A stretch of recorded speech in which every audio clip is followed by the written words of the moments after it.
The young man sitting there, bloodied from battle, is our protagonist El Palmi. He is an unfortunate soul, dragged into a gate by a group of adventurers to be used as bait for their escape when needed. But what they don't know is that El is incredibly strong, and everything is going exactly according to El's plan. At the critical moment, he decided to reveal his true power, and with a single blow, he sent this monster to meet its maker. The reason El is so powerful is because, in the future, he is the strongest adventurer. As for why he has appeared in the past like this, we have to go back a few hours. At some point in the future, the continent was being ravaged by countless monsters. A single glance was enough to see the sky teeming with flying beasts. At this moment, El looked forward and muttered, "It's here." As he spoke, a colossal three-headed dragon began to descend from the heavens. The other monsters next to it weren't even as big as its toenail. This was the Dragon King. After the Dragon King appeared, a blonde girl behind El spoke up. "It seems the Centaur's stronghold has fallen too. Now we have no one left to rely on. The Cyanites, the Resistance, the Crusader Hunters, all the adventurers and the 6 heroes who were once considered our hope. They are all dead," she said coldly. Then the blonde girl stared intently at El and continued, "You're the only one left. The last adventurer, El." Hearing this, El gently turned back and said to everyone, "Let's go. This is our final adventure." As he spoke, the giant shadow of the Dragon King appeared before them, and as soon as it saw the group, the Dragon King Ganhai swooped down immediately, opening its massive maw as if to devour them all in a single strike. And so, the battle between the last adventurers party and the Dragon King Ganhai began. The result was predictable. They were utterly defeated. After a difficult battle, El's entire body was covered in injuries. All around him were the bodies of his comrades who had fallen in the fight, and before him lay the giant, blood-soaked head of the Dragon King Ganhai. But don't think it was over, because the Dragon King Ganhai had 3 heads. The head in front of El was just one of its 3. Currently, the Dragon King Ganhai was still flying majestically in the sky. Even the head that had been severed was slowly regenerating. It's regenerating the severed head. Everything was in vain, El thought helplessly. At the same time, Ganhai swooped down from above to attack him. Seeing this, El slowly closed his eyes as if resigned to his fate. This is my end. The end of the world and our adventure, El thought to himself. But then he slammed his fist on the ground and roared. Absurd. This is how it ends, El said, his face filled with anger and indignation as he remembered the sight of his fallen comrades. Phillips, Zayden, and Alexis too. They all sacrificed themselves. I can't accept this, El roared loudly, and then he began to stand up. Then he looked at the Dragon King Ganhai soaring in the sky with eyes full of hatred. He thought, I can't let it end like this. With that thought, he began to channel all the remaining power in his body, concentrating it in his right palm. As this power gathered, a long beam of light appeared above El's head. It slowly transformed into an arrow. Then he said, by any means necessary, I will. But before El could finish his sentence, the magical energy he was gathering in his hands suddenly shattered. Immediately after, El suffered a backlash and coughed up a liter of blood. Meanwhile, in the sky, Ganhai was gathering fire in its mouth. Once the fire was fully charged, it opened its mouth and unleashed a colossal pillar of purple flame, straight towards El. Faced with such a powerful attack, El's condition didn't allow him to do anything more. How pathetic. Why did it have to end this way? If only I were stronger. If only I had just one more chance, Setsuna thought, and then his vision faded to black. Then, suddenly, a cold sensation hit El's face, accompanied by a loud shout, Get up, you bastard. The sudden voice startled El, and he snapped his eyes open. At that moment, the shouting continued. Don't think pretending to be sick will work. A slave like you should know your place. These words came from a bald man who had just thrown a bucket of water in El's face, with an extremely arrogant expression. But thanks to the bucket of water, El started to become a bit more clear-headed and looked around. What's going on? Why am I here? What about Ganhai? Am I still alive? Wait, this is the slave market. And as if to prove El's words, a multitude of voices haggling over the price of slaves could be heard from outside. These ones were just brought in. They're perfect for bait in long dungeons. Oh my, thank you.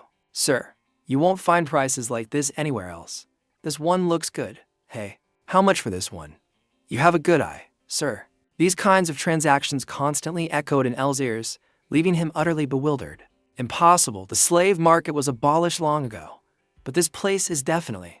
Just as he thought this, the bald man in front of him began to scowl and shout for a mere slave. You have a pretty strong will to live. All of you. Hearing him speak, El lifted his head and stared at the man, thinking, this merchant is Hokaiman. If I remember correctly, he was the merchant in charge of me when I was a slave about 6 years ago. That's right, it's definitely him. If that's the case, have I returned to the past? El thought while staring at the man, and naturally, El's stare made the bald man in front of him uncomfortable. What the hell are you looking at? He said as he swung his fist straight at El's face. On that day, I returned to the beginning of everything, El thought as he took the punch. The scene changes to the port city of Lit. At this moment, a ship has just docked. As soon as this young man disembarked, he joyfully exclaimed, "Ha, I finally made it here." The local merchants in this area, upon seeing his country bumpkin appearance, immediately started to solicit him. Like this sexy bunny girl. She instantly smelled money on the young man and said, "Buy some potions from me, young man." Or like this fishmonger brother, holding a fish, he invited the young man. "How about buying some fish?" It seems he sells not only regular fish, but also sharks and some kind of carnivorous octopus. In the back, then followed a shower of offers. You need a place to store your luggage. If you want to explore the world, you need to practice first. Countless voices of this kind began to ring out, making the young man's eyes light up. This is the port city of Lit. It's so lively. While he was marveling at the scene, a black man put his arm around his shoulder and said, "Are you that happy, Raymond?" Hearing that, Raymond said in surprise, "Walker?" At that moment, a voice came from behind them. "Honestly, I want to experience every form of entertainment here right away." This voice belonged to this big, burly man. His name is Taryn. Then, Taryn looked straight at the building in front of them and said happily, "This is where our journey begins. This is the era of adventurers, where adventurers from all over the world gather to create their own paths and become heroes of their own journeys. The gate, it is a portal leading to a special dimension. No one knows when it first appeared. But inside these gates are all sorts of terrifying monsters not found in the normal world. Countless adventurers have rushed into these gates and lost their lives inside. But these gates also hide powerful and unimaginably valuable items. For that reason, it has ignited the greed of those who want to get rich. And Walker's party of adventurers is about to step into a gate to ensure everything goes smoothly. Walker suggested to everyone, "We need some bait." His words made the naive young man Wayne Mulder's face go blank. Seeing this, Walker knew the guy didn't understand, so he had to explain. "We can't know what's inside the gate until we enter. Many adventurers have lost their lives to unexpected events. That's why we need some slaves as bait." The only girl in the party understood the issue and said, "So we need someone to distract for us to escape when in danger." "I agree. That's a good idea." And so, they went to the slave trading area to prepare some sacrificial pawns for themselves. Back to El, he was still sitting lost in thought in his cell, thinking, "Am I dreaming? No, this is too real. I can't believe it, but there's no other explanation." While he was pondering these things, the slave owner was introducing his goods to Walker's group. "Welcome. This market is run by the Goffo Mechanics Guild. These guys are all slaves used for bait, so feel free to choose. You won't regret buying them.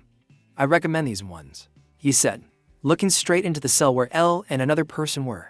Then he introduced them. "They are quite large, prime selection.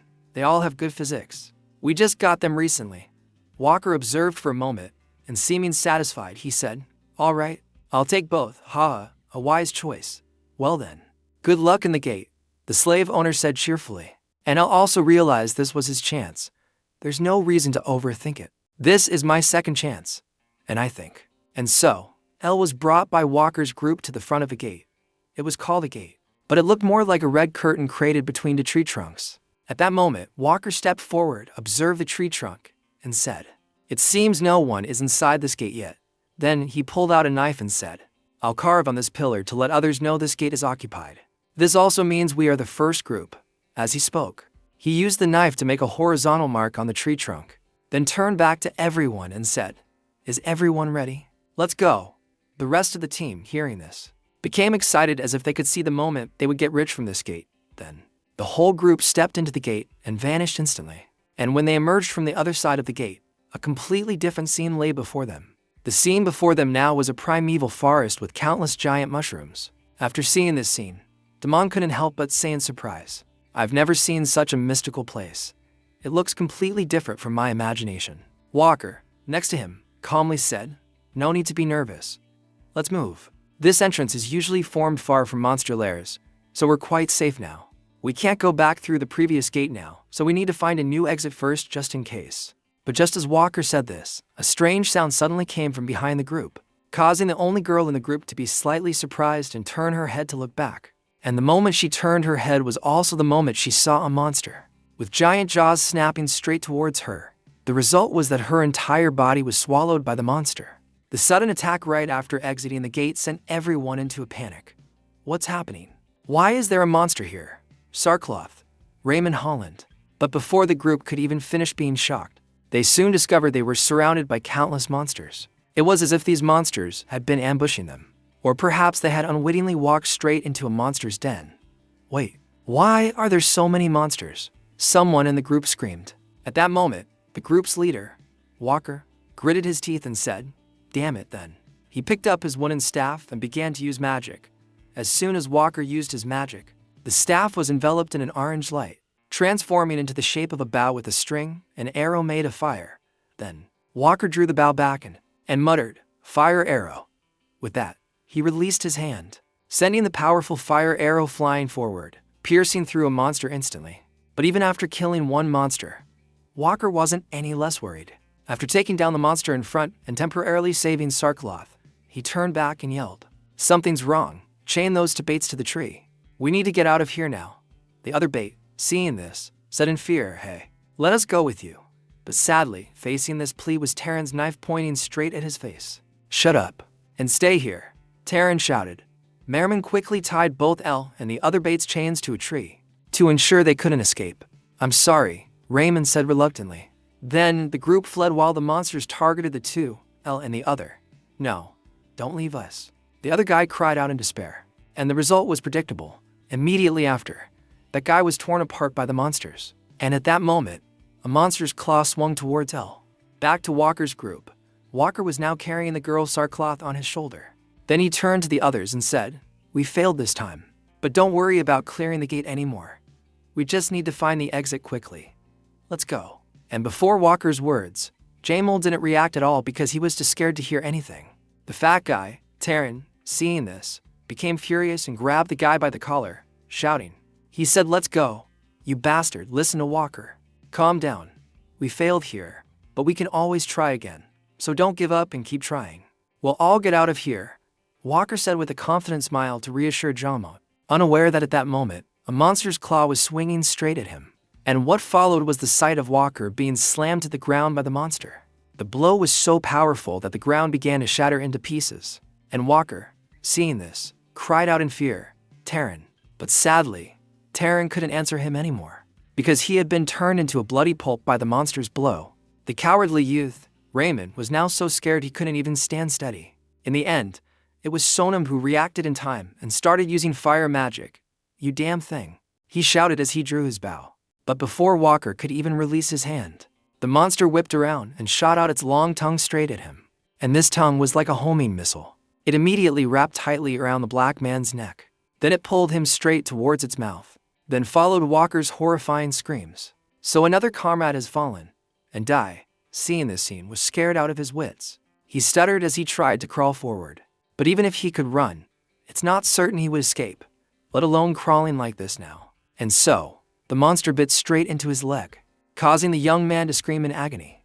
My leg, Jamin gritted his teeth in pain. But right at that moment, he noticed someone's figure in front and called out, "Bait, you're still alive." "Great, that's great, hurry up, help me," he said, trembling as he reached his hand towards the figure. Then he said, "My comrades are all dead. It's just you and me now. Oh right? I'm sorry about before. I didn't mean it. You can't escape from here alone.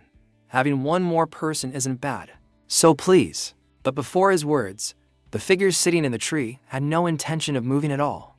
This made Jamin start to go crazy and say, instead of just standing there watching, "Help me. You damn bastard." At this point, the figure smiled and jumped down from the tree, at the same time saying, "I don't know, it seems I'm too late." As he spoke, half of Jamin's body had already been swallowed by the monster. At this point, it seemed Jamin knew his fate, so he let out a few careless laughs and said, "Ha, you bastard, you think you can escape from here? You're next." And those were the last words of this young man, because immediately after, the monster closed its mouth. After swallowing Jamin, the three-eyed monster stared at Elle. Then it crouched its body slightly to build momentum. Then the chubby monster shot forward like a cannonball, and right at this moment, it didn't forget to open its mouth wide. as if wanting to devour El in its path. Faced with the monster's attack, Theo looked at it as if looking at a dead man. "No, I won't die here," he mumbled as if to answer Jemond. Then he slightly twirled the spear in his hand. Then he executed a piercing thrust, punching through the monster's body. The monster, with a huge hole in its body, died instantly. Seeing this, El confidently slicked his hair back and said, "At least, I won't die here." Then he looked around and picked up Walker's staff, thinking, "A fire staff, not a bad skill. It also suits my current skill level. But this still isn't enough. An adventurer needs more than just one weapon. Otherwise, coming back here would be pointless," El said as he slung the staff onto his back. Then he happened to spot someone's leg in front. Seeing this leg reminded El of some future experiences. That's right. Some people hide valuable items in their shoes. With this thought, El quickly took off the shoe to check. And just as he suspected, there was a ring inside the shoe. A ring, huh? El thought to himself and put the ring on his hand. Immediately, the ring emitted a faint blue light. "This is a telekinesis ring," El muttered. But before he could rejoice over getting a good item, countless heavy footsteps sounded from behind him, forcing him to quickly turn around. And in his line of sight, the whole horde of three-eyed monsters had brought their entire family to deal with El. They smelled blood, he muttered as he saw countless eyes in the darkness staring at him. And then, as if they couldn't wait any longer, the horde of monsters charged at El from all four sides. But El remained very calm. As soon as he saw the monsters attack, he swung his spear and pierced the one closest to him, turning it into a beehive instantly. At the same time, a monster on the side took the opportunity to shoot its tongue forward and wrap it tightly around the spear in Eel's hand. The tongue muscle of this three-eyed monster seemed a bit too strong, because with just a slight twist of its tongue, it snapped the spear in two. Even a seasoned adventurer like El was stunned by the sight before him. But before he could finish being surprised, another monster opened its mouth wide and attacked him from behind. But El quickly snapped out of his surprise. The moment he sensed danger, he quickly jumped forward, simultaneously activating the fire magic on the staff to shoot out a powerful fire arrow, punching a hole in the monster that dared to attack him. Then he glanced at the positions of the surrounding monsters and thought, "Let's try the ring too."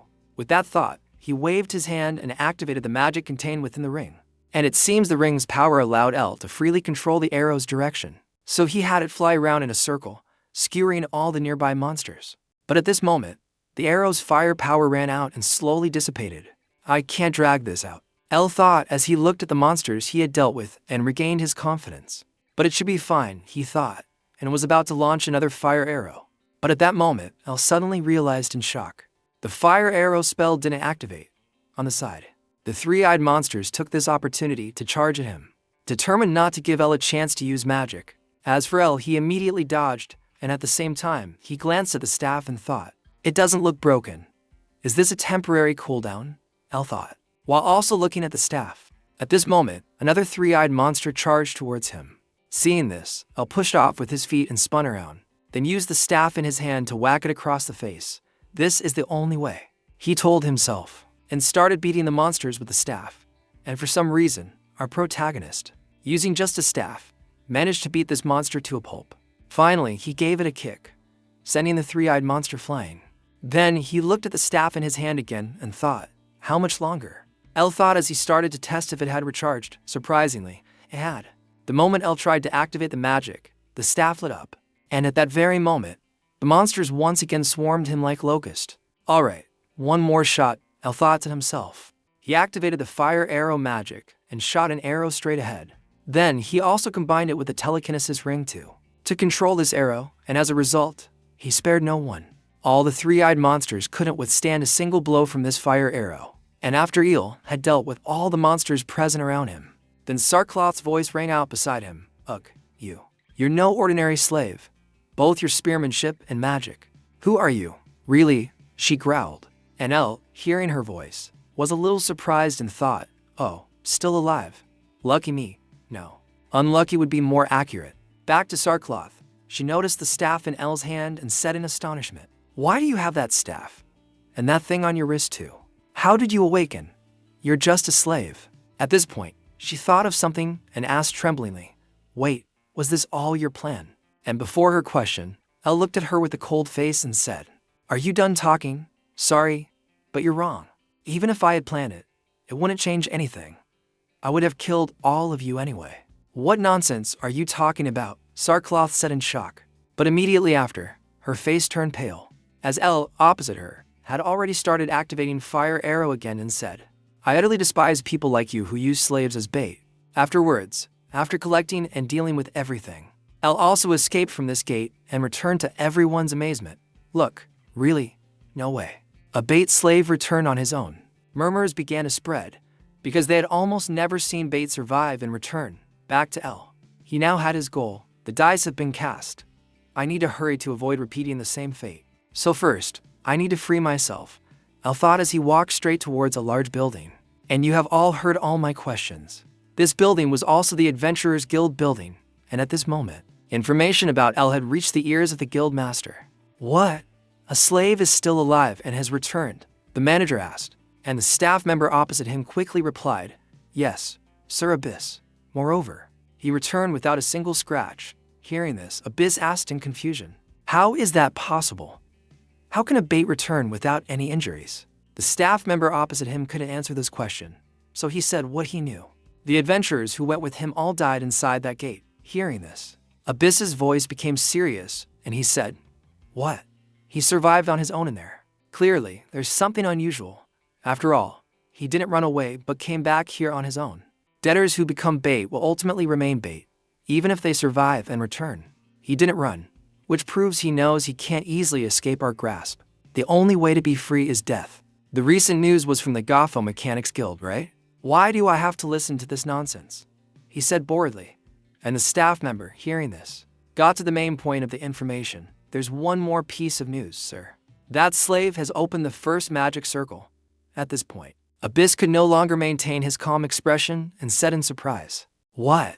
You're saying a slave who can only be bait has opened the first magic circle? At this point, he frowned and thought, that slave will have to face the punishment of the Mechanics Guild, and if anything goes wrong. And just as he thought of this, the staff member's voice rang out again. Furthermore, he wants to change the contract. Change what? Abyss asked curiously. It seems he wants to register as an adventurer. Abyss, hearing the sentence, his face began to turn pale. Then he got a little angry and said, That lawless slave, who does he think he is to dare? But before he could finish, the staff member quickly interrupted. It was Lord Raken himself who requested you to personally look into this matter. Hearing this, Abyss quickly jumped up and asked frantically, Lord Raken? Lord Raken is the chief enforcer of the Grand Guild. Why would he pay attention to a slave for that reason? No, impossible. Could it be that? Abyss said as he glanced at the file on his desk. And the staff member, after reporting everything, immediately left. Leaving Abyss alone in the room, he muttered, A bait wants to become an adventurer. Under the princess's policy, a story about a slave shouldn't exist. But in other words, humans are always slaves to money. If I don't repay the loan I took, I'll have to do hard labor until it's fully paid. In the normal world, those people are called slaves. One day, my only relative, my father, died of illness, and I became a slave from then on. Hick thou, the herb I bought from the Goffo Mechanics Guild on credit, but they sold it for many times the market price, totaling up to 1 million mezzo. And of course, with such a sky-high figure, L had no way of handling it, so he was taken to court and sentenced. The accused is unable to pay the sum of 1 million mezzo. According to the rules, the accused will have to work without pay for the guild until the debt is fully paid. And so, my 6 years of brutal exploitation began. Now it's time for revenge, he thought, returning to the present. At this moment, Dale was also in Abyss's office, having a conversation with him. And thanks to his future memories, he had a vague idea of who the man in front of him was. Abyss. It's him, isn't it? Raken's right-hand man. One of the guild's enforcers. I've caught a big fish. He thought, then spoke up, I am Al Palmy. At that moment, on the opposite side, Abyss picked up a cup of tea and said, I know. You want to amend the contract. I've heard about you, so I'll be brief. I will change your contract status to an F-rank adventurer. L, hearing him say that, started to smile and thought to himself, he accepted my request so easily, just as I thought. He has realized that I have no interest in playing games with you. So, I'll just say what's on my mind, he thought, and then brush it off. L also smiled and said, Thank you, sir. However, I want E-rank. And of course, his words made Abyss dissatisfied, who said, What? E-rank for you? Why don't you just ask the Adventurers Guild to promote you to a rank while you're at it? L, knowing he was displeased, presented his information. I have been through hundreds of gates in the last 3 years as bait. But it seems this information still didn't satisfy Abyss much. Even so, you were just bait. You've never hunted a monster before, Abyss said calmly. And to this, Elle immediately retorted. Since when is hunting monsters in a gate a mandatory requirement for an adventurer? The first adventurer made a name for himself because he survived. What an adventurer needs is to be able to come back alive, Elle said, looking at him with a serious gaze. And Abyss began to think about these words. Information from the gates from those who can survive and return is much more important than individual achievements, he thought, and had to admit, I admit you're right. You're absolutely right.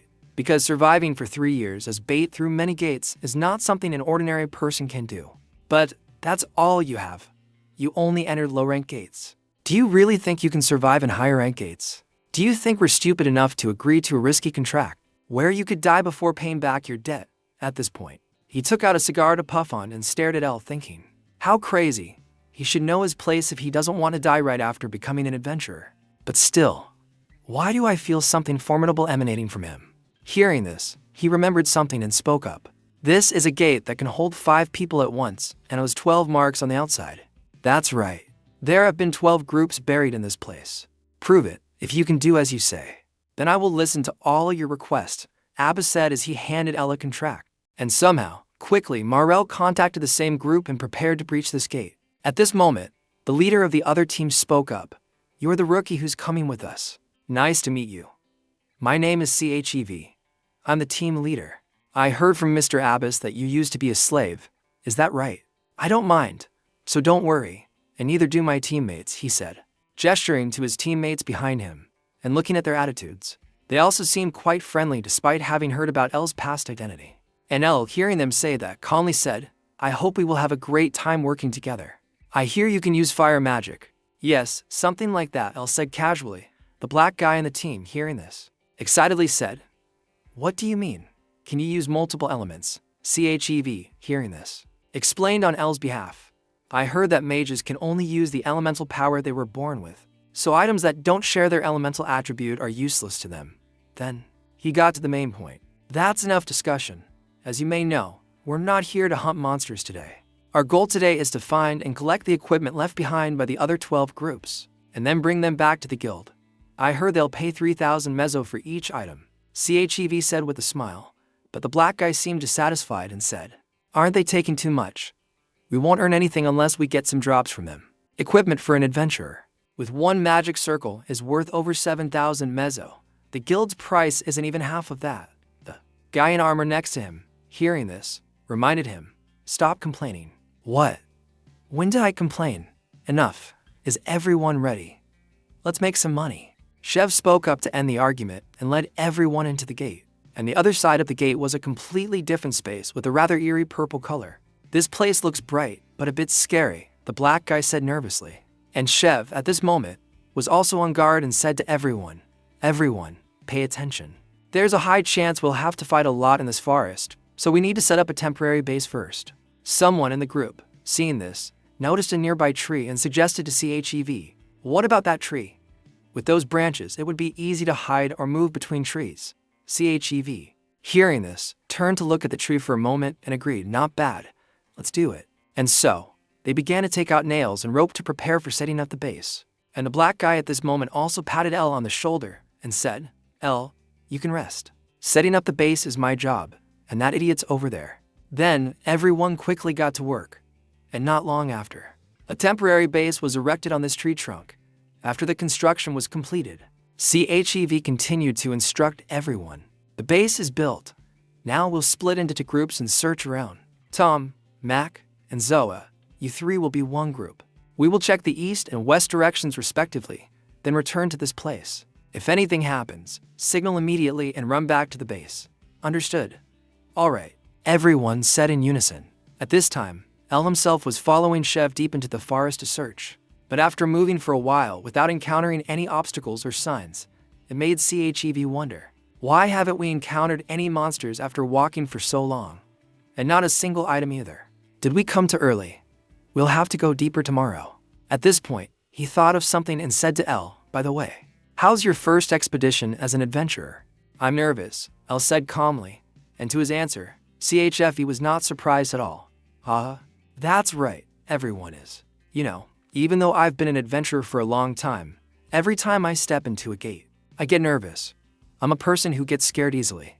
However, I still bravely move forward because I have wonderful teammates. It might sound strange to praise them myself, but they are truly good teammates. I'm very sorry to hear your story. Bait, huh? I can imagine how miserable that must be. On that topic, El Palmy, what do you want? Do you guys want to join our team? Chev said as he turned to look at El. But to his offer, El remained silent and said nothing. Chev, seeing this, realized something and said, I said that so you'd understand. But don't think too much about it. Not long after, the two of them returned to the temporary base. As they began to eat, the black guy Tom said glumly, you didn't find anything either.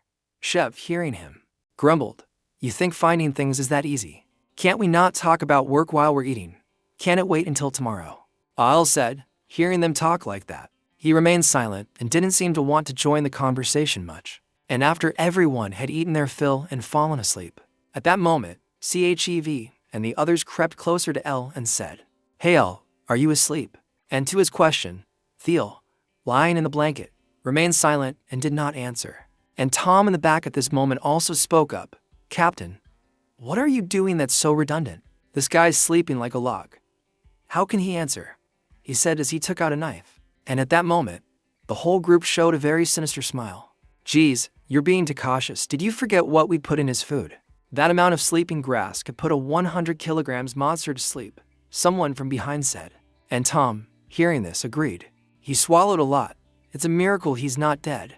Besides, a fire staff? It must be worth at least 10,000 mezzo. At this point, this guy couldn't contain his greed and began to raise the sword in his hand, preparing to stab El, while saying, we should get to what we need to do. With that said, he thrust the sword in his hand straight towards El. But in the instant the sword pierced the blanket, he was startled to realize the feeling of the thrust was completely different. Then he quickly flipped the blanket over and exclaimed in shock, What? He's not in here. In the black man's line of sight, inside the blanket was just a piece of wood that El had thrown in to disguise himself as if he were sleeping. And Chev and his two accomplices, witnessing this, were also astonished. What? Impossible, he exclaimed in shock. But this guy also reacted very quickly. Immediately after, he turned back and yelled to his teammates, Find him. He can't have gone far. And just as he guessed, El hadn't gone far at all. Because right after he finished saying this, the tent they had worked so hard to build was hit by El's fire arrow, which began to. And this tent was partially destroyed and caught fire very quickly. Fire? What happened? Why did it catch fire? Hurry, grab the food and run, damn it, was it that El Palmy guy? This CHFV guy quickly shouted for everyone to move.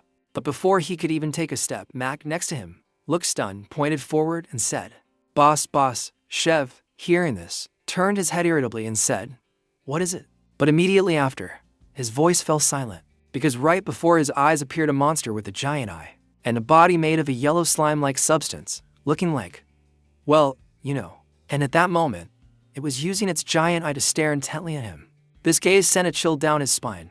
Then he thought of something and muttered, Could it be El Palmy, that bastard? He used us as bait. And as he said these words, the slime monster began to open its mouth wide and aim straight for them. Seeing this, the group quickly abandoned the base and jumped from the tree immediately. Luckily for them, they jumped just in time. Otherwise, the whole group would have been swallowed whole by this yellow slime.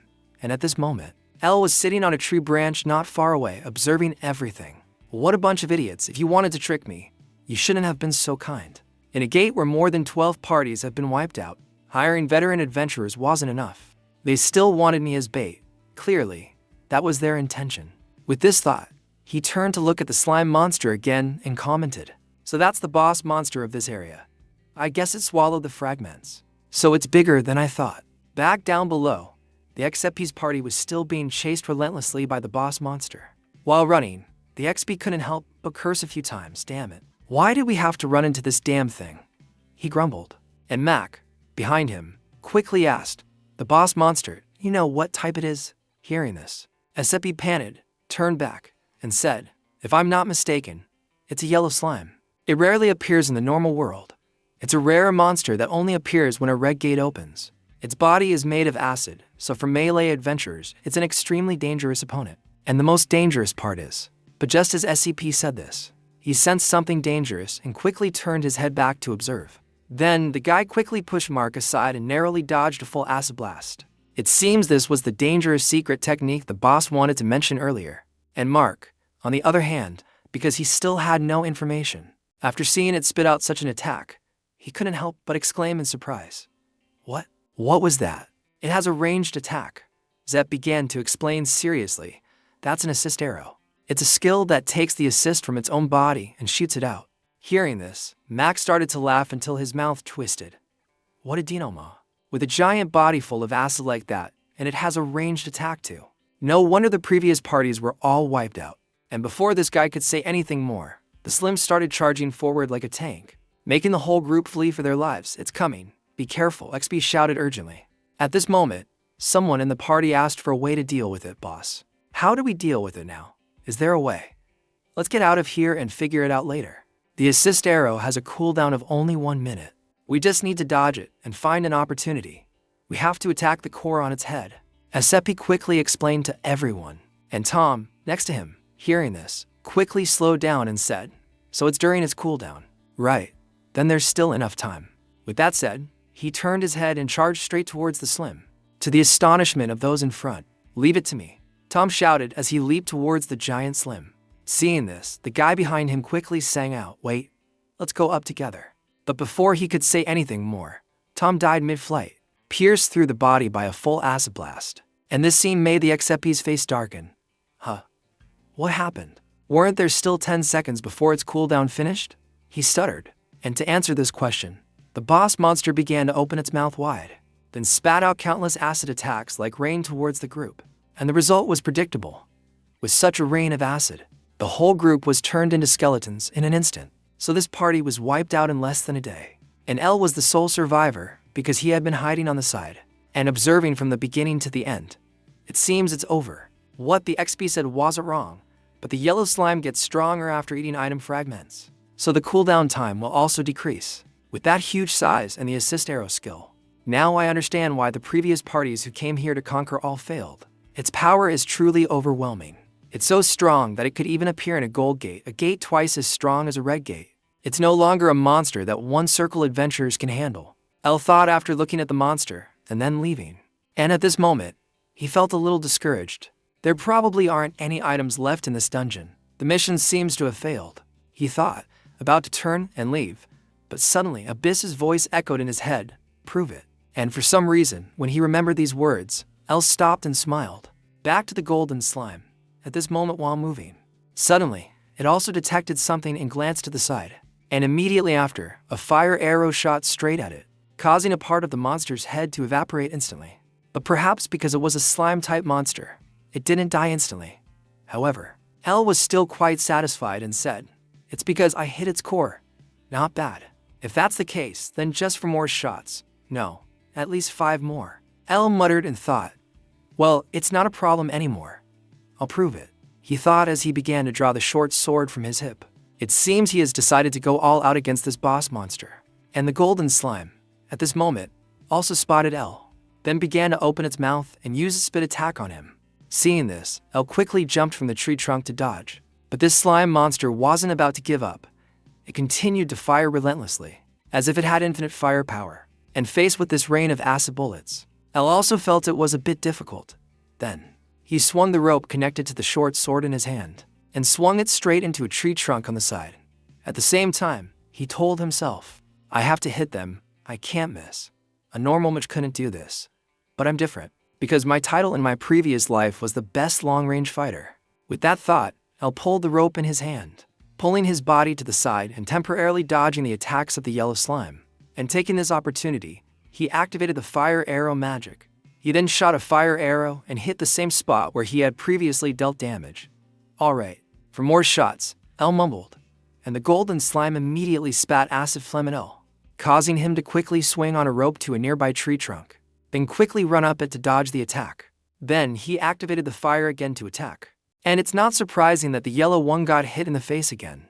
3 more shots, L told himself, while dodging the monster's attacks as it started to go berserk. And he always took the opportunity to attack right after this one had just finished its full assist. But at the moment, when there were only 2 attacks left to defeat the monster, His fire arrow suddenly failed because the Slim suddenly twisted its body to the side and narrowly dodged. It dodged for that size, it's pretty fast. But it's okay, Eltham thought and started to activate the telekinesis ring. He controlled the arrow that had missed a turn back and aimed straight for its head again. Of course, this yellow monster couldn't have imagined the attack could return, so it didn't dodge in time and took the full hit. And after taking this hit, its wound revealed a red crystal inside. Perhaps this was the monster's core, and L, after seeing this core fully exposed, he proactively swung forward. "This is the last shot," he mumbled and prepared to activate the fire arrow magic. But at that very moment, the monster also raised its giant hand and aimed it straight at him. And just as this giant hand was about to slam into L, he had already realized this attack. So Eolin activated the telekinesis and did it himself. Proceed to pull his short sword hard, but because the short sword was stuck very tightly. So instead of the sword being pulled away, L's entire body was pulled towards it. And thanks to that, L was able to avoid the Slim's blow. Then, after landing and regaining his balance, he immediately activated the divine fire arrow magic and shot a fire arrow straight at the yellow slime. The golden slime, knowing this attack was extremely dangerous, quickly raised its hand to protect its head. Unfortunately for it, L had already calculated everything. Seeing this, he just smiled. Then he used his telekinesis ring to control the arrow's flight path, circling it under the hand, and smashed straight into the monster's head, causing a huge explosion. And its core couldn't withstand the pressure of the explosion and shattered immediately after. As for the monster itself, after losing its energy core, its entire body began to swell up like a balloon and exploded immediately after. Seeing this, L quickly ran forward to avoid this acid wave, but the speed of this acid wave seemed a bit too fast. So he quickly grabbed his sword and I threw it forward with force and used his will to control it, wrapping it tightly around a tree branch not far away. Then he pulled the rope in his hand to create leverage and climbed straight up to this branch. And the wave of axes created by the Slim was truly terrifying everywhere it passed. The trees were corroded to a crisp. If he had been a moment slower, he would have been reduced to bones. After waiting for the wave to disappear, L quickly climbed down to return. But suddenly, he discovered something in front of him. Now, he then quickly used his telekinesis and aimed at the location where he had discovered the strange object. A red light was emitting from that spot. Then, a sphere of some kind emerged from the ground and flew straight into L's hand. And after it landed in L's hand, it emitted a red aura, then formed a hemispherical screen. It's unclear what this is. Not long after, L returned and went straight to Abyss's office. "I'm back," Elbin said calmly. And before the return of this rookie, Abyss was silent for a moment. Then finally he said, "So you're not a braggart, huh? But why did you come back alone? Where are the items?" Hearing this, L coldly explained, "The people you put in my group were all new. They conspired to rob me of all my items. When I left the group to escape, they fought the boss monster and all of them died." "A monster?" Abyss said with a doubtful tone, seeming not to believe it. But immediately after, he was startled by L's words. It was a golden slime. "What? If it's that, then all the items have probably..." "That's right.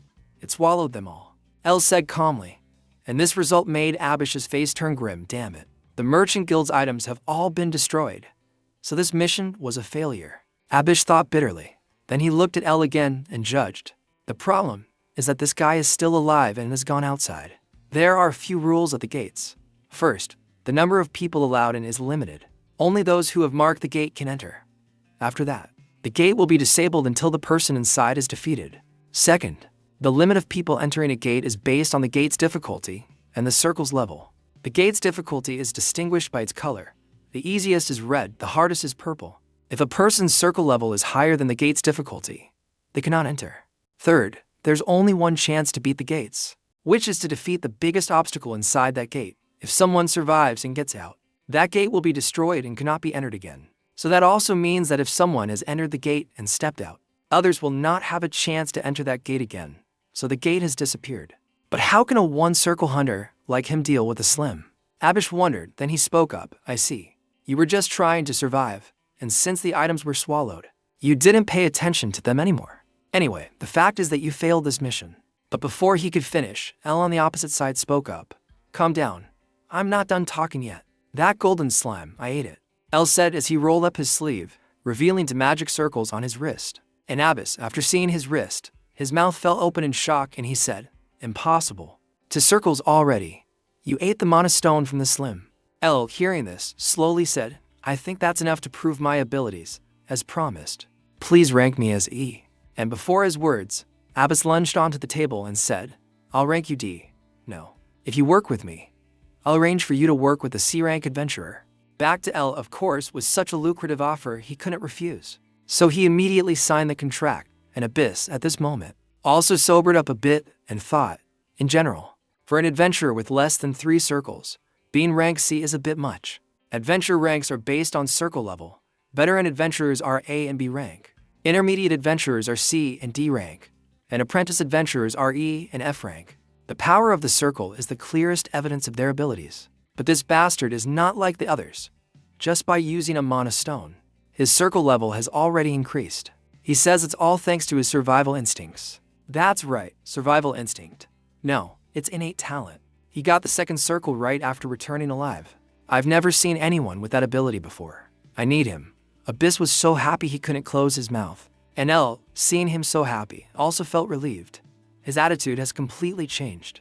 It seems he's being nicer to me now. Well, there's no more time. A red gate has appeared. The number of raiders is 100. There is a big event that all the merchant guilds are paying attention to. And of course, the Gafo Merchant Guild is no exception. Well, it's no harm to me. I need it anyway. This is a good opportunity for me to proceed with my plan. With this thought, he spoke to Abish. Abish, I have a proposal. Lend me some money. And before Io's money-related proposal, Abyss's cheerful face immediately stiffened. This bastard is so demanding, he thought to himself. It is said that the appearance of the gate opened the era of adventurers, but it was all a trap by the dark sorcerer. It caused many people to lose their lives in there, for the purpose of cutting off the future of the Fengthu world, and finally the apocalypse. All the monsters are just waiting for the opportunity to flood out of the gate, and we will surely lose. Exactly 3 years from now, the mission that the Fengthu world must face is not far off. Back to L, after leaving the guild, he was still thinking. It's still not enough, but it's a good start. The 100-person gate this time is red level. Only those who have reached level to circles can enter.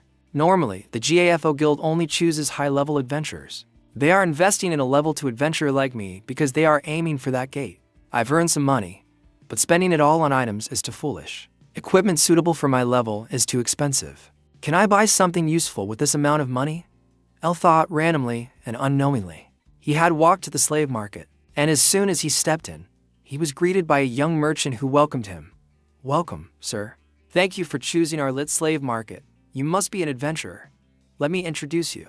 What kind of companion are you looking for, Mr. Adventurer? Someone who can be bait or a warrior to fight alongside you. El, hearing this, shook his head and said, I need to find a guide. The merchant boy was a little surprised to hear that, but then he still led El down to the prison cell, introducing, this is the punishment cell, where we punish rebels like the one you're looking for. And not long after, they arrived in front of a certain cell, and the merchant just seeing the person chained inside. He gulped nervously. Then he turned to El and asked, sir, are you sure you want to choose him? This guy, But before the young man could finish, El interrupted, I know. He's the one I'm looking for. Looking at the face of the person being held captive also brought back some memories for El. Before his regression, one person's death had hastened the apocalypse of the Fengthu world. The hero of fire, Aaron, she was assassinated. Aaron's first and last disciple was the one who ignited the apocalypse, the hero killer, Debo. It's him. And at that moment, Debo in the prison also looked at El and said, You came for me. Do we know each other? Get lost. After saying that, he even spat on the ground as if to drive El away. And the merchant next to him, seeing this, quickly turned and said, I'm sorry, sir. His nerves are a bit of a problem. And Vile agreed with the merchant's opinion. His actions are different from before my regression. But now he's just a slave. But treating an adventurer this way is truly rude. Not just his personality, but his skills are also insane. Besides me, he was one of the people who caused a stir after the apocalypse. The two of us were often compared because we were from the same region. Our awakening times were similar, and our skill levels were comparable. But the biggest thing we have in common is that we're both broke. He has a younger sister with a blood disease. With that thought, he asked, What's your price? And to El's question, he began to speak with a provocative tone. Oh, are you a rich young master? You can pay any price. Then how about 1 million mezzo? Is that okay, young master?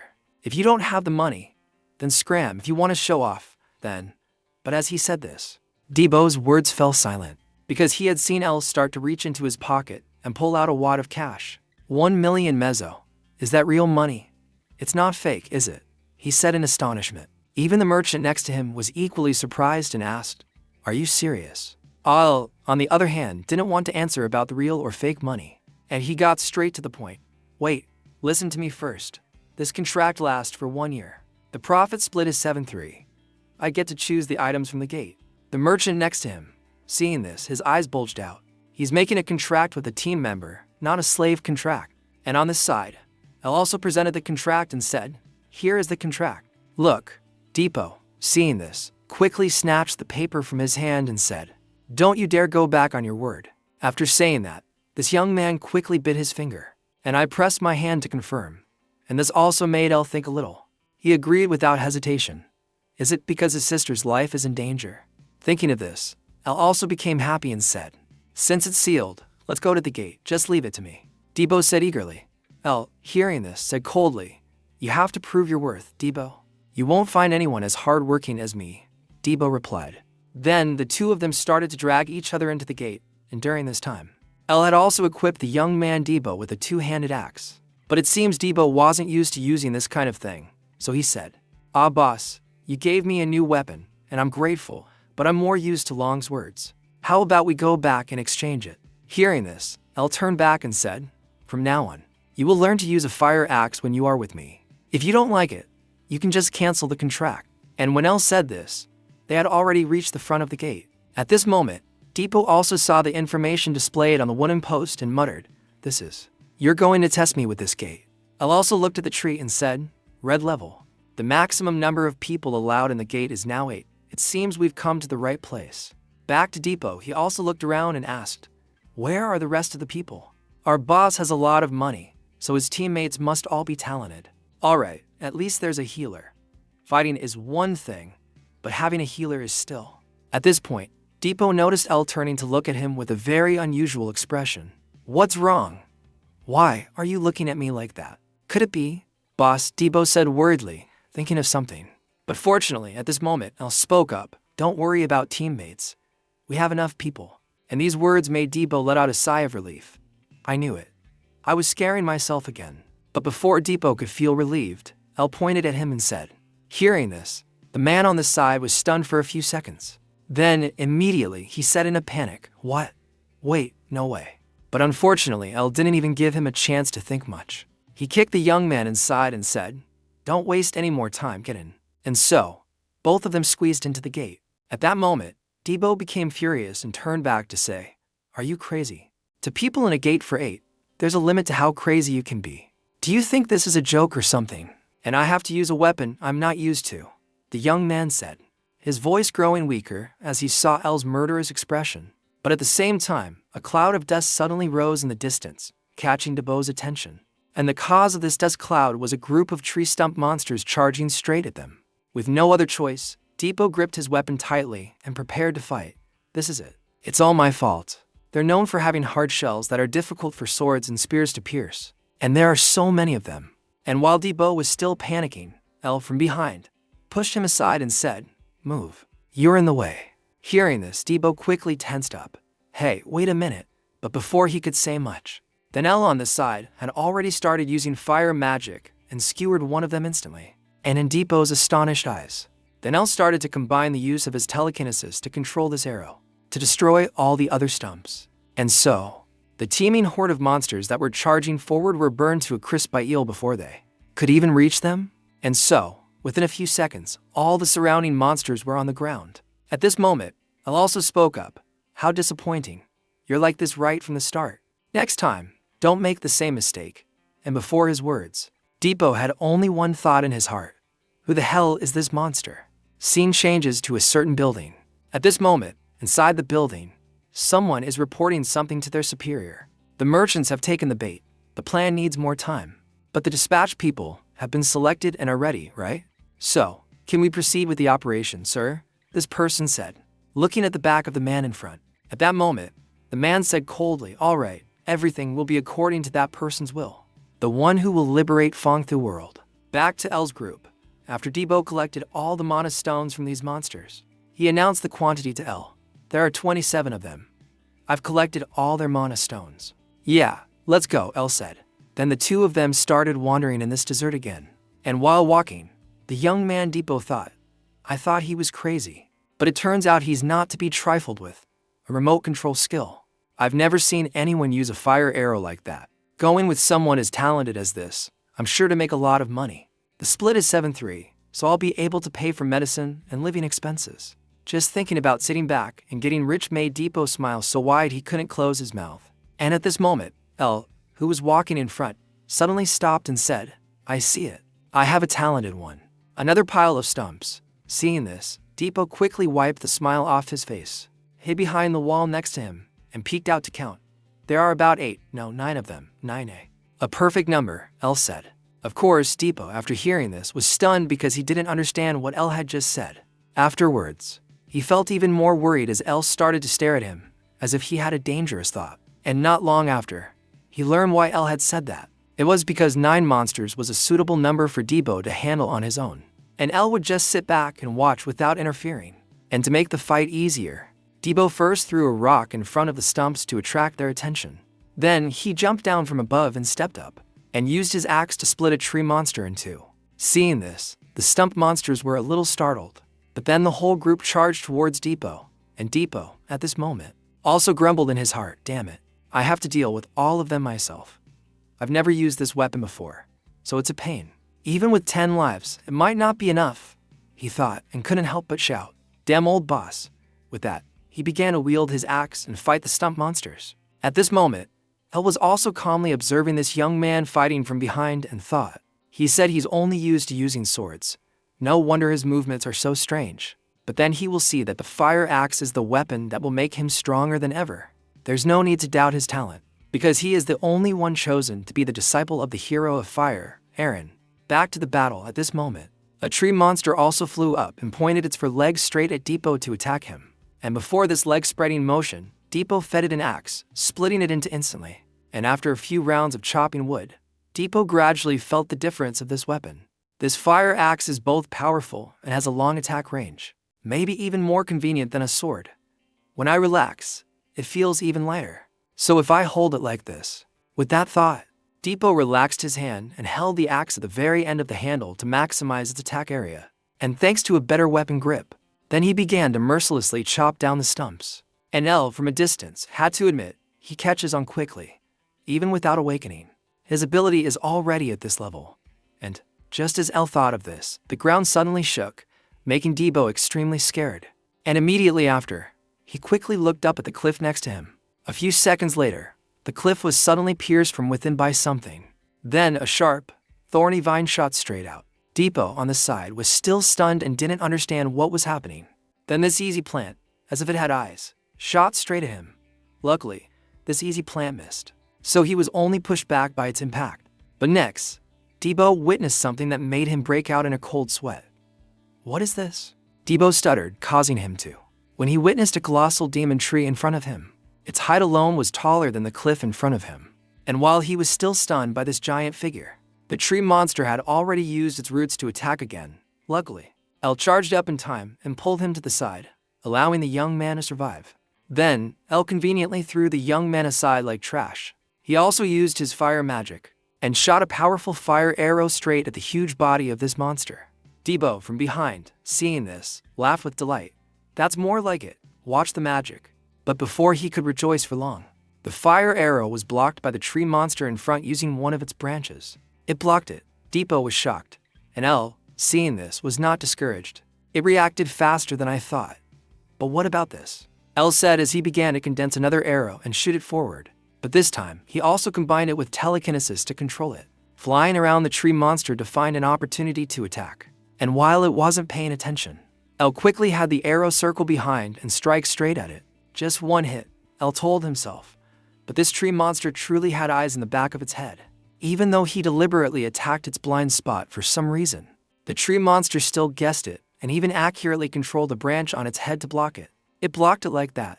L's eyes widened at the sight before him. And because magic was no longer effective against this tree monster, Bibo in the back immediately ran away. But at least when he ran, he didn't forget to say to L in the back, Why are you still standing there? If you don't want to die, run. Magic is useless now. Neo, hearing this, also got up and ran, and he didn't forget to think of a way to deal with it. It's not that the attack is useless, it shouldn't have been able to block the fire arrow. The problem is the branches on its head. And as Neo thought of this, the beast had already caught up to them. He then slammed his leg towards the two of them, and although this attack was not accurate, it also sent both of them flying. The tree monster, seeing this, took the opportunity to attack with the branch on its head. Debo, seeing this, screamed in worry. Luckily, this pound reacted in time. He immediately used his telekinesis to control a nearby rock fragment, and lifted both of their bodies into the air, dodging the whip-like blow in an instant. Awesome, boss. Sweet jet, thanks, Debo said as he coughed a few times from the dust upon landing. But at that moment, El said to him, Debo, thanks for handling the stumped monsters. I'll take care of the boss. Debo, hearing this, was startled and looked at the stumped monsters that had surrounded them since who knows when, and said, what the hell? But before Debo could finish, El had already charged forward to attack the giant tree monster. Wait, why is he so fast? Debo exclaimed in surprise. Back to El. After dodging the giant tree's attack, El saw that it was afraid of being hit. Then he quickly used his fire magic to help, and shot a fire arrow straight at the monster's face. And Debo in the back, seeing this, thought with frustration, no, without a proper plan, we can't beat it. We have to run. See, I knew it. Debo thought to himself as he saw this attack being deflected by the tree monster. But immediately after, the tree monster's eyes suddenly widened because at that moment, it had been hit by a fire arrow from behind. And Debo, seeing this scene, was also extremely surprised. He managed to hit it. Back to El, at this moment, he was calmly controlling the fire arrow to attack it again. Its branches are more agile than I thought, so it's hard to use remote control to both dodge them and attack the gaps. But now that I'm level 2, I can cast spells twice. With that thought, El controlled the arrow to descend from the sky, and blew away a few of the trees on its head. The loss of a few strands of hair also made the monster cry out in agony. On the side, Debo was fighting off the attacks of the stumped monsters. Seeing the scene, he was overjoyed. Unbelievable. Behind one arrow was another. No matter how fast it was, it couldn't dodge consecutive attacks like that. Even the boss monster had to admit defeat. This guy must be more than a monster. IBE thought as he watched the monster scream in pain from El's arrows. But at this very moment, Debo also noticed that the small tree monsters had ignored him and charged up to attack El. Seeing this, he quickly shouted, no, behind you. Watch out behind you. This is crazy. There are so many of them, I lost a few. Debo blamed himself, but before he could worry any further, El controlled the arrow to fly backwards and destroy all these small stumps. Then he looked at Debo with a disappointed expression. Debo, can't you handle these little guys? Back to the giant tree monster. As soon as it lost the attack from one arrow, it freed its legs and started attacking El. Seeing this, El also quickly retreated to dodge. Damn, I was only careless for a moment, and it already got me, El thought to himself. But at that very moment, another branch swung straight at him. And what was particularly dangerous was that El was currently in the air, so he had no support to dodge. Then, just as this whip was about to strike him in the face, then Debo suddenly appeared next to him and pulled El back. At the same time, he also swung the axe in his hand and severed this branch. And after landing safely on the ground, we can start searching. Then Debo didn't forget to boast, I just saved you. Aren't you going to take back what you just said? He said, panting like a bull. And El, hearing him say that, also smiled and said, all right, you're finally useful. Then let's go. With that, El also began to create to fire arrows hovering around him. And because there were no more of those annoying little ones, Debo would now officially join the fight and help El. All right, attack, LH shouted and began to control the two fire arrows, sending them straight forward. And immediately, one of the two arrows blew away a branch of this beast. But this beast also reacted very quickly. It seems it had accepted sacrificing one of its arms to deal with the remaining arrow. As soon as it saw its other arm blown off, it turned its head and controlled another branch to strike the other arrow. But at that very moment, Debo had closed in on it from below and cut off the SAP plant and touched its arrow. At the same time, El below was also very in sync. Controlling this arrow, it pierced through to other branches, causing it to scream in agony. But their actions had also enraged this tree monster. While Debo was still hovering in the air, it controlled two branches on its head and shot them straight at him. Attacked from both sides, El thought when he saw this scene. Then he said, Debo, I'll take the right. Then my side is the left, Dippo said as he swung his axe to the side. And this combination of the two also destroyed some more branches. But it's not over yet. While falling, Dippo somehow managed to cling to this tree trunk. He then ran up like a gecko. Then he swung his axe and cut down all the white branches in front of him. And while he was furiously chopping down the tree, he was sneak attacked from behind by the beast with the branch. The blow was so strong that his eyes rolled back and he coughed up a liter of blood. And the giant tree, taking this opportunity, opened its mouth wide as if to swallow Dippo whole.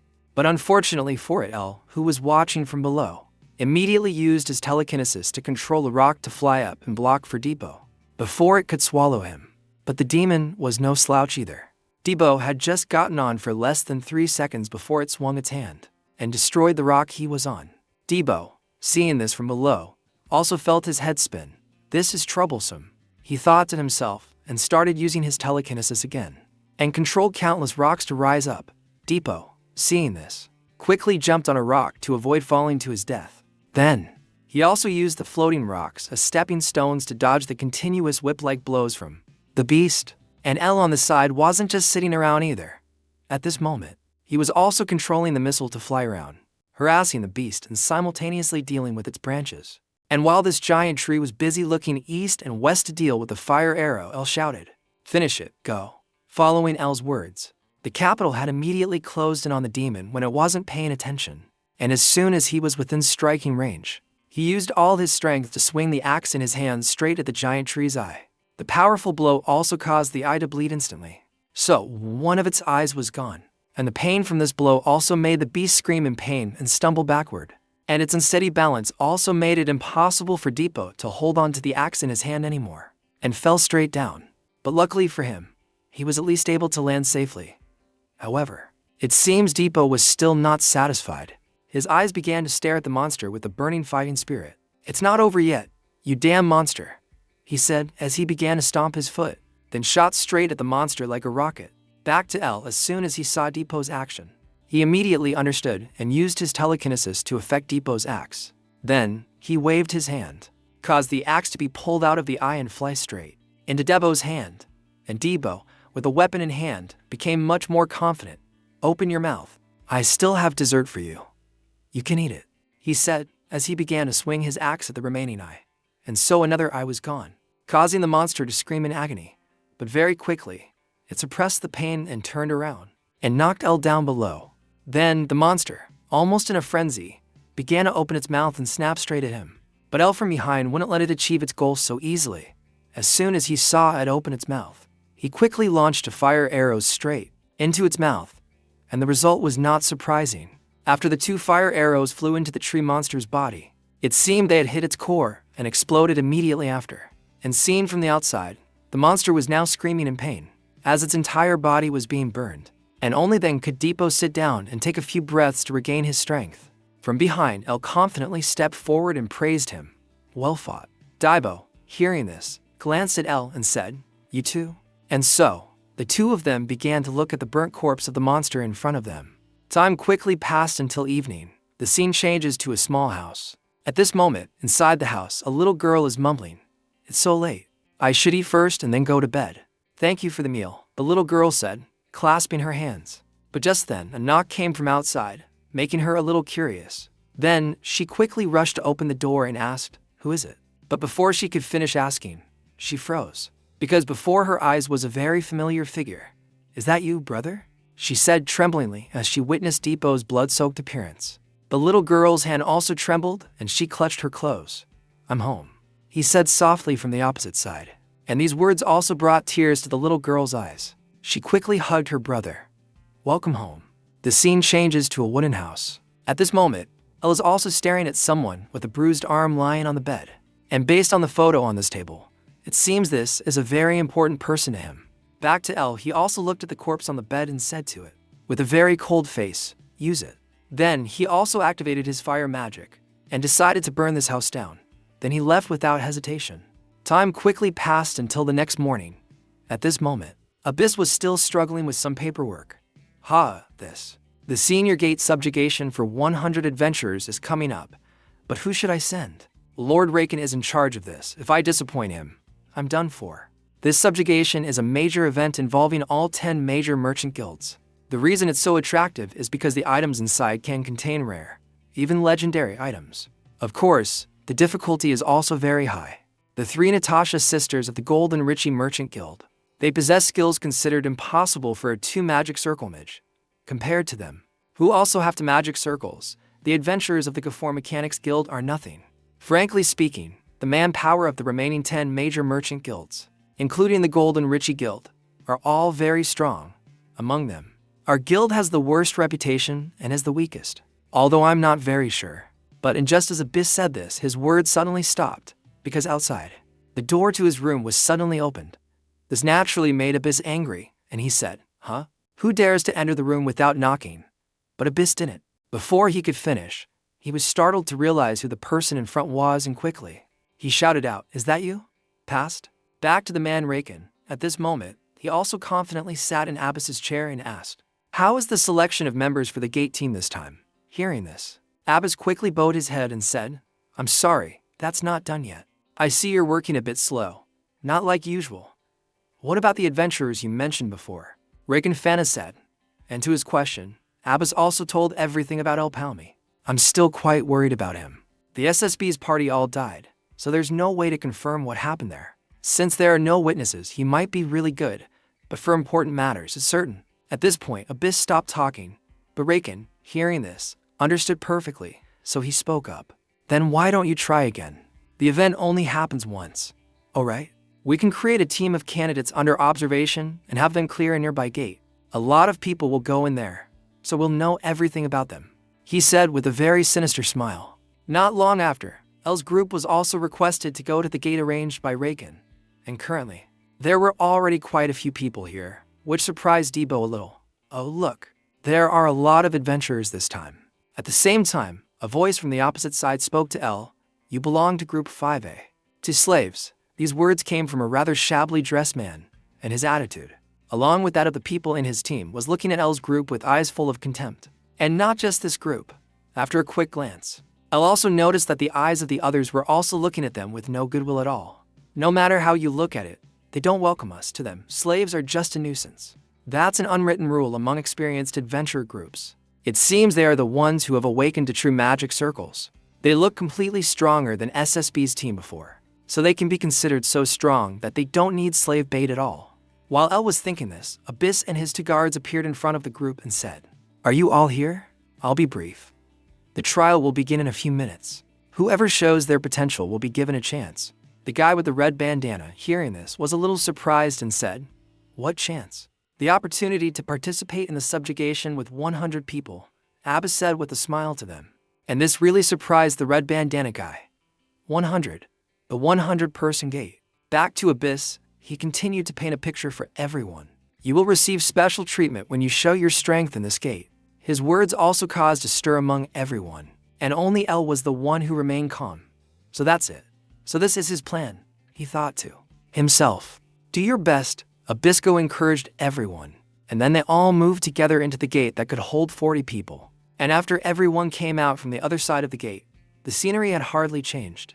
The guy with the red bandana, seeing this, also muttered, another forest gate." Then he was full. He also glanced at this mage and said, "We will only cooperate when we fight the boss. Split up to explore, search for everything, and regroup on signal." And so, this group of people began to split into smaller groups and go their separate ways, leaving the 2 members of Group L all alone. Back to the mage's group.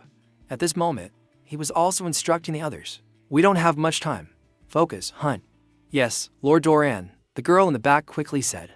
Then, this young man Doran also noticed some rustling sounds in front and paid attention. And in his line of sight, at that moment, behind a tree, a small monster shaped like a spider appeared, but it seemed this monster was quite weak. So, Doran didn't pay it much mind. "TSK, just one monster. And it's a mushroom monster too. What a waste of time," he said as he began to use his magic and create a blue energy sphere. He then shot it straight ahead, causing a not-so-small explosion. This was the elemental burst magic. "How boring.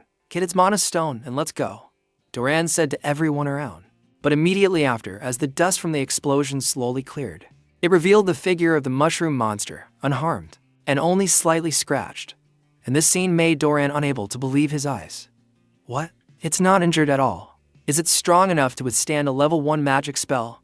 He said with a hint of panic. But his black-haired teammate immediately drew his weapon and reassured him. It's okay. There are many of us. And just as he finished speaking, countless whooshing sounds suddenly echoed in their ears. Tenderin, seeing this, quickly warned everyone. Something's different, everyone, be careful.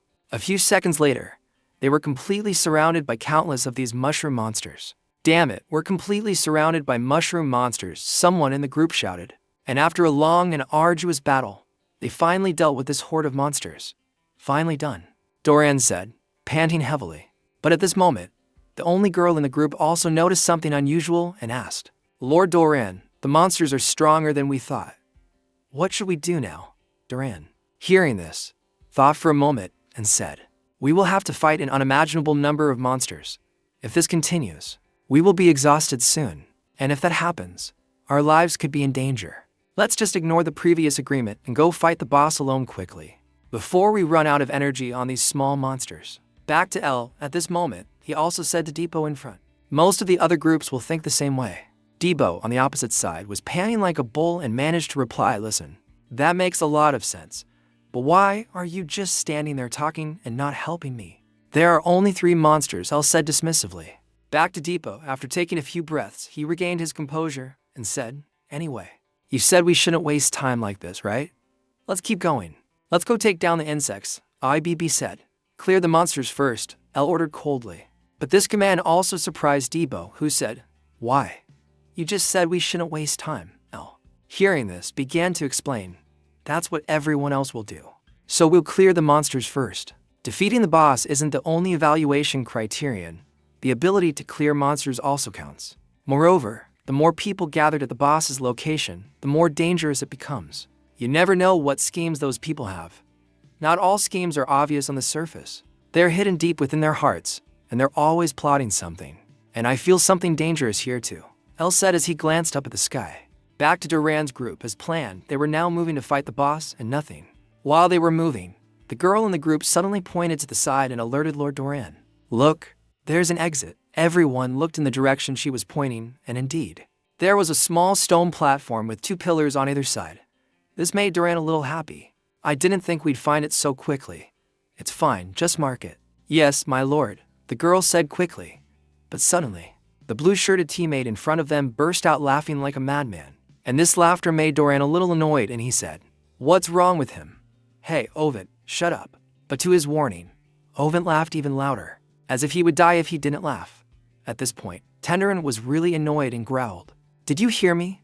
This will attract monsters here. Ovid, on the other hand, managed to turn his head back, revealing a very strange face. His mouth was smiling, but his expression was like he was crying. Sweat poured down his face like a waterfall, and even the veins on his face were clearly visible, as if he was trying not to laugh but couldn't. What the hell? Doran exclaimed in shock when he saw the expression. But then, the laughter of his other comrades began to echo from behind him. Doran, hearing this, quickly turned his head and found the whole group enveloped in a purple mist. With the instincts of an adventurer, he immediately deduced that it was poison gas. This is bad. I need to get out of here now, he thought. And without a second thought, he abandoned his remaining comrades and charged straight for the gate to get out. But at that very moment, a loud sniffing sound echoed from behind him.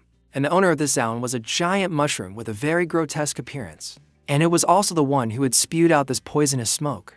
All this smoke was sprayed out from the holes on its body, like an air pump, and faced with such a large amount of poisonous smoke. Doran finally couldn't hold it in and started laughing like a madman. Back to L's group. They were now moving along a river. And while moving, Depot was also lost in thought.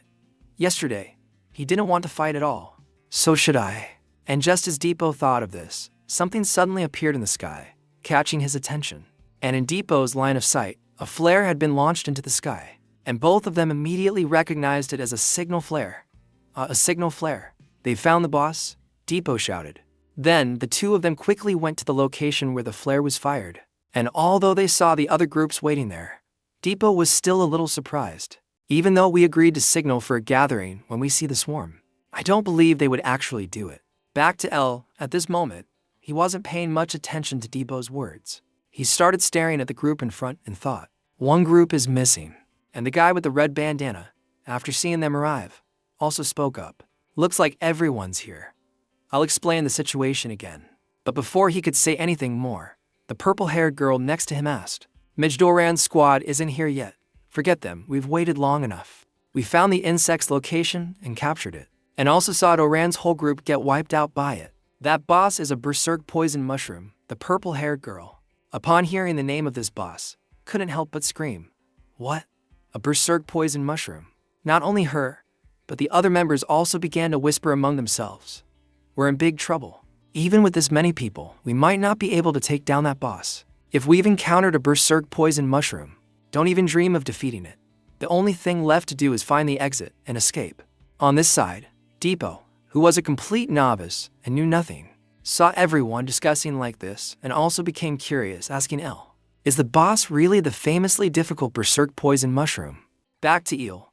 After hearing the boss's name, he himself felt it would be a tough fight. So it's that one. It's indeed the most difficult boss at my current level. Because of the poison gas it emits, I won't be able to get close to it. This also means that no matter how many people there are, they won't be able to do anything to this thing. If we want to defeat it, we have to use long-range attacks. However, those half-assed attacks can't cause damage because it's very strong and fast too. On this side, the guy with the red bandana waited for everyone to discuss for a bit. Then he announced some bad news. Unfortunately, the boss is right in front of the exit. So, we have to face it if we want to get out. And Debo, hearing him say that, puffed out his chest and said, Are you afraid of it? 3 bosses are nothing. Just one fire arrow from this big brother here. But before he could finish, L, next to him, said coldly, Debo, shut up. We will die if we face it blindly. My fire arrow can't hurt it. Hearing this, IB lost all his confidence and said in shock, Huh? Why? Neo, hearing this, slowly explained, even the small monsters in here are very tough. So the boss monster must be many times tougher. Dibbo, on the side, hearing him say that, didn't know what to say.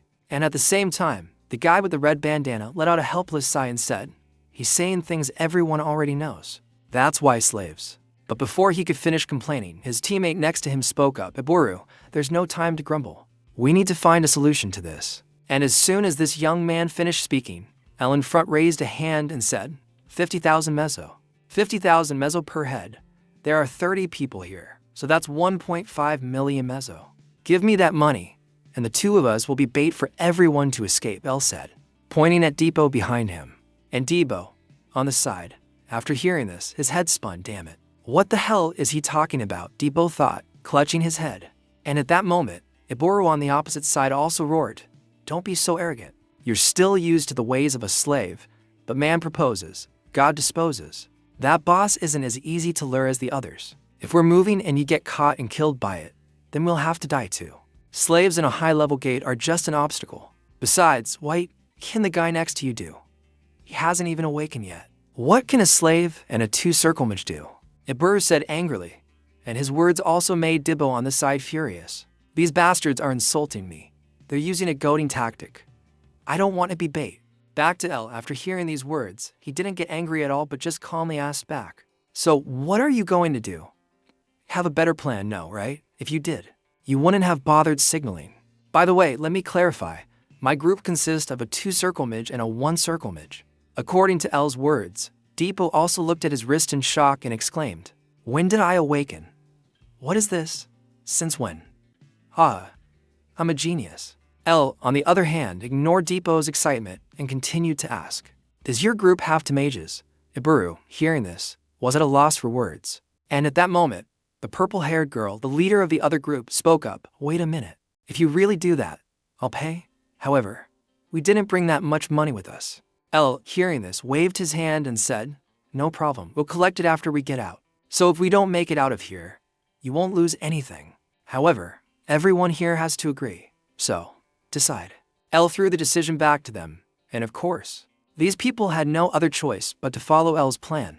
And so, everyone began to calmly move towards the exit where the berserk poison mushroom was guarding.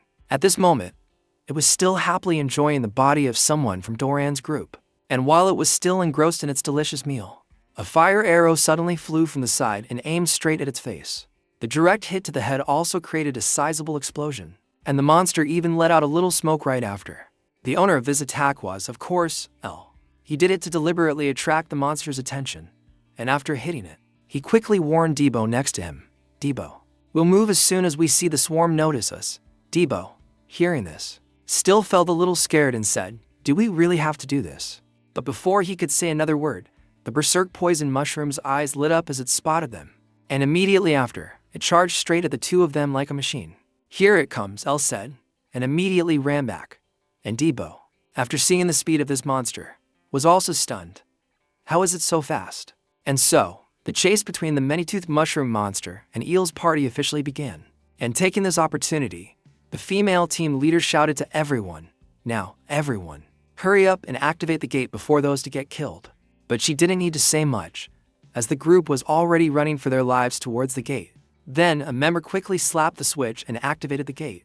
Then, after the gate was formed, she shouted again, go quickly with that. They all quickly entered the gate and disappeared. Meanwhile, Elle and Depot are still running for their lives. But before they could get far, they were blocked by a group of tiny mushroom monsters. Seeing this, IBE grumbled, damn it, do I look that easy? Get lost, he said as he began to channel his magic into his axe. Then he swung it powerfully, cutting in half all the little monsters that dared to block his path. This was his unawakened state. But even though he dealt with these monsters, he was a step too slow, allowing the enraged poison mushroom to catch up right behind him. And at the moment the monster opened its mouth wide to bite down on Depot. Then Elle, next to him, gave it a fire arrow, sending the monster flying backward. But just as Eel had predicted, even though it took a direct hit to the head, it barely caused any damage. Seeing this, Neo unleashed another fire arrow and aimed directly at the head. But this time, it seems the mushroom monster reacted in time and dodged to the side in the nick of time. Elle, seeing this, still didn't give up. He immediately used his telekinesis to control the arrow to turn back and get it. It continuously flew in front of the enraged poison mushroom to block its path. But even so, then with the monster's overwhelming speed, its claws were right behind them. It's catching up. He cried out in fear. But luckily for them, at that moment, a crack appeared in front of them, and Elle, as soon as he saw it, said, jump. Then, following Elle's command, as soon as they reached the edge of the crack, they jumped down, and also managed to dodge the blow of this enraged poison mushroom. Hey, you damn monster, take this, Debo said as he gave it the middle finger, while Elle behind him also started to activate his fire magic. He then gave it an arrow to the body. Of course, this was just a farewell gift, as it wouldn't really cause much damage. And both of them fell into the water and were swept away by the current immediately after. Not long after, the two of them successfully climbed ashore. At this point, Debo also took a few breaths and asked, what the hell were they? Wearing on the side, hearing this, he wrung out the water from his clothes and said, haven't you heard? It's the boss monster of this place. It seems we need to prepare better if we want to kill it. And to his answer, Debo's face went blank and he laughed awkwardly. Ha, boss? Are you saying we're going to kill it? I didn't mishear that, did I? You heard right, Elle said coldly. Are you kidding me? IBB shouted. Elle, hearing this, said in surprise, what's wrong? Didn't we come here to hunt monsters?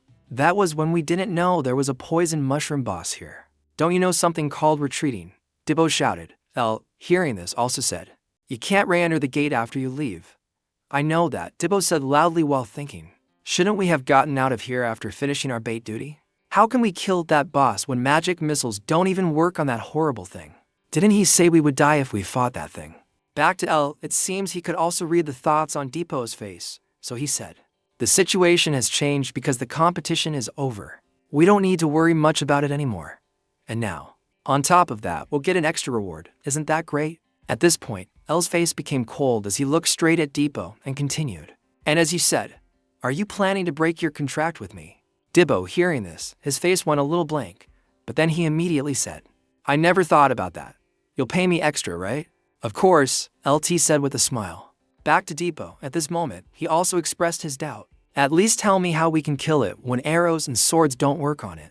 I have no intention of sacrificing my life. Is there really a way to kill it? Depot said as he stared at Elle's emotionless face. Scene changes to outside the gate. At this moment, the group of people are running out one after another. And Abyss, seeing them come out so early, is a little surprised. They're out already. It's a 40-person gate. Isn't this too fast for them to conquer? At this point, he also stepped forward and asked the purple-haired girl, Jebber, how was it inside the gate? It seems a few people went missing in there. Are they still inside? And to his question, Jebber quickly replied, we failed to clear the gate. Duran's group was wiped out, and El Palmi is still inside. We were only able to escape because El and his teammate acted as bait. This boss monster is unbeatable. It's too strong. Abbas, hearing her say that, started to frown and said, so, you did nothing but run away. Reber, hearing this, thought he didn't understand the situation and explained again. The boss is a berserk poison mushroom. It's super strong. We couldn't do anything. And faced with Jebber's words, Abbas turned and said to his two guards, let's go back, Jebber. Seeing this, quickly said, Sir Abbas, wait. El Palmi's group hasn't come out yet. The gate is still there. Maybe they're still alive. They won't survive. It's just a matter of time, didn't you say so yourself? The boss is a berserk poison mushroom, right? If you want to wait, you can wait by yourself. I don't have time, Abbas said and left immediately. You can wait? And at the same time, he also despised this group in his heart. What a bunch of useless people. I guess they were really unlucky to have to fight that berserk poison mushroom here. The remaining two groups in there to kill the berserk poison mushroom is impossible. Give up. I don't want to waste time on ordinary adventures like this. What I want is an adventure. Someone who can defeat that thing. Someone who can turn the impossible into the possible. Back to El, at this moment, he was also standing on a rock, and drew his bow, aiming a fire arrow in some direction. Let the hunt begin, he mumbled. He then released his hand and let the arrow in his hand fly straight forward. And Li Zoel, standing and aiming from a distance like that, also has a clear purpose. This boss is faster and tougher than any we've ever faced. On top of that, it uses a spreading poison mist that's incredibly difficult to deal with in that case. It's better to keep our distance and attack from range. But the magic fire arrow I created currently doesn't have enough power. However, using telekinesis to twist the arrow and then shoot it at high speed will greatly increase its piercing power. This is something I can only do in the Fengtu world. It's what I thought of when I had to face the berserk poison mushroom boss. A skill that turns the impossible into the possible and increases my chances of defeating it. Fire Spear. And as El thought of this, the launched Fire Spear arrow had reached right in front of the giant mushroom. Then, this arrow also pierced straight into its body, causing the enraged poison mushroom to scream in agony. And with a terrifyingly strong spinning force, it successfully pierced through the giant mushroom's body. However, El, who was watching from a distance, still felt a little regretful. I tried to shoot through its head in one shot, but it seems I missed. This is going to be troublesome. In his line of sight, at this moment, the berserk poison mushroom had been pierced by the fire spear through its upper left area. But this was still not enough to trouble this beast. Immediately, it began to roar as if it had gone mad, and turned its face towards the direction the arrow was shot from, and spotted El aiming his bow to shoot it again. And without a moment's hesitation, the berserk poison mushroom accelerated on all fours and charged straight at him like a rabid dog. El, seeing this from above, gave it another fire arrow, but unfortunately this time, with its rapid movement speed, it dodged to the side just in time. At this point, El also felt a bit of difficulty. It's hard to use the fire spear while moving and finding an advantageous position. Also, the cooldown of the fire spear is too long.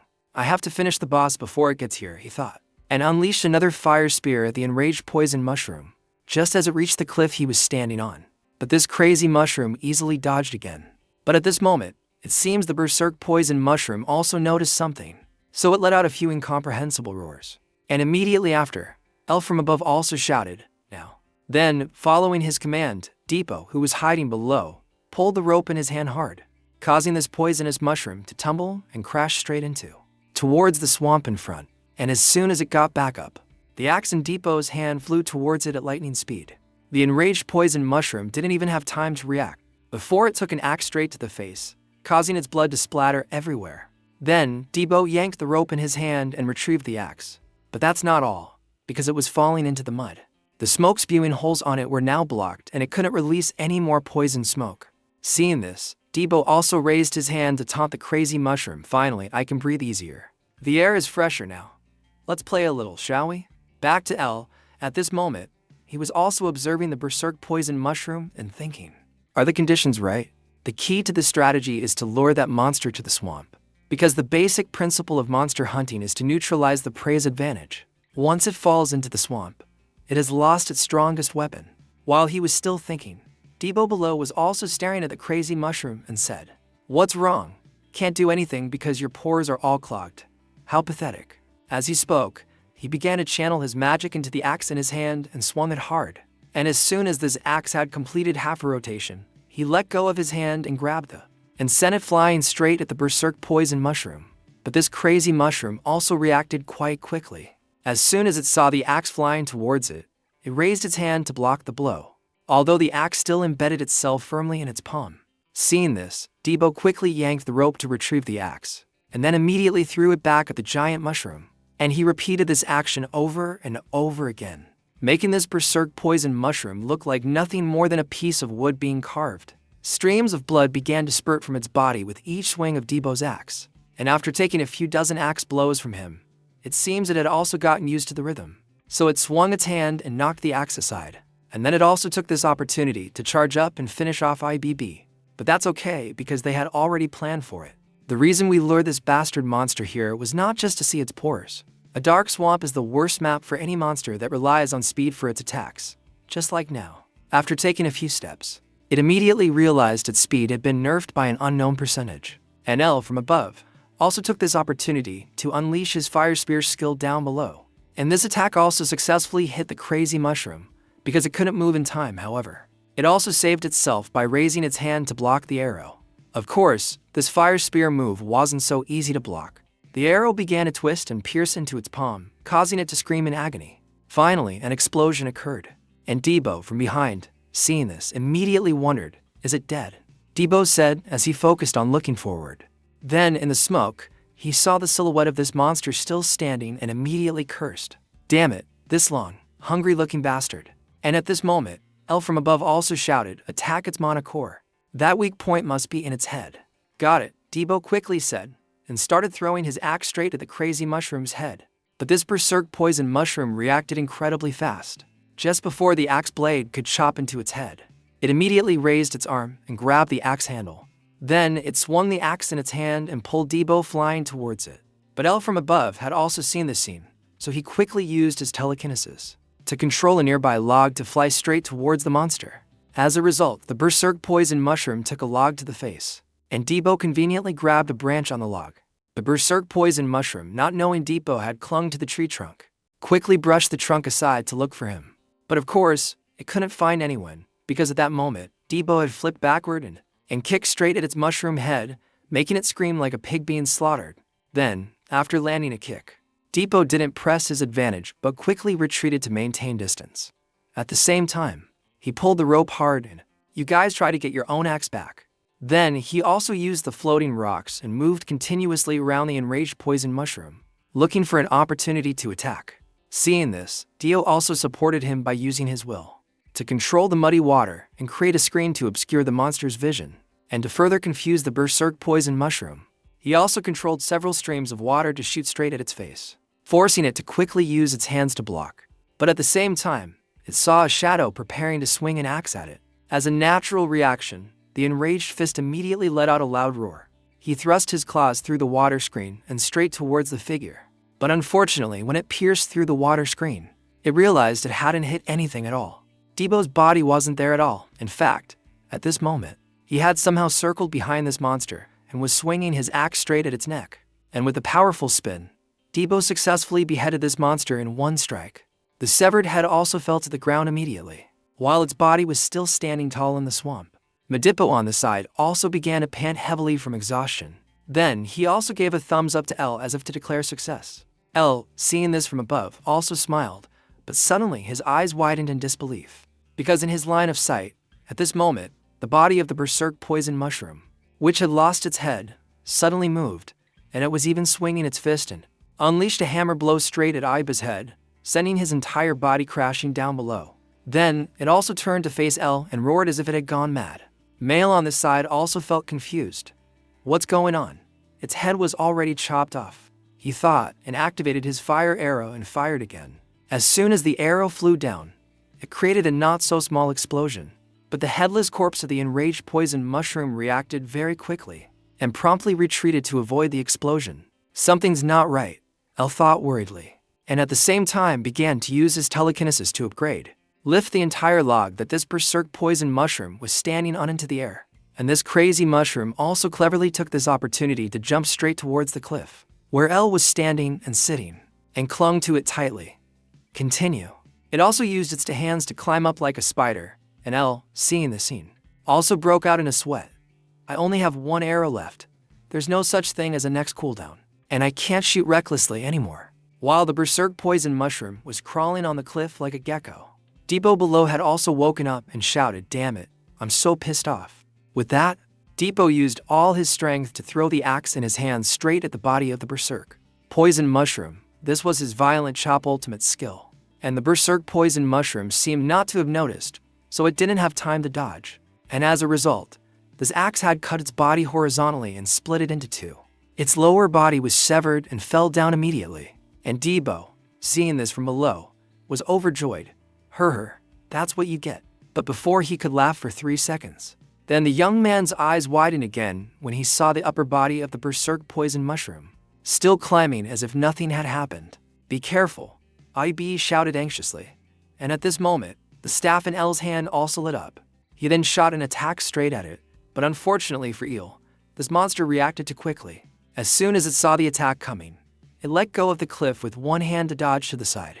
And at this moment, a face of some kind appeared inside the body of the berserk poison mushroom, smiling very smugly as if having achieved victory. But just as it was in the middle of laughing, L's cold voice also rang out. "So this is your real head. Thanks for letting me know," he said. In its line of sight, at this moment, it seems the attack just now was actually a flare fired from the gun in his hand. Depot, seeing this from below, was also stunned.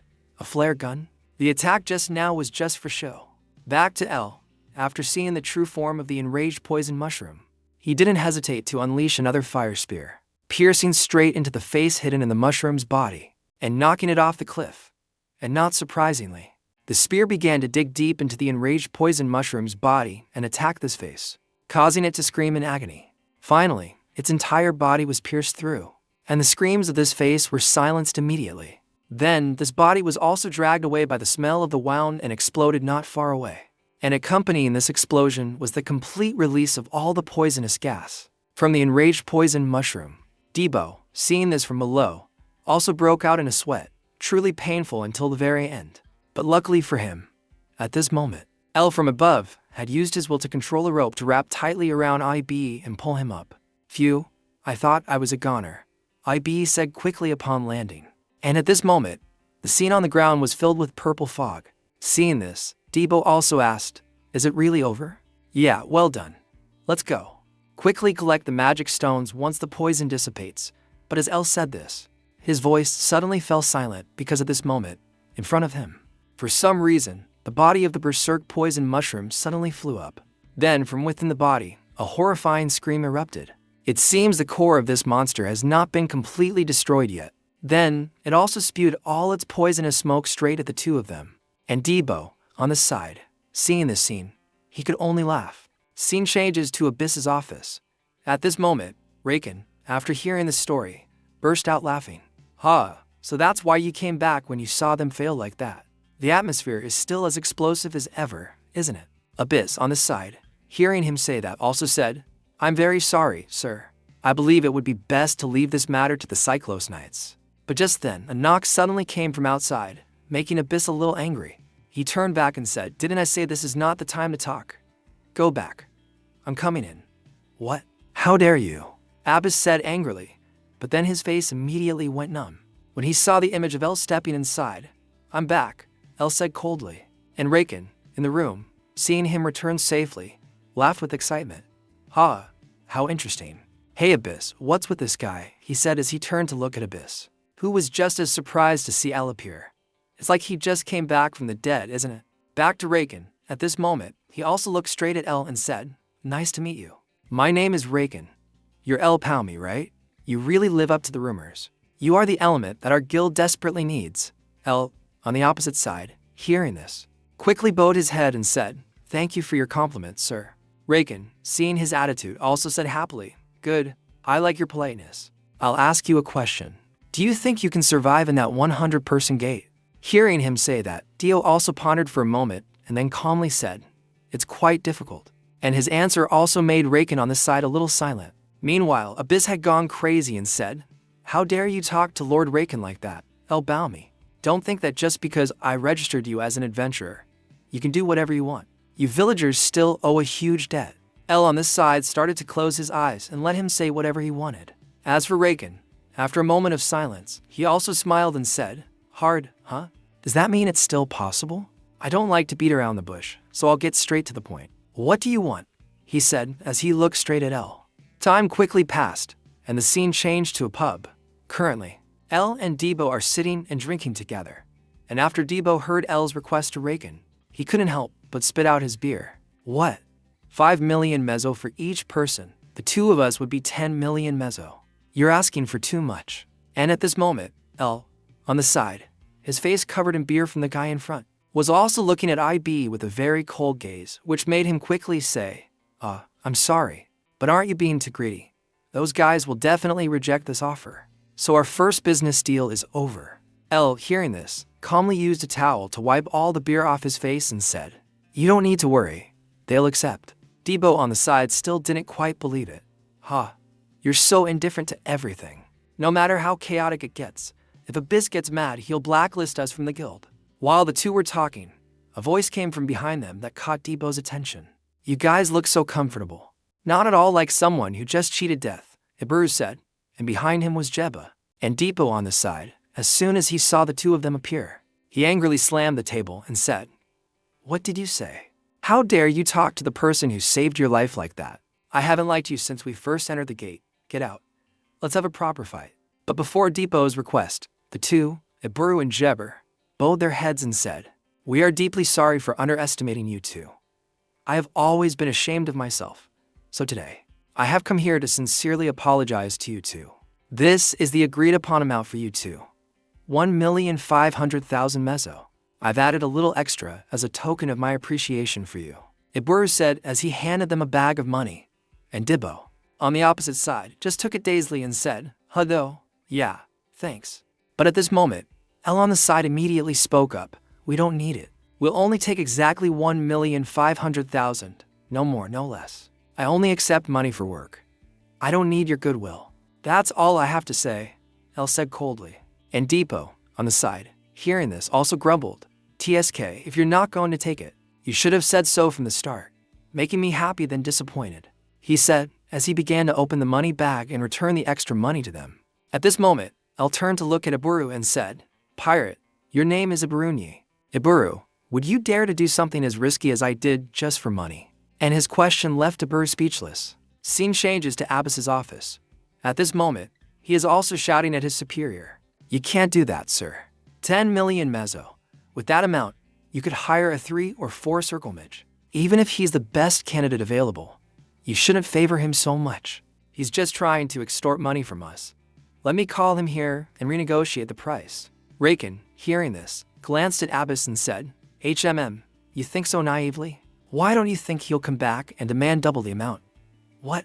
Abbas was stunned to hear this from Raken. And to explain this, Rakan took out a piece of paper and said, "Read this. This time, the GAFO Mechanics Guild will only send El Palmidi's team." Abbas, on the other hand, also picked up the notice to read and thought, "What can just a people do? But I don't know what's written in this notice." But as soon as I read a little, Abyss's face broke out in a cold sweat. Then he quickly turned to look at Raken and asked, "Is this true, sir?" Raken, on this side, also leaned back in his chair and answered comfortably, "If that news is fake, we'll be in big trouble. I spent a lot of money to buy this information." Abyss, hearing him say that, also gritted his teeth and thought, "The Dark King Din. Will the Dark King Din really be there?" Back to Raken. At this moment, he also picked up a pen and pointed it at Abyss, saying, "Don't make unnecessary mistakes, Abyss. The war has already begun." Time quickly passed, and it was time to raid the Red Gate with 100 people. Currently, there were already quite a few adventurers who had set up tents to rest and wait for the others. And at this moment, El and Dibbo were also here. "I don't think they will actually accept your offer," Dibbo said in surprise. "Don't get too excited and focus on the fight," El said coldly. "Don't worry, I'm an experienced adventurer now," Dibbo said as he began to observe the other adventurers around and mumbled. "The atmosphere here is really tense." And suddenly a blonde uncle spoke to them. "Oh, there's a new person here. Are you from the Gafo Mechanics Guild? Nice to meet you. I'm Sudin, an E-rank adventurer from the Janus Mechanics Guild." El, hearing this, said coldly, "I am El Palmi, a C-rank and C-rank adventurer." L's speed really startled Sudin on the side. What? A C-rank person? I thought only 1 or 2 circle mages could enter this gate. How can a C-rank person? But before he could finish, a voice came from behind the group. Hey, can I talk to him for a moment? I need to talk to him. These words came from a blonde girl dressed like a knight, whom he had called. Sudin, seeing this, clicked his tongue and left, grumbling. TSK. So now he's with those people. What a waste of time. Back to L, after seeing this girl's appearance. He also remembered his conversation with Abish earlier. Why do I have to do that? L asked curiously. But Abish didn't intend to give a long answer and just said, just take the order and do it. Why are you asking so many questions? Our guild will cooperate with the Signet Knight Order in this matter, following the ideals of Empress Sidnius, the strongest army. The Sidnius Knight Order, praised by the world as a symbol of strength and power, has begun to take an interest in the gates. The slots for the gates have been snatched up by other guilds, so we have no choice but to ally with them, even if they only send their amateur team. The success rate will still be much higher. Although they are plotting something by approaching this gate, cooperating with them is not a bad idea. L, hearing this, also said calmly, I see. It's just an alliance. I don't think it's that simple. I have a feeling something shady is going on, Abishvu said. Back to the present. At this moment, the blonde girl also introduced herself. I am Kiri, the leader of the Cygnus Knight Order's amateur team. I hope you know your place and don't get any funny ideas just because we've spoken a few words. I don't want to cause any trouble, so just keep quiet and follow my orders. And of course, her words also made Debo on the opposite side feel angry. What kind of damn attitude is this? Kiri, on the other hand, seemed not to see his annoyed face, so she continued to ask, Are you the only team sent by the Gotham Mechanics Guild? That's right, Elle said calmly. And Kiri, hearing this, also let out a sigh and said, Has the GAFO Guild given up already? And as she said this, the other guilds had also brought their people. First was the Dick Mechanics Guild, Grokus's group. Then there's the Media Mechanics Guild, Cuban's group. Debo, on the side, just by looking at their aura, could already feel the difference. They are all elites from other guilds. The atmosphere has completely changed. But it's not over yet. At this moment, 3 red-haired girls arrived at this place with a very confident aura. They are from the Goldrick Mechanics Guild, the 3 Natasha sisters. And Kiri, after seeing them appear, also said irritably, They look so arrogant. Their appearance also marked that all the guilds had arrived, so the host voice rang out. Hello everyone. My name is Longko, the one chosen to guard this place and help those who escape from the exit. I'm sure your manager has already told you about the gate, but I'll repeat it one more time. Legendary grade items dropped inside the gate will not belong to you in any form. Their ownership belongs to the association you work for. Of course, you will also receive a corresponding reward. In the end, you should be happy you get to keep the monostones. Also, if you plan to appropriate the supplies for yourselves, then you will have to face a B-rank adventurer party, he said, pointing behind him. 3 adventurers were waiting there. Debo, on the side, hearing that, also noticed these 3 people, then was startled when he saw the number of magic circles on their wrists. A 5th circle mage. Their whole party is 5th circle, he thought in astonishment. As for Longko, after explaining everything, he also said, I'm done. I wish you all a safe journey. Following his words, the adventurer parties entered one by one. At that moment, Kiri also turned to Elle and said, Follow me, I'll lead the way. I will be the only one who can successfully clear this gate. Debo, hearing her speak so confidently, was startled. Is she out of her mind? Do I really have to cooperate with her? Elle, on the other hand, didn't pay attention to him. He was staring intently at the gate and thinking. In the end, all my efforts so far have been to enter this gate, a gate I've never set foot in, not even in my past life. But I must succeed. That chain of events has now begun. Thinking this, he also told Debo, Let's go, Debo. Behind him, hurriedly followed and said, HMPH, even if they cry and beg, I won't help them. Report from Red Gate 100, the first entrance. Consolidated report, Genesis Guild wiped out. Meridia Guild wiped out. Dick Guild wiped out. Sky Guild wiped out. El Nido Guild wiped out. Goldrick Guild wiped out. All guild members are dead. Raid result report, failure. Rewinding to the time when this adventurer party had just entered the Red Gate. At that moment, what appeared before them was a vast, expansive field. Everyone, follow me, someone said. Meanwhile, he said, the young man, Debo, was still in awe of the sight before him. My goodness, it's so huge. Did you think we came here for sightseeing? Hurry up, Kiri urged. This made the young man Debo feel a bit annoyed. Boss, are you really going to let this slide? Why are they? As he spoke, he turned to ask El, but stopped when he saw him pressing his ear to the ground. Then asked, "What are you doing?" However, before he could get an answer, not far from them, countless heavy footsteps suddenly appeared, accompanied by a long trail of dust. The cause of it was none other than a herd of super muscular wild boars, with a red ribbon tied around them. Who knows by whom? That sound is a herd of ribbon boars. There are about 1,000 of them coming.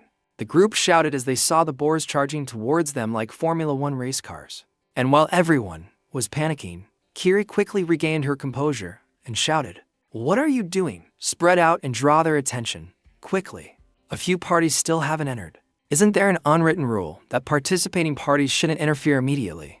Over here, the other adventurers clicked their tongues in annoyance upon hearing this. But they quickly scattered to both sides. "El Nido mechanics, come here," Ahmed shouted. But these people refused. "We'll go this way." Just like that, the adventurer party's formation was cut through by this herd. But that didn't mean they would actually ignore the people.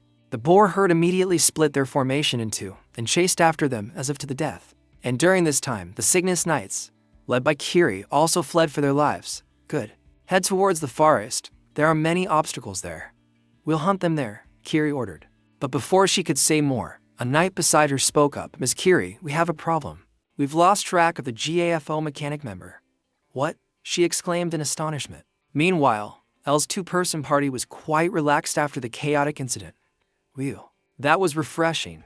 Looks like we can relax now." "But how did you know the ribbon boar herd would attack?" Debo said with a laugh, having escaped a dangerous situation. El calmly explained, "Based on my experience on a vast grassland like this, herds of monsters often appear. Ribbon boars have an average length of 2 meters. They are very aggressive monsters that usually move in herds, numbering from hundreds to thousands. Though difficult, it's not impossible to defeat them. But the other mechanic groups think the same way.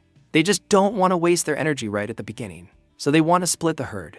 From now on, we can't know what monsters will appear. This is definitely not the end. The 100-person expedition in Slipwood in my previous life ended in failure, with the death of all adventurers." El recalled his memories. Meanwhile, seeing him in deep thought, Debo asked, "What are you thinking about?" As he spoke, he turned to look at El, and this very action caused him to not notice a tripwire at his feet and run into it. Then a spike trap suddenly sprang up from the ground, heading straight for him. Luckily, El reacted in time and pulled the young man back, saving his life. "What was that? A trap? Who would place them here?" Debo said, his face pale. At the same time, somewhere in the forest, the sound of a rope snapping suddenly rang out. Then, immediately after, a sharp stake aimed straight for an unidentified adventurer. But this bald-headed man was no pushover. Even without turning around, he detected the trap coming towards him and immediately swung the great sword in his hand, slicing the sharp stake in two. "HMPH, pathetic," the man said with a contemptuous voice, as if looking down on those who set this trap. His teammates, who were with him, also sheathed their swords and reported, "We've disarmed all the traps, that was the last one." And among the group, the leader, seeing the bald-headed man's casualness, reminded him, "Don't let your guard down, Babel." The owner of this voice was Grokos from the Dick Mechanic Guild. "Continue." He then looked at the destroyed traps around and commented, "Although still imperfect, they are very dangerous, and they even mimic human hunting methods. From that, we can deduce they are not ordinary monsters. If it's a monster with this level of intelligence, it must be a hob. They're troublesome, so they might be the boss monster of the Red Gate. I had a faint guess already. This gate's difficulty is quite high. Unless they're adventurers of the same level as me, the rest will die a hopeless death. I will find the best solution. Follow me," he said. But no one answered. "Be careful. Don't let your guard down." Crocus turned back to remind them. But the only thing he witnessed was Babel's head being separated from his body. Then a flash of light appeared and aimed straight at the entire group of adventurers, instantly logging them out. Even Crocus, who was confident in his strength, was caught off guard by the scene, and was approached from behind by an assassin and sent to meet the King of Hell. "You fool, talking as if you know everything," the assassin said with a laugh. And so, without even truly encountering a monster, this group had already started backstabbing each other. The scene shifts to a corner of the grassy field. At this moment, the voice of an unknown man rang out, diverting attention at the entrance with a herd of ribbon boars. I don't know whose idea it was, but thanks to that, my job has become much easier. I should act now since things are going smoothly. Oh my, this is such a pain. but time is running out. So, I guess I have no choice. Let's get started, shall we? He said as he slowly stood up. Meanwhile, the three Natasha sisters were standing behind him. However, there was something strange. It seemed the sisters were in a state of paralysis, trying to move their bodies. But unfortunately, reality was too harsh for them as the cross-eyed man started to speak. Trying to move is useless. That's how this magic works. It will take at least 30 minutes. Why is there nothing? Why are you doing this? The eldest sister said, trembling. The cross-eyed man was a bit surprised. Impressive. You can still talk in that state. Just as expected from Natasha. Since you're a danger, I'll just deal with you now. After saying that, without letting the eldest sister say another word, he immediately launched a fireball spell, piercing through her body. Behind her, the two younger sisters' faces turned pale with fear. Back to the cross-eyed man. After the eldest sister was dead, he answered her question. You ask a difficult question. Why am I doing this? At this point, he noticed the other two and found his answer. Would it be easier to understand if I explained it this way? The thing that hook mages all do. Fire arrow, the man said, showing a very perverted expression. Then, immediately after, his magic activated and blew the bodies of the two remaining younger sisters to pieces. Having finished his work, the pervert let out a sigh. They didn't have a better end. I really want to rest now, he said, remembering a recent memory. When he was summoned by the white-haired villain, William, I am here, my lord, he said hastily. I have waited for this day for a long time. We have hidden from their eyes, concealed our identities, and stayed deep underground to spread our power and influence throughout the entire guild. Now, the time is ripe. I will not disappoint you, William affirmed. And to be sure, the white-haired man threw him a feather and explained, take this. This is a gift from him. Failure will not be forgiven. Back in the present, the feather was tied around his neck like a string. I shouldn't have turned it off, should I? I guess there's no other way.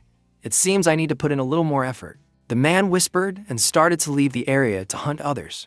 Time passed quickly until evening. The scene shifts to the camp of the greenskin hobs. At this time, Elle's two-person party had also left. Was also eyeing this landmark, but after seeing the number, scale, and operation of the monsters, the young man Debo was on the verge of wanting to go home.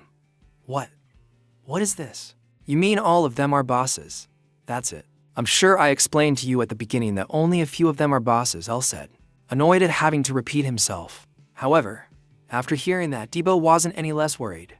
Boss or not, it's the same.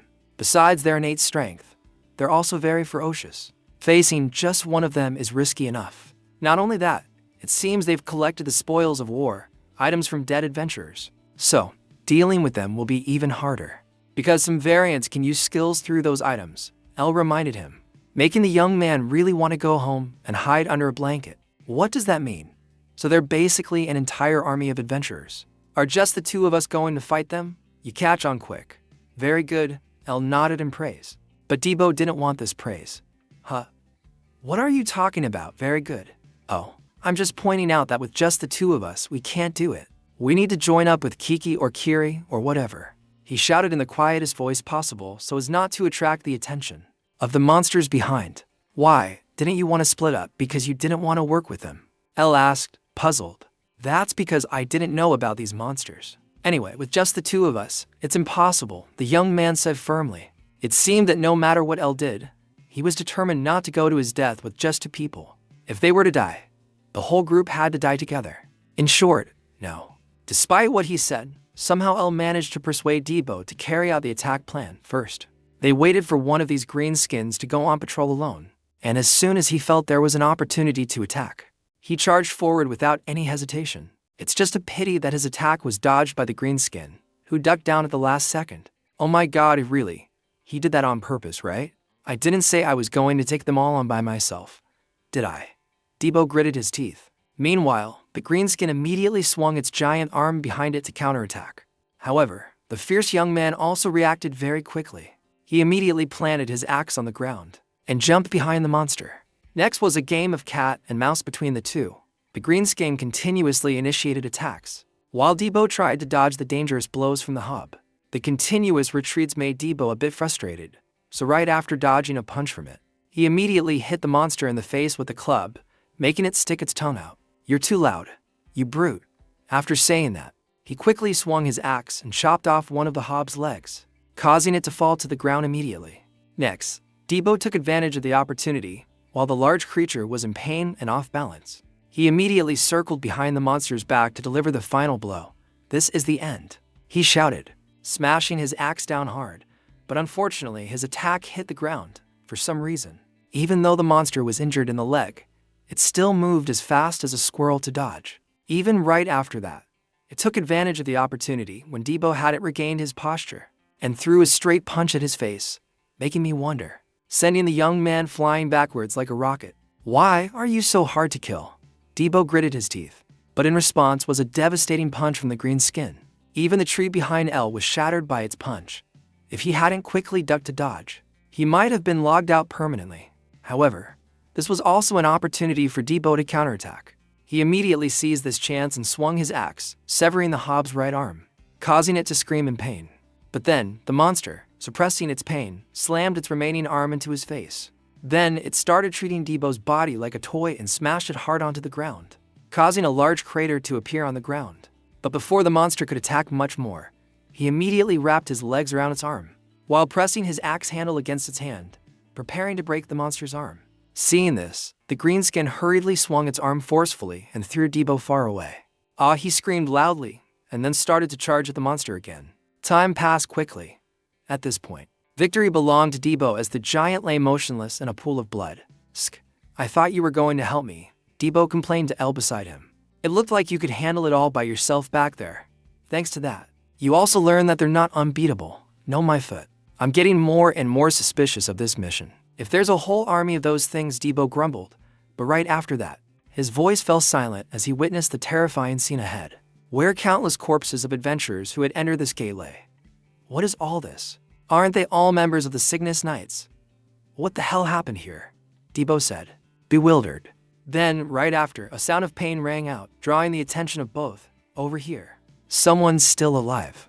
After saying that, they hurriedly ran towards a tree where a knight was still struggling to hold on. "What happened here? Did the goblins attack you?" El asked hastily. The knight on the opposite side gritted his teeth and said, "Goblins? Not at all. It was a bunch of bastards who did this, and have seen." Scene switches to Abyss's location. After taking a drag from a cigarette, he collected his thoughts. This isn't right at all. Opportunist, these unknown gates can only be entered by a few people. Their purpose is to gather information and attack the remaining adventurers, since that type of gate will disappear. After they exit, all evidence of their wrongdoing will also disappear with it. However, this time it was almost an unwinnable battle, because they would have to overcome this difficult pass with their strength exhausted, and they only had a few people left. Even if they somehow passed that stage and brought out a unique item, they couldn't avoid the suspicion of those outside the gate. Could it be that they are the elites of the guilds in the end? Impossible. Even if that was their purpose, if this news somehow got out, they would have to go to war with the remaining merchant guilds. A merchant guild wouldn't participate in such a dangerous gamble. So, does this have a greater meaning and purpose? He secretly speculated in his heart. Back with El's group, the knight in front had now told them everything, leaving Debo a little bewildered. Could it be? Yes. I don't think I saw that girl here. El nodded. The knight, now even more furious, punched the ground. Damn it, it's all my fault. Who would have thought she was the traitor among us? But why would Miss Curie do that in front of everyone? El, after hearing this, asked back.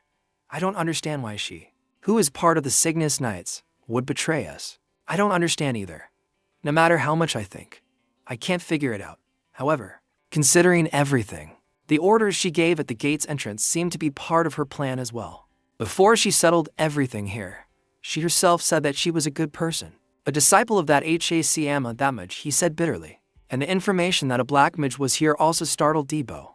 The black mage, 800 years ago, he, a transcendent being along with his many disciples, threatened the worlds of Fawn through joy and hell. And to stop him, the 6 heroes joined forces to defeat him, and that battle pushed the black mage and his forces into a completely disadvantageous position.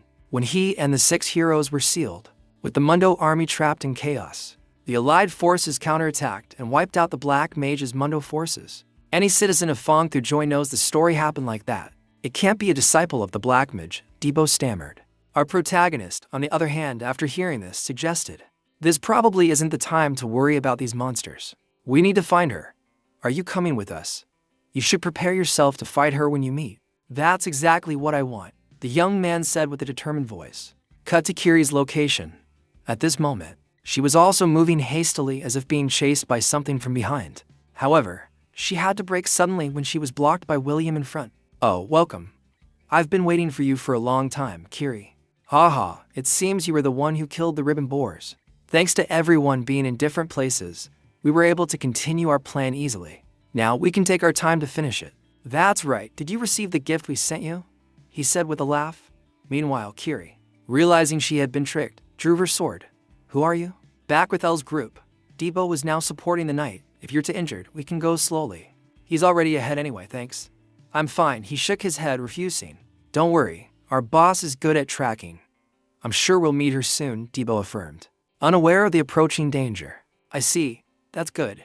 As he spoke, he began to channel mana into his dagger. Speaking of Kiri, she was now fighting all these villains by herself somehow. They had been fighting from night until dawn. William, in the back, seeing that Kiri could withstand so many consecutive attacks alone, didn't hold back his praise. "Excellent, or should I say, as expected from the training captain of the Cygnus Knights. I wonder how much longer she can last," he said with amusement. Back to the battle. After Kiri retreated to dodge an attack from a man in brown, she began to use her skill called Thurnhat Rising Sun, creating a sun-like symbol behind her. And of course, the other adventurers weren't stupid enough to give her time to use her skill. "Enough showing off," a blue-haired man shouted. At the same time, he swung his sword fiercely, slashing straight at Kiri. But she immediately raised her sword to block the blow. Then, she used a super-fast speed to retract her sword straight towards her body, then swung it out again, aiming straight for his neck. "Wait," the man shouted hastily, before being cut into countless pieces by Kiri's Nhetrim Sun Slash technique. However, although this technique was powerful, it also consumed a lot of energy, so right after using it, Kiri started to breathe heavily. "Reveal your purpose if you don't want to die here," she began to threaten, and these words also made William, who was in the back, feel a bit annoyed. "So noisy. What are you guys doing? Finish her off quickly." Following his words, the three remaining hounds immediately charged forward to attack at the same time. They shouted in unison, and Kiri also gripped her sword tightly to prepare to defend. However, at this very moment, a black shadow suddenly burst out from the nearby grass. And then, right after, the man holding the sword in the middle was cut into 3 pieces by this black shadow, to the astonishment of the remaining people. And the one who acted was none other than the young man Debo. And to explain why he appeared here, we have to talk about a few hours ago, when he was still supporting the Cygnus Knight. At this moment, as he began to focus energy into his dagger, he immediately used one hand to grab Debo's neck while the other aimed the dagger straight at him. "Excellent, send my regards to Kiri when you see her." The man laughed as if he could already see Debo lying in a pool of blood. However, man proposes, God disposes. At the very moment his dagger was about to touch Debo, a fire arrow suddenly shot from a distance, blowing his arm away. And only then did our naive Debo realize with a start that he had almost died, and hastily threw the knight aside. My arm, my arm." The man screamed tragically as one of his arms had said goodbye to its owner, while the young man Debo next to him still didn't understand what was happening. "Boss, what's wrong?" Speaking of El, he frowned as he observed and said, just as expected, "It's disgusting. Sorry to have to say this to you, but I don't have the habit of trusting others." As he spoke, he began to activate his fire arrow magic to send this guy to the afterlife. Returning to the present, Debo's sudden appearance also caused William to officially show himself. "How strange, an uninvited guest has appeared," he complained. The hounds next to him immediately recognized Debo and warned, "Sir William, he's from the GAFO Mechanic Guild. If he's alive, that means," and without letting him finish, William already understood. "I know. Viton, it seems that Rabbit was useless. I gave him a chance to work. Was I wrong?" The man mumbled and then turned his eyes towards the two of them. "How annoying. Because you two look strong. I guess we'll have to do it ourselves." Following his words, the remaining men also started to roll their shoulders and necks to warm up. Kiri, seeing this, immediately warned, "Be careful of them." "I know. They're perverts, right?" Debo said with a laugh. And at this moment, William also ordered his hounds to charge forward and attack. "Surround them. You can at least handle one of them, right? I'll take care of the rest. Don't be careless," Kiri reminded him, and right after that, the first man with the sword used a skill called Tankich Devastating Strike, aimed at both of them. But Debo immediately jumped aside to dodge the blow. He even jumped aside to dodge the blow. He even jumped aside to dodge the blow. He even quickly swung his axe to counterattack, nearly killing the brown-haired man. But Debo didn't give him a chance to regain his balance and attacked again. "You brat, die." Debo laughed while starting to cover his axe with mana. However, before he could swing his axe to attack, the man in red from behind used a crossbow to attack him to relieve the other man. And after seeing Debo dodge it, the man even clicked his tongue in annoyance. "You cowardly rat," he gritted his teeth. However, as Debo focused on the man in front, another man approached him from behind. And before he could react, he was hit by a third-kitch rising strike from this man, immediately leaving a wound on his shoulder. "TSK, to shallow, not enough damage. Don't worry, I'll release you right away." "Assault," he shouted and charged at Debo again. Meanwhile, Kiri, who was next to him, saw this and shouted, "You idiot, what are you doing?" And somehow, as the man's sword came down, Debo dodged it and slipped behind him. "What do you think I'm doing?" "Obviously, I'm playing with him." After saying that, he directly swung his axe and split this guy in half. "You bastard," someone shouted and simultaneously thrust a spear towards him, but was dodged by him. Debo dodged with extreme ease. Then he performed a Bautram violent slash to push the spearman back. "Damn it, why is he so strong?" The spearman gritted his teeth. But right after that, he suddenly realized something was flying towards him. So he quickly jumped aside to dodge. And the one flying was none other than the man in brown from before. When he confronted Kiri, she beat him to a pulp. "You call yourselves elites," the girl said mockingly, "killing me." The armored man gritted his teeth in anger but could do nothing. In the end, William couldn't bear to watch his underlings get beaten anymore and started to act. "Looks like I can't stand by any longer. You've come this far. We've wasted too much time." As he spoke, he also started to use his fire arrow magic and aimed at. An arrow flew straight towards Debo. "What's faster than the bosses?" Debo thought in surprise. Then, right after, a huge explosion occurred. "You were careless just because it was a fire arrow, weren't you? But my fire arrow is on a different level. And even if you knew, you couldn't dodge it. It's over. We should tackle the next dungeon," the cross-eyed man said with a smile. But before they could leave, his eyes widened. When the flames dissipated, Debo was still intact, and Elle's figure also appeared in front. "You? How is that possible?" the man said in confusion. Meanwhile, Elle began to use his telekinesis and pointed to the side. "Another guest is coming. Be careful, you bastards." And right after, as soon as Keel finished speaking, a giant pig burst out from the tall grass. Or rather, it had been lured by a wooden stake that Elle controlled with his telekinesis, causing the two men to be startled and unable to react in time. More accurately, it wasn't just one, but a whole herd. Time passed in a flash. At this point, the leading ribbon boar had fallen to William's firepower, but having to deal with such a large number of monsters also left him panting like a dog. "So tiring. I can't believe they dared to use this boar herd to escape." Jero, he shouted to ask about the situation of the men next to him. "Sir William, please forgive me. We've just finished up on the side," he replied hastily. After hearing this, William told the entire group that they didn't have time to regroup and needed to chase after Elle's group immediately. The reason William was in such a hurry was that he was worried whether Elle's group would take this opportunity to escape from the gate. If they really did that, it would lead to very troublesome consequences. Or rather, if Elle's group went outside and told the B-rank adventurers outside everything that happened inside, they would be as good as dead. However, at this moment, William also sensed something very strange about Elle, but he couldn't put it into words. "Sir William, there are footprints on this side," someone shouted. "If you encounter the one in the cloak, just hold him off.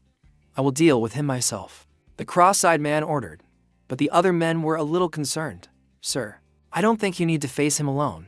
If you allow me, I think he's not just a small fry." "Are you worried about me? Don't you know?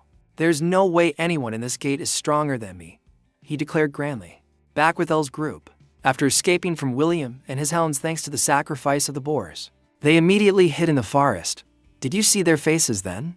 If you ask me, there's a high chance they were trampled to death by that herd of boars, Debo said with a smile, but Elle didn't think so. They're not that weak. Also, watch your step. Did you forget about the traps from before? Of course not, but why didn't you deal with them then? You could have totally taken advantage of their opening, boss, he asked curiously. Because those bastards are stronger than me, Elle reminded him, which greatly surprised the young man. At the same time, Elle also recalled the scene just now when he used his fire arrow to save Debo. At that time, the magic he shot was completely pierced by William's fire arrow. My fire arrow should have at least been able to deflect it, but his fire arrow was completely unharmed. he thought to himself. While the young man started to laugh awkwardly and thought El was just joking. Come on. Stronger than you. You're kidding. Kidding? There's no reason for me to joke. So you really ran away. That's right, El confirmed. Then, El also pulled down his sleeve to reveal his two circles and explained. It seems my circle can't get any thicker. The thickness of the circle is proportional to the speed and power of the magic. Right now, I'm at the upper limit of the second circle. Logically, he and I should be equally strong, or I might even be stronger. But his strength is just too absurd. To enter this red gate, he must also have two circles. He must have used some mysterious method to enhance his own strength. He could very well be the strongest person inside this gate. Next to him, Debo's eyes widened upon hearing this, and then, he also hurriedly asked what they should do next. Should the group continue to use the monsters like before to deal with the other group? However, El shook his head at this suggestion because it was no longer feasible. The goblins were completely different from the ribbon boars. The goblins were capable of recognizing their confrontation with the other group and even using it to counterattack them. Speaking of Kiri, seeing El and Debo thinking of a plan to counterattack the other group, she immediately questioned them. Wait, what the hell are you thinking? Don't you understand what's happening? Do you understand that a disciple of the Dark Mage has infiltrated the Sigmund Knights? This is a major issue concerning the fate of the entire Fengthu Joy. We need to return immediately. Clearing this gate is no longer necessary, she said as she gripped her sword so tightly that it trembled incessantly. Forget her. El didn't care about retreating, which surprised Debo a little. Kiri, upon hearing this, looked at him with eyes full of anger. Even though he had saved her life just a few minutes ago. Right? I shouldn't expect anything from someone who was once a slave. Do you still only desire the scraps from clearing the gate? And before she could finish, El started to question her back. Even if you manage to report this information after getting out of here, what will happen next? Do you think that information will be enough to wipe them out?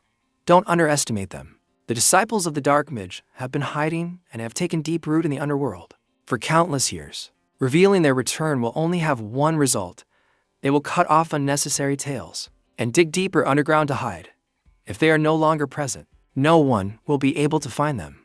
They will continue to be a plague ravaging this world, just in a place where no one can stop them anymore, he said, bluntly stating the next development if this was reported. Kiri, at this point, could no longer contain her anger and grabbed him by the collar. You keep telling me this won't work. That won't work. So what do you want us to do? Don't talk nonsense if you don't have a solution yourself. We're being hunted by them. We need to get out of here before they catch up, she shouted. And faced with her anger, El could still smile as he always had a plan in mind. Don't worry. We'll show them who the real prey is. Cut to another corner of the forest.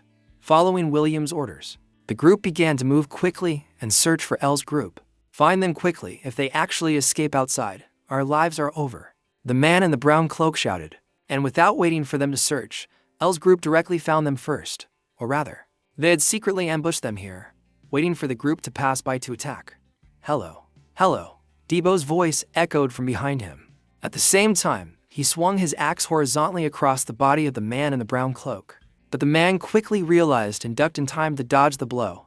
Meanwhile, the spearman immediately recognized Debo and charged forward. You fool. You've walked right into your own death. This time, I'll finish you off nicely. He laughed as if he could already see his victory. But at this very moment, the sound of a rope snapping suddenly rang out. Then a trap was sprung, aimed directly at the spearman. As a result, he was hit by a large log from behind, causing the man in the brown cloak to shout in alarm. Andres, and the one who cut the rope just now was none other than Kiri. Back to Debo. Taking advantage of their distraction, he attacked again. Don't get distracted like that. He laughed and slammed his axe hard into the enemy. However, the man in brown also reacted very quickly. Before the axe blade could touch his body, he proactively charged forward and used his back to block the axe handle. Then he aimed the knife in his hand at Debo's face, but he nimbly tilted his head to the side to dodge the blow. What? The man exclaimed in surprise when he saw Debo could dodge such a swift attack, and without giving this guy a chance to do anything more. The fierce young man immediately kneed him in the chin, causing his whole body to lean backwards. Then, Debo directly let go of the axe in his hand and used his fist to land a series of bone-crushing punches on the blond man's face and stomach, causing him so much pain that he stuck his tongue out just like that. Under the continuous attacks from Debo, he didn't even have time to defend himself. And this scene was also witnessed by the crossbowman, Seeing his comrade getting beaten up like that made him even forget to shoot arrows to support him. What the hell is going on? The man in red mumbled, not realizing that Kiri had silently approached him from behind and directly stabbed him with a swift sword thrust, nearly killing him. But dodging a fatal blow didn't mean he had truly escaped danger, as Kiri continuously closed in and launched a relentless barrage of slashes, forcing him to retreat to dodge. In the end, he couldn't even dodge anymore, so he had to raise his crossbow horizontally to defend. Focus here, you trash. I'm also getting annoyed having to deal with you, she said with a face full of anger. At the same time, not far away, the sounds of battle had reached William's ears. Looks like they're already fighting. I'm a little curious. Are you waiting for me? As he spoke, he began to stare at Elle, who was standing in front. It seems they've divided the fighting tasks. Well, whatever. I wanted to meet you anyway. Fire arrow, the man muttered, and both of them agreed at the same time. At the same time, activated their magic, creating several fire arrows hovering above. Next was a barrage between the 2-second circle mages. First, the cross-eyed man completed his magic first and immediately aimed at the main character, but he was dodged by jumping to the side. Then Elle immediately returned fire with another fire arrow, and the psychopath, seeing the arrow heading towards him, his eyes widened and he shouted, "Excellent!" Just like that. It's unclear if he used any defensive measures, but the arrow exploded upon hitting him, creating a cloud of smoke. Dusty. However, before Elle could observe further, something suddenly flew out of the smoke and dust. This startled him a bit, and he immediately leaned to the side. A rock. He thought as he saw the rock graze past him. But at this very moment, the psychopath William took the opportunity to circle behind him to attack. Is that all you can do? Fire arrow. As he spoke, he swung his staff to cast another spell, creating another explosion in the forest. For some reason, after the flames died down, Elle just stood there as if nothing had happened. Did you just neutralize that attack? Oh my, what an unexpected result. You don't have the strength to block that attack, so how could you? What on earth did you do? He said with an excited voice. But after seeing Elle's silent posture, William guessed that he wasn't one to talk much in battle. It seems you're the type who doesn't like to talk much. Well, it doesn't matter. We can't fight and talk at the same time. I'll find out for myself. At this point, the man flicked his wrist and shot an arrow forward. And faced with this attack, Elle also knew that his fire arrow magic couldn't possibly stand against it. So he had to use a type of magic with more terrifying firepower, the fire spear, to block the blow. As for William, after seeing his attack blocked by strange magic, his eyes widened in disbelief. Did he use telekinesis to spin his fire arrow? He's piercing my spell like a drill. I've never heard of anyone using this method, William screamed in his mind. Then a massive explosion occurred as the two magics neutralized each other. Unbelievable, using telekinesis to enhance skills. So, I see now. You're the kind of person people call a genius, aren't you? The kind of person I hate the most. So why don't we enjoy this opportunity a little more? Show me what else you can do. As he spoke, he immediately created a fire arrow and aimed it at the main character, forcing Elle to immediately use his telekinesis, controlling the rubble below to form a shield to block this attack. But even so, it was still too weak to completely block William's fire arrow magic. It instantly pierced through the stone slab. Ha. What are you doing? Is running away all you can think of? He laughed like he was having a seizure when he saw Elle running away like a mouse. And to give him a little surprise, Elle immediately put his hand forward to use his telekinesis to control a fire arrow aimed straight at him from the side, nearly sending him to his grave. But this attack wasn't over yet. Immediately, Elle waved his hand, controlling the flying arrow, circling past his face, just like that. He continuously controlled the arrow to chase after William until it hit him, and the constant dodging was starting to drive him mad. I'm not playing with you anymore, he said as he threw a fire arrow downwards. And of course, our main character is also us. Also immediately used fire to extinguish it, neutralize the magic of Hanta. But this also created an opportunity for William to catch his breath and use another of his spells. So you finally used both spells, didn't you? After saying that, the man also used a type of magic called Poison Breath, spewing out a layer of poisonous mist directly towards Elle. Poison Breath is truly powerful. True, but I can't defend while casting. Your attributes are telekinesis and fire, right? If I can take advantage of the cooldown of the fire arrow, I can stop your attacks. Then you won't be able to move for 30 minutes. My fire arrow is also on cooldown, so please forgive my rudeness in having to finish you off with the dagger. Now, it's finally my favorite moment. I'm so curious. I can't wait any longer. The desperate expression on your face. Are you trembling, or are you crying? If not, the man said, showing a very perverted expression, and at the same time began to lick his dagger, probably not afraid of cutting his tongue. However, before the man could finish his sentence, El had somehow managed to get close to him. I threw a straight punch into his face, causing William's teeth to immediately bid farewell to their owner. And to explain why El could still move after being hit by the poison smoke, we have to talk about the conversation at the bar 3 days ago between Debo and the man in the red bandana. How did he do that? Tell me. How could he resist the poison of the crazy poisonous mushroom? Your boss isn't here, so you can tell me, right? I'll pay for the beer, so just tell me. Next to him, the young man Debo, slightly intoxicated, happily agreed. What's the use of telling you? Even if you hear about it, you won't be able to imitate it. He called it vacuum, I think. His skill is to use telekinesis to suck in all the air and then block it. Just when I thought I was about to die at the hands of that damn poisonous mushroom, he sucked up all the poison that had spread throughout that vast area. You see, that's all there is to it. Not much, right? I've told you, so you're treating today. What the hell, isn't that skill to superhuman? The uncle exclaimed in surprise. Debo, hearing this, had to nod and say, haha, that's why I said so. My boss is super strong. Back to the present, El was now using William for martial arts practice. And when it came to close combat, he had no chance against El. He didn't even give William a chance to cast a spell. Then he would engage in close combat, and he would engage in close combat for William. He would engage in close combat for William, and he would engage in close combat for El. He would engage in close combat for William, and he would engage in close combat for El. After knocking the pervert into a nearby tree. Then, El also quickly used his telekinesis to retrieve his wooden staff and began using fire arrow magic to prepare to finish him off. Just like that, a fire arrow was launched, piercing through the tree that William was leaning against. As a result, one of his arms was also blown off by the magic, but at least the man was still alive.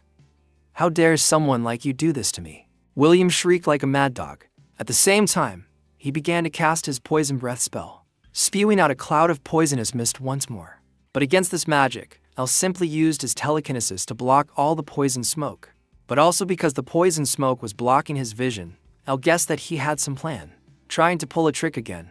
He might be faking his madness, but I'm sure he's aiming for something. Since he can no longer use poison on me, he probably wants to get his magic staff back. Try to get it back, and I'll finish you in that moment, El silently speculated. But contrary to what he thought, a fire elemental magic suddenly attacked him from behind, causing El to be unable to dodge in time and take the full brunt of it. And the one who did it was none other than William himself. Without needing to use a staff, he began to use the ring on his hand to cast magic instead. You bastard, I'll chop you into 100 pieces, William shouted madly. Back to El, hit squarely. Although he didn't die, he was seriously injured. I was careless. I didn't expect him to still have the trump card of a fireball. Before my regression, I never made a mistake like this. I was too arrogant, he told himself, while William began to activate another item to create countless fireballs aimed at El. Just like that, a terrifying explosion occurred. So much so that Debo, who was fighting not far away, could see the column of fire created by the explosion. Boss, he said worriedly. On the opposite side, Kiri had now finished off her opponent and turned to give instructions. Don't waste any more time. Finish him off. That much is not someone he can deal with alone. All right, I was about to do it. Stop ordering me around, Debo exclaimed angrily. But just before he was about to deliver the finishing blow, an arrow suddenly flew from nowhere, aimed straight at the man's eye socket and sent him to the afterlife in an instant. And the owner of this arrow was a certain green-skinned hob. Because of the loud noise from the battle, this group had been drawn over, and had silently waited for them to be exhausted after the battle before starting to attack. Crazy. I was wondering why they hadn't shown up, Debo grumbled. Are they green goblins? We need to deal with this quickly. Don't underestimate them. They're not easy to deal with. Furthermore, among their ranks, there's one that looks very strange, Debo warned, looking ahead where a green goblin dressed like a midge was sitting on a palanquin, carried by other goblins. Back with the pervert William. After looking at the wreckage in front of him, he mumbled, Is that bastard really dead? After saying that, his eyes also turned red and he spat out a large mouthful of blood, as if he could die at any moment. Despite being on the verge of death, he could still smile cheerfully. All right, you have my recognition. You're really not bad at all. I didn't expect you to be able to fight me to this extent. I should have asked for your name before finishing you off, shouldn't I? He said with regret, and it seemed that God heard his plea. Then, El's voice rang out again. El Palmy. That's my name. Remember it well, because that's the last name you'll ever hear. On this side, William was a bit startled to see that El was still alive, but then he calmed down. You bastard. You live a long life, don't you? But it's meaningless. Even if you put on that act, you can't escape. I already understand your capabilities. Right. I've given up on that idea. Capturing you with just those two magic circles is impossible. El said as he began to pull out an orange stone, the one he got from the body of the yellow slime before. And seeing his action, the mage William immediately guessed his intention and burst out laughing. Ha, has this crazy bastard lost his mind? Is that your hope? You're going to absorb that stone to get another magic circle? You stupid fool. Absorbing a magic stone won't help you gain another circle. What you need is enlightenment through countless experiences, he said, laughing as if he had seen the most interesting thing in the world. And this was not wrong at all. So El in front also nodded in agreement. That's right. Experience and enlightenment. You don't need to worry because I've never lacked those things. As El's voice rang out, his body began to erupt with a considerable amount of energy.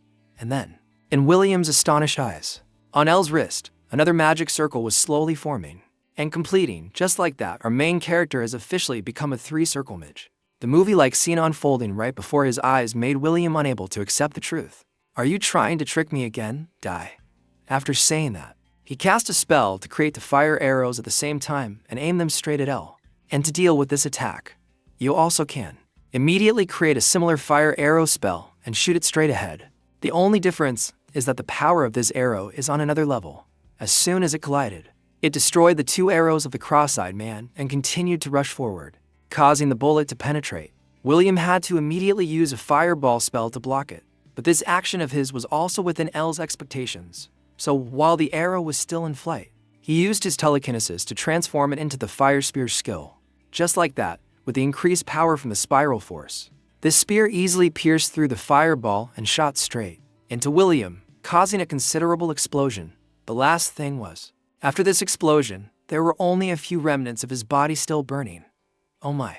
I forgot to ask for his name, he said, scratching his head. Back with Debo and Kiri's group, while El was taking down William. They were also fighting the Green Goblins, but to fists are no match for 4. As a result, they were beaten to a pulp by these monsters and are currently fleeing from their relentless pursuit. This is bad, Kiri thought to herself, remembering the past. Back then, they were still fighting these Green Goblins quite easily, especially the young man Debo, who was extremely aggressive. With every swing of his axe, he could easily split a Green Goblin in 2, to the point where Kiri next to him was amazed. Huh? How can he defeat these monsters so easily? She wondered to herself. As for Debo, the more he fought, the more enthusiastic he became. Haha, easy as pie. I read you guys like a book, you bastards, he laughed, while dodging the punch from this big Green Goblin. Then, using the tree trunk as a support, Debo immediately rushed down and attacked the monster that had just swung at him. And if successful, this would be the 18th monster he had killed. But before his axe could touch it, a powerful blast of fire hit him squarely, causing his entire body to be pushed to the side. And that firepower also caused a considerable explosion. And the one who created this attack was none other than the Goblin Mage sitting comfortably in the back. The magic it just used was Hawaiian Fire Flame. But Kiri didn't understand why a monster could use this technique. A monster that can use items is a difficult variable to predict, damn it. This situation is really tough. It seems there's no other way but to hide and regroup with El Palmy. I hope he's still safe, Kiri silently planned in her heart, before a greenskin discovered their hiding place and immediately reached for them, causing her to hurriedly grab Debo and jump to the side.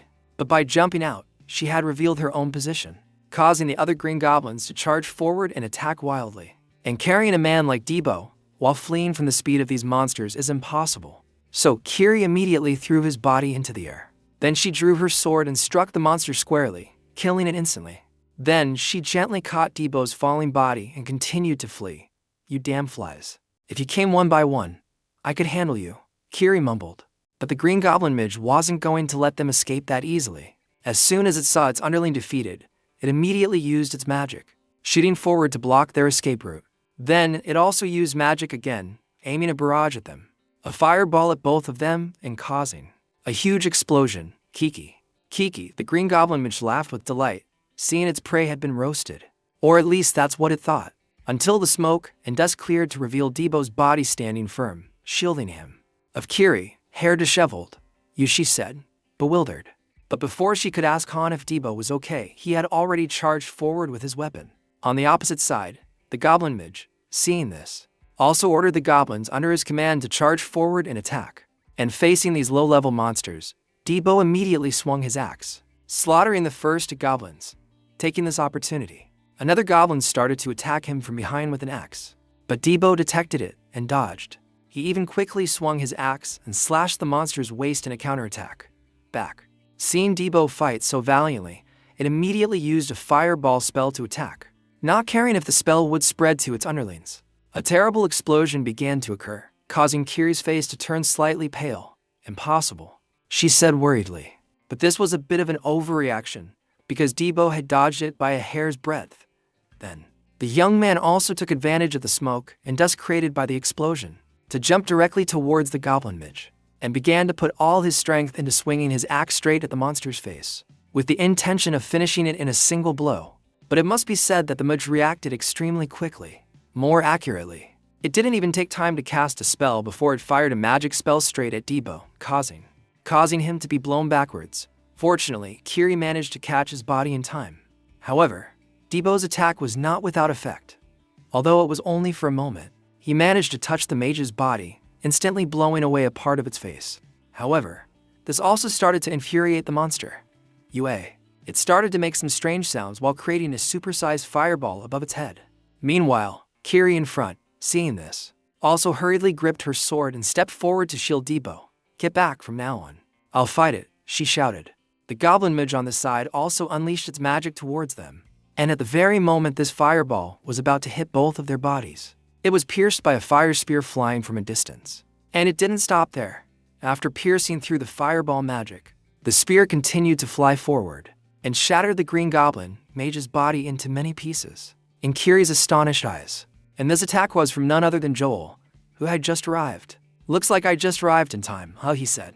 Scene shifts to outside the gate.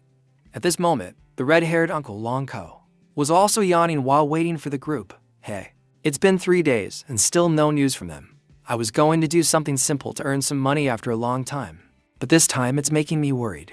This kind of work really doesn't suit me. From now on, I should refuse guard duty missions, the uncle said, dejected. But right after that, he was also distracted by the hurried sound of people running forward. Huh? What's all the noise about? And without waiting for Long Ko to say much, the gate in front of them suddenly began to crack into many pieces and shatter instantly. Needless to say, the uncle immediately knew that someone had come out from inside the gate and hurriedly ran over. Get the supplies here, quickly, the black-clad girl shouted. Long Ko, who had just arrived, also hastily asked, Hey, Kite, what's wrong? Report the situation to me immediately, Long Ko. We have some survivors. The gate is destroyed. So the conquest must have failed, she said, speculating and following the red-haired uncle's gaze. At this moment, only 3 survivors emerged from inside the gate, and they were the 3 L members, and their appearance was also pitiful. Time passed quickly, and our main character also slowly woke up from his coma. HMPH, you're finally awake, Long Ko said. L also looked around in confusion and asked back, where is this?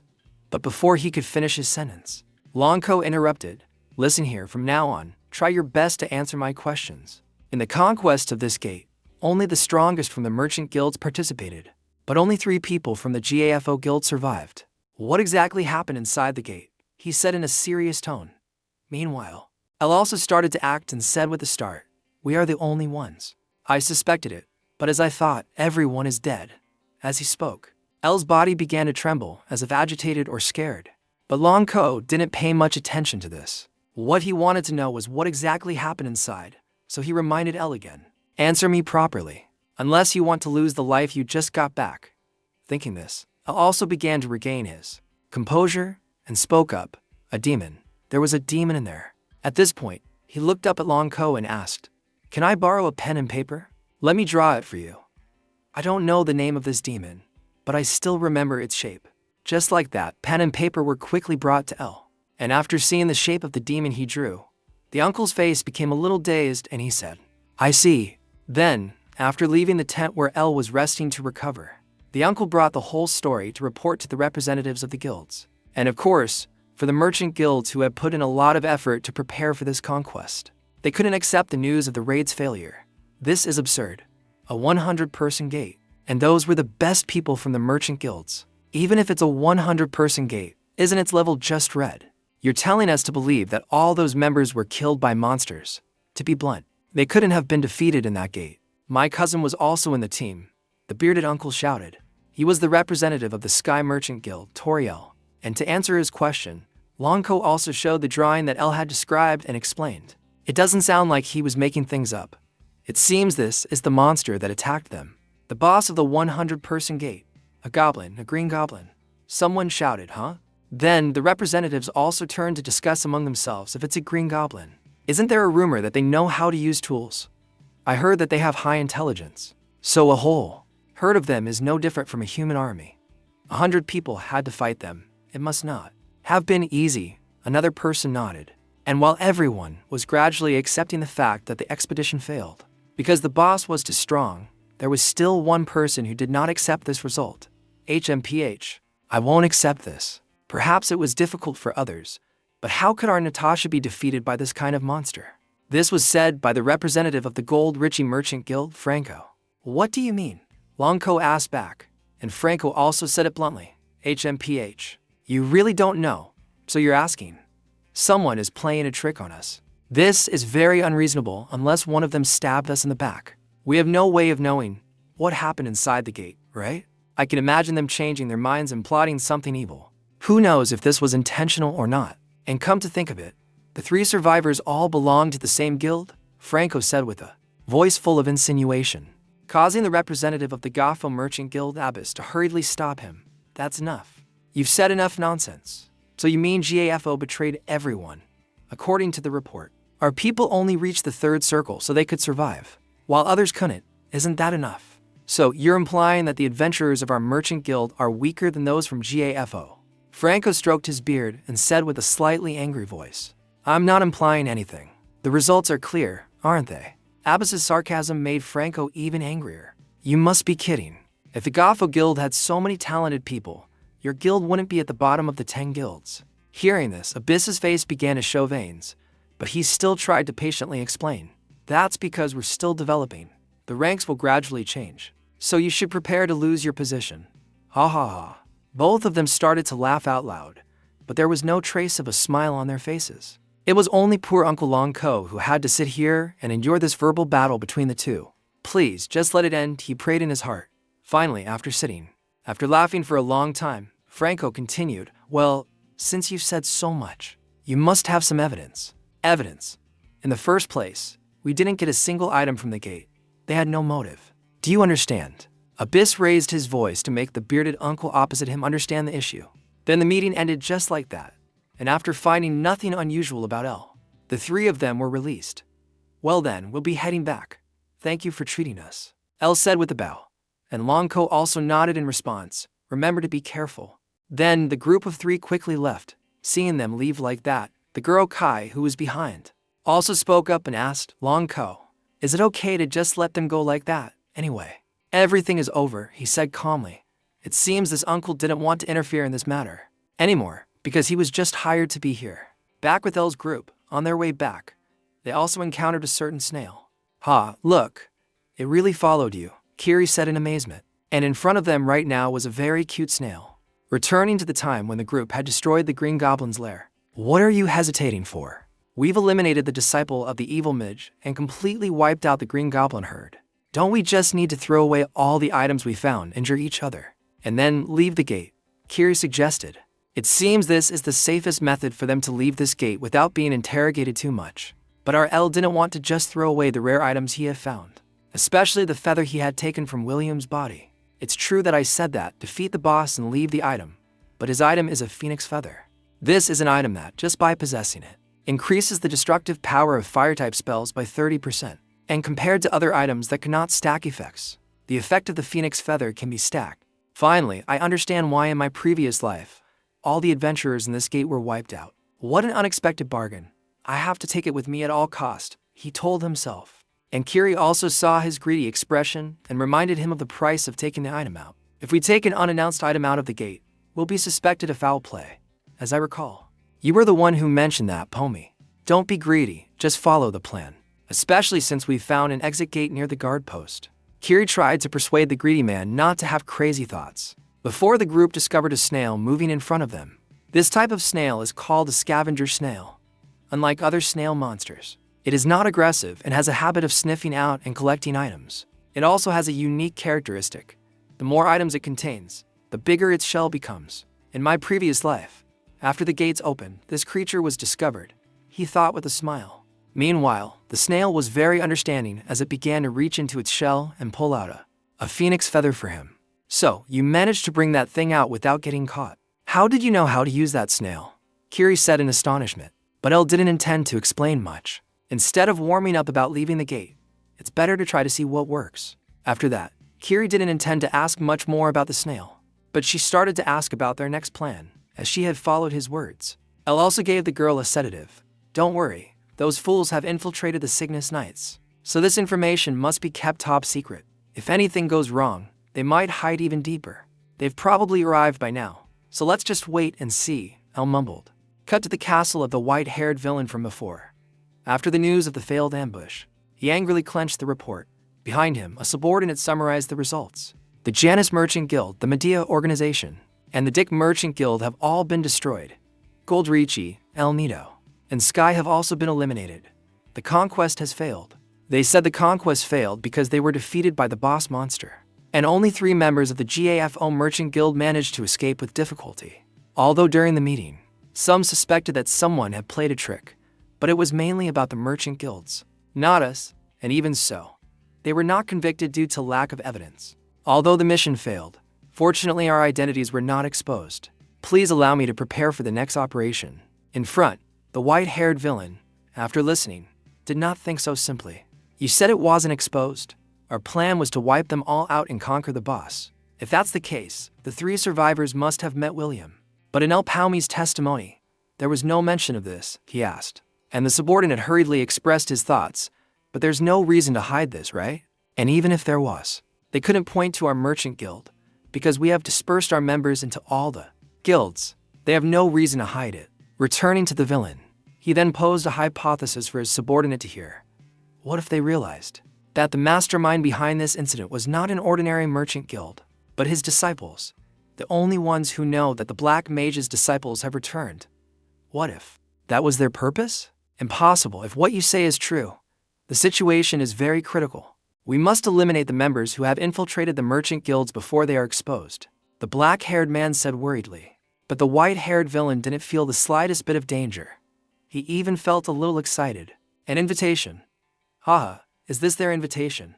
How interesting. Alright, I'll accept. But it's best we change the stage to make them the 101st guest, he said with a laugh while burning the report in his hand. At the same time, in a certain forest, a gate for 50 people has appeared. Cut to some time in the future. It was a hell in a state of extreme poverty. The people considered living humanely a luxury. I witnessed my sister suffering from black blood disease, living in pain every day. I couldn't even protect the only member of my family from death. This place has always been hell for me. Oh, still alive. You seem to be having a hard time. You want my help? A white-haired female warrior asked Debo.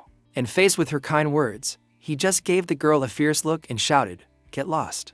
That was the first time Debo met Aaron. Cut to an unnamed battlefield. At this moment, Debo had just finished off a monster and was happily boasting, "Alright, I'm number 1.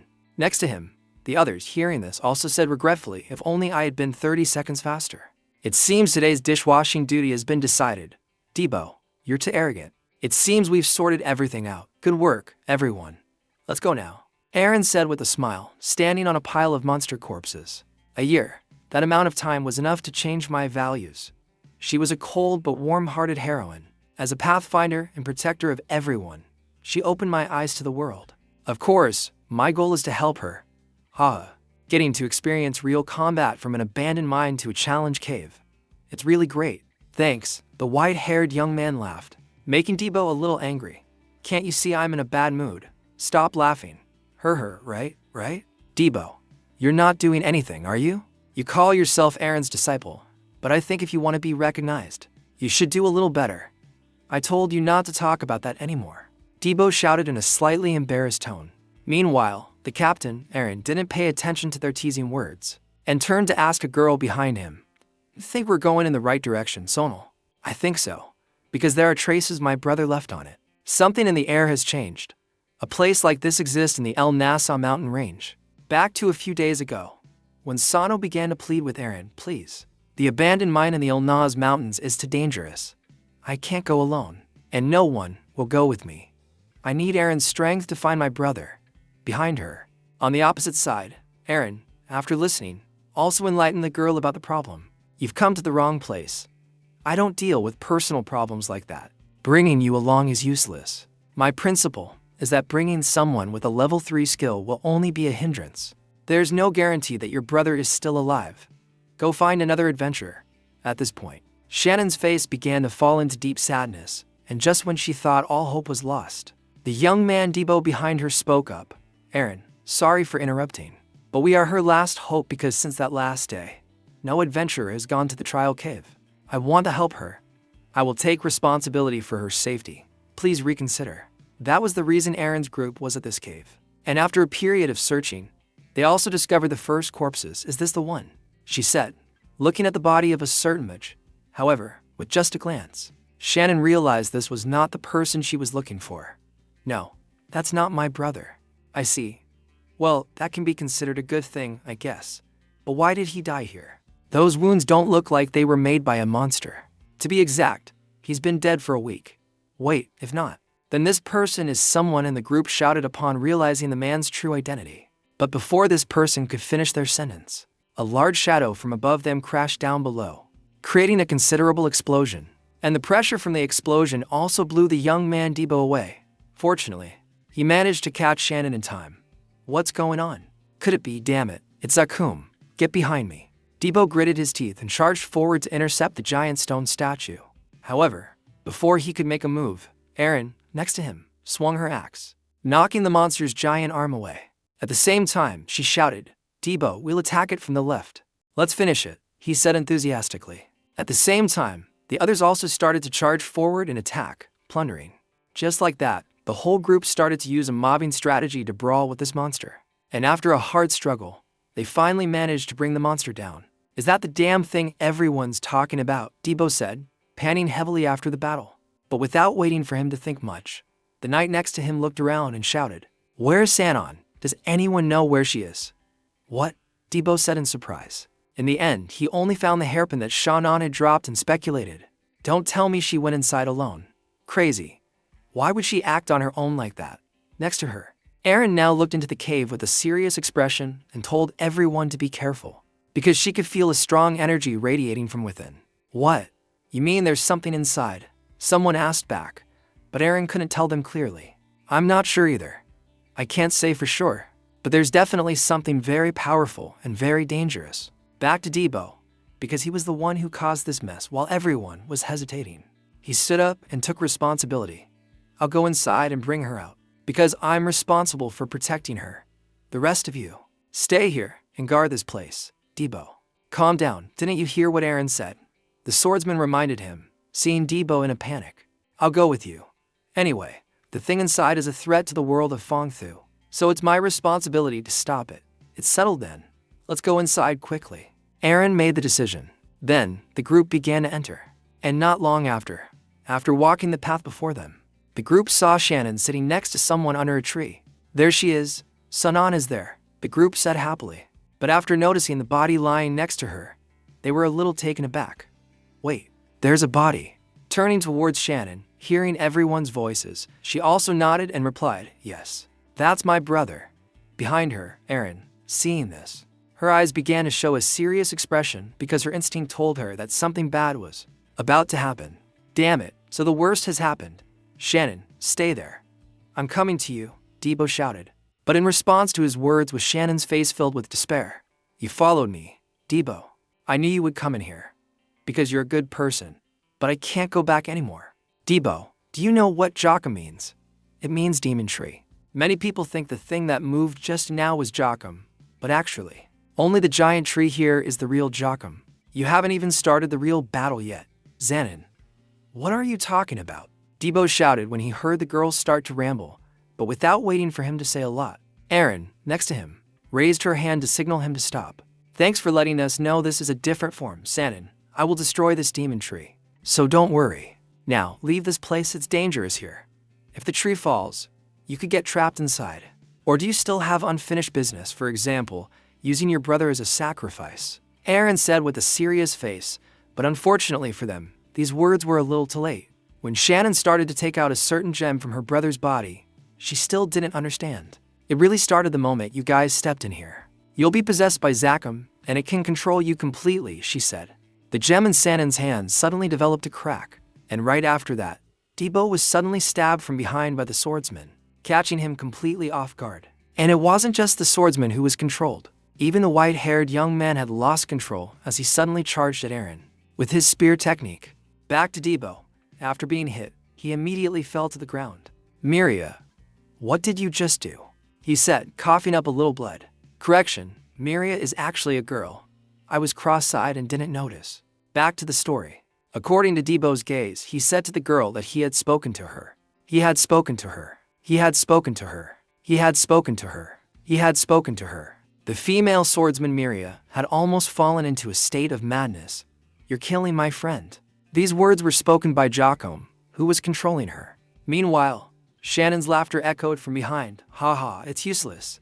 To them. You two are the targets to be eliminated. Now everything will end. Let's try to finish this performance. For the Black Mage, Sanan said, her appearance completely changed. Back with Debo, his body was now trembling from the wound. Could it be that she's been possessed by Zakum?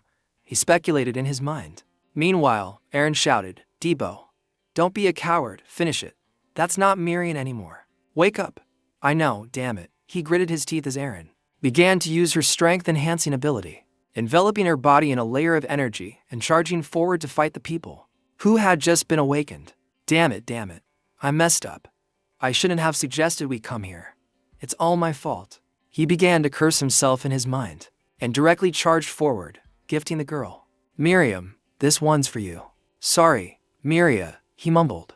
And it seems the girl wasn't dead yet, so she immediately reached for his face, causing Debo to panic and swing his axe again, creating a large gash on her chest. All Miria did was caress his face and instruct, Thank you very much. Please take care of Erin.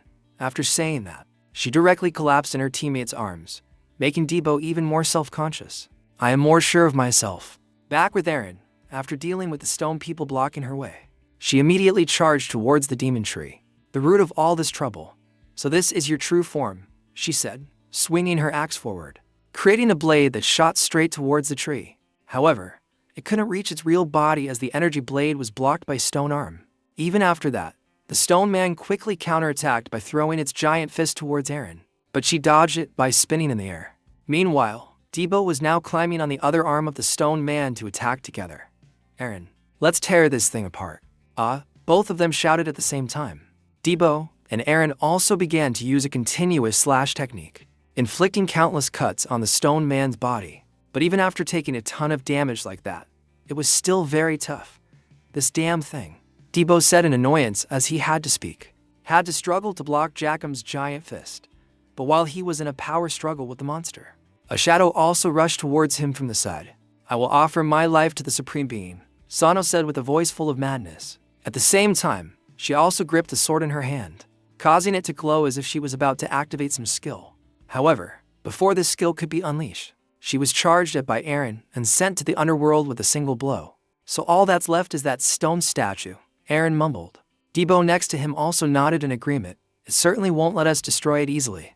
However, at this moment, a certain evil power suddenly began to affect Debo's body, causing him to clutch his head and scream in pain. And just by looking at his appearance, Erin had already guessed something. Debo, could it be? Erin, no. You have to quickly deal with me. Hurry. Go before I do something I'll regret. He roared, and Erin also knew that he was beyond saving, so she could only grit her teeth. Damn it. To hell with it. Forgive me, Debo. As she spoke, she began to cover her axe with mana, and the young man, seeing her determination, was also satisfied. Yes, in the end, it's for the better. This is probably the punishment I deserve for those foolish thoughts. I'm sorry, everyone. Because of me, hurry. He screamed in his mind as he began to feel his pain intensify. But right after that, the pain suddenly stopped, and the image before Debo's eyes had also changed. Diniv, why is my sister here? What's going on? Who brought her here? Who was it? Was it you? How dare you? He thought as he looked at Aaron with eyes full of madness.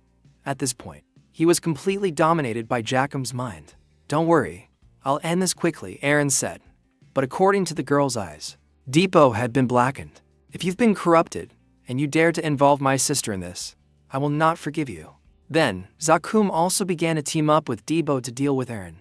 It immediately threw its giant stone fist towards her, forcing Aaron to quickly jump back to dodge. However, Debo also took this opportunity to swing his axe at her, causing it to cut through her cloak, and at the same time, Debo also performed a roundhouse kick straight to Aaron's face. But she blocked it with her hand.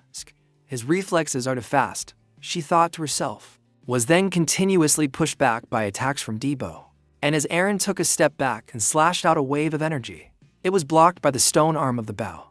But it didn't last long, as the girl immediately approached from behind and unleashed a skill called Final Toss, severing Jackam's stone arm and causing countless ice pillars to appear on the ground. As for Debo himself, he was also thrown out, his fate unknown, taking advantage of the opportunity. Was not messing around, so Aaron immediately charged up to deal with this annoying person. Let's end this. Final blow, Aaron shouted, simultaneously. Used another skill to create a large bear-shaped illusion behind him. But at this very moment, she also realized that Debo had somehow climbed onto the head of the stone statue and was charging down to attack himself. You damn fool. This is my only chance. I can't stop. Sorry, Debo, she thought to herself. Then the bear illusion, a large one, also struck and smashed this demon tree. Time passed quickly. Now that Jackum has been defeated, Debo has also escaped its control. Ugh, what's going on?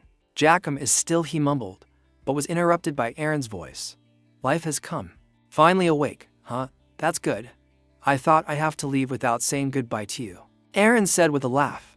And in Debo's eyes, at this moment, the axe in his hand was firmly embedded in the girl's body, making his love proud, causing the young man's face to turn pale. Aaron, did you know? No, Aaron, I told you to kill me. Why? Why did you? He said as his body began to tremble violently. Debo, 800 years ago. I know, we failed once. I'm no longer the one who will stop the Black Midge. But you, Debo, you're very talented, unlike me. At your age, I wouldn't dare to compare. Don't, Aaron. I can never be as strong as you, never, he said in confusion. But it couldn't help Aaron's condition improve. As she began to hand everything over to the young man, Debo, I entrust the world of Fongthu to you. I'm sure you'll handle it well, because you are my only disciple. I'm a little tired. I'll take a nap. Aaron, wake up. Open your eyes, Aaron, he shouted in desperation. And that was the story of Aaron's permanent departure. I had to inform her friends and heroes about this. And finally, I also left that place, because it wasn't where I belonged if Aaron's shadow was missing. It was like hell, from not being able to protect the goal I have finally found, to not being able to atone for my own sins. I couldn't even fulfill the wish of the person I cherished. This place, he thought to himself. Before the massacre of the Black Mage's artillery. Back to us. With the current timeline. At this moment, the young man also slowly woke up. Oh, you're awake. I was so worried because you were unconscious even though you weren't injured anywhere. Oh, right? You were also talking in your sleep. Did you have a nightmare? His younger sister Diniv said. But Debo himself also scratched his head because he couldn't remember anything. Meanwhile, outside, the doorbell suddenly rang, making Jordanif a little curious. Who could it be? I don't remember having an appointment. Coming, the little girl shouted and hurriedly ran to the door. After seeing the visitor, she also called out to her brother. Brother, come out here. Someone's here to see you. Debo said annoyedly, and also quickly dragged himself to the door and sat down. The person who had just arrived was none other than our main character, El Debo. Our plan has been accelerated. Get ready quickly. No rest days allowed. Boss, he complained. But this only made El more curious. Didn't you just have a good rest? My goodness.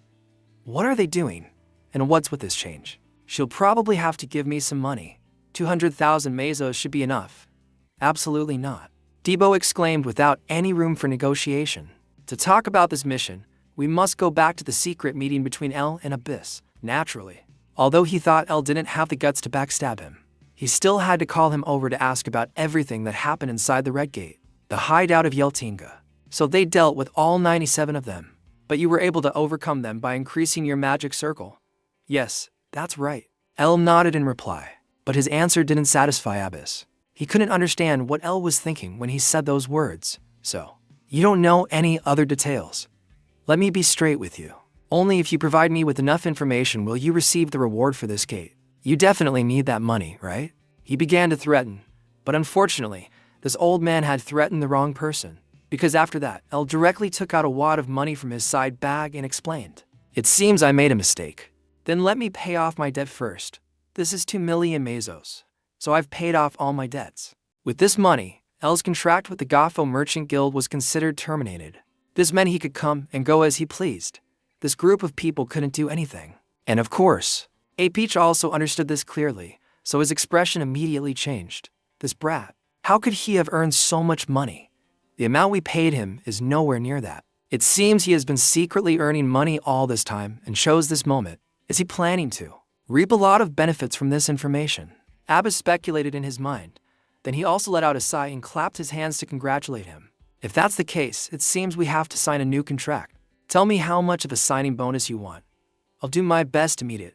50 million mesos. El stated his price, startling Abbas. What?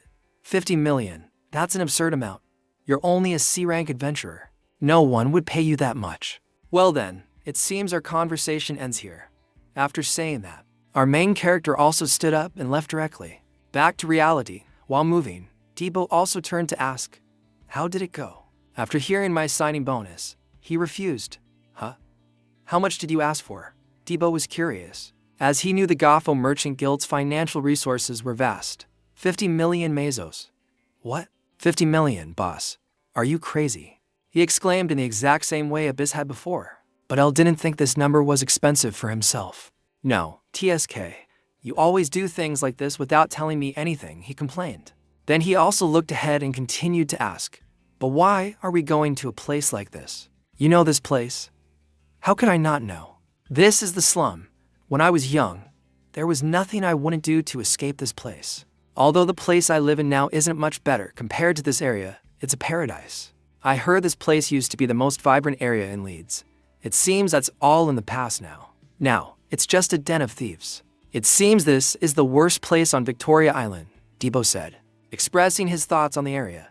And just as the young man said, the two of them had just entered the area for a short time when they encountered a fight, as a large man was kicked towards them. And without realizing it, the two of them were also surrounded by another group of people. More accurately, they were surrounding the man on the ground. It was just that these got caught up in it by accident. Damn it, I thought everything was going smoothly. The uncle on the ground gritted his teeth. Debo, seeing the scene, could only sigh and advise. It looks like a conflict is about to break out. We should take a detour. This neighborhood is still the same as I remember. However, before the two of them could leave, the uncle on the ground suddenly stood up and involved them. Hey, big brothers. Why are you so late? Those bastards suddenly called me a thief and started beating me up. Please help me. Please save me, the uncle said, crying, which made Debo, who didn't want to get involved in trouble, unable to resist shouting. What is this bastard talking about? With a face like that, you're calling us big brothers. Who would believe that? But contrary to what Debo thought, there were actually some idiots who believed it. Like the group in front, big brother. So that's how it is. Your little brother over there stole our stuff and sold it. If you're his big brother, you can pay us back on his behalf. If you do, we'll spare his life. Hand over 3 million mesos right now, the fat man said, pointing a knife at them. This fat man is our poor man. The big bone uncle, seeing this, provoked him even more. Did you see me steal it with your own eyes? And with your tiny eyes? What could you see? Stop blaming the innocent. Get lost. The uncle said with a laugh, which made the fat man even angrier. You bastard. You really don't want to live anymore. But before the man could act up, El, on the opposite side, threw a few wads of money at his face. 3 million mesos. I've paid. Now get lost. Why, big brother? Why did you do that? Debo exclaimed. But El didn't seem to care much, because at this moment, the uncle in front, hey, Raf, follow me. Then, the three of them went into a small alley to talk. You mean you came here to recruit me? Well, what about the money? I'm out of money. Those wads of cash just now were all I had, El replied. So who do you work for? Nobody. He shook his head. which gradually angered the uncle Raph. Are you kidding me? Then I have no reason to join your team. Next to him, Debo, seeing his attitude, was so angry he was trembling. You bastard. Give back the 3 million we paid you? Huh, that 3 million. Did I ask you to pay for me? You acted on your own without discussing it with me. And if you've come all this way to recruit me, you must know about my skills. So, you should pay me a proper salary. Let's see, I'll give you a special discount and join your team for 3 million. How about that? He said with a laugh, which made Debo want to fight him right away. You damn bastard. And while the atmosphere between Debo and Raph was getting tense, the white-haired villain's subordinate suddenly spoke up from the side. Sorry to bother you all. My name is Baizu. I'm from the Kanya Merchant Guild. May I ask if Mr. El Paomi is here? That's me, El said with a smile, seeing El confirm. Then, the man named Pedja continued, nice to meet you. Actually, I didn't want to meet you in such a rundown place, but things didn't go as planned. Please forgive me. We at the Kanya Merchant Guild highly value your abilities, as you have successfully conquered a 100-person gate. So, although it's a bit sudden, I'll be direct. We want to recruit your team. Of course, you'll have to go through a simple gate crashing test. But we'll pay 3 million mesos upfront, and when you pass the test, we'll pay a signing bonus of 50 million. Do you want to join us? At this point, our main character also smiled, and so the contract between them was signed. And before leaving, Baizu didn't forget to remind them. The gate break will take place in 3 days. I wish you good luck. What an unexpected profit, boss. The young man couldn't stop smiling. But before the money in El's hand could get warm, he had already thrown it to the greedy Raph next to him. That's the amount you requested. The contract term is 10 years. After successfully breaking the island, I will give you another 7 million. Back to Debo, at this point. He really thought El had eaten something expired to act like this. What? Wait a minute, boss. Did you eat something wrong today? You're going to give this kind of person 10 million. Not paying attention to this complaint, El continued, let's go. We're late for our next appointment. What? There's still another place to go? Debo exclaimed. And when he saw the next guest he was meeting, his face clearly showed disgust, because that person was none other than the girl Kiri who had once accompanied them inside that gate. Boss, why is this noisy girl here? Shut up. I'm just here to fulfill a promise, she shouted. Time passed quickly. 3 days later, at the gate of the test. What a beautiful day to break through a gate, Debo commented on the weather. Then he also turned to observe the people around and assessed. There are 5 teams. A total of 50 people. This should be enough to break through, right? He said with a smile. Because as long as they succeeded, their group would receive 50 million from Baizu. However, Raph, seeing such a large number of people, began to complain, TSK. Having to bring along useless people again. Will the amount of money I earn decrease? Speaking of Baizu, after seeing that everyone had gathered, she also stood up to give a speech. Hello, I am Baizu of the Kanya Merchant Guild. As you all know, the gate this time is orange level with a maximum capacity of 50 people and 3 cracks. I believe that with this many people, conquering this gate will not be a problem. Blah blah. Over here, ever since Beirut recruited him, he had guessed the villainous identity of this group. The Mono no. I also guessed that the Kanya Merchant Guild would recruit me, but I didn't expect them to bring me here. So they've started using this place already. Although the timing is a bit different from my previous life, I've conquered this gate once before. My plan will not change, he thought to himself. Meanwhile, Baizu's voice continued to ring out. Please remember that all teams must fire a signal flare if they discover a second gate. A second gate? What's that? The young man Kondibo wondered, causing the Night Kiri to just sigh and enlighten him. The gates are divided into different levels based on their color. A second gate means there's another dungeon inside this gate. Yellow has 2, and blue has 3. An orange gate has 2 dungeons. So, we'll have to clear another dungeon inside it. And in the second gate, the terrain and monsters will be completely different. Remember that, you idiot. I can't believe he's so clueless. I'm starting to get a little worried. You said your name is El Palmi. Let me make one thing clear. Although I've signed a contract with you, it hasn't been decided who will be the captain. Shouldn't the captain be chosen based on ability? He said with a smile. And El didn't seem surprised at all. Ha, so you're the greedy type. Alright, we'll decide the captain's position through contributions in this gate. Seeing El agree so easily, Ralph smiled as if he had struck gold. Haha, this rookie fell for it. Once I become the captain, things will get very interesting. Well then, good luck, Bayer said, bidding everyone farewell. Then, they entered the gate one by one. It's finally starting if we close this gate. That's 50 million mesos, boss. Let's just close this 3-crack gate and be done with it, Depot said confidently when, causing Raph to tease a little. Phew, think we came here to set up camp. I guess I won't be seeing this naive rookie again soon. What the hell, damn it. I'm not taking it anymore. Come at me, Depot shouted angrily, giving the uncle the middle finger. However, his provocations didn't seem to bother Cordova at all. Why would I go in there when the outcome is already clear? I don't do things that don't make money. Why, you bastard? Anyway, why did the boss recruit that bastard into the team? Thanks to him, the whole atmosphere is ruined, Depot Fannin complained and also wondered in his heart. However, before he could finish his sentence right after stepping inside the gate, the scene before him was all the adventurers being attacked by a group of monsters that looked like one-eyed lizards, causing their formation to break instantly. Help everyone, hold the formation. If we split up, we'll all die. Run, it's the evil eyes. Panic sounds began to ring out. Evil eyes. They are monsters that live in a linea. They are characterized by a giant eye and move with their 2 arms. Back to the story, right after the young man Debo stepped inside the gate, he also became a target for these monsters. And before he could react to the unexpected situation in front of him, a lizard jumped on him and pinned him down. He fell down below, but luckily he reacted in time, using both hands to block its mouth, preventing the monster from taking a bite and sending him to meet the king of hell. My God, what is this damn thing? He said, trembling, as he tried to endure the monster's strength. At the same time, he also felt a disgusting sensation as its long tongue began to lick him. However, this monster was also very intelligent. When it felt its mouth being blocked by Debo, it immediately used its claws to attack. But luckily for El, at that moment, Uncle Raph had stepped inside the gate. Seeing the situation, he immediately rushed over and kicked the monster, sending it flying towards a nearby tree. Phew, calm down, damn it, he grumbled. The female knight who had just entered was also stunned by the scene before her. Unbelievable. The gate opened right in the middle of a monster horde. In front, the evil eye monsters, seeing more and more people appear, became even more excited and charged forward to attack. And in response to their excitement, El also immediately used his fire arrow to pierce through these monsters.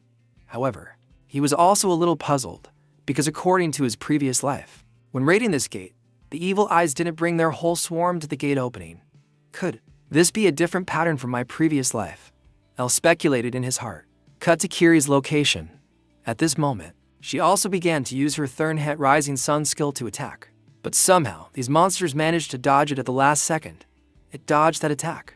She thought to herself and continued to attack. But once again, the lizard monster spun its body in the air and dodged in a very magical way. What kind of movement is this? I can't predict it at all, she wondered. But without waiting for Kiri to think much, the monster used its tail to whip the girl away. Then, 4 or 5 other monsters immediately charged forward, with the intention of devouring the female knight. But then, for some reason, their bodies were suddenly hit by someone. On the side, the young man Debo was now struggling against one. This is driving me crazy, he said. And then a black shadow rushed straight towards him and found him, and punched the evil eye right in the face, causing its body to explode into many pieces. And the one who did it was none other than Uncle Ruff. So the Greenhorn team has lost 2 members, and one from the cool-headed team has gone in. Always dramatic. No need to thank me, just keep acting like that until we get out of here, so I can be the center of attention. The Western uncle said with a smile, revealing himself to be a 3-circle adventurer. And faced with his strength, even though Kiri didn't want to, she had to admit that was the man's true skill.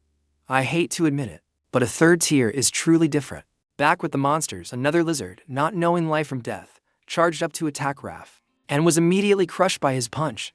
However, he cannot say that. The old man didn't forget to assess the situation just because he was angry. Maybe it moves without a pattern, but that's it. Now that those 2 rookies are out of the game, only El Palmi is left. Possesses the fire arrow skill along with telekinesis, but he certainly has the skills that made the Khania merchants notice him. I don't know how El fights, but his attack speed is much faster than mine. Then that young man is definitely mine. A contract worth 50 million mesos is an opportunity, a fortune that not everyone can easily obtain. And considering the merchant guild's attitude towards him, they might give him more in the future. Here, I can see it. I can see myself swimming in a pile of money after taking over this party, he thought with a smile as he began to fantasize about the future. And the happier this uncle became, the more enthusiastically he began to punish the monsters. That monster, he's just enjoying all the fun in the world. Kiri mumbled.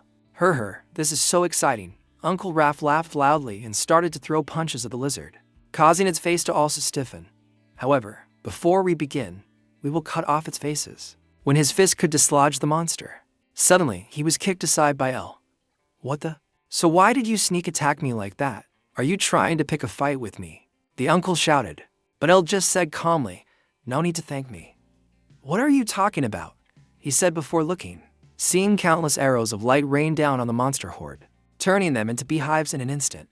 If El hadn't kicked him out of the way just now, his fate would probably be no different from these monsters. On this side, Ralph also thought things through and shouted, what was that just now? Which bastard was it? However, in response to this angry voice, no one answered, and the monsters were still swarming to attack the group, and the culprit was a mysterious archer hiding in a tree not far away. And at the moment he gathered energy to prepare his arrows, El also immediately detected his position. Is it over there? He said, glancing behind him. Then, these arrows also began to rain down, causing all the monsters to die like flies. He's already opened fire. El thought silently, and he was also scared. Use a fire arrow aimed straight at the archer, creating a huge explosion deep inside the forest. Back with Raph, seeing El react so quickly, he was also impressed. He blocked the evil eye's attack and countered. What a genius idea and a brave act. However, before the group could feel relieved, Debo's worried voice rang out, boss, watch out. Hearing this, El was also startled and realized that there were 4 to 5 arrows aimed at him from behind. It's coming from the opposite direction, he thought before they started. The arrow caused an explosion, and when the smoke and dust cleared, El's entire body was also slightly injured on the arm, but this didn't bother him much. What puzzled him was the direction of those attacks. What's going on? I'm sure I hit them, didn't I? Also, those surprise attacks from behind. And while I was hitting them, I saw everyone hitting the clock. Our main character was still pondering when the female knight also realized something and shouted, Pommy, it's dangerous here. We have to run now. Run. But where can we run to? Raph said as countless arrows were aimed straight at them from above. And these arrows weren't just aimed at El's group, but also at the entire group of adventurers who had entered the gate. Damn it, run. They shouted, but right after that, countless people were pierced by these arrows. Meanwhile, Kiri also used her sun-slash skill, performing a sweeping slash that cut through all the arrows heading towards her, to protect an adventurer behind her. What are you doing? If you want to live, run to the forest quickly, she shouted. If we could, we would have run there a long time ago. They're waiting for us in the forest. How can we get past them? The person said, looking towards the dense crowd of monsters waiting in the forest, and as if hearing their wish. Right after that, a powerful fire spear suddenly shot forward and pierced through the monster formation. Someone has opened a path, someone shouted, and Uncle Raph was the first to run into the forest. I'm going first. Don't hesitate anymore. Hurry up, Number 5 shouted at those who were still bewildered, while many others were running away. Meanwhile, the archer still had no intention of letting them go and started shooting arrows continuously. And in the process, some people have fallen. Seeing that the situation seems to be not good, Depot also hurriedly reminded Boss, at this rate, we will all die, he shouted. And of course, Al also understood this. So he immediately used a fire arrow to shoot behind him to fight back, and at the same time, took advantage of its explosion to blind the archer. Debo, listen carefully. El began to give instructions but was cut off by the author. Returning to the archer, the fact that El was able to find his position also surprised him a little. He found my position already. It seems Sir Ivok's worries were not unfounded. I am El Palmy, aren't I? I'm sorry, and goodbye. After saying that, he also began to focus his arrows on the main character. However, he was able to dodge them all by using the surrounding tree trunks as springboards. TSK. Why is Amij so agile? He grumbled. Then he started to pay attention to the remaining people and thought, wait, 6 people. One of them is no longer there. The one who uses fire attacks, he thought to himself. But at the same time, a fireball suddenly appeared behind him and aimed straight at him, and caused a considerable explosion. The one who did it was none other than El, just now, in the chaos. He had swapped clothes with Debo to have him impersonate him as a distraction. As for himself, he silently sneaked behind to attack. This time, I saw the attack hit him with my own eyes, El thought to himself. Back with Depot hearing the sound of the explosion, he also knew. The plan succeeded. Great, it seems the plan to swap outfits for camouflage has succeeded. It's all thanks to the great Depot for buying time, he thought happily. before being shot through by an arrow and collapsing immediately. Walk, Kiri shouted worriedly. And L, not far away, also realized an arrow was heading towards him. Then, the arrow suddenly exploded, creating countless other beams of light that flew straight towards the fleeing group. Impossible. Help. Damn it. Run faster. Everyone shouted. And Kiri also immediately supported Debo and ran with him. However, at this very moment, an arrow suddenly pierced through the female knight's thigh, causing her to cry out in pain. And both of them also collapsed to the ground. And at the most critical moment, Uncle Raph also ran over and carried both of them away. Focus, I haven't even had kids yet, and I'm already taking care of children like an old father. What a nuisance, he grumbled while increasing his speed. Meanwhile, the white-haired archer was still relentlessly pursuing them. For some reason, he was able to escape El's previous attack. You can run wherever you want, but you can't escape my sight. As he thought this, the man began to draw his bow once more. However, when he reached their running direction, the man was also a little stunned. What are we running in this direction for? I don't know either. Just shut up and do as the boss says, Debo exclaimed. You're about to die, and you still dare to act like that. At this point, Raph also carried the two of them through the bushes in front, and the first thing the group witnessed was a gate leading to the second floor. The second gate? It can't be. Could it be that El Palmi already knew its location? Well, whatever. Thanks to him, we'll all survive. We're about 100 meters away from the enemy. At this distance, we can reach the gate faster than his arrows. The uncle chuckled to himself and quickly increased his speed, while Debo also guessed his intention and spoke up. Wait, don't tell me you're going through the second gate, without waiting for the boss. Isn't that his intention when he led us here? Stop struggling. We'll go through that gate first and wait for him there, the uncle shouted. But at this very moment, countless arrows were suddenly aimed straight at them from the front, causing all three of them to be unable to dodge and take the full brunt of these arrows. What just happened? Why did that attack come from the front? Could it be that in such a short time, he has already circled in front of us? Ruff speculated, but before he could think much, two more arrows were aimed straight at the uncle. Fortunately, at the most critical moment, Debo's axe suddenly flew over and blocked the two energy arrows. It's the fire axe that the boss brought. I knew he would save. Damn it, Debo mumbled on the left, in his heart as he saw a large pillar flying straight towards him and hitting the ball, sending all three of them flying into the shore, inside the gate, and the archer behind. From afar, seeing this, was also stunned. You crazy bastard, he thought. Back to the battle, a black shadow suddenly flashed through the forest. However, it hadn't even moved a few meters before being pierced through the head by a light arrow from above. As a result, the bulging-eyed monster only had time to let out a shriek before being sent to its grave. And the one who did it was none other than the archer from the Kanya Merchant Guild. Seeing that the thing he had shot was a big-eyed demon, the archer's eyes showed a hint of annoyance. Another evil eye. Why isn't he moving? Is he trying to hide to stall for time while looking for me? How foolish. No problem. I'll play your game and see how you struggle, El Palmi. He laughed at himself and began to think about the past while waiting for El to appear. In the 13th year, Sir Vok adopted me. A selection match was held, where 300 assassins would fight until only 5 remained. And in this 7-day massacre, no one could find me during that time. And Sir Vok gave me the title of Shadow. Back in the present, the archer suddenly felt a burst of energy. And then, without any hesitation, he aimed his arrow in that direction. However, the target this time was still just an evil eye, which made his face of the man also twisted slightly as he missed. At the same time, from afar, a fire arrow also shot straight towards his position, but luckily for him, the arrow missed and hit a tree next to him. Seeing that, the archer also knew that El had guessed his position, so he immediately put force into his legs and jumped between the tree trunks to change his position. Then, after landing on El's tree trunk and making sure that this place was out of El's sight, he also prepared to counterattack. Well done, but with that last shot, you revealed your position, the assassin thought, then drew his bow, firing 3 streams of light arrows towards one. The wine-splitting arrow with terrifying destructive power immediately shattered this tree trunk. However, after the tree trunk broke, there was no figure hiding behind it. At this moment, another fire arrow flew around the tree trunk, aiming at him, which startled him. The man was startled and quickly jumped down. Looking at the explosion above, he also guessed El's intention. That bastard used telepathy to make me misjudge his position. What a cheap trick. As he thought this, the man quickly ran away on the ground.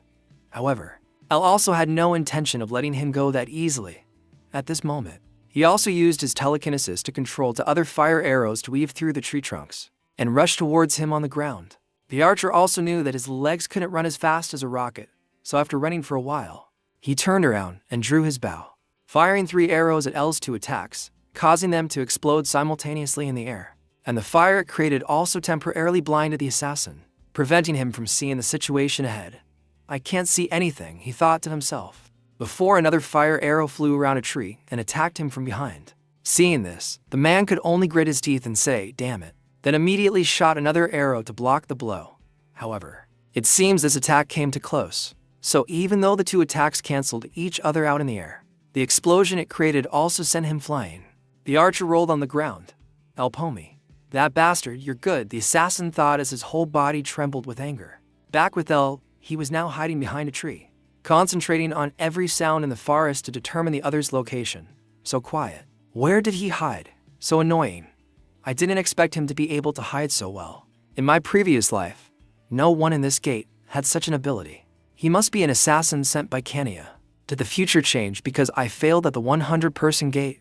El thought to himself. However, without waiting for him to think much, a sound suddenly came from behind him. DL Palmy. Hearing this voice, our main character was also a little startled. A sound from the other side. He thought in confusion, as the man was clearly still in front of him. But for some reason, his voice suddenly came from behind. On this side, the archer began to stand out and shout loudly, unafraid of him sneaking up. "You know it too. Right. Don't waste any more time. Hiding like a cowardly rat won't do you any good. I heard you like to fight head-on. You like to hide like a rat like this. Huh?" He laughed like a maniac, while he himself was the one who had been hiding and sneaking around to attack the adventurers who entered the gate. Speaking of which, seeing this guy dare to stand out like that, he also didn't miss the opportunity and silently ran forward to find a chance to attack. At the same time, he himself was a little curious about him. But how did he get there? I didn't feel it at all. Could it be instant teleportation? But it could also be a flash, he thought, frowning. "I see you," the assassin mumbled, and then, immediately after, countless energy arrows flew from behind El, aimed straight at him. El's situation was extremely dangerous. Cut to the 2nd floor of the gate. This is a snow mountain map. At this moment, the teleportation gate suddenly lit up, and then the 3 RAF members also fell out.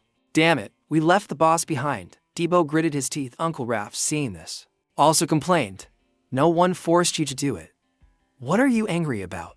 How can he handle everything by himself?" Debo said, trembling. "I think he already has a plan," someone replied. And at this moment, something rolled in front of Debo, causing him to exclaim loudly, "Hey, what the hell is this? This is just a gate with 3 marks, but what's with all these human bones?" This many means it wasn't just 3 groups that came in, but at least 100 people behind them. Looking at this scene, Kiri also guessed everything. Those damn Kanyas. Now I understand. Forget it. They tricked us. They suddenly appeared, then there were traps on the 1st floor. And now there's this pile of bones. Don't you get it yet? Kanya are followers of the Black Midge. They must have lured the adventurers who were in their way into this gate. But the fact that they also sent an assassin El Palmy was right to say there was a bait, Kiri said in a serious tone. But it's a bit unfortunate that at this moment, Uncle Raph had to interrupt their conversation. "A believer. Sorry to interrupt your interesting story, but let's save that for later. The landlord here is very cunning," Raph said with a very forced smile as he looked ahead. Because in front of them was a giant super gorilla monster with bulging muscles. Seeing its body, Depot also trembled and asked, "Is this the boss?" No one answered his question. And at this moment, Uncle Raph also had to use his trump card as he began to clutch his necklace. "Haha, it's time for me to pay the rent. You to pray for yourselves. This is a move I don't show to just anyone," he said, activating some power of his, causing the necklace to emit a burst of light. If I had to describe Raph's personality in one sentence, it would be this: he's unbearably calculating and annoying. Slave to money, but his methods are also of the cheap kind. But if you were to describe Raph as an adventurer, he's very capable. Other things aside, his skills are top-notch. That guy is at the peak of the 3rd circle as a healing bishop. At this moment, the uncle began to use his healing skill and healed the 2 of them.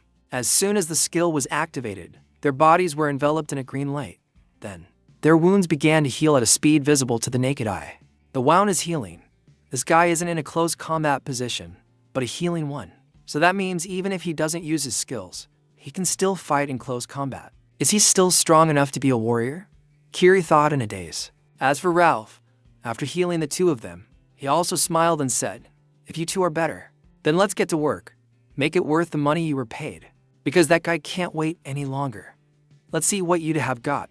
As he spoke, the uncle immediately turned and ran, while the large ape clapped its hands and slammed them straight towards him. Fortunately, the uncle ran fast, so he wasn't crushed, and this blow was still strong enough to crack the ground into many pieces. The stone slab that Debo and Kiri were standing on was also overturned by it. That bastard. Debo grumbled, but before he could react, the large ape had opened its mouth and bit straight into the two of them's stone slab, causing it to shatter into many pieces. Luckily, at the most dangerous moment, Debo managed to jump to the side and cling tightly to its exposed fang, which surprised the ape a little. "Where are you looking?" The fierce young man shouted angrily, and then slammed his axe into the ape's eye, causing it to scream in agony as it was blinded. At the same time, Kiri, behind him, also swung her sword and slashed at its calf, causing the ape to cry out in pain again. Seeing this, the monster also reached out towards Depot, wanting to grab him. However, before its hand could reach him, Uncle Raph had already charged him from the side like a rocket, hitting this arm and knocking it aside. Then he also used its arm as a springboard to gain leverage, and charged forward to punch the giant monster in the face, causing its face to seem to deform a little more. Enraged, the great ape began to grit its teeth and use its left hand to punch towards Raph, but was soon dodged by the uncle. At the same time, Kiri, who was below, was also kicked forward by the ape, forcing the uncle to intervene and save her. What a nuisance. Raph complained and quickly used healing in his series of actions, without any unnecessary movements, also made Debo's eyes widen in amazement. He's not just healing from behind, but also attacking to support us. Moreover, the timing of his healing spells, the uncle doesn't use healing spells randomly, but only casts them when we're in real danger. Back to the next day. I forgot to mention, initially it was free, but from now on, I'll be charging both of you. As he spoke, he took out a small book from his side and began to use his enchanting and strengthening abilities on both of them. This is I can feel a source of energy welling up inside my body, Kiri thought in surprise, before stepping outside, then stated the price. 100,000 mesos each. All right, you crazy bastard. The two of them shouted at the same time. Time passed quickly. At this point, the monster had been tormented by them until it was battered and bruised, with both its eyes bleeding profusely. It was unknown if it had been blinded further, and its body was covered in countless wounds. Finally done. Damn, it's strong, Kiri said, sitting on the ground and panting from exhaustion. Meanwhile, the big uncle, Raph, seemed to still be full of energy. At this point, he also cracked his wrist and started to discuss the division of the spoils. It's normal now. Let's divide it among ourselves, shall we? The uncle said with a smile. And it seems this monster, still not dead, knew that it was about to be butchered by them. So it opened its mouth and roared, causing the boat to almost suffocated from the stench it spewed out. So smelly. Shut up. Or should I put you to sleep for good? Debo shouted. But right after that, the next action of the monster truly caught them by surprise. At this moment, it quickly grabbed its severed arm and pressed it against the wound. Then, the wound began to freeze over and heal. Just like that, this giant ape, which should have peacefully accepted its death, was now suddenly full of life and vigor as if nothing was wrong. Back with El, he also had to run for his life from a rain of arrows from the archer. As he ran, he also began to formulate a plan in his mind. Something's a little off. I can't find his firing position. A third-rank archer can use information to teleport, but the information will only return the user to a certain point, meaning there's only one point of return. To move like he is now with it is impossible. El frowned as he couldn't understand the assassin's movement method at all. Meanwhile, the archer on the side was still laughing as if he had already won. Haha, I told you, it was useless. You're too slow. I'm about to fall asleep. Seeing this, El also got annoyed and created a fireball and shot it straight behind him. However, because this was a shot without precise aiming, it was mostly just for intimidation. Where are you aiming? If you keep wasting skills like that, you'll get mana shock, he said, kindly reminding El, and it seems what this guy said was really true, as the main character's face now seemed to be in a state of poisoning. Seeing that, he also began to increase his movement speed, while El continuously fired behind him to blind the man. He must be trying to distract me with that skill so he can run through the second gate. Haha. Impossible, he thought to himself, shaking his head.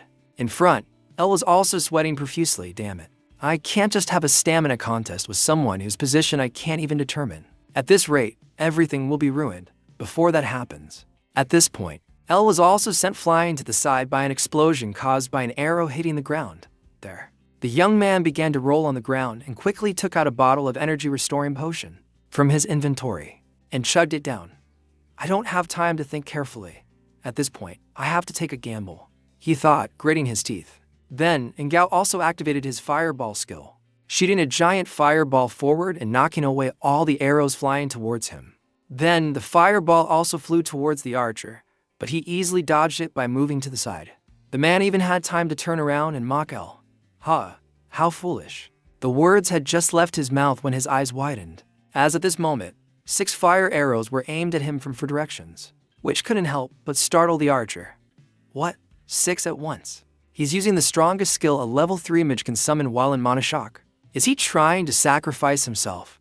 Then thought as he turned to look at L, whose body was also in intense pain due to the mana shock state. And of course, L did this because he also had a small suspicion in his mind. So he bet on his thoughts. If your secret is the same as my thoughts, then even if I have to push myself to the limit, I have to drag you out. L thought so, and used his telekinesis to control the fire arrows to shoot randomly. And this crazy action of his also made it impossible for the archer to focus on attacking. He's shooting them without knowing where I am. This bastard must be crazy, he thought to himself. Then, L focused his energy again and shot another fireball, causing the man to have no choice but to run away between the tree branches. Not yet. It's not over yet.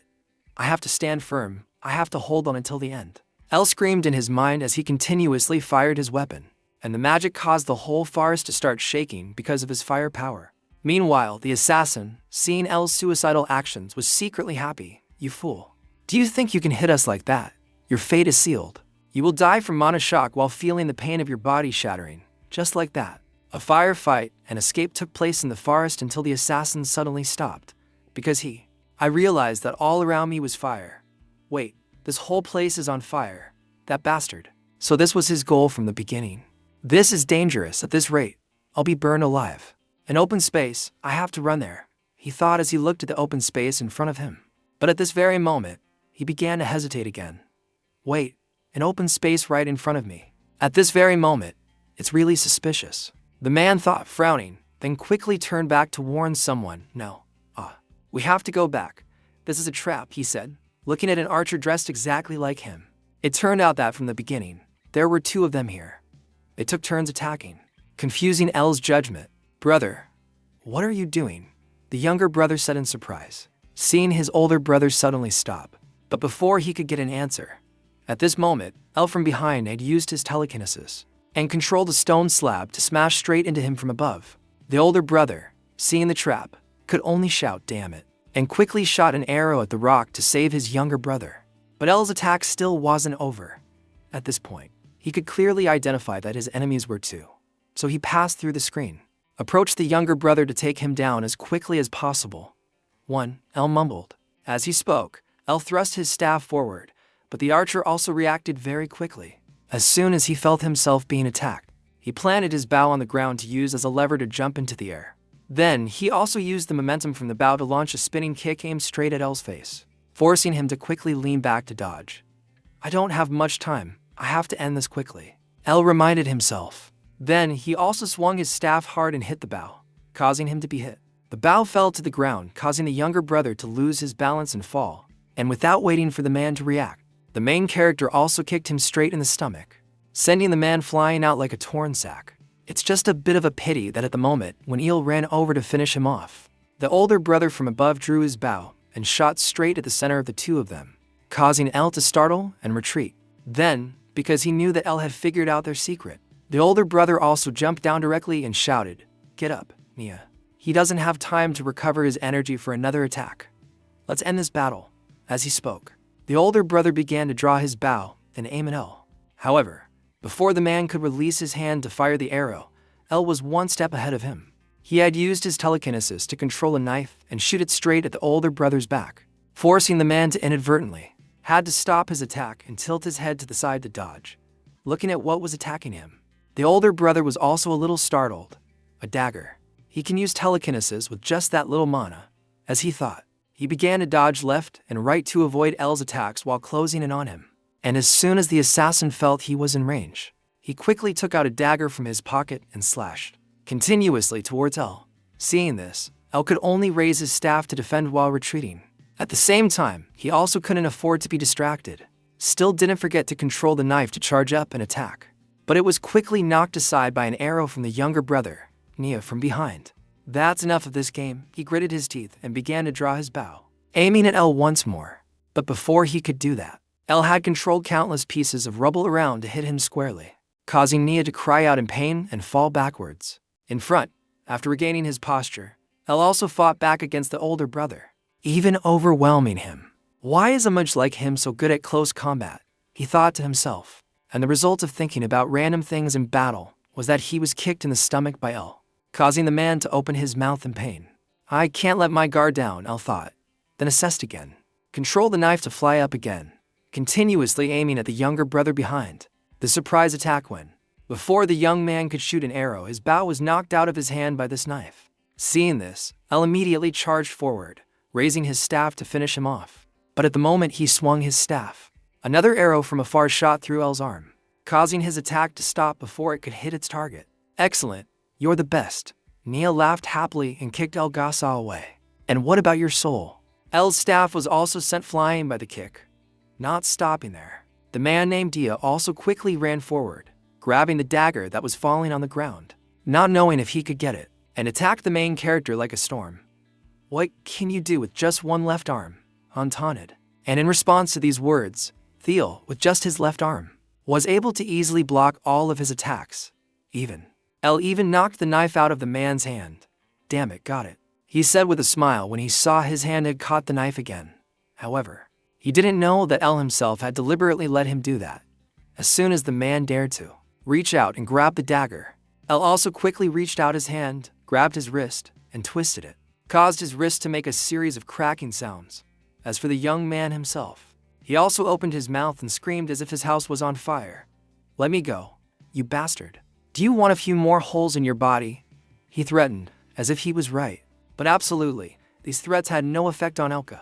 Right now, he had used his fireball to aim at both of them, and held Nia tightly to ensure he had no chance of escaping. Seeing this, Nia also panicked. You crazy bastard. Wait a minute, behind. The older brother, seeing that his younger brother was about to die, also shouted, no, watch out.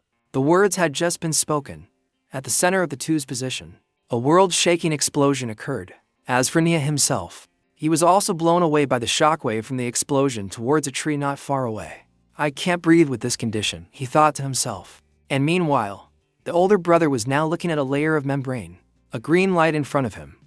What is that? He asked. Speaking of Nia, he was now pulling up his shirt to cover his mouth, while looking around for his brother. Damn it, where's my brother? He thought as he quickly ran to find him. But before he could spot the other's figure, Yu Daoyu appeared right next to him. Then, without knowing where he got it from, L also gripped this weapon and thrust it towards Tanir. Seeing this, Tanir also went crazy. This bastard is as persistent as a leech die. After saying that, he also threw his cloak at L's head to blind him, while gripping the dagger to attack. Then, a stream of blood spurted out, and it was unclear whose it was. Outside, the older brother, who had now seen the curtain of light shatter into pieces, hurriedly rushed inside. It's broken. What happened? Could it be? As he thought, he frantically looked around and discovered that his younger brother's figure was coughing violently in front, and not far away. There was also a figure lying flat on the ground. Seeing this, the man also hurriedly rushed over to support Nia. Hang in there, Nia. No, now is not the time. We've wasted too much time. We have to get the phoenix feather, and at this point, the older brother's voice suddenly stopped, when he realized that the person lying in front might be his younger brother. And as a result, as soon as he found out about this, then L also used his hand to grab his neck, while his other hand quickly grabbed the dagger and directly cut off his head. Ha, I'm getting sick of these bow users, L mumbled and then collapsed inside the burning forest. Back to the Battle of Earth's group. After the giant ape recovered, it went crazy and beat all three of them to a pulp, leaving them beaten, especially the young man Debo, who was targeted the most. It seems that because he had used his kite to cut off one of the monster's arms earlier, it was now paying him extra attention. At this moment, it threw a large punch, and although it missed, The shockwave it created still sent Debo flying to the side, causing his whole body to tremble in pain. Then, the giant ape didn't want to linger any longer, so it cut. Also clenched his hand and punched again, but to no avail. At this moment, Uncle Ruff had also charged from behind to attack. However, the giant ape quickly discovered this and swung its hand straight behind it. Instead, the uncle didn't flinch and gathered energy in his fist to block the force. To slow, Ruff shouted and performed a cannon shot straight into the giant ape's face, causing its whole body to sway and fall to one side. How about that? However, although it was a little painful, the last punch still didn't cause too much damage. This thing is so hard, Raph said, looking at the piece of ice on the giant ape's head. And while he was still standing there, then the ape also reached up and slapped its own face, swatting Uncle Raph like a mosquito, causing the uncle to scream tragically, "You bastard!" And then, while out of the room, was about to become a meat patty when Kiri also charged in from somewhere and performed a Bao Kuang explosive light technique, severing the ape's finger, causing it to roar as if its house was on fire. After she was done, she also extended her hand towards Rap and said, "I've paid my debt to you." Then she said again, "I don't owe you anything. I don't owe you anything." The female knight also quickly carried Rap and ran down before finding him. The monster went crazy, or rather, it was already crazy, it just went crazier. The pain from losing its fingers started to make the giant ape lose its mind and punch, and kick wildly below, while Kiri could only run away like a duck, seeing the two of them had run far away. This monster also gathered strength in its legs, and jumped straight up high like a cannonball. Then, it also took advantage of the force of its fall to slam its hands hard on the ground, performed a sledgehammer move, creating a violent shockwave that spread out all around. Returning to the group, after being freed, Uncle Raph also used healing on all three of them and began to coordinate their attacks again. At this moment, however, Depot, who was leading the group, turned around. "Hey, have you thought of a way to destroy it yet? If we continue like this," before he could finish his sentence, someone's voice suddenly rang out with a warning. "Behind you," he said. "Behind what?" Debo asked back. At the same time, the ape's giant hand was also aimed at him. Fortunately, Debo remained vigilant and managed to dodge to the side in time. "This thing is so big. Can you be more specific?" he shouted. "Talk less. Try to distract it from me, so I can aim for its weak spot," Rap instructed. Just like that, following this plan, Debo also began to grip his weapon and charge forward to attack directly, while also creating a distraction to create an opportunity for Raph to attack. At this moment, he was seen using his kite to block the giant punch from the monster. After he was done, he also hurriedly shouted, "Hurry up!" Seeing that, Kiri and Raph, who were behind, also didn't waste any time and started to charge forward to attack at their fastest speed. However, as soon as they charged in, they were swatted aside by the large ape. On this side, Debo was now running along the monster's arm, charging up to assist. "It knows. I thought it was just a big, brainless thing," he complained, before the monster swung its hand again, causing the whole group to be spun around like a top. As a result, in a moment of delayed reaction, Debo was crushed to the ground by it, causing a large crater to appear on the ground. But before he could stand up and adjust his posture, the large ape also raised its leg and stomped straight towards him, with the intention of finishing Debo in one blow. Next to him, the female knight, seeing the critical situation, also shouted loudly, "Raph, heal me." At the same time, the monster's foot also stomped hard on the ground, sending dirt and rocks flying everywhere. "Debo," Kiri shouted worriedly, back with Uncle Raph after his days passed. He also turned to remind her, "I only have 4 more heals. Try to dodge." The words had just been spoken, and the monster, this defensive unit, also didn't give them a chance to discuss and charged forward like a tank. Split up, both shouted simultaneously and jumped to either side to avoid the impact. However, it seems Kiri was a step too slow, so she was sent flying by the monster, causing the uncle to sigh in frustration. "Damn it, I just told you to dodge." As he spoke, he began to use his healing ability on her. Of mind for Kiri, while not forgetting to complain in his heart, she fainted. What a waste of a spell. Then, without time to pay attention to Kiri, the uncle had to start running away from the attacks of the giant ape. And on this side, my friend Debo, who was lying dead in a large hole, also started. He recalled the words El had told him before. "Increase your circle." "Yes. You have enough experience to reach the second circle," El nodded, which made Debo a little curious. "Can I do it just because I want to?" "That depends on your enlightenment." "Enlightenment? What is that?" "Teach me," Debo said excitedly. However, El just quietly poured himself a cup of tea and said, "Everyone is different. Even if I share my experience, you won't be able to learn it. Then what do you want me to do? You just need to find a word that suits you. It could be related to your understanding of mana or an unforgettable memory. As he recalled this, suddenly, behind the ape's back, a huge explosion occurred, making the giant ape turn its head to look behind. And as soon as it saw the young man Debo getting up and rushing to attack, the ape didn't hesitate to swing its giant arm at him. But there was one thing I think it didn't expect. Debo had become much stronger. With just one powerful move, he easily coated his axe blade in a layer of energy and cut straight through its arm. Much to everyone's delight, Raph, standing nearby, widened his eyes. He can cut through that. How is that possible? After saying that, he also noticed the two glowing magic circles on Debo's wrist and understood everything. That kid has reached his circles, he thought to himself. Meanwhile, Debo seemed to have gone berserk, rushing to attack the large ape.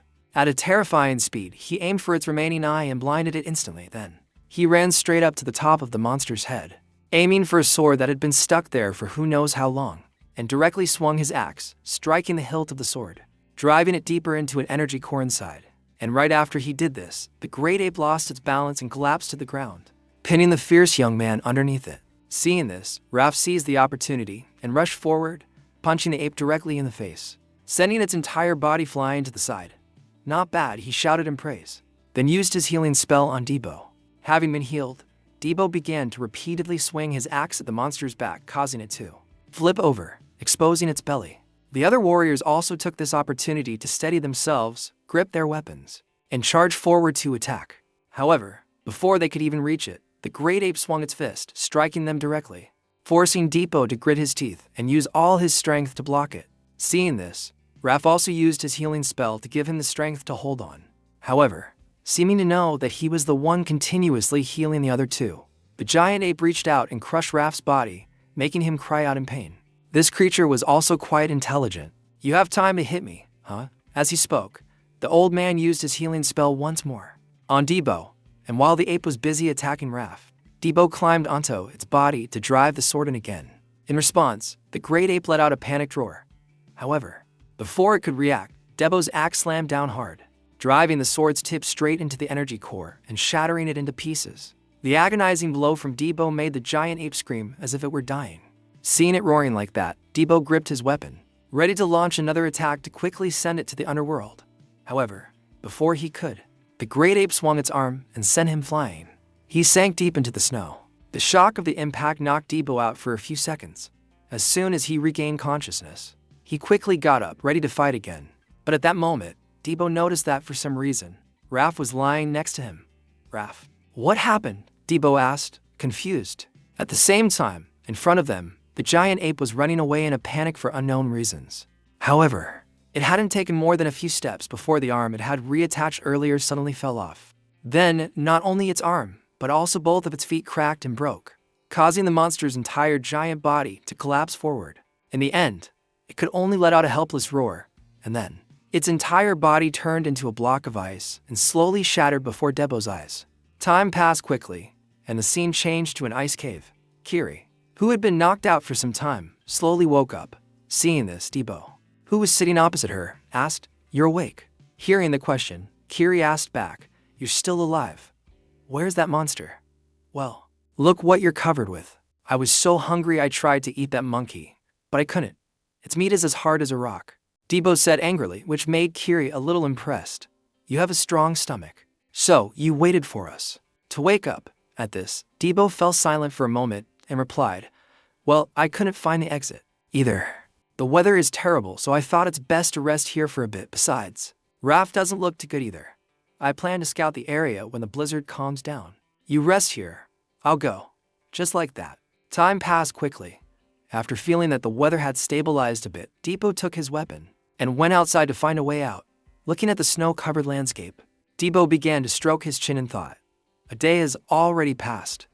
What happened to the boss? He wondered. But just then, a loud footstep sounded from behind, startling him. He turned around to look. The source of the sound was a monster that looked exactly like the evil eye from the first floor, except its skin was grayish-white. This was a cold eye, a type of evil eye monster that had adapted to constantly fighting the cold. Seeing its ferocious appearance, Debo flinched back. Damn it. Why did I flinch? Phew.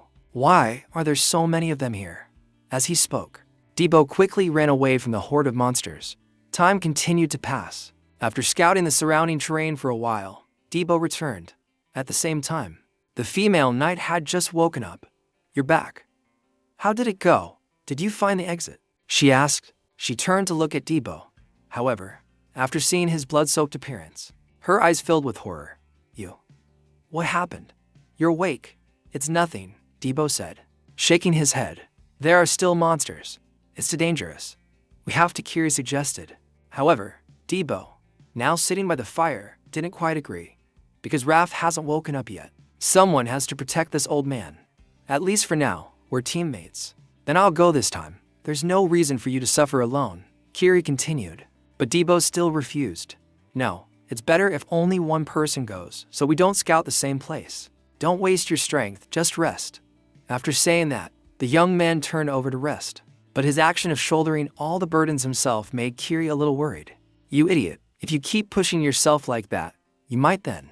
After resting, Debo continued to search for the exit. This time, he was cornered by a group of cold eyes at the edge of a cliff. "It's freezing," he muttered before the horde of one-eyed monsters rushed to attack him. Then, one cold eye that seemed to have a death wish charged straight into Debo, pulling him down into the abyss below. As a result, the foolish monster fell to its death, while the young man Debo was lucky enough to be unharmed, just a little sore. Finding himself still alive, Debo gasped for air. "That was close. I thought I was a goner," he said, trembling as he stood up. And as soon as he looked up, Debo saw a figure sitting cross-legged in front of him. Seeing this, Debo's eyes became vigilant. "Someone's here." After speaking, he focused his gaze and realized it was just someone who had been dead for a long time. "Turns out it's just a corpse," he thought to himself and quickly ran over to check. He found a letter on the body. "Doesn't seem like they've been dead for long." "What's this? A will? A letter? So many words." Debo complained and quickly examined the letter. The letter read, "I leave this letter to you, whose name I do not know. To call this a reward might be an overstatement, but I will give you my gauntlets. If you are a warrior, it contains a combat skill that will be useful to you. Combat skill is a passive skill for level 1 adventurers in the warrior class. It usually enhances all stats related to defense and movement. As you can see, we fell into Kanya's trap, and my comrades were annihilated by the Yeti. If there is any consolation, it is that I found the gate to the outside. But unfortunately, this gate is special. It only works when the boss is defeated. I have left its location on the back of this letter as a map. I hope you have the strength to do it. And please deliver this letter for me." After reading, Debo could only sigh for the unfortunate adventurer who had fallen into the Kanya clan's trap. The only thing he could do was to bury the man carefully. Then, because he now had the location of the gate, he quickly returned to the cave and brought Kiri and Raph to the location ready. After getting outside, he turned to Kiri and asked, "What should we do now?" Hearing this, she immediately replied, "We need to recover our strength first. In this state, both you and I," before she could finish, a mocking voice suddenly echoed in front of them. "Oh my, I had some doubts. But our evil eye didn't miss." So it was truly defeated. The owner of the voice was a masked man, and behind him was a group of assassins in hooded cloaks. Looking at their numbers, he also didn't know. Debo's eyes changed. "Don't tell me these guys are all from Kanya, damn it. This is bad. How can we fight them in this situation?" he thought anxiously. And his worry became a reality when the leader of the assassins waved his hand, signaling them to charge. "Don't worry, we'll take care of you before you can even blink." Seeing this, Kiri had given up. She gritted her teeth and rushed to block an attack from an assassin while shouting to Debo, "Fall back." From behind, an assassin casually threw a few darts that pierced straight into the female knight's thigh, causing her face to contort in pain. Taking this opportunity, the remaining assassins broke through the defensive line and rushed to attack Debo and Raph. However, at that very moment, a beam of light suddenly shot out from within the gate, a stream of light piercing through the assassin's body. Then, several more streams of light flew out, blasting their bodies to pieces. The group was literally blown to bits before they could even react. Seeing this, Debo and Kiri turned to look behind them, and after seeing who came out, Debo broke into a happy smile. "I hate to say this, but were you guys okay without me?" Elle asked. "Barely, but you're a bit late," Debo replied. Scene changed to a Vox castle. He was stroking the monster behind him, deep in thought. Someone with such skills appearing out of thin air, but no one knows who is behind this. And it seems the public will be in an uproar, he thought. Piju suddenly appeared before him like a ghost and announced, El Palmi has returned, sir. What should we do with the contract? Hearing his hound's words, Ivok's face suddenly turned colder than ever, and he gave his verdict. Kill him. Hearing this, Peju was a bit startled and asked again, just to be sure. Why, sir? But before he could finish his sentence, Ivok cut him off and explained more specifically. We are not in a position to worry about public opinion. He is too unpredictable. Do you really think he can do it? We'll make up a reason later. He's not alone, he's with others, Peju quickly reminded him. Back with L's group, they were temporarily staying at Debo's house to rest. Looking at the food in front of him, Raf said with a sigh, this food is so bland. Opposite him, Debo's hackles rose. Don't you dare criticize my sister's cooking. Eat it all. A little more salt would make it delicious, Raf suggested, while the sister on the side kept bringing out more food. Let me know when you're done. Everyone. Thank you. Kiri nodded. Meanwhile, Debo continued to complain. This is why I didn't want to bring you guys here. Speaking of Kiri, she had to explain the situation to the hot-headed young man. I'm sure Kanya is hearing the rumors already. If we split up, it'll be dangerous. This is the safest place for your sister. Even if we hide, we'll eventually be caught, someone reminded. At that moment, the door outside suddenly opened. Then, our main character, L, stepped inside and asked, how is everyone? Where did you go? Someone asked. Oh, I had something to take care of, L replied. Turning to Raf, seeing L appear, the old man got straight to the point, just in time. I wanted to discuss the division of the reward. Let's postpone the decision of the team leader for now, since our shares are quite similar. When are you going to give us the extra 7 million meso? Before L could reply, Debo, red-faced with anger, questioned, are you crazy? You really want to go to Carnia to ask for money in this situation? Besides, you said I defeated the Yeti alone, even though I don't remember. While you were sleeping, I was the one who found the way out. Opposite him, Kiri nodded in agreement. I heard that El Palmi had to fight the twin assassins too. Their words were very persuasive in making El the team leader. However, these words had no effect on the old man. In fact, he started to play dumb. But did anyone witness it? Seeing him deliberately feigning ignorance, Debo could only grit his teeth. You bastard. Paying no attention to their verbal sparring, Kiri turned to El and asked, so what are you going to do now? Hearing this, El nodded and shared his thoughts. Kanya won't sit still, and until then, before he could finish, someone outside the door suddenly punched the wall and said angrily, hey, how long are you going to make me wait out here? After speaking, the owner of the, she asked again angrily, hey, can you tell that bastard who just went in that he needs to hurry up? This person was none other than Abyss from the Gafor Merchant Guild. To explain his appearance here, we have to go back to a time before, when the old man was still grumbling about El joining the Carnia Merchant Guild. Damn it, things aren't going my way. I didn't expect the Carnia Merchant Alliance to contact El Palmi. They started the dungeon raid before I could do anything. Should I stop them? This is killing me. The more he thought, the more his head ached until a knock suddenly sounded at the door, and the visitor was none other than El. Seeing him appear, the old man's expression changed, and he asked, did the negotiations with Kanya not go well? On the side, El had no intention of hiding it and set it straight. I was offered 50 million meso for success. But since the dungeon raid is over, the contract is the only thing left. Huh? So you came here to brag?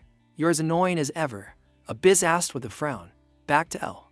His complaint didn't faze him at all. El said bluntly, if you have nothing to say, I'm leaving. Hearing this, Abyss pondered for a moment and then sighed heavily. All right, you win. 60 million meso, sign it. This is more than you asked for, so don't complain. The old man said as he took a contract out of his pocket and handed it to El. And this was exactly what he wanted. Then, without any hesitation, El quickly signed the contract. After he was done, the old man continued. Now that we're partners, share the information. The Kania Guild is the mastermind, El said coolly, which surprised Abyss a little. What? How are you so direct? Paying no mind to this, El continued to explain in more detail. The Great Gate. It was a trap. They tricked us into it, saying the Great Gate only had 3 markings, even though at least 100 people died there. Not only that, they also sent assassins after us. Then, they contacted us to try and erase the evidence. Turning to Abyss, the more he heard, the paler his face became. Then he broke into a very sinister smile, as if he had thought of something. Ha, Kania, I won't let you get away with this. Over here, after the old man had finished laughing, El asked, Are you satisfied now? My testimony is the only evidence, so they can deny it. Hearing him say that, Abyss didn't seem too surprised. Of course, but we can manipulate public opinion. The other merchant guilds need a scapegoat for the failure of the dungeon raid. If Carnia is weakened by public opinion, Abyss silently calculated his plan. However, RL wanted to be more decisive, as he began to suggest, we can annihilate Carnia. Instead of just bringing them down, we can wipe them from the Maple world. Hearing this, Abyss guessed something and rushed to ask, what else do you know? I thought we were being honest with each other. Not answering the question, El calmly advised, don't announce the trap just yet. A full force punch will be more effective. Alright, Abyss nodded in agreement, although it was unclear what El's plan was. The Black Mage's believers have already made their move, he muttered. Time passed quickly. Now, Abyss and El had come here to talk, and the one receiving them was, of course, Peju. It's been a while, Lord Abyss. But why are you here? I came to apologize. Abyss said with a smile, which made Peju a little confused. Apologize for what? There was a little misunderstanding between El Palmi and my merchant guild. I thought he went to Kanya for revenge. I apologize. For that, to be clear, El Palmi is an official business partner of Gafo. It seems I snatched him from you. In response to these words, Peizu nodded and said, I understand, but I can't pay the promise fee in the contract if things turn out this way. Is that okay with you? He said while turning to look at El for his opinion. And of course, our main character didn't want to enter the den of these black mages. So, he nodded in agreement. Alright, back to Abyss. The old man stroked his beard and said, this is a personal matter. But I realize the value of human life through this incident. I've decided I should treat people with the value they deserve more. I will have skilled bodyguards ready for 24-hour protection, so that nothing bad happens. Of course, that will apply to all members of El Palmi's group. I realize their group is very competent. If anyone wants to harm El Palmi, or the members of his group, they will have to face the entire Gafo Merchant Alliance, Abyss said with a very arrogant smile. Meanwhile, Peju's face on the other side had turned pale. Back to the present. That's what happened while El was away. And after hearing the price for the new contract, Debo's eyes widened. 60 million. Good heavens. Are you a magician? Not just him. Even the night Kiri couldn't help but be startled as she glanced at the window. They even sent bodyguards for us. Is it really the Gafo Merchant Alliance? She said in astonishment. At that, Raf's face lit up with happiness, and he turned to give him a thumbs up. Well done. El Palmi, you're a great businessman. This group is better than I thought. All that's left is to get rid of the useless ones. The old man's voice was full of hidden meaning, making Debo turn white with anger. This bastard, he said through gritted teeth. But it seemed the angrier he got, the happier the old man became as he boasted. I guarantee there's no bishop like me in this port. No, in the entire Maple world. Someone who can not only heal, but also lead and protect. I'm the perfect in every way. He said smugly. Yeah, you're number one. Someone replied just to get it over with. Back to the old man. He pointed straight at El's face and said, and you, kid, you're a real monster. I wonder who you are. You passed out, but you woke up and defeated the boss by yourself. There's something about you that can't be explained with words, he said, stroking his chin, confirming his thoughts. Hearing him say that, Kiri also remembered something strange from before and said, come to think of it, when you were fighting the Hobbs, you were going berserk while unconscious. Even if I try to remember, I can't. The only thing left in my head is some dream. And in it, a woman appeared. Although we argued, it seems we were very close. But every time I wake up, I always forget her face. All I can remember is that she used a long-handled weapon, Debo said, shaking his head. Meanwhile, El, who had been calmly leaning against the wall listening to them, was startled when he heard this. What? A long-handled weapon. A dream. Everyone knows that before the regression, Debo and Aaron were together. A mysterious power, and if that woman really is Aaron, there's a part of his power from before the regression return when he's unconscious. What's happening? Could something have gone wrong when I changed the past by regressing? He silently speculated. Unfortunately, Raf didn't know this, so he assumed Debo was just being foolish. You think you're so smart, Debo yelled. Ignoring his anger, Ralph looked at El and laughed. You're the same, El Palmi. You level up unbelievably fast, and I can't believe you have so much experience. Considering your cognitive and judgment skills, now I understand why Gafo wants you so badly. On the other hand, that girl, you have a good foundation and are quite smart, as one would expect from a Cygnus training captain. Not bad for a two-circle, but maybe that's as far as you go. There's nothing that makes you stand out from the others. Gafo isn't stupid. We already know. We were used as bait, and they paid the price from now on. Our job is to walk into the trap Kinya has set to find those henchmen. I'm willing to do anything as long as I get paid. But I don't like having to share the reward with someone who's considered a burden. If you could return to Cygnus, right now would be better, he said with a smile, and his words made Kiri tremble with anger. Time passed quickly, and the scene changed to a mansion. As Kiri was walking down the hallway, someone greeted her. "Oh, I heard you've had a tough job recently. I thought you died in that great gate." The speaker was a young knight. Although he had a smile on his face, his mocking tone was clear. Sarcastic, Kiri replied, "I'm on my way to see Master A. I also heard you joined some adventure group. You're lowering yourself, but that's the perfect place for you from the beginning. Giving up is the best thing you can do for the knights and the master. Go on." "The master is in that office," the fox-faced man said with a smile, while Kiri's face darkened upon hearing his words. Then, she went inside the office, met her master, and made her request. After hearing her, the person sitting opposite asked, "You want to quit?" "What happened?" Kiri, in response to the question, the female knight's face showed a hint of difficulty. "I'm sorry, but I can't explain in detail." "Someday on the side," her master raised an eyebrow slightly after hearing her. "Someday, I will report that your participation in an adventure group is part of a secret mission. Report to me once every 3 weeks." He said calmly and didn't forget to remind his disciple, "Don't forget, Kiri. You are still my disciple, and forever a knight of the Cygnus Knights." Back to the story, Kiri was now pleading. "I know this is an unreasonable request, but as long as one of their henchmen is in the Knight Order, I can't return to my master. I don't need money. I will get stronger if you give me time, so please," she said in a pleading voice, but these heartless words were not enough to break the heart of stone of someone as despicable as Raph. Hearing her words, he burst out laughing. "Ah, so naive. Is it that hard to understand that we want you to leave?"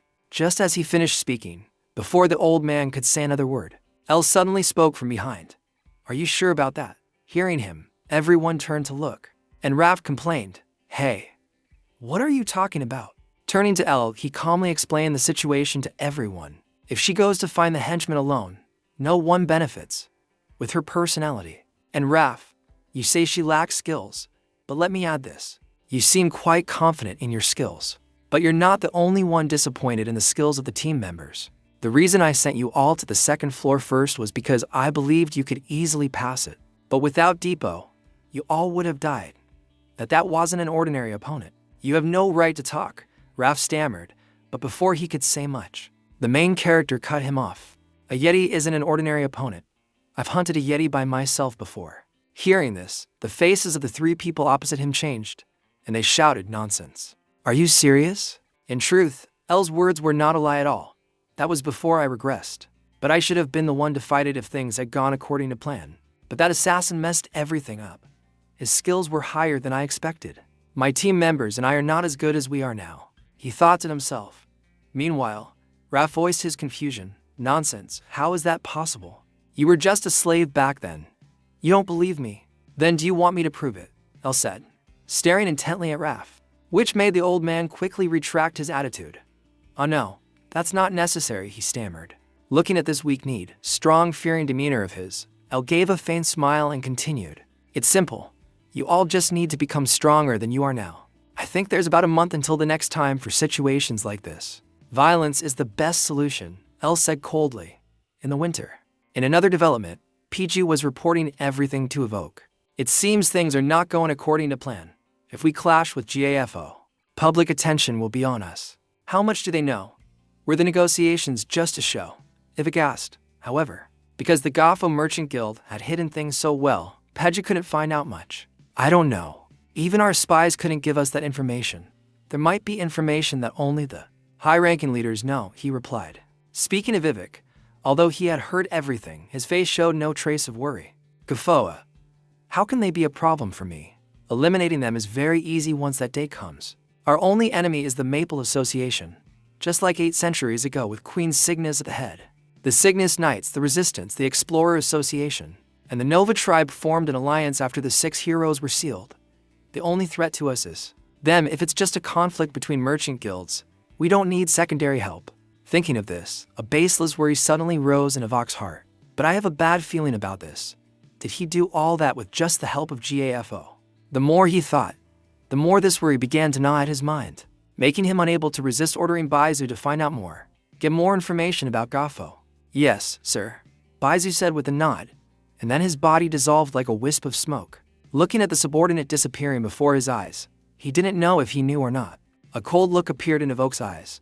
El Palmi, I hope you will prove to be a worthy enemy. Time passed quickly, and the scene changed to a deserted forest. El was personally training the other three, and the result was that they were beaten by him like punching bags. Damn it, what the hell? What kind of mage uses? Rafdoon said thickly while, over here, without a drop of sweat, he walked towards them and taunted them. What's wrong? Why don't you hit us? Just one hit and you can rest. After saying that, El rushed to attack them again. And this time, the big old man ran away immediately. Stay away from me, he shouted. And for some reason, Debo was assigned to sit quietly in a corner. Why are you guys so noisy? I want to sort this out. But why do I have to do this? He said, clenching his fist as he sat cross-legged on a large rock, remembering El's previous instructions. You need to try and voluntarily use the power that appears whenever you pass out. I don't know if it will work, but if you can do it, it will be great. Hey. Thinking of this, the hot-headed young man sighed again. Will doing this really make me stronger? He muttered. Time passed quickly until evening. Raph, with a bruised face, turned to ask El. Hey El, is this really just sparring? Beside him, Depot saw his face and burst out laughing. Ha, with that face, any girl would fall for you. Ignoring Depot's laughter, El confirmed.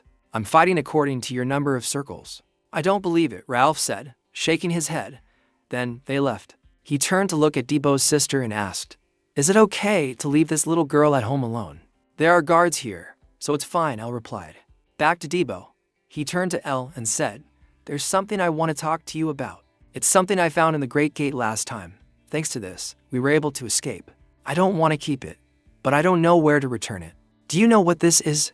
He asked, pulling out the letter he had received from the unfortunate person on the second floor. As soon as El saw the ring attached to the letter, an image suddenly appeared in his mind, making his face go blank for a moment. What's wrong? Debo asked when he saw El's expression.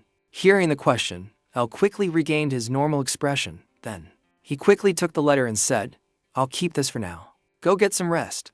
You have to train with us tomorrow morning. Hearing this, Raph turned to Debo with a bright face. When there's another person to take the hits with him tomorrow. On the contrary, just looking at Raph's disfigured face, Debo could guess that he wouldn't be much different tomorrow, so he was sweating bullets. Scene changed to the female Night Kiri. While everyone was resting, she was training alone in the forest, repeatedly slashing her sword at the nearby tree trunks. However, the more she practiced, the more she thought of Kasim's deceitful face and his words calling her incompetent. Hearing this, his whole body seemed to burst into a flame of anger, and he threw himself into training even more furiously. Back with El. After taking the letter, he went to a house in the neighborhood. He raised his hand to knock on the door and found, from afar to wait, not long after. The door opened a crack, and a man peeked out at him with vigilant eyes and asked, Who are you? Upon hearing that, El took out the old letter and said, A letter carrier. The Great Gate destruction incident occurred when the entrance to the Great Gate was destroyed. An allied merchant guild came to investigate, but found no culprit. In fact, there was no longer any reason to look for them. Yet the Great Gate reappeared near its original location, and after that, no more Great Gates were destroyed. Only later did I realize who was behind this and why, El thought to himself. Then he followed the man into a room, and as soon as he stepped inside, a voice asked, How did you find this place? Explain.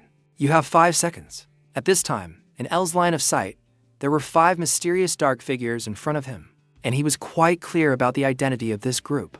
They are the Cross Hunters, a secret organization that knows the Great Gate is a trap set by the believers. They were the ones who destroyed the Great Gate, a noble sacrifice that will not be recognized. Just like this time, he thought. El used his telekinesis to control the letter and brought it in front of the girl, saying, I came to return what you lost. Don't you want to accept it? Without answering the question, the girl in front started counting down from 5 seconds. Seeing this, El calmly continued, I want to show you a shortcut. You running around east and west doesn't benefit me at all. I can't tell you why I know this place. But if you kill me, the basement of the Edelstein Guild, where your guild master resides, will be exposed, El said calmly. And at this point, the girl in the darkness couldn't contain her curiosity and stood up, pointing her cannon at him and questioning, Who are you? Nice to meet you, Cheryl, Elle said with a smile, which made the girl think for a moment. I should have said long time no see, because we were friends in a past life. Cheryl joined the resistance after the Cross Hunters disbanded. I fought alongside her in countless battles. And on that day, when you sacrificed yourself, I will repay that debt to you. Elle thought to himself and got straight to the point. I'll be direct. I either withdraw the branch in Genesis. That branch has been discovered by the believers. I just picked up an item. The Khania Merchant Guild has this interesting thing. As he spoke, Elle took out a wooden box and opened it, revealing a hand inside. And of course, with just this hand, Cheryl couldn't understand. What is this? If you dare to mess around, I won't spare you. Look closely, Elle said, starting to channel his magic into the hand, causing a tattoo to appear on it just by looking at this tattoo. Cheryl recognized it as the tattoo of the believers. Behind her, the others also recognized it and muttered, yes, that's it. Is that really from Khania? It's really from the believers. It's hard to find because it won't appear unless you channel magic into it. Not many people know about the existence of the believers right now. Cheryl thought in surprise and shouted again. What do you want? Talk nonsense and I'll shoot you. Opposite her, our main character stated his purpose. What I want is information. I need information. Just like that. An exchange took place, and it's unknown what they talked about, but right after Elle left, the people next to her said worriedly, Cheryl, do you trust him? Of course not. He's just suspicious, especially since he appeared at this exact moment. It's definitely a trap, so I'll pretend to go along with it, Cheryl said, stroking her chin. Back to Elle, this meeting was a bit more successful than he expected. I didn't expect to get this, and the information. Khania, they're acting too fast? Could it be that because the future changed? They also changed their plans? In that case, it's clear now. The next location will be Nautilus, Elle silently planned. Time passed quickly. A month later, at a certain port, Elle's team was present. Looking at the line of people slowly boarding the ship, Depot said happily, it's been a month, hasn't it? My body is getting itchy. To talk about this. There's nothing. We have to mention the conversation between Abyss and Elle before. Choose. The 60-person gate at the 6-path crossway, or the 77-person gate in Alenia. I've selected the gates that Khania might be eyeing. Why haven't you started? It's been a month. On the opposite side. Hearing this, Elle began to ponder without saying a word. And this made Abyss's face show a hint of anger. Hey, you bastard. Don't tell me you're scared now. I've already chosen where to go. It's Eagle Eye's tomb, Elle calmly replied. And it's not clear where this place is, but after hearing it, he said. Abyss broke out in a sweat and asked again. What? You know what kind of place that is? Kieran, the captain of the Nautilus, who commands countless pirates. She had a first disciple named Ego Eerie, and the Eagle Eye Gate is where her disciple died, so it became a tomb to commemorate her. Back to Abyss. After a moment of surprise, the old man regained his usual composure and asked again. You mean the place with a bounty of 9,990,000 meso? Countless adventurers have failed to conquer it, so it's rumored to be impossible. Don't tell me the Khania Merchant Guild is targeting it. First of all, where did you get that information? Over here. Before Elle could answer, Raken suddenly walked in and asked, what's so interesting? Raken, what brings you here? I was thinking of giving you a gift. Here, this is your gift. This was specially prepared by the captain. Phoenix feathers. And there are 2 of them. I have high expectations for you, he said, turning to Elle with a very happy smile. And this was also a reason. It put some pressure on him, because it also meant he had to do as much as he was given. With this, he had a total of 4 phoenix feathers. That was truly an unexpected harvest. Back to Depot. Seeing Elle standing there in deep thought, he asked, aren't we going inside, boss? Hearing this question, Elle snapped out of it and replied, there are still people coming. Huh? Depot asked, confused. Then a voice rang out not far from the group. Long time no see. Hearing this, the hot-headed young man looked towards the source of the sound and replied with a smile, oh, it's the drunkard, Iburu. What's in your hand? Elle said, looking at the large bundles Iburu was carrying, and the young man explained, this is the stuff your boss ordered. Seriously, making me deliver it to. Try it on. After speaking, he also untied the bundle and threw it to the group.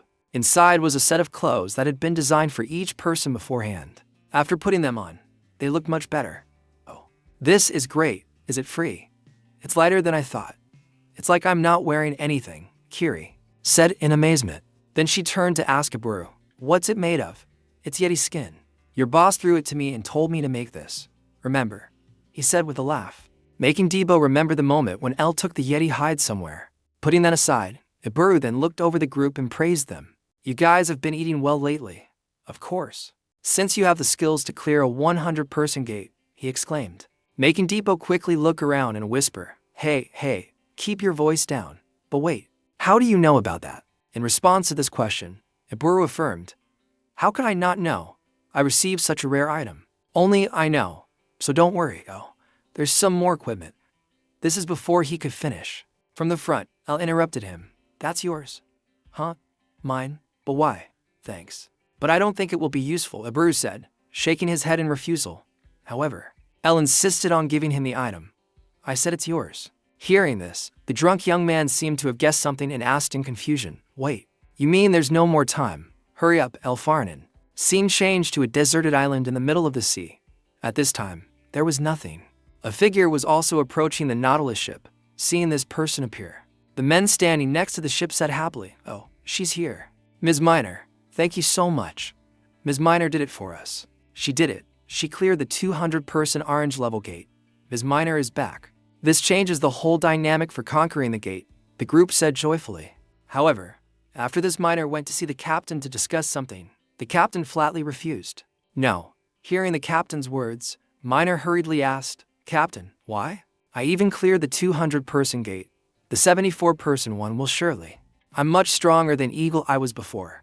There's no reason for you to stop me. Opposite her, the female captain frowned upon hearing this and reminded her, Are you arguing with your captain? Are you going to disobey orders? Then how am I supposed to get revenge for sistery? You know how hard I've worked, she said, her whole body trembling with emotion. However, the female captain opposite her remained firm in her decision. I am ordering you once again as your captain. Go back. Helpless, seeing the serious expression on the female captain's face, Minor could only reluctantly return to the main hall and drink to drown her sorrows. Seeing her like this, her teammates could only laugh. She won't let us do that. Should we just ignore her and take the bounty? Minor muttered. That's Kieran's way of spoiling you, someone replied. But this didn't make Minor feel any better. She's too protective. After saying that, the red-haired girl sighed heavily. Before a sailor suddenly ran inside in a panic and announced, Minor, we have a problem. Come outside, quick. A moment ago, some guys took the bounty for Eagle Eye's tomb. Hearing this, Minor sobered up and shouted, What? Then the group hurried outside to see. And very quickly, they witnessed the people who had taken the bounty. Looking at them, the crew members didn't have friendly gazes. Who are they? The land rats, the brats who took the bounty. At this time, in their line of sight, the group that had taken the bounty was none other than El's party. Speaking of Debo, of course, he could feel the scrutinizing gazes from around him. So he said uncomfortably, What's with this atmosphere? It's making me feel strange. There's something next to me. The female knight Kiri, hearing this, reminded him, This is their home turf, so shut up. Since we've ignored their unwritten rule, it wouldn't be strange if a bullet flew our way right now. What rule? Debo asked, puzzled, and the girl conveniently explained it to him. The rule of Nautilus is simple. The person who takes the bounty has priority in conquering the gate. A gate that has a bounty on it must be entered. Those are the two rules. But most groups have an unspoken understanding not to take the bounty of a gate that someone else has already targeted. And the bounty we took was, Kiri began to explain. But before she could finish, Minor had already run up to them and questioned, Hey, who are you guys? Who are you to dare take that? That's mine. Don't you know? The girl said, her voice filled with anger. However, Elle, with a cold expression, asked her back, Then you should have taken the bounty first. I was waiting because I haven't been given permission yet. Minor shouted, and this situation made Elle even more confused. Permission? I've never heard of that before. It's mandatory, because Captain Kieran is my mentor. That's not how it works. It seems you don't understand the situation. But the bounties of Nautilus only exist for pirates. You're not a pirate, so you can't take them. No gate is under the ownership of Nautilus. Beside him, Debo started to tremble as he listened. Finally, the young man's arm was killed. As if unable to hold it in any longer, he burst out laughing with great joy. I finally get it, boss. Stop laughing, Minor yelled. And at this time, Debo turned to introduce them. I don't want to, let me introduce you. We are the Iburu pirates. Behind him, Iburu, witnessing the scene, laughed until his mouth was crooked. On this side, after hearing them, Minor's face was both angry and worried as she said, Don't say things like that. Do you think becoming a pirate is that easy? Everything has to have a proper official process. In response, Debo waved his hand and laughed faintly. What's fake about it? It's so sad. We're all pirates. Don't you know Captain Iburu of the Iburu pirate crew? Behind him, Iburu could only let out a forced laugh, while his face was covered in sweat, not paying attention. Depot continued to talk to Miner. Iburu is a real pirate. Just by looking at the fact that we're on the Nautilus, you can understand that. If the captain of the crew is a pirate, then this party is definitely for pirates. And of course, it's a party of the pirate world. Behind them, a big guy suddenly stood up and questioned. That sounds arrogant. Does that mean the rest of us aren't pirates? Are you trying to pick a fight? Depot said, annoyed. When Miner heard the sound, her eyes lit up as if she had found a savior. Oh, you're here. Murad, turning to the big guy Murad. He glanced around and asked, what's all the noise about? Speaking of El, seeing the people around seemed to respect this guy so much. He quietly observed the person in front of him and thought, Murad. That's a strange name from before my regression. After thinking, El asked, it's probably not against the rules, is it? In response to his question, Murad pondered for a few seconds and then said, let's see. The rules were set by Kieran, so that's a matter for her to decide. Then he turned to ask El, where are the other members? Are these all that's left? Hearing this, El nodded in acknowledgement, a total of 5 people. Oh my, that's insane. Do you know this is a gate for 74 people? It seems a bit suspicious. What's your name? Murad asked with a frown. And El didn't hide anything and answered directly. I'm El Palmy. Above. A pirate heard El's name and was startled. El Palmy? If it's El Palmy, then what is it? You know him. The girl next to him asked. And the young man nodded. I've heard that name before. If I remember correctly, he was the survivor of the Red Gate for 100 people. As expected, as soon as they heard him share the news he'd picked up, the surrounding pirates looked at each other and started whispering. Is that the rumored 100-person gate? I heard most of the adventurers who went and died, damn. Those must not be ordinary people down there. Young Depot, hearing the crowd's words, his nose started to get long. That's right, it's all true. Depot said proudly before a complaining sound was heard. So what does that have to do with anything? After all, he's just a failure who couldn't conquer the gate. What's the point of surviving?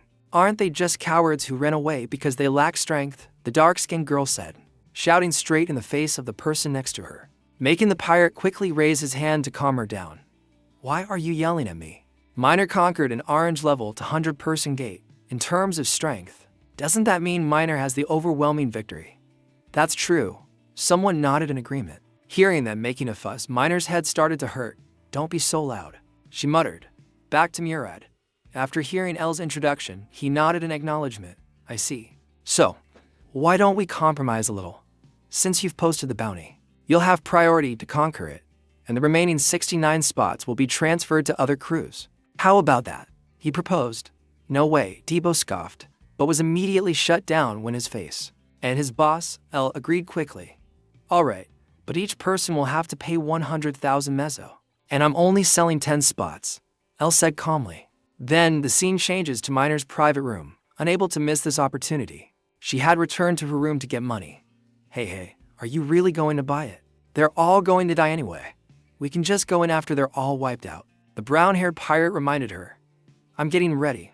If they manage to escape and survive, it's all over, Miner said calmly.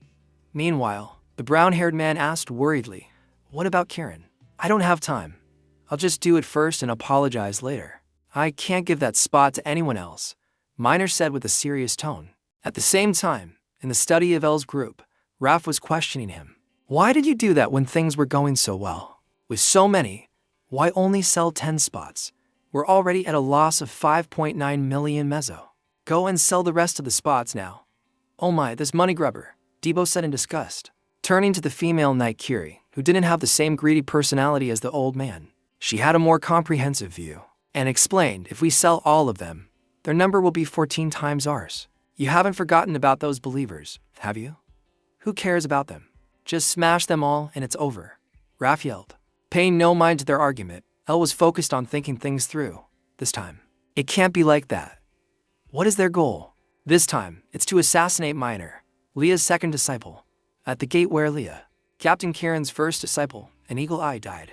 After Miner, Leah's successor, also died at the same gate. Captain Kieran fell into a state of deep shock and withdrew from the front lines to live in seclusion. Due to the internal activities of the believers, the pirate crew on the Nautilus was completely wiped out. This was supposed to happen 2 years from now, but the situation has changed. I received information from the Hunters Association. That Cornea has transferred money through the Nautilus. This is a sign that they have accelerated their plans, so we need to act first. To protect her well, we need to limit the number of participants. I can't repeat the same mistake as before, so I need to minimize the use of magic. L thought to himself, while the argument over here was still going on with no signs of stopping. Shut up. The boss has his reasons for everything he does. Oh my god, my chance to make free money. Ralph said with a pained voice. The only one suffering was Captain Iburu, caught in the middle, not knowing what to do. Why did I call him? He thought with regret. Time passed quickly until evening. At this time, L was alone in his room when suddenly a knock sounded at the door. Seeing this, the main character's eyes showed a hint of vigilance. Then he prepared his telekinesis and slowly opened the door and asked, "Who is it?" After speaking, a look of surprise appeared in his eyes, and he hurriedly changed his tone of voice. "Oh, I'm a bit surprised. Come in. Captain Kieran and Murad too. What brings you to here at this hour?" Elle said calmly. Meanwhile, Captain Kieran was looking at her with sharp eyes and got straight to the point. "I need to check directly, so it's best not to lie. El Palmi, are you a believer of the Black Mage?" Her sudden question truly stunned Elle. He didn't know how to answer appropriately. How did Kieran know about the existence of the believers? Has the future changed? Or was it like this from the beginning? If so, why didn't I know anything before I regressed? He thought anxiously, and his expression was caught by Murad on the other side. "You look quite worried, don't you?" "Could it be?" he said, and the atmosphere in the room grew colder. Which snapped Elle out of it, and he hurriedly explained. "I'm not a believer. I was just surprised because I didn't expect to hear these words from you two."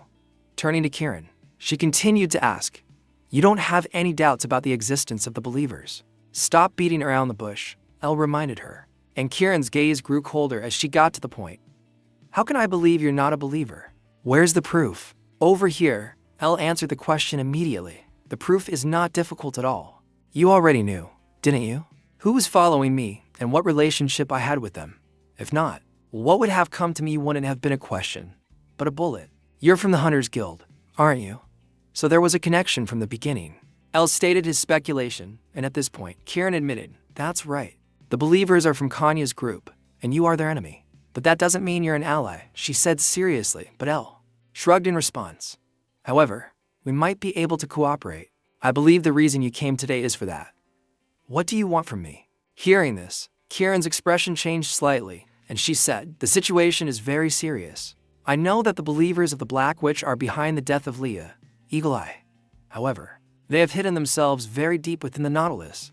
Besides Murad and me, and a few other trusted comrades, I can't trust anyone in this situation. Damn it, has it come to this? Things are happening much faster than I thought." Elle thought to himself. Over here, Kieran continued to explain, "I heard they are going to make a move. Their target is probably Minor now, since Leah is no longer here. She is now the symbol of this ship. If Minor, who is the center of this pirate crew, dies, it will cause great chaos on the Nautilus. And then a situation will arise that even I can't handle. This will be the deal. I hope you can save Minor. In this part of Eagle Eye, the price is that I will give you items from the Nautilus's treasure hold." Time passed quickly, and the scene changed to the front of the 74-person gate. Elle's group was preparing to enter. "I'm going first. You guys can take your time," Debo said with a smile. Then, their party quickly entered the gate and ran. When they appeared on the other side, they found themselves inside a limestone cave. Looking at the surrounding scenery, Debo said in surprise, "Oh, it's a different scene this time." "It's so dark," Debo said with a laugh, and his carefree attitude made Kiri remind him, "Are you on a picnic? Be a little more serious." Over here, the old man was still regretting the deal about selling the spots. HMPH in the end. "We only sold 10 spots, he thought through gritted teeth. And at that very moment, a heavy footstep sounded in front of them, and the thing that had just arrived looked exactly like a prehistoric dinosaur. Looking at its ferocious appearance, Depot burst out laughing. What is this silly-looking thing? Just stand still, I'll take care of it quickly," he said confidently. Before the small dinosaur let out a roar, calling out a supersized mother dinosaur, which made his pride. Debo's confidence vanished in an instant. So your mom came along too," he said with a forced laugh as if trying to make peace. In another corner inside the gate, the pirate group was also busy shooting and attacking the dinosaurs in front of them. "Keep shooting. Take them out one by one. Zio, the gunshots are attracting them, a girl shouted. Don't panic. We can do this. They're nothing. Besides a few big ones, we even cleared a 200-person gate, Zio shouted. Not noticing that in the moment he turned around, a giant set of jaws was lunging straight at him. But luckily, at that moment, from a distance, a volley of powerful bullets shot out, causing the dinosaur to be blown to bits before it could even have its dinner. And the one who had just saved his life was none other than Miner. That's right, Joe. Just like you said. Reform the line. I'll handle this. Speaking of Depot's group, unlike the pirate team that had cleanly dealt with the dinosaurs, they were being chased by these tyrannosaurs. Damn it, another one. Where are they coming from? At this point, Depot remembered the moment he had just stepped into the gate. El had immediately gone off somewhere for his own business, leaving the group like a headless snake. Damn it, where did that bastard go? At the same time, they had run up to a large pillar.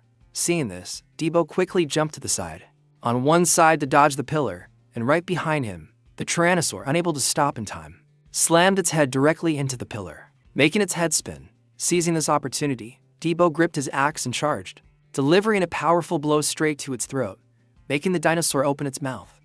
All right, let's go, he shouted with a spirited cry, rewinding to a short time ago. Upon entering the gate, El had told the group, the way you guys fight is really bad. If you keep fighting individually like this, it won't be effective. We will fight as a team from now on. So, from this moment on, you are all a family. Depot will be the vanguard. He will lead and create chaos. Even if he can't handle them right away, that's fine. He just needs to focus on injuring them. His goal is just to push forward no matter what happens. Ignore any attacks from behind. The father will protect him. My dear son, just trust your father, Raph said with a smile, delivering a thunderous punch. It sent the dinosaur that was about to sneak attack Depot from behind flying. Shut up, Depot shouted in frustration, not feeling any joy at being saved. You will be Depot's shield. Forget your selfish way of fighting. Fight for him from now on. Protect him at all cost. That's an order. Back to the battle. Depot and Raph were now in a sandwich situation, trapped between two giant dinosaurs in front and behind. But this priest didn't seem worried at all. Immediately, he stomped hard on the ground, creating a small crater.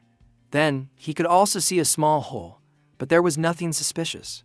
The two of them joined forces, charging forward to stab, kick, and chop mercilessly at the two dinosaurs. But at that very moment, Ruff suddenly noticed a dinosaur swinging its tail straight at Depot. Seeing this, the old man didn't hesitate to rush forward and grab the tail to protect the young man. Son, damn it. Is this the power of a father's love for his son? This is so exciting, he said, as he began to use his healing skill on himself to reduce the impact of the blow. Meanwhile, hearing him call him son, Depot was furious. I told you to shut up. Turning to Kiri, the mission El gave her was the most important role. Your skill prevents the target from healing their wounds. Use it to finish off all the injured enemies. The one who has improved the most in the past month is you, Kiri. Kiri's strength had reached the level of 3 circles. It's easier than I thought. Great. Let's keep going like this. The group said excitedly as they witnessed that these big dinosaurs weren't as tough as they thought. At the same time, outside the gate, the 2 young men who were leisurely guarding the entrance suddenly noticed a group of people approaching. Huh? That's Catro. What brings you here? The chosen members have in response to these words. Catro with the red bandana shouted. That doesn't matter. This is an emergency. I need to inform Miner immediately. Speaking of Miner's group, at this time, they had also safely taken down all the monsters. Good job, Miner, Zio said with a nod. It's nothing. Let's keep going. The girl replied cheerfully. At the same time, the brown-haired girl in the distance, standing on a dinosaur, waved to Miner's group and said, We're rich. Look at the size of this mana stone. If we sell this, we'll get at least before she could finish from a distance. A fire arrow suddenly shot through her stomach, causing her to. The group stared wide-eyed, unable to react to the sudden situation. However, it wasn't over yet. Immediately after, a hand reached out, directing the fire arrow to curve around and head towards another member. Only then, they realized the attack was not as simple as they thought. What? Everyone, be careful. Someone shouted. At the same time, Zio rushed to grab the targeted person and pull him aside. Damn, Miner, he shouted as a warning, but Miner already knew what to do without him saying much. I know, she said, opening fire. She fired a shot that shattered the fire arrow. Next, she sensed the presence of someone behind her, and without a moment's hesitation, the girl turned around and fired 3 shots in the direction she sensed. and waited for the smoke and dust to clear. The girl's face darkened. "You bastard.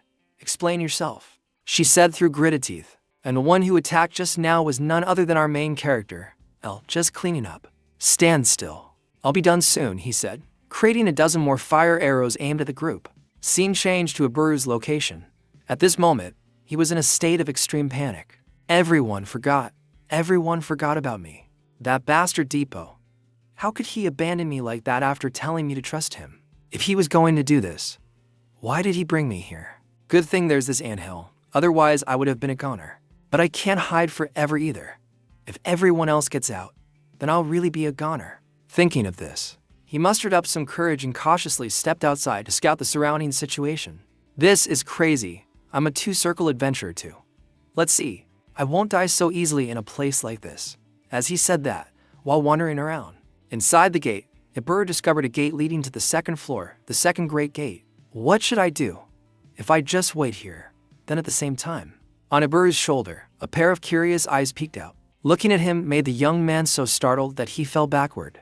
Then, after taking a closer look at its snail-like shape, he breathed a sigh of relief. "Huh? You're El Palmi's snail. Phew, when did you get here?" I thought my heart was going to jump out of my chest. As he spoke, he accidentally reached out and touched the gate, and right after that, his body was also sucked inside, making him uncomfortable. The snail was also a little speechless at the level of bad luck this guy had. Then, the storage snail could only sigh and quickly went into the gate and disappeared shortly after. Back to L's position. Currently, the red-haired girl was also pointing her gun at him and said, "Explain, didn't you hear what I said?" However, before L could give an answer from a distance, a volley of bullets suddenly flew towards him, straight to his position, causing a significant explosion. The one who attacked was this Gasu. "Good, it seems I'm not too late. It's Catro. Why are you here?" Miner asked, puzzled. However, Catro didn't explain immediately, but turned to order the hounds behind him. He's still alive. After him, then, he turned to explain to Miner. "It seems that Brad El Palmi did the same thing at the 100-person gate. Kieran sent us here after discovering his identity." "Is it Kieran?" Miner muttered. Back to the main character. While being pursued, he didn't forget to control his fire arrows to shoot straight behind him, sending this flock of industrial chickens to meet the king of hell. In a single note, seeing the rapid loss of forces, the brown-haired man also shouted angrily, "Damn it. What are you guys doing? He's just one person." Then, he also used his frenzy fire skill, firing a bullet straight ahead and causing it to explode like a bomb. Dust and dirt flew everywhere after this attack. Alright, he thought with a smirk, but he was celebrating a bit too soon. Because right after that, a giant fireball flew out from within the dust cloud and aimed at all three of them, causing them to scream once before they were blown to bits.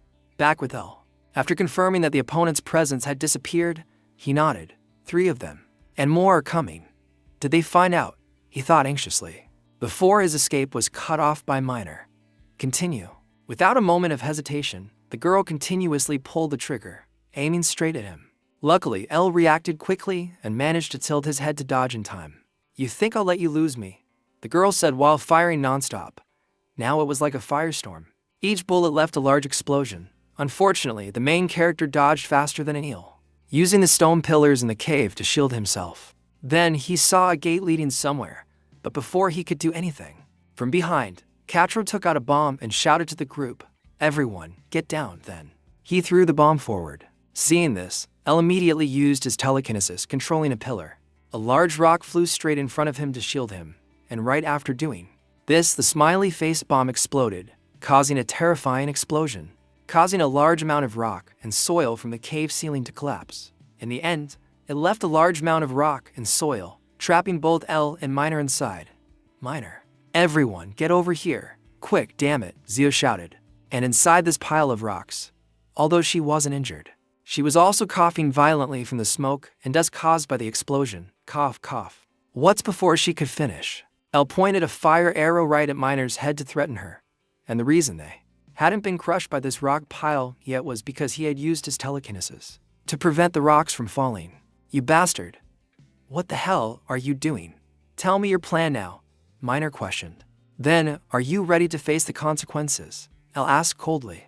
Meanwhile, outside, Zio was grabbing Kazro's collar and shouting at him, "We have to do something."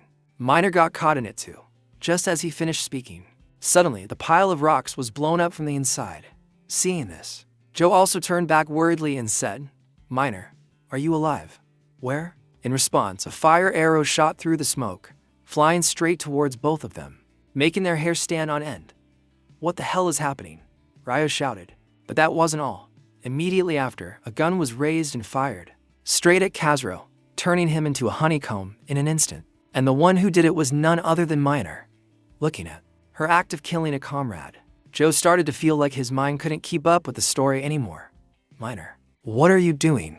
Without answering the question, Miner just muttered to the main character, "So what's the result?" "I just wasted mana because of your useless stubbornness." "Just as I thought. They are all new members," he said with a shrug. And at this point, Miner also made her decision. "Joe, lead the others and run." "That's an order from Kieran," she said seriously.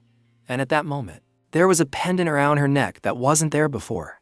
Back with the unfortunate young man Iburu, knowing that he was sent to the second floor, he was regretting it immensely. "I accidentally came here. Now I have to wait for the others to come." At this point, Iburu paused for a moment to observe the scenery of the second floor and was a little surprised. "The second great gate is also a cave. Are those people here?" After speaking, he spotted a dark figure moving in the distance and was overjoyed, so he hurriedly ran towards it. "Is that a person?" "Hey, wait, I'm lost. Can I join you?" he shouted loudly, but the snail, the believers behind, felt a sense of unease from this dark figure. So it burst out with terrifying speed, aiming straight for Iburu's knee, making him almost kiss the ground. "What the hell are you doing? Do you want me to roast you over a fire when El Palmi isn't here?" Hearing this, the snail could only let out a few worried squeaks. "I'm so sorry." But Iburu didn't understand snail language, so he looked at the other person and said, This snail isn't a monster. But speaking of," his voice trailed off because the dark figure in front of him turned out to be not a human at all, but a mushroom monster with a human-like shape. And it wasn't just one. Immediately after, the chilling roars of other mushroom people appeared. Back to the battle of El's group earlier. While still inside the pile of rubble, El began to explain everything to her. "Do you know anything about Leah's death? Behind that pile of rocks, there are believers of the Black Mage mixed among your friends. The one behind Eagle Eye's death. Kieran already knows everything. That's why I'm here. Don't you understand? The reason they tried to isolate you from Kieran is because their next target is Kieran's second disciple. That means you, Miner," El said bluntly, which made the female pirate's face go blank, unable to process everything. "Wait, what is he talking about? There are followers of the Black Mage in the Nautilus division, and it was my own comrades who killed Lear." The more Miner thought, the more chaotic her mind became. Seeing her expression, El took out a pendant and said, "Kieran wanted me to give you this." Turning to Miner, looking at the necklace, she immediately recognized what it was. "It's Kieran's necklace. There's no way she would give it to a stranger. It's her symbol." So Kieran really knew all this and was trying to protect me. Thinking of this, she began to guess the main character's previous actions and asked, "So the people you just dealt with, that's right." El nodded in acknowledgement. "But how could you tell them apart?" she asked, puzzled. And all of this was thanks to the item he had obtained from the Cross Hunters Guild. At the same time, inside the Cross Hunters Guild, Cheryl's subordinate was still restless and said, "Cheryl, I don't think this is right. They know about us and have information about the number of items we have. That doesn't make any sense. We can't trust him." In front, Cheryl also thought about the item she had given to El. It's the piercing glasses, an item that allows the user to see the flow of mana. It's a good way to distinguish the followers of the Harkmage, but its drawback is that it consumes a lot of mana. Thinking of this, as if remembering something, she sighed and replied, "After you kill him, no one can use it anymore. Don't you know it only works when it matches the user's element type? Although I don't know how a guy who looks like a mage can use it. But anyway, we should trust him a little. He definitely has the same goal as us." So before she could finish, this guy interrupted. "It could be a trap. We don't know who's behind this." Hearing him say that, Cheryl also shrugged. "So what can we do? I've already lent it to him. It'll be fine. Trust me, if his mana isn't enough, he'll be dead before he can even use it. Let's just wait and see what answer he will bring us." Back to the present. Now, using the piercing glasses, El was quickly able to distinguish between friend and foe. All of them, except for the three in front, were followers of the Black Mage. Hearing his words, the pirates in front began to put on an innocent act. "Follower of the Black Mage, ridiculous. Miss Miner, you shouldn't believe that bastard. He doesn't even have proof. Speaking of L, seeing these villains wanting proof, he decided to indulge them. Proof? You mean this? He said. He also began to activate the piercing ring. Dealing with the followers of the Black Mage is really annoying. Even before I regressed. Their tattoos only appeared when you injected mana into them, and they placed them anywhere on their bodies. But just because you can't see the tattoo with the naked eye doesn't mean it's not there. Thinking of this, in his line of sight, he could. A red dot suddenly appeared inside the body of Tenkatro, who had just been taken down. Next, since he had found the location, he just needed to apply mana to it. Well, I tried to respect all of you, but don't you think you're crossing the line? He said, pulling up the face of the traitor Castro for everyone to see the eye tattoo on his forehead. And as soon as they saw this, the faces of the two Dios turned pale. That's the symbol of the Black Mage. It can't be, they both exclaimed in horror, while the guy with the blue scarf was gritting his teeth for being exposed. That bastard, damn it. Take care of all of them, he shouted, and without needing his order, the rest of the group automatically raised their guns and pulled the triggers, firing straight ahead. Seeing this, Miner's group quickly scattered to both sides to dodge the volley of bullets. What the hell is going on? He said. He unleashed a barrage of fire forward, causing the area in front of him to be blown into countless pieces. Waves of scorching heat were also released all around. The female pirate miner was not to be outdone, raising her to guns. She shot a brown-haired man, turning him into a honeycomb, and while they were fighting fiercely, Elle didn't forget to remind them, I've used too much mana to track them down. We'll be at a disadvantage if we continue like this. There's a second great gate nearby. We should go through it and hide first, he said urgently. Unfortunately, Miner didn't hear any of this. After confirming that these were the ones who killed her sister Leah, her mind was filled with thoughts of revenge. Shut up. I have to deal with all of them myself, Miner shouted. And at that very moment, in front, the man with the green hat suddenly pulled out a special item and shouted to his comrades, fall back. Then he also began to activate the skull item in his hand, causing it to spew a purple smoke from its mouth towards Miner's group, surrounding them and blocking their vision. They were completely blinded. What? An illusion. I can't see anything, she thought with a frown. Then, at that moment, something suddenly shot out from within the mist, grazing her beautiful face and leaving a streak of blood. Not bad at all. You can't see anything, can you? But you better prepare yourself, the blue-haired scar-faced man said with a smirk in the song, when the other two weren't much better off. Miner, I can't see anything, damn it. What the hell is this? They said in confusion. Hey Miner, I'm going to send you to Eagle Eye's place right now. Tell her I said hello, he said as he pulled the trigger of his gun. It released a bullet right at Miner at the most dangerous moment. Suddenly, Elle's figure lunged forward, pulling the girl aside, and the fact that he could predict the bullet's direction surprised the green scarf man. What? How can you see? Shoot him. He's too unpredictable, the villain said in fear. And although he couldn't see their real images, Elle could see every flow of mana in their bodies through the piercing glasses. Therefore, he wasn't afraid at all back here. Hearing his command, the entire group opened fire, aiming straight at Elle. However, with just a wave of his hand, the main character used his telekinesis, pulling a large stone pillar from the ceiling and bringing it straight down, blocking the entire group's volley of bullets. Then, he swung his staff again, controlling the fire arrow to fly in a zigzag path, and immediately performed a triple kill, sending 3 opponents to their graves. In another corner, C1 Tenacon also used his cannon, firing a powerful shot. Released from the barrel was a rocket with a shark face. You think that's enough? He roared. But right after that, the rocket. This fire was also hit by Elle's arrow. Next, his own head was blown into a watermelon, making him only able to scream. What?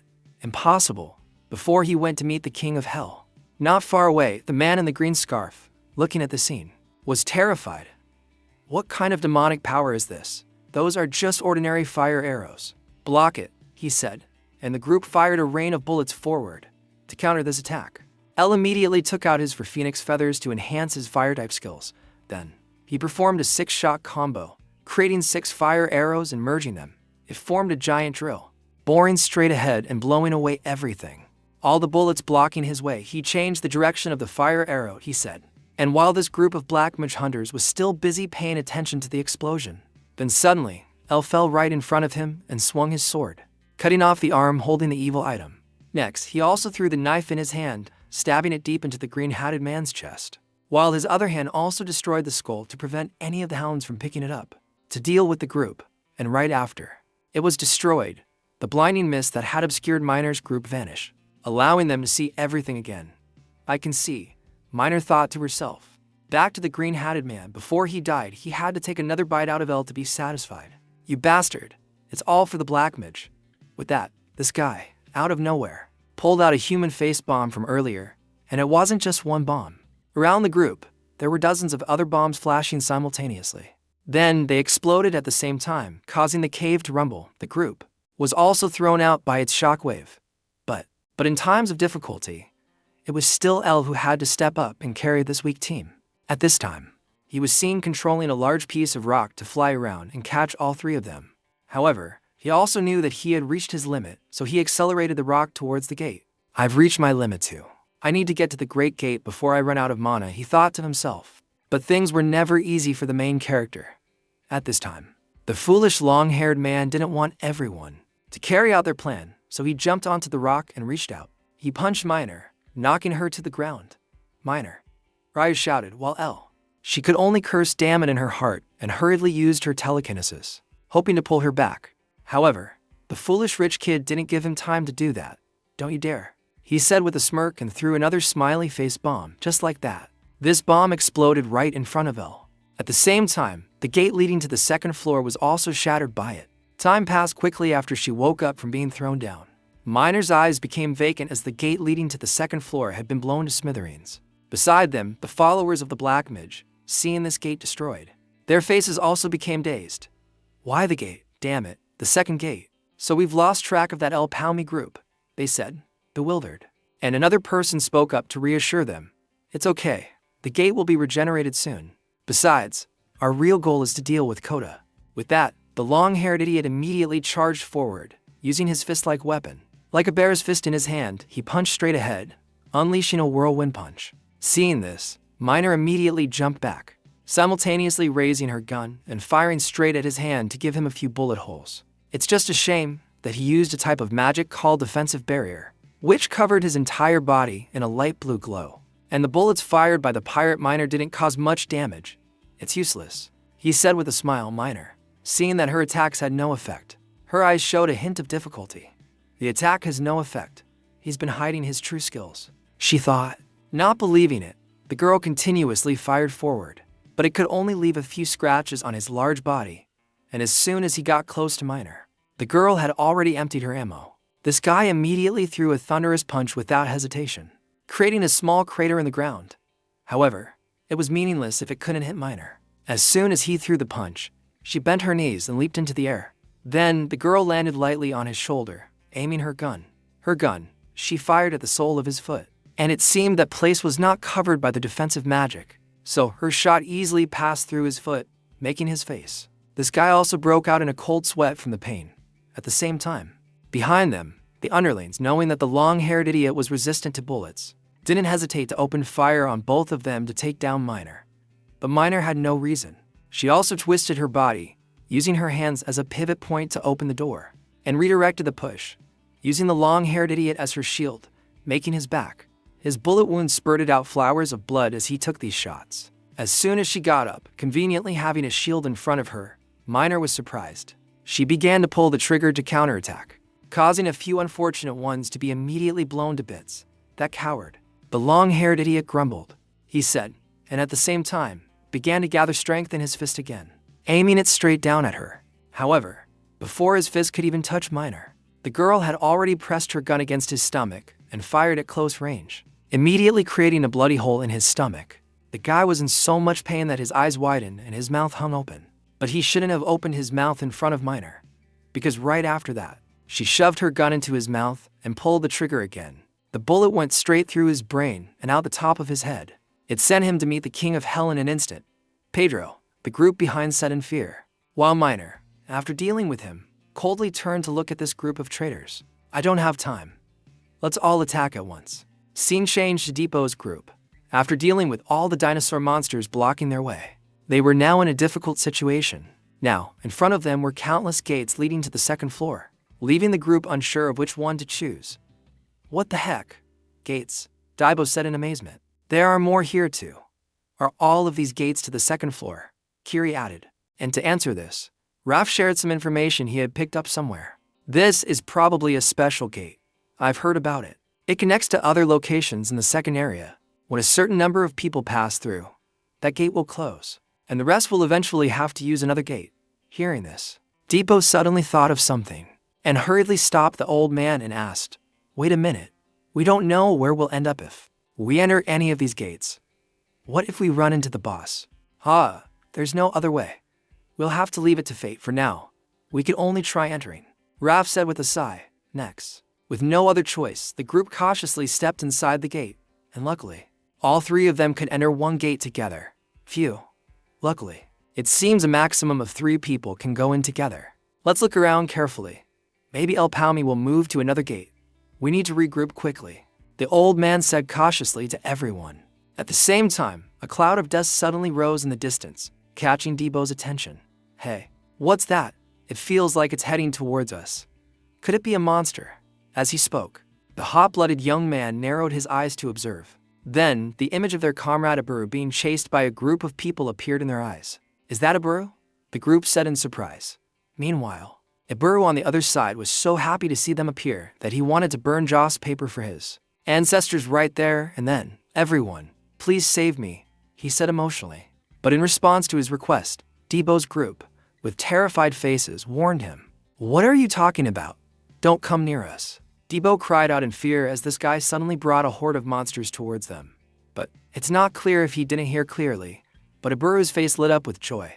As expected of the Iburu pirate crew, always loyal and righteous. No way. This guy, get lost. Boss, where the hell are you?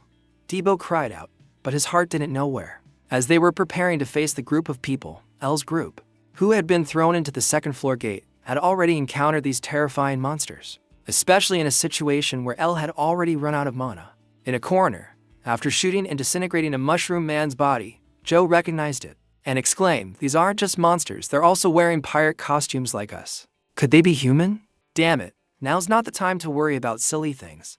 These guys won't die," someone shouted. "They're still moving even after being shot in the head. We're running out of ammo," the group said with difficulty. Meanwhile, L was gritting his teeth as the situation was getting out of control. This is crazy. I've never heard of this before. The monster has no core. Are these guys human corpses that have been turned into monsters? There are no weak points, so no matter where you shoot, you can't take them down. What's going on? This is completely different from before I regressed. I have to find out at all costs. With that thought, he strained his eyes and noticed that on the heads of all these mushroom people, there was a thread of energy connecting to somewhere. Wait a minute. Maybe there's a mana thread connected to them. This is crazy. I don't know how far it connects. There must be something on the other side of this wall. As he thought, he began to trace the energy thread and happened to find Depot's group not far from him. Is that Depot? Did everyone enter the second gate? This is bad. I'm at my limit. I don't have any mana left to maintain my skill. The main character cried out in pain as his mana suddenly hit rock bottom. And looking at his appearance, Dio also said worriedly, "Hail Palm, what's wrong? Wake up." At the same time, from behind, a mushroom man took the opportunity to charge straight at them. However, at that very moment, he knew that he was the mushroom man. A gunshot suddenly rang out. Next, a giant rock fell from the cave ceiling, smashing straight into the mushroom monster, splitting its body into instantly. And the one who had just acted was the female pirate miner, who had finished off the group of hunters of the Black Mudge and immediately rushed over. Seeing her appear, Dio was overjoyed. Is that miner? Just as he finished speaking, countless more explosions rang out, aimed at the sharp rocks above, causing them to fall like rain, immediately crushing the mushroom monsters and making them scream in agony. After that, Miner had also landed safely below. That was lucky. Are you hurt anywhere? The other person asked. Kevin, if there's anything, just tell me. If you don't want to die, step aside. Huh? What? Kevin asked, puzzled. But very quickly, he got his answer. At this moment, the 2 barrels of Miner's gun began to glow red hot like forged steel.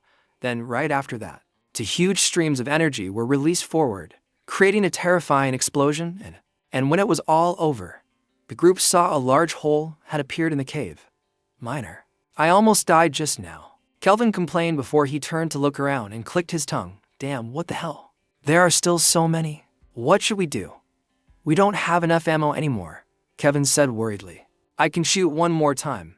I'll use all my remaining mana on this shot, Miner said, taking a gamble. But at that moment, Aeolian stood up to stop her. Wait a minute. We still need that skill. Hearing this, Miner turned to ask, puzzled.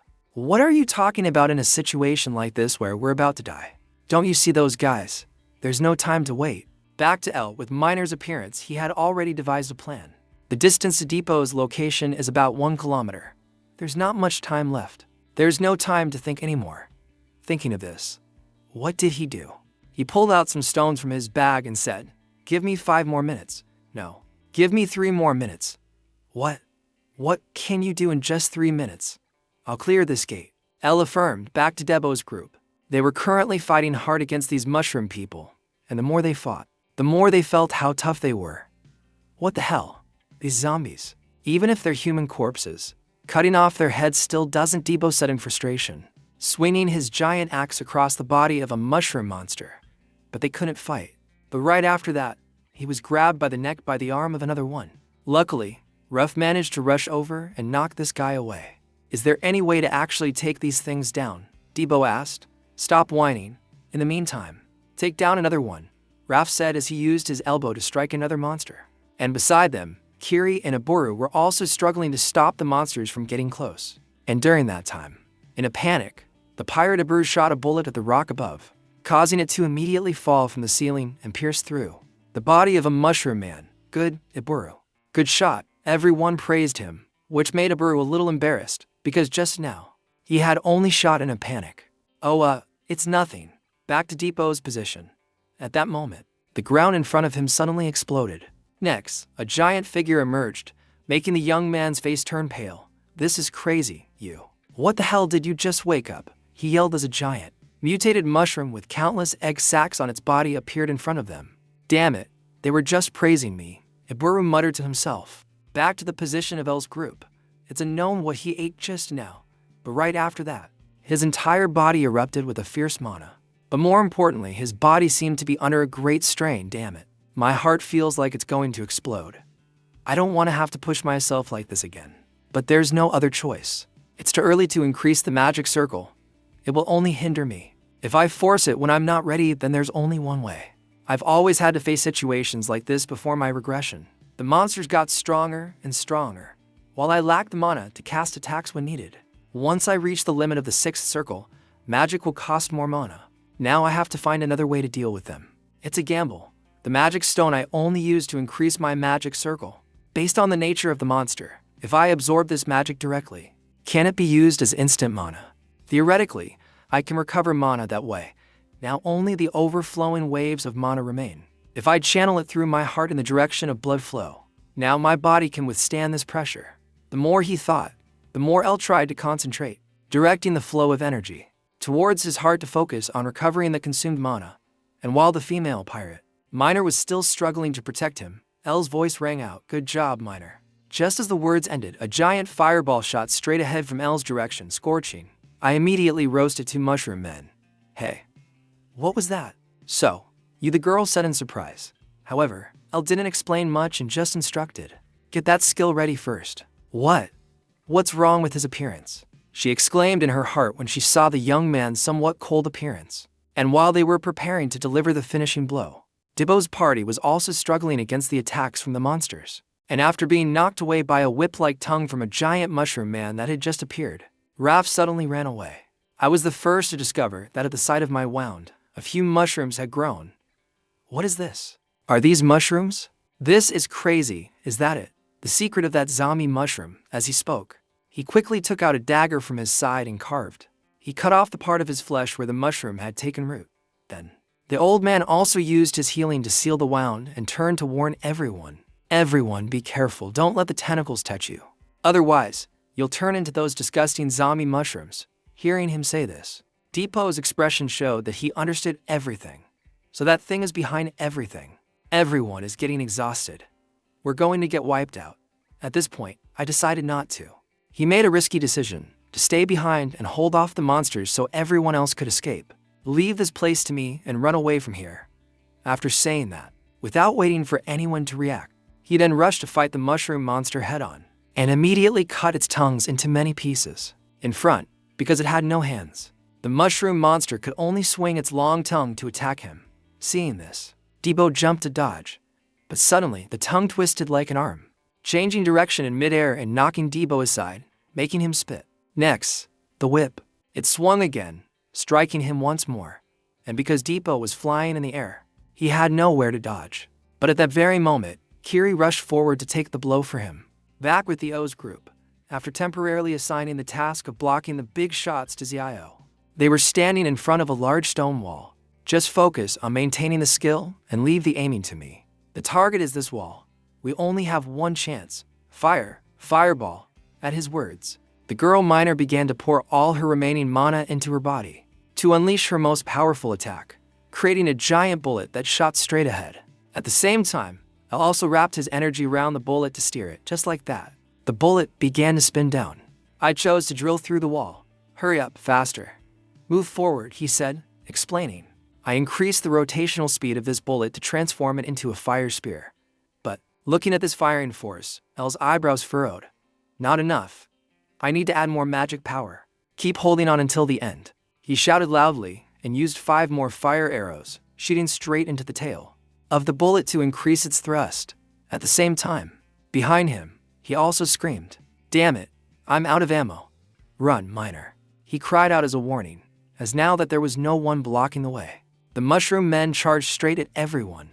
At the same time, on the other side, the sharp legs of the mushroom insect were also heading straight for Debo. When he had no strength left to dodge anymore, the monster has no core. The decoys in front of me are misleading and making my judgment blurry. Where are the mana threads that connect and control them coming from? The true identity of those unkillable bastards is that their master is something else entirely. The thing we need to fight. It was this monster. Thinking of this, the bullet. The giant also drilled through the wall and appeared right in front of the monster, catching it off guard. Then, with a powerful move, the bullet shot the upper part of the mushroom's body into dust, and its magic core was shattered along with it. The situation suddenly changed, making Debo and Raph's faces go blank. And as soon as, after this monster died, the bodies of all the mushroom soldiers suddenly froze. Then, their bodies exploded in unison, splattering blood and gore everywhere. "Haha, we're saved," Iburu said joyfully. The dungeon is complete. Scene changed to a childhood memory of miners, looking at the smug smiles on the adults' faces. The little girl's face showed a hint of worry. They are very terrible people. And it was Sister Leah who protected me from them. She stepped forward and became our hero. One sunset evening, as Miner and Leah were watching the sky from the rooftop, Miner's mood suddenly became a little down. It's already been 10 years since Master took us and time really flies. It feels like everything happened so quickly. Well, Kieran has acknowledged you as a genius, and I'm sure every day is happy for you. Compared to me at this point, the red-haired girl sighed sadly, making her sister Leah guess that their master had probably given her a lecture. Unaware of this thought, Miner continued, I feel like I'm being forced to improve quickly. I feel like the distance between us is growing every minute. If Kieran hadn't let this girl finish her rambling, Leah would have flicked her forehead and reminded her, don't be like that. Confidence is your strongest trait. I told you not to hit people like that. Miner grumbled at this action. Sweet, that's a privilege only I have. Don't feel like you have to rush to improve so much. I'll always be by your side, Leah said with a very confident smile. Back to the present, Depot was anxiously looking at Kiri, who had just taken a blow for him. Kiri, are you sure you're okay? Hearing this, the female knight checked her body for a moment and nodded. I'm fine. Probably thanks to the new equipment. Hearing her say that, Raph grumbled and corrected her. It's thanks to my healing spell. Luckily, I still have enough mana. Otherwise, this place would have become your grave. Yeah, right? It's all thanks to you, Debo muttered to himself. At the same time, Zio, who was leading the group, noticed something and pointed it out. Hey, that thing is... What? They said. They all rushed forward and witnessed the shadow. A girl had tied herself tightly to a sharp rock. It was the person they were looking for. Leah. Looking at this scene, Miner's mood became silent, not knowing what she wanted to think. While Raph voiced his speculation, a rope. Maybe she tied herself up, he said, before turning into a zombie mushroom. Then, they also hurriedly untied Leah, and inside her clothes, they also found a suicide note left by Leah. The letter read, Dear Master, the followers of that black mage have returned. They have infiltrated deep into the Nautilus long ago. I need to go back and help you, but I don't think that's possible anymore. Please take care of yourself. And this place, they have prepared everything thoroughly. Half of our squad were already those followers. I couldn't even find out how many of them were among us, but you can trust Brina and Katerik, because they've been by my side for so long. So, in short, don't trust anyone hastily. I guess this is as far as I can go. I can't keep my promise to you. I'm sorry, my little sister. After reading the letter, the female pirate's eyes were filled with tears, and she bit her lip to keep from crying out loud. At the same time, outside, the hunters belonging to the Black Mage group were also stationed outside the gate to ensure that nothing went wrong, and the two gate guards had already been killed by them. Roughly estimating the time since Katro's group entered, an assassin in the group said, "They're late. Could it be that he said with concern. In response, the assassin next to him shook his head in disagreement. Kadro has obtained the Shard of the Night, even if it's Miner's team, as long as the item's spell is still active. Before he could finish, from a distance, a bullet suddenly flew by at lightning speed and immediately pierced through the body of an assassin. Then, countless gun barrels were pointed forward, shooting at the entire group of assassins, causing chaos. Aha, an ambush. What? Who is it? They shouted then. After seeing the appearance of the attacker, the assassin's eyes widened. I thought you were at that conference. At this moment, in his line of sight, the person commanding the ambush was none other than Captain Kieran. At this time, she gave the assassins a murderous look that materialized. How does it feel to be the target of an ambush for the first time, you parasites? She asked coldly. Time passed quickly, facing overwhelming firepower and being caught by surprise. It was not surprising that this group of assassins was shot to pieces. We've taken down a total of 46 of them, Murad reported. Hold your position, Kieran ordered. Don't worry, Captain. We sent that person to follow them for a reason, Murad reassured her, knowing what his captain was worried about. If Miner doesn't come back, I'll never be able to forgive myself, she said through gritted teeth. And at that very moment, the gate in front of them suddenly flashed with light. Then Miner's group, with sad faces, returned with Leia's body. Kieran, I've brought my sister back, she said, trembling. Yes, I see. Welcome back, both of you, Leia replied, tears streaming down her face. Time passed quickly, and the scene changed to somewhere on the sea. The funeral for Leia was being held with the participation of everyone in the crew. Wow, there are so many people, Depot said in amazement, and Kiri next to him nodded. Basically, that's probably everyone on the Nautilus. After all, it's the Eagle Eye's funeral. Then, she also looked at Leia's body, which was being given a sea burial. Looking at this scene, Miner's eyes looked as if she had lost her soul. Meanwhile, Debo looked around for a bit and, not seeing his boss, asked, where did the boss go? Speaking of El, at this time, while everyone was attending the funeral, he was hiding in a corner, continuously using mana recovery potions to replenish his consumed mana. At the same time, he also remembered the negotiation. That's a proposal. The conditions are a bit too demanding, but obviously necessary. But that many mana recovery potions is too much. Do you realize how precious even one is? After the formula was transferred, Kieran reminded him again, so that El wouldn't be too greedy. But this was also the reason he told Kieran. I'm aware of that. That's why I'm asking you. Considering the financial strength of the Nautilus, that should be an easy matter for you. Turning to Kieran without immediately agreeing to this request, she asked back, our deal is over. So why do you want to help us again? It's true that the deal is over, but I guess we still have things we can cooperate on, the main character said with a shrug. However, in response to his words was a look of complete vigilance from the female captain. I'm grateful to you for protecting Miner, but that doesn't mean I trust you. Then let's just consider it another deal, and instead of giving me one of the items in the vault, you promise me, give me two. In return, I will find all the followers of that black mudge in the Nautilus, the main character said with a smile, back to reality, after replenishing his consumed energy. He also activated the piercing ring, and immediately in his line of sight, countless red dots appeared, representing the hunters hiding among the crowd, and as expected, more than half of this pirate crew had been infiltrated by them. Damn it, it's my second life, but life is still not easy at all, El lamented. Time passed quickly. Scene changed to the female pirate Miner. Seeing her looking dazed, the big guy Ryo smiled and said, what are you staring at? The sudden voice startled Miner a little. Then she shook her head. It's nothing, just leave me alone. You should join him, Miner Joe advised. What? She said, confused. And at this time, the big guy also said it straight. I didn't mean to eavesdrop back then, but I know that El Palmy invited you to join his party back then. This time, Things went smoothly all thanks to him. But the followers who killed Leah are still out there. I'm sure you really want to avenge her. I want to do that too.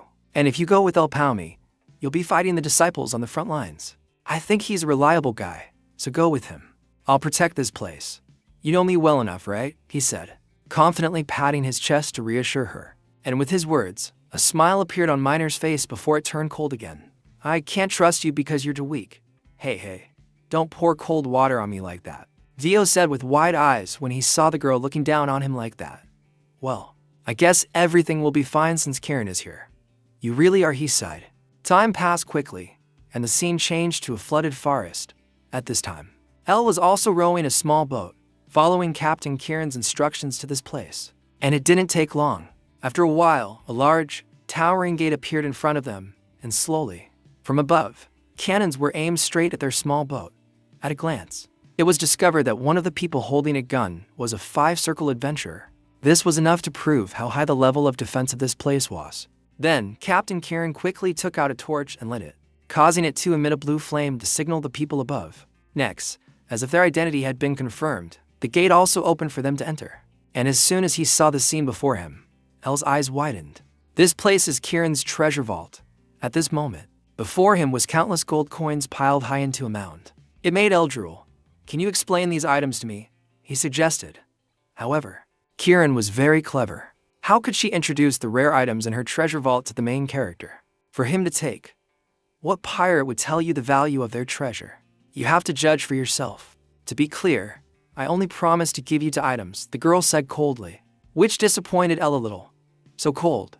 Is it because of the offer I made to Miner? Thinking of this, he understood Kieran's attitude towards him. He then focused on his main task and turned to observe the items inside the treasury. Anyway, this place has more treasures than I thought. Dragon staff, onyx, shifting face. These are the Dawn Guardian Angels. It's unbelievable. I was promised items, so I have to get the two best ones, he said. He swallowed hard, unable to believe how amazing Kieran's treasure was. As he thought, Elle's senses were suddenly, was again attracted by another item and immediately went towards it. Huh? He's decided. Kieran thought in surprise, while Elle also reached for an item he had known in his previous life.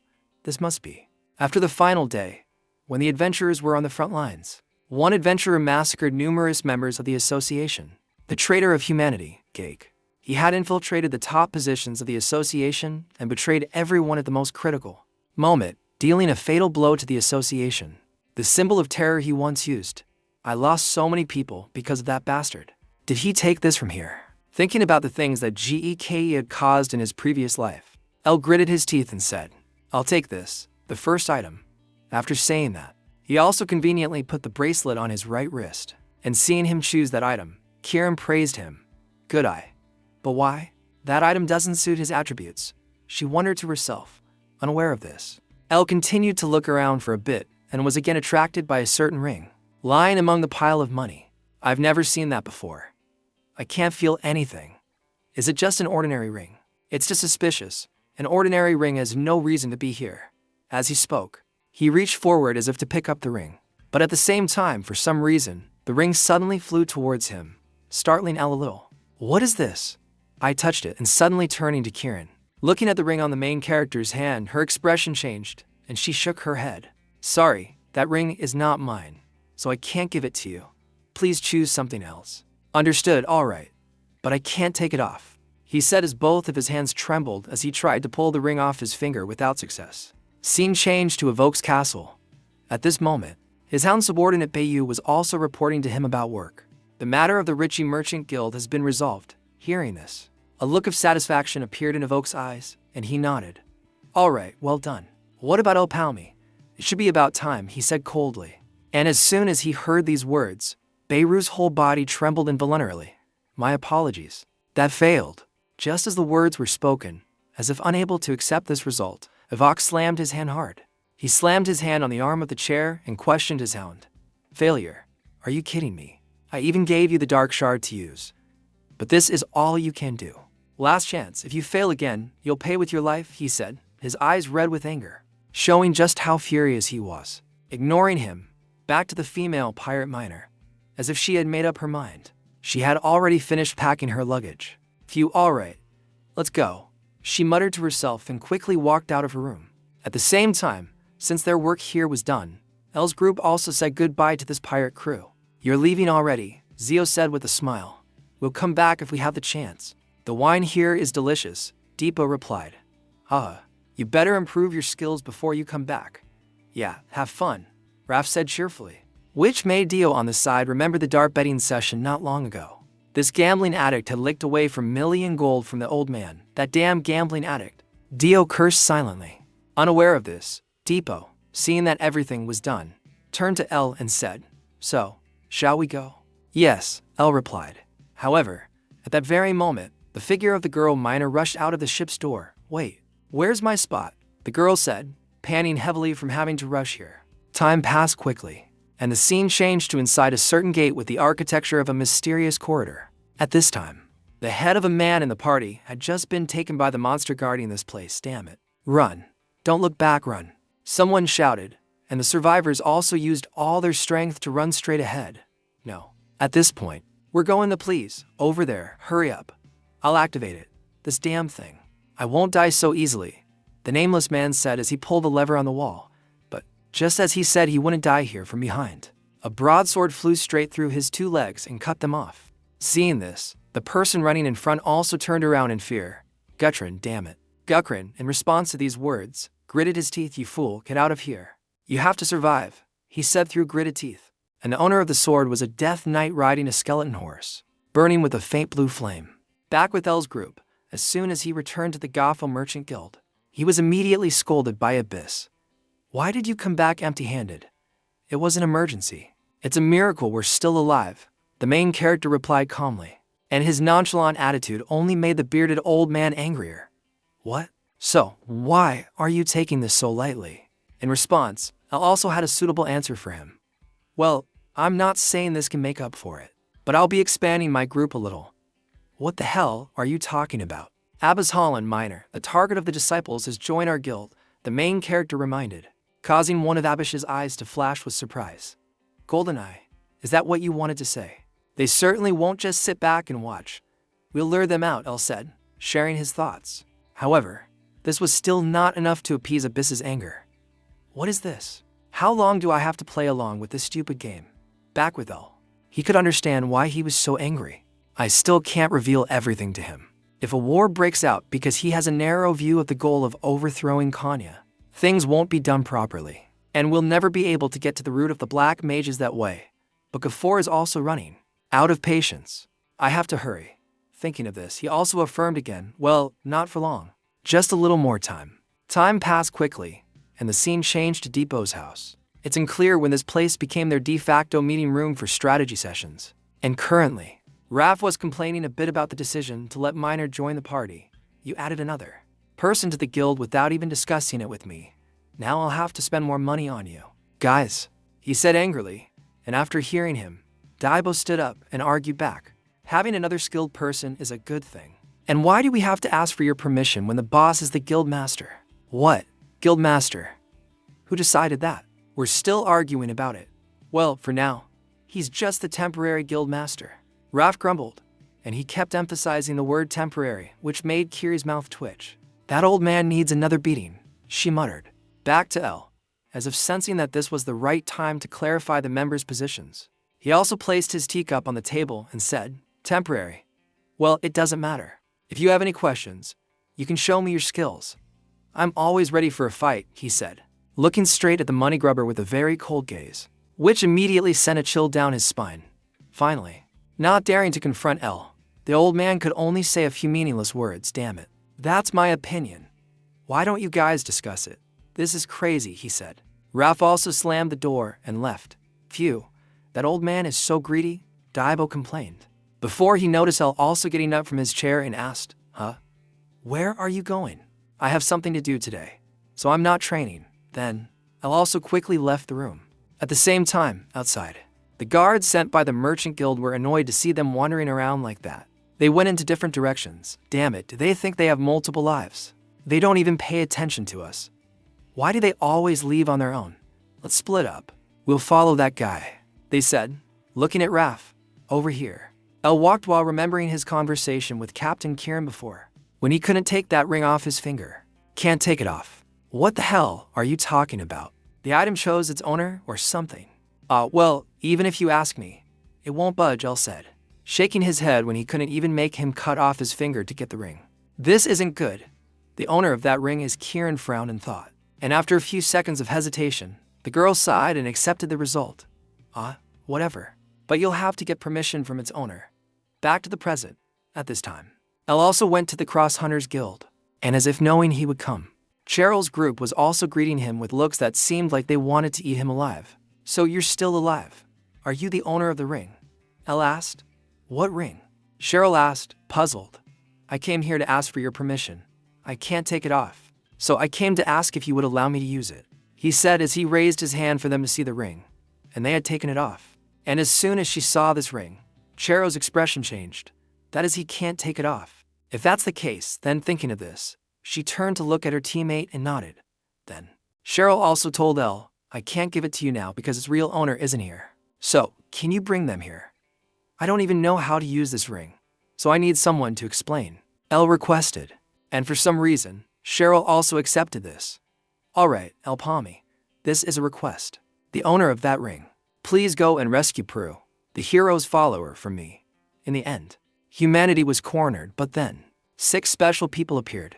The one who is natural is Experience Freeze Even, the foe of destiny, Luminous, the Phantom Thief, Mercedes the Spirit King, the hero of weapons, Aaron, the hero of weapons, Unwon. The return of the 6 heroes. We witnessed their terrifying power and the miraculous things that they created. We regained hope, believing that they would save us once again. But we didn't know that the power of the 6 heroes awakened from their seals was unstable. 800 years ago, during the war against the Black Mage, the heroes' artifacts were lost in the rifts of space, and for some reason, they were found in various gates. The association couldn't buy enough time for the heroes to regain their strength. This time is different. We need to create a solid shield that can withstand the followers. We will become the bait to lure the Mundo. The forces of the Maple World will assess, will reorganize, creating a powerful alliance, and change history. Back with Elle's party. At this time, they were also at a certain cliff area and looking at the scene in front of them. Depot couldn't help but exclaim, wow, this view is beautiful. At this time, before them was a sea of clouds with countless large stone pillars rising from below, but without any mind to pay attention to the scenery. Elle also scanned the wall behind him and noticed an X-shaped mark and thought, is it around here? He then took out 5 talismans and distributed them to everyone. Keep this with you. Huh? What is it? Depot said curiously and quickly. He stuck the talisman on himself, and right after that, the talisman suddenly emitted a source of energy that enveloped his body. What is this? No way. Is it a gate? My God. What is this? It wasn't here before. Is it a type of magic? Depot said in amazement. At this moment, a gate suddenly appeared in front of them, and even Miner, who had cleared countless dungeons, couldn't help but be surprised. Without it, we would never have found this, he said, his mouth agape. Back with Elle for him, this was an extremely important mission. The hero's follower, Piru, the one who finds the traces of the hero's artifacts. So this is a hero's artifact. Alright, we'll save you, he thought. Elle began to step into the gate with a determined face. Time passed quickly. Coming out of the other side of the gate, Depot said excitedly, we conquered the first gate in just 3 hours. Isn't that a new record? It was too easy. The pigs or whatever were a piece of cake, Depot said arrogantly. Looking at his smug face, the female knight Kiri had to remind him, wipe the ash off your face before you talk. Turning to Miner, looking at Depot's performance on the first floor, she couldn't hide her surprise. That's surprising. Didn't you say you just recently reached the first magic circle? Hearing this, Depot's nose went up to the sky. Well, I'm a genius, maybe the second best genius after the boss. At this rate, it won't be long before I reach the 3rd circle, maybe even the 4th soon, he asserted. You're getting too excited, Raph said sarcastically. What? Are you scared? Daibo retorted. Over here, hearing them talk about increasing their strength. Elle also took the opportunity to remind them, don't get too excited. It's not what people usually think. Increasing your magic circle quickly isn't a good thing. Leveling up a magic circle means all your stats change drastically. If it happens in a short period of time, it will put a strain on your body. You have to learn to balance your learning and your body's capabilities. It can hinder your growth if you increase your magic circle too much. Hearing him say this, Daiba was a little scared and asked again. Huh? But you also increased by the magic circles. You were fast too. In response, El shook his head. I had no other choice at that time. But it's better to wait 2 months before increasing, he advised. And hearing the two of them talk about increasing their magic circles, as if it were buying vegetables at the market, also made Miner feel envious. They talk as if they can increase it whenever they want. Back to El. After saying those words, he also reminded himself in his heart, before I regressed. I couldn't get past the 7th circle. All the dangerous situations forced me to level up. But ironically, it happened to fast and prevented me from developing further. Now I know the future. I can't stop at the 6th circle. I need to level up at the best time to reach the 7th circle. No, the 8th circle. Thinking of this, he unconsciously clenched his fist. Meanwhile, the female knight Kiri from behind, after listening to the group for a while, also spoke up. But didn't we come here to fast? Our goal is to find someone, not to conquer a gate. What if we left him behind at the first gate? Don't worry, that won't happen. I've already checked, he said, taking out the clairvoyant glasses and putting them on his eyes. Looking at these glasses was disappointing. Of course, the hothead also had some doubts. It's that weird eye patch again. You keep putting it on and taking it off. Are you really using it to find people? As long as the person isn't dead yet, the main character replied, simultaneously starting to use the power of the clairvoyant glasses to check the surroundings of this floor for a bit. Then, right after that, his voice became hesitant. Wait, hundreds, no, thousands. Everyone get ready. We have guests. What? Debo asked, puzzled. But without needing El to explain, from a distance, a cloud of dust and dirt rushed straight towards them. It caught the young man's attention, and when he saw their skeletal appearance, Debo's eyes rolled back in their sockets. What the? Who are these guys now? There are so many of them. Everyone, run. Someone shouted. After hearing that, everyone quickly turned and ran. And as they ran, Miner also said, they are scattering. My bullets have no effect on them, damn it. Did you hear that? In a similar vein, Kiri's face became annoyed. First zombies, and now Scotten from now on. Are we going to have to fight these guys? Damn, there's no other choice, Raph said in frustration. But there's no other choice. At that moment, a shout suddenly rang out, everyone, get down. Just as the words ended, a section of the wall next to it suddenly slid open, revealing countless gun barrels. Then, countless arrows were released, shattering the skeleton soldiers. Next, another lever sound was heard, and then a wall rumbled and moved up from below. It sent all the skeleton soldiers flying and temporarily stopped their attack and handling. After seeing their attack had temporarily stopped, the owner of the voice also stepped out and said to everyone, the one-eyed hunter, a cross hunter. That was lucky. That was close. Hurry up. Let's go.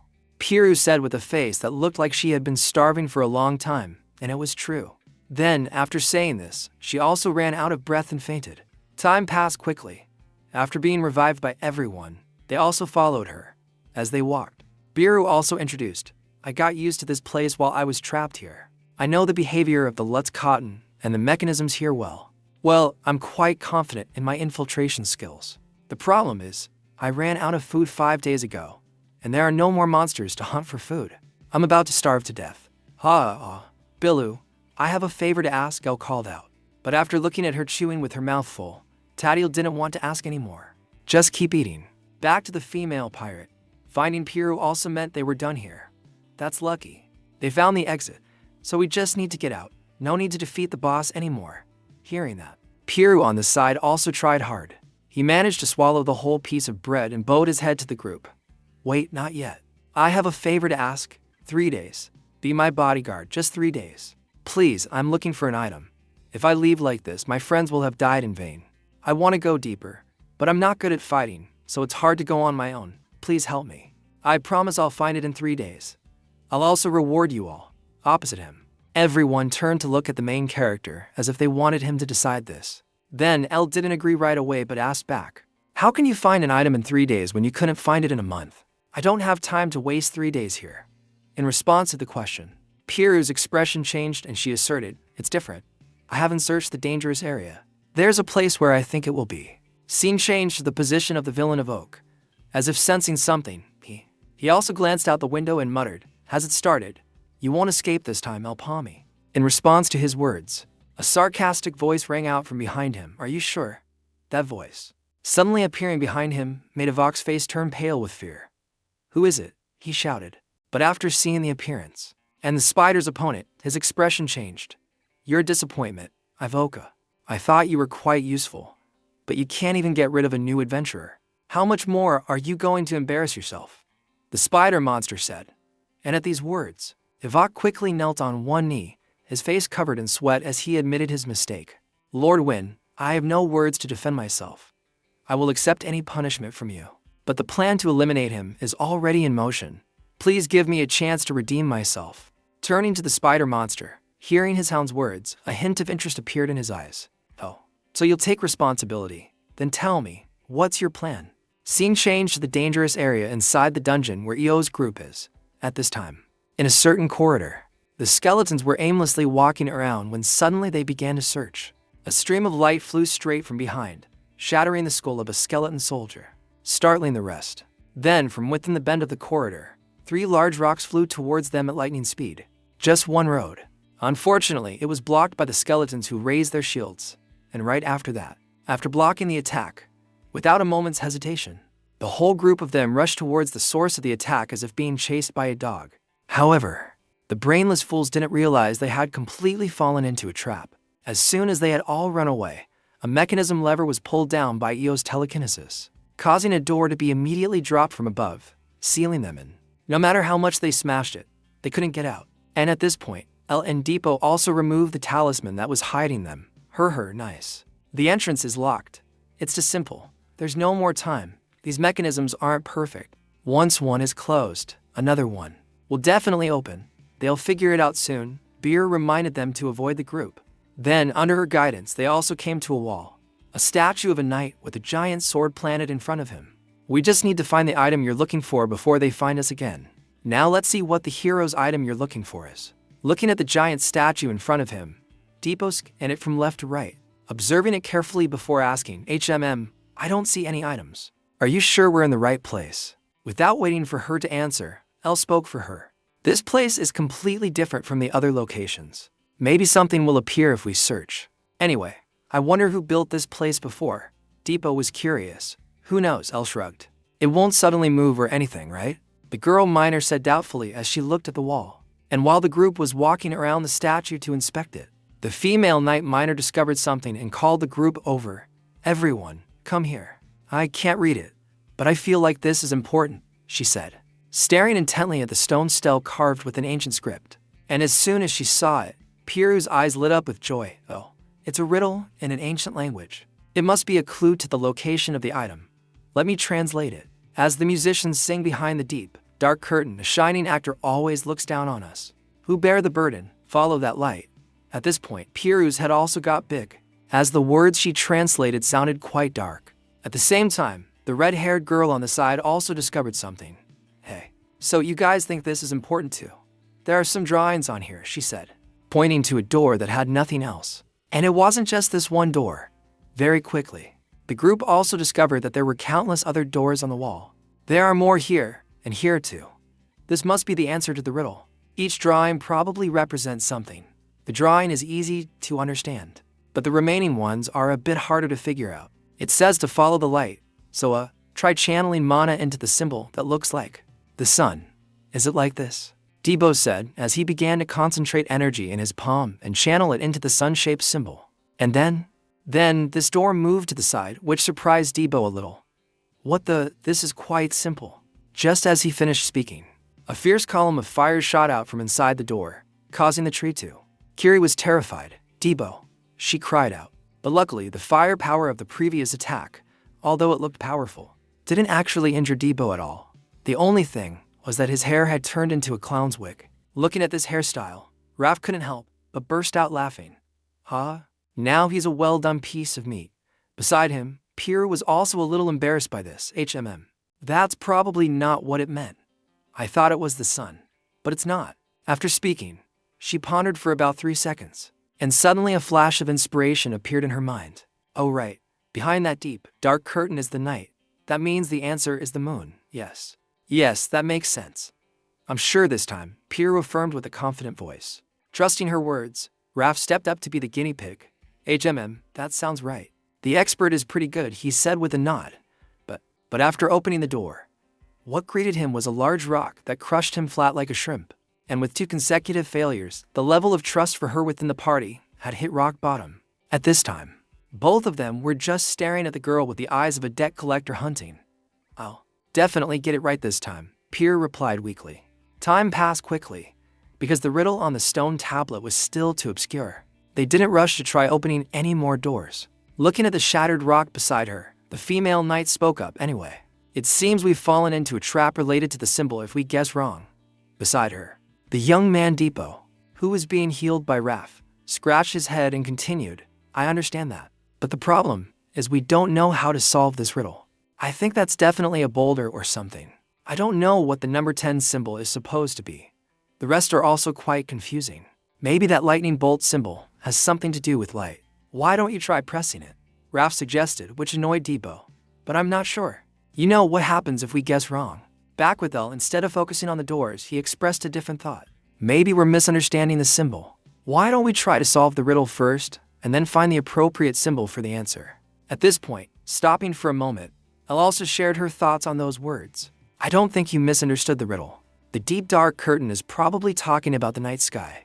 I'll assume those musicians are chirping crickets. Looking down on us means the moon, the stars, and the clouds, because we have to follow the light," he said. And upon hearing the suggestion from him, Piru's head immediately lit up and she connected the words together. "It's a star. It always looks down on us, so it can't be the moon.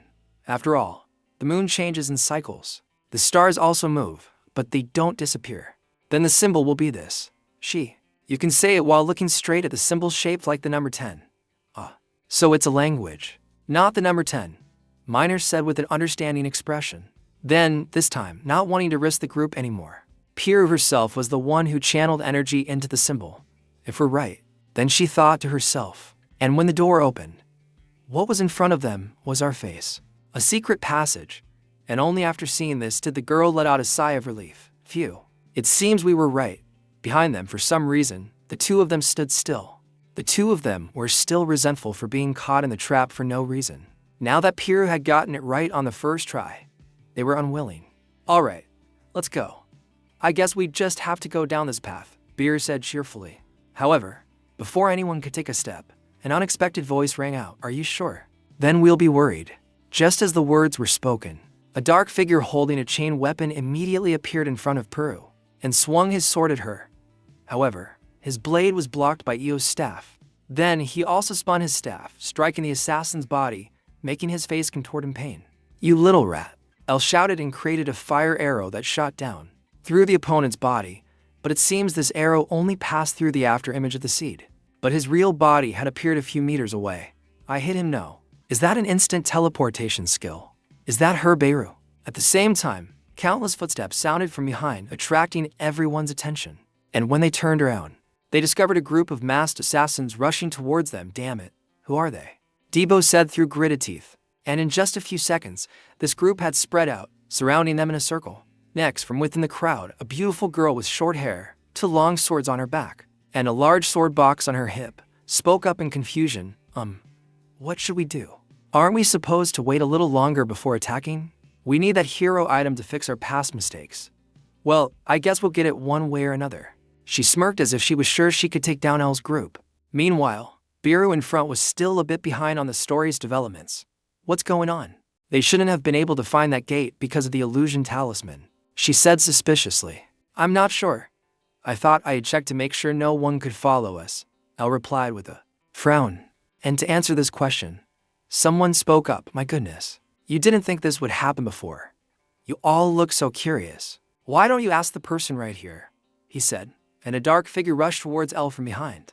Then he also unleashed a thunderous punch, striking the sky, the main character's body, sending Elle's body flying like a cannonball into the wall, causing him to cough up a mouthful of blood. "Hey, what the hell are you doing?" Debo said with wide eyes. "Can't you see? I'm making money," Raph replied with a smile. Perhaps after going through life and death together a few times, they really didn't expect that the one who stabbed them in the back would be a member of their own team. To talk about this betrayal, we have to go back to the night before the group set out to the ruins to rescue Piru. In his private room, Raph was also looking at a map, the underground vault filled with gold and silver. He laughed so hard he couldn't close his mouth. "Ha, my love. I live for you guys." Then a knock suddenly sounded at the door, making the old man hurry. He locked the safe then. The old man also covered the surface with a carpet and pulled the table back into place to hide the existence of the hidden safe. After that, Raph calmly turned and said, "What is it? It's too late for visitors." "Hi," he said as he opened the door. Raph couldn't hide his surprise when the visitors were the guards of the Gotham Merchant Guild. "Why are you guys here? Aren't you supposed to be on guard duty?" In response to the old man's words, the guards' expressions immediately changed. "Watch your mouth. We're not your secretaries. Someone wants to see you." In front, as if sensing a bad feeling, Raph waved his hand in refusal. "I don't care. Tell them to get lost. Who are they to order me around? But I don't mean anything. I came myself. Shall we talk for a bit?" Someone's voice rang out, far behind, and as soon as he saw the opponent's appearance, Raph's expression immediately changed. "What is this?" The Kanaya Merchant Guild. Back to reality. Looking at Raph's actions, although the story wasn't clear, they could confirm that this old man was the traitor. "Raph, you damn bastard." The female knight Kiri looked at him with a cold gaze, which gave Raph goosebumps. "Phew, that's scary. Don't look at me like that," he said with a shrug. Meanwhile, Depot on the side also questioned, "You bastard. You betrayed us just for some rent money. Am I right?" Hearing this from him, the greedy priest couldn't help but burst out laughing. "Just a few coins. Good heavens. Who do you think I am?" Even the guards of Gafo who transferred to Kanya were promised triple their salary. "El Palmi, you know how much your head is worth.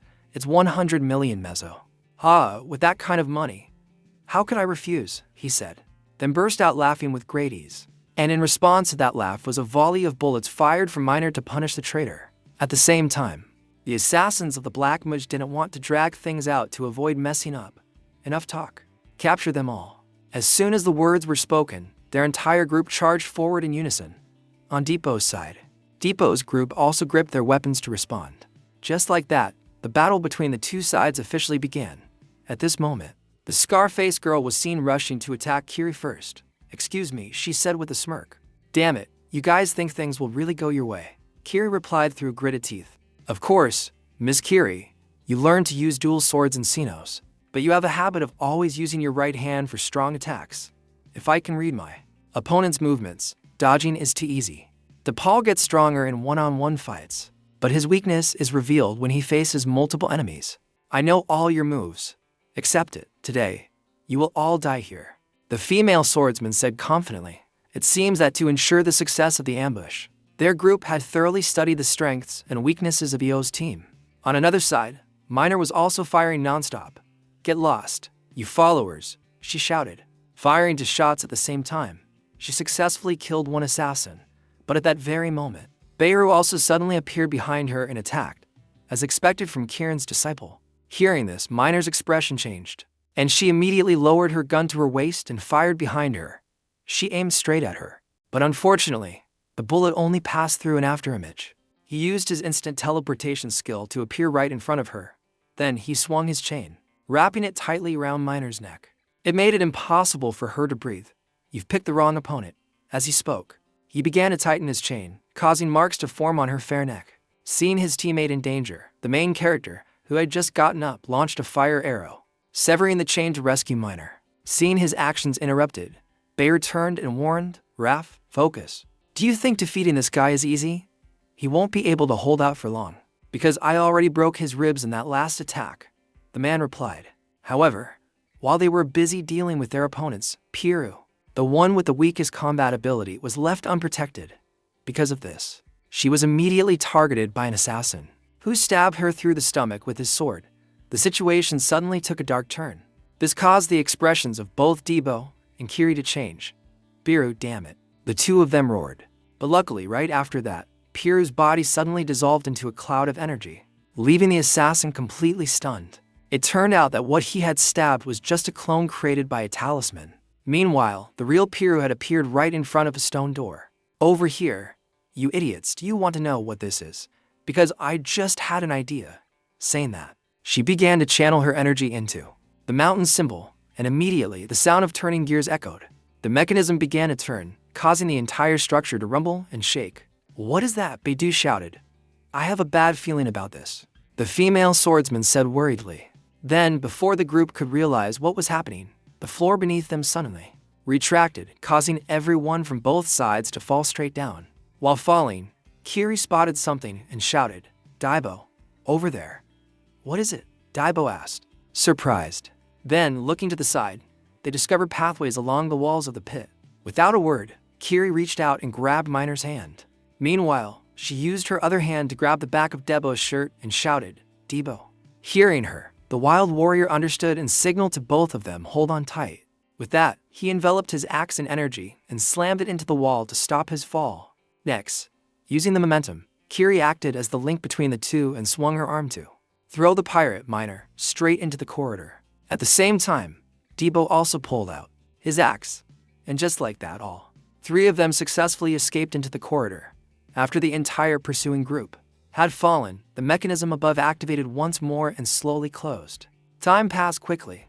After moving through the corridor for a long while without finding a way back, Debo frowned and said, "This place is like a maze with forks everywhere. It's probably connected to other areas." In response, Kiri nodded. "There are many entrances on the cliff face, so it might connect to those places. If we're lucky, we might run into El Palmi. But there's also a high chance we'll run into the cultist if we're not," Miner warned anxiously. At the same time, someone's foot unknowingly stepped on a hidden switch, and at that moment, right after, a steel gate slammed down from the ceiling. It separated Kiri from Debo and Miner. "Well, we're definitely screwed, aren't we?" the group said, dejected. "Damn it. What the hell is this, Debo? You idiot," Kiri said as she tried to use her strength to move the gate, but failed. "It wasn't me." Debo quickly corrected her. However, before they could figure out a solution, the sound of moving gears echoed again. Then, the walls on both sides began to rumble and move. It made Debo and Miner's eyes widen in fear. The walls are closing in. Outside, Kiri and Miner. Henry, seeing his two teammates in danger, immediately used his skill, Radiant Light, and slashed at the steel gate. However, the only sound was the clash of metal. The gate itself didn't even have a single scratch on it. Inside, Debo was also attacking with all his might, but the result wasn't much different. Damn it. These bars, they're protected by some strange energy. We're out of options. Seeing them like this, Miner, the one with the strongest firepower, took action. Damn it. Get out of the way. With that, she used her Annihilation Bullet skill. She fired a giant bullet straight at the gate, and as expected, its power was on a completely different level than her two teammates. The pressure from the bullet caused the wall to bend as if it could break at any moment. "How about that? I should have done this sooner," Miner said, panting slightly from using too much energy. However, after the dust settled, the annoying wall was still standing there without a scratch. "What the hell? How is it still undamaged? Damn it. The walls have started closing in, damn it." For real, Kiri thought, her whole body trembling with helplessness. But right at that moment, the battle-hungry Debo spread his arms wide, trying to push the walls apart to buy more time. "We can't die like this. Kiri, do something." "I don't want to meet my maker just yet either," Miner said through gritted teeth. At the same time, she pushed her feet against the wall. "I know, but what can we do now?" Kiri asked herself. As if seeing her struggle, Debo spoke up again. "Damn, this isn't good. I've never forgotten the time you were ready to die for me. I don't like being in anyone's debt. So I was thinking, next time you're in danger, I'd be able to save you. But damn it all. Whatever, I give up. I'm leaving this to you. Can you save me one more time, Kiri?" Hearing his words, Kiri's mood somehow became much lighter and calmer. "You idiot. How can you still joke in a situation like this?" "Alright, everyone wait a moment. This machine runs on mana, so the bars are protected by an aura. There must be a device supplying the mana nearby. Just hold on until I find and destroy it. Don't you dare die before you pay me back." After giving her instructions, Kiri quickly ran off to find the mana supply device. Scene changed to Elle's location. Right now, they were fleeing on a cloud summoned by the flying Nimbus technique, with the Dark Sorcerer's assassin hounds hot on their heels. Looking at the clingy pursuers, Pierre cried, "Damn it, these guys are killing machines." Saying that, to make matters worse, their path ahead was blocked by a wall. It forced them to make a sharp turn. A dead end. "What the hell is this place? Wait, let's take a break," Pierre cried out as the assassins were nearly upon her. Seeing this, Elle immediately controlled a fire arrow which shot backward at incredible speed, instantly taking down two of the pursuing assassins. However, after doing so, her face turned a little pale from overexerting her energy. "I told you not to let your guard down," Raph complained. While Pedro didn't seem to care much about her subordinates' lives, those guys are done for anyway. They can't escape even if they run, she said with a smile, as if she had already seen her victory. However, at that very moment, the fire arrow from before looped around and attacked her from behind. Next, it caused a sizable explosion right in front of Raf's group, forcing them to halt. But it was a bit unfortunate that Peggy managed to use her instant teleportation to escape the blast. Seeing that she was still unharmed, Raf's eyes lit up with joy. Excellent. Maybe you won't even have time to pay back what you owe me before you die. Back to another assassin. As soon as the explosion ended, he threw a dart aimed at Piju. Seeing this, Piju quickly used a protective talisman to block the attack. However, this dart was no ordinary dart. Immediately after, the ring on the assassin's index finger glowed with a faint purple light as the dart unleashed a burst of energy from within, causing it to explode into multiple fragments. This was an explosive dart. Luckily, Elle had sensed the energy inside the dart beforehand. So right before it could explode, Elle reached out, grabbed Pierre's collar and the dart, and pulled her out of the way. Ouch, ouch, my neck, my neck, Pierre screamed. But there was no time to care for her. As soon as they landed, the main character tossed her to the side and turned back to deal with the assassins who were charging at them like mad dogs. Then, for the foolish one leading the charge, he gave him a fire arrow to send him to meet the King of Hell. And while he was being dealt with, the remaining assassins threw their explosive darts like rain. Seeing this, Elle waved his hand and shot another fireball to counter the group. And while he was temporarily held up dealing with them, the entire group surrounded him and charged all at once. Out of options, Elle used his staff for close quarters combat. The result was that with just one spin, he easily cut down the entire group. However, after doing this, from continuously maintaining a high level of combat, Elle's entire body was visibly exhausted.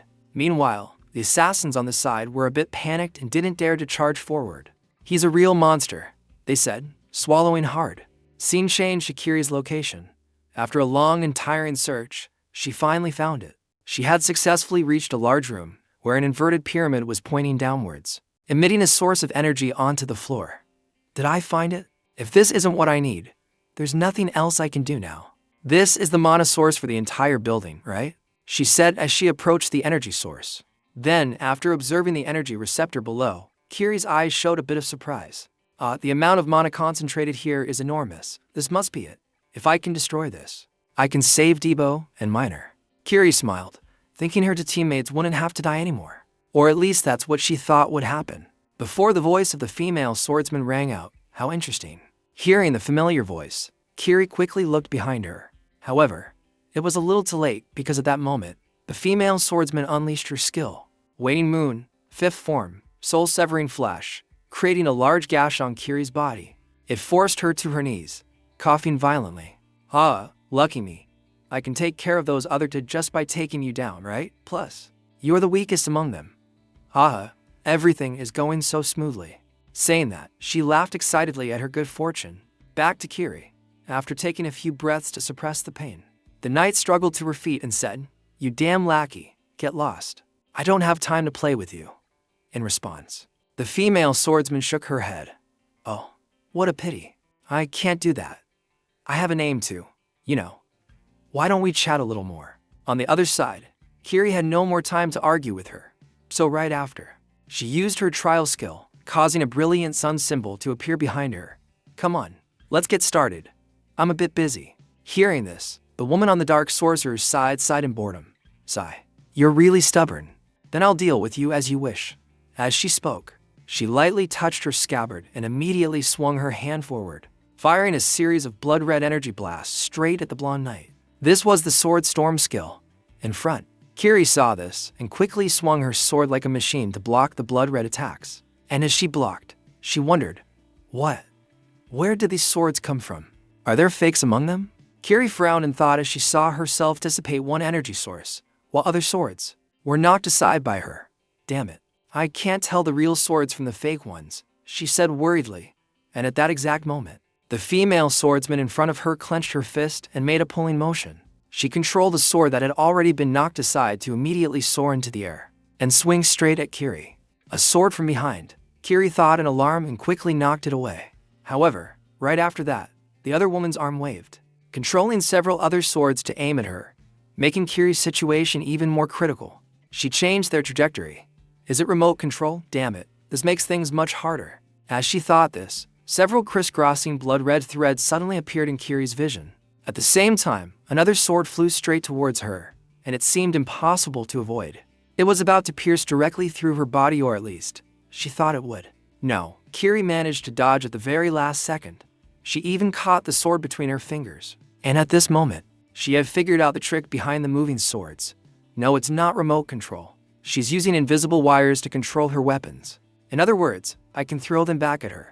As she thought this, Kiri reached out her hand. She grabbed the wire and gave it a strong pull, causing the female swordsman's body to be yanked forward. Wait a minute. You think I'd say that?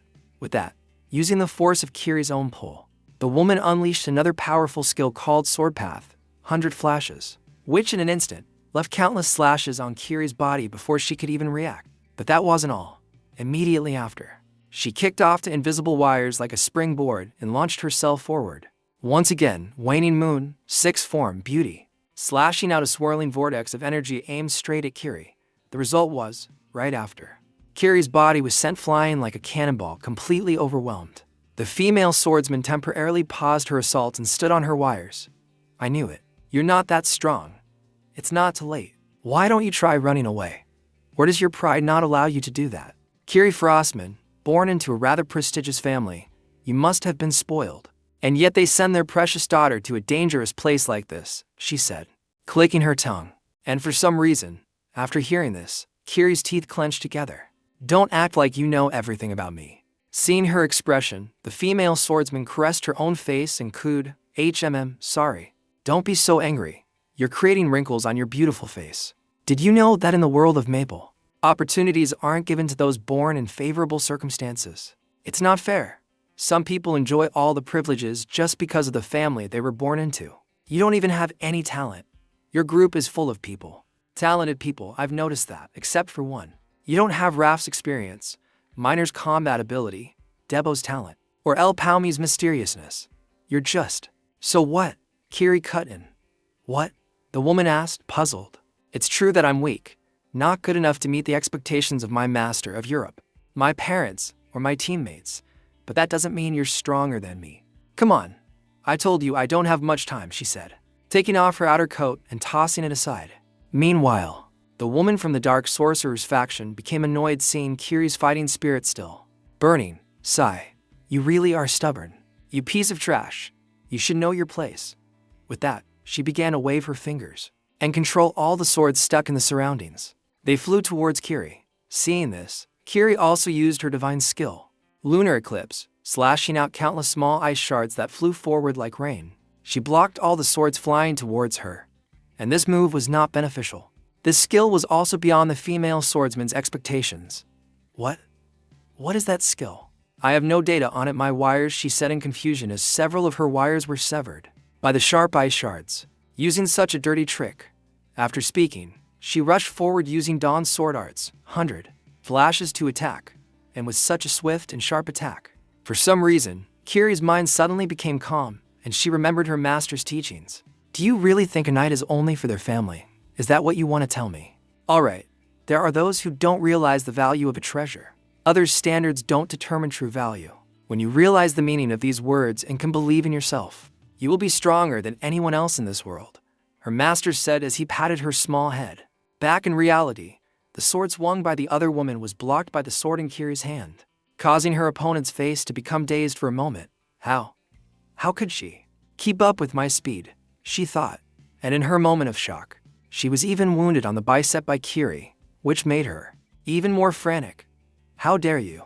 After speaking, she used a skill called Soul-Severing Flash, lunging forward at extreme speed. However, sensing that her slash had missed, she turned back to look at Kiri with suspicion. She dodged it. Kiri, your power doesn't just burn your opponent. The strength within you is like the vast universe out there. At this moment, Kiri's hair had turned a soft blue, like moonlight. Next, by the moonlight, I have seen a more beautiful sun. You can see that in front of her. It looks like a miniature sun is appearing, and this image of the sun is formed by Kiri's super fast sword swings. This is the blink of time skill. In just an instant, Kiri's body shot forward, unleashing a slash aimed straight at the female swordsman's midsection, cutting her in half instantly. After doing this, with no time to think, Kiri immediately destroyed the mana supply device and rushed back to her group's location. I think I understand what you meant, Master. I realized that the person I want to be is not someone who is proud, but perhaps I realized it too late.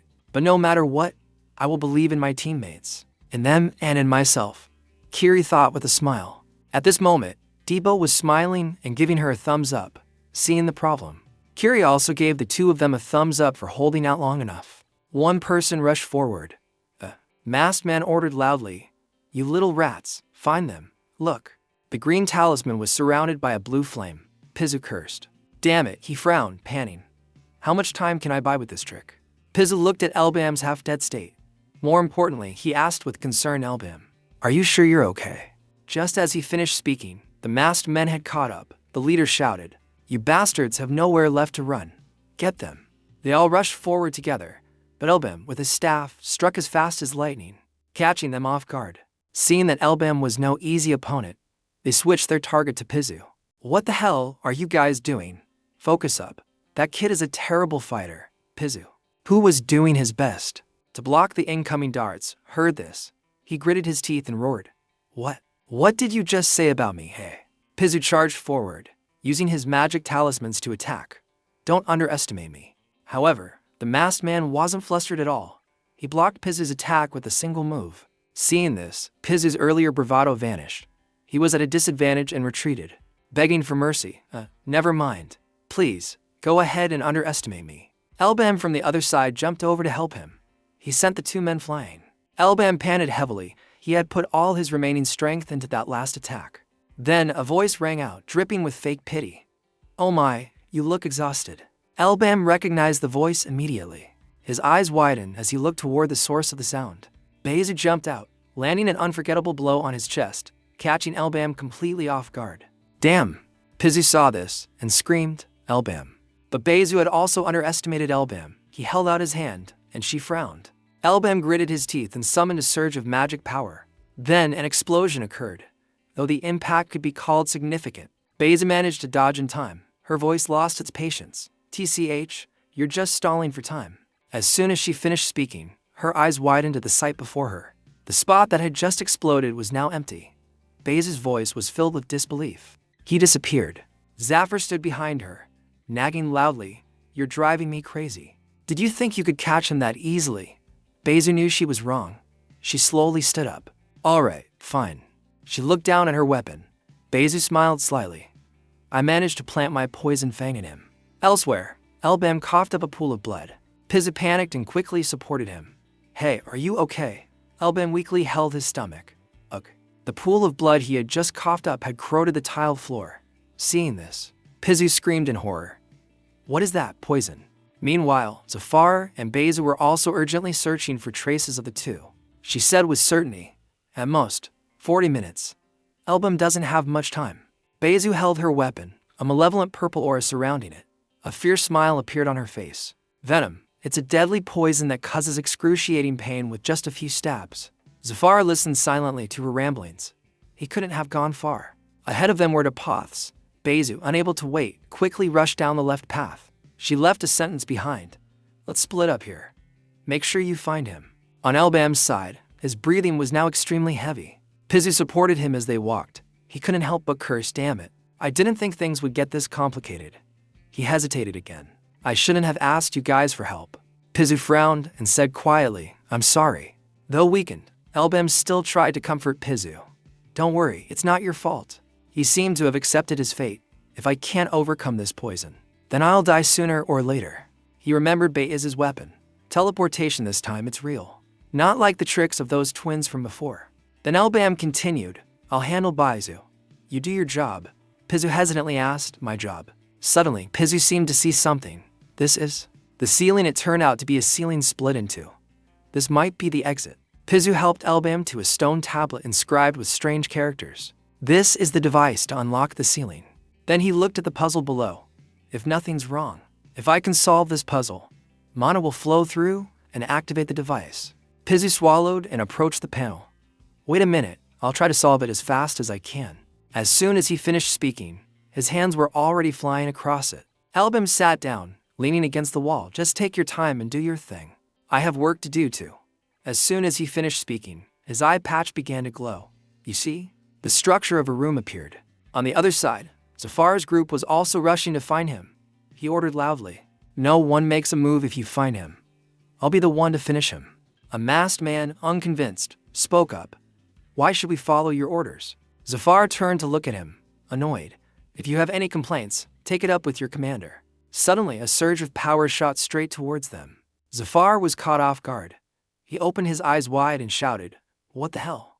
The line of power rushed forward like the wind. It pierced straight through a man to their right. Zafar thought, impossible. Elbam had it all planned.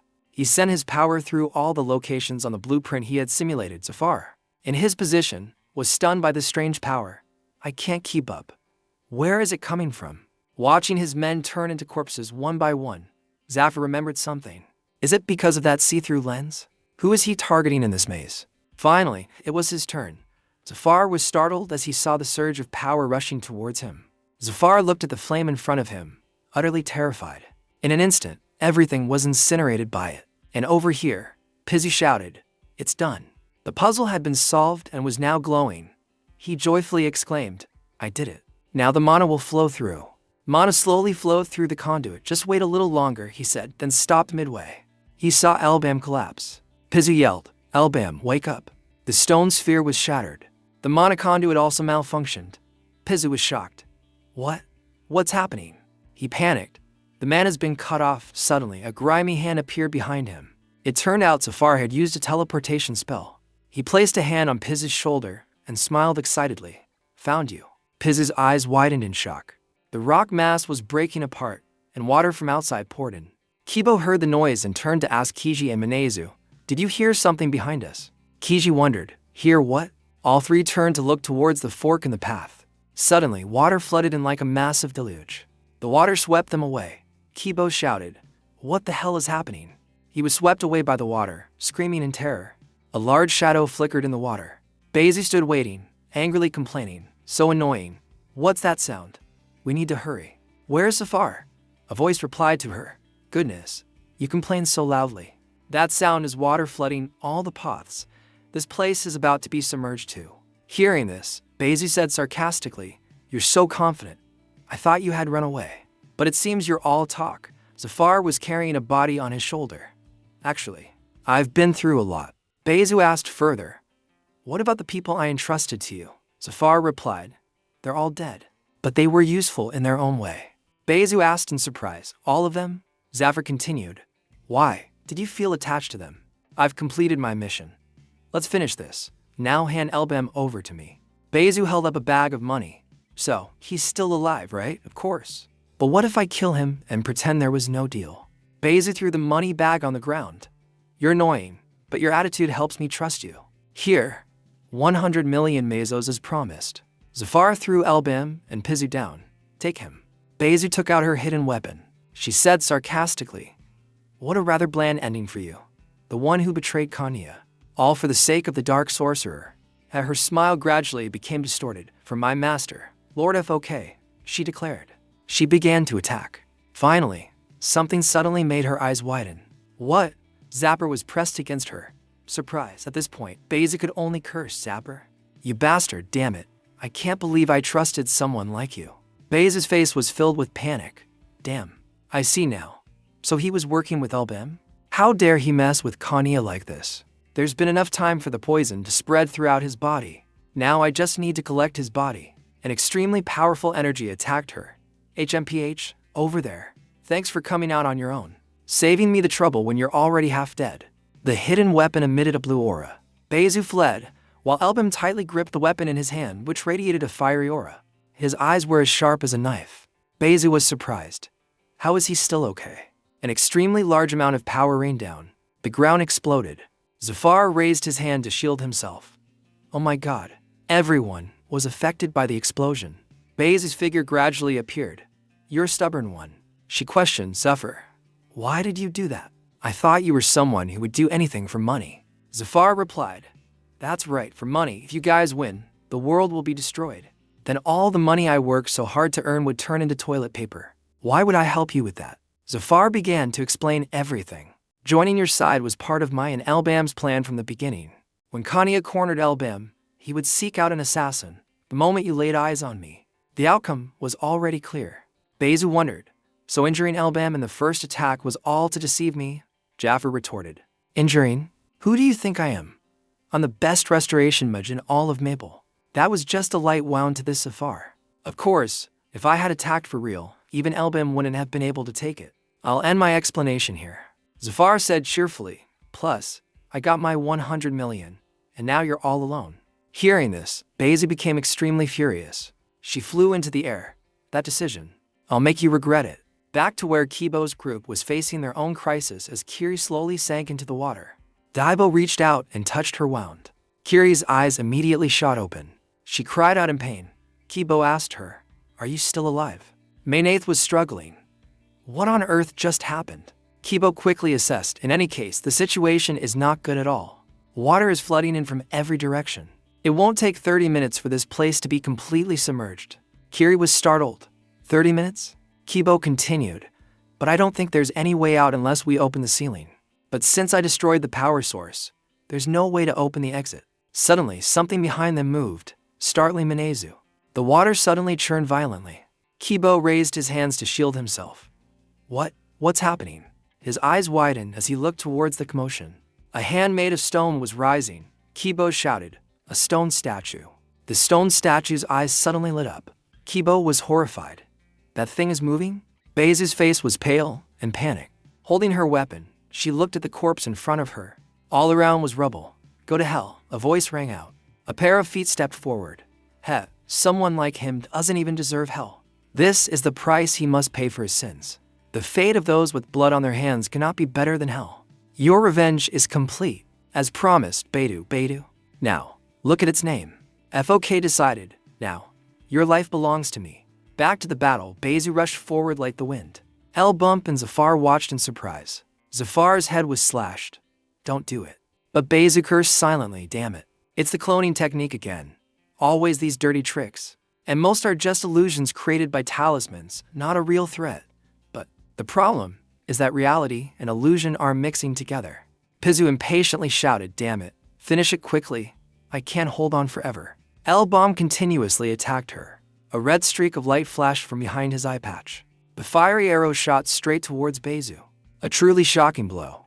Bezu raised her hand to shield herself. Suddenly, he looked to the side and shouted, damn it, we've been. It turned out to be Pizu's trick. As he finished speaking, he rushed over and landed a stunning blow on Bezu's face. Is that what you were thinking?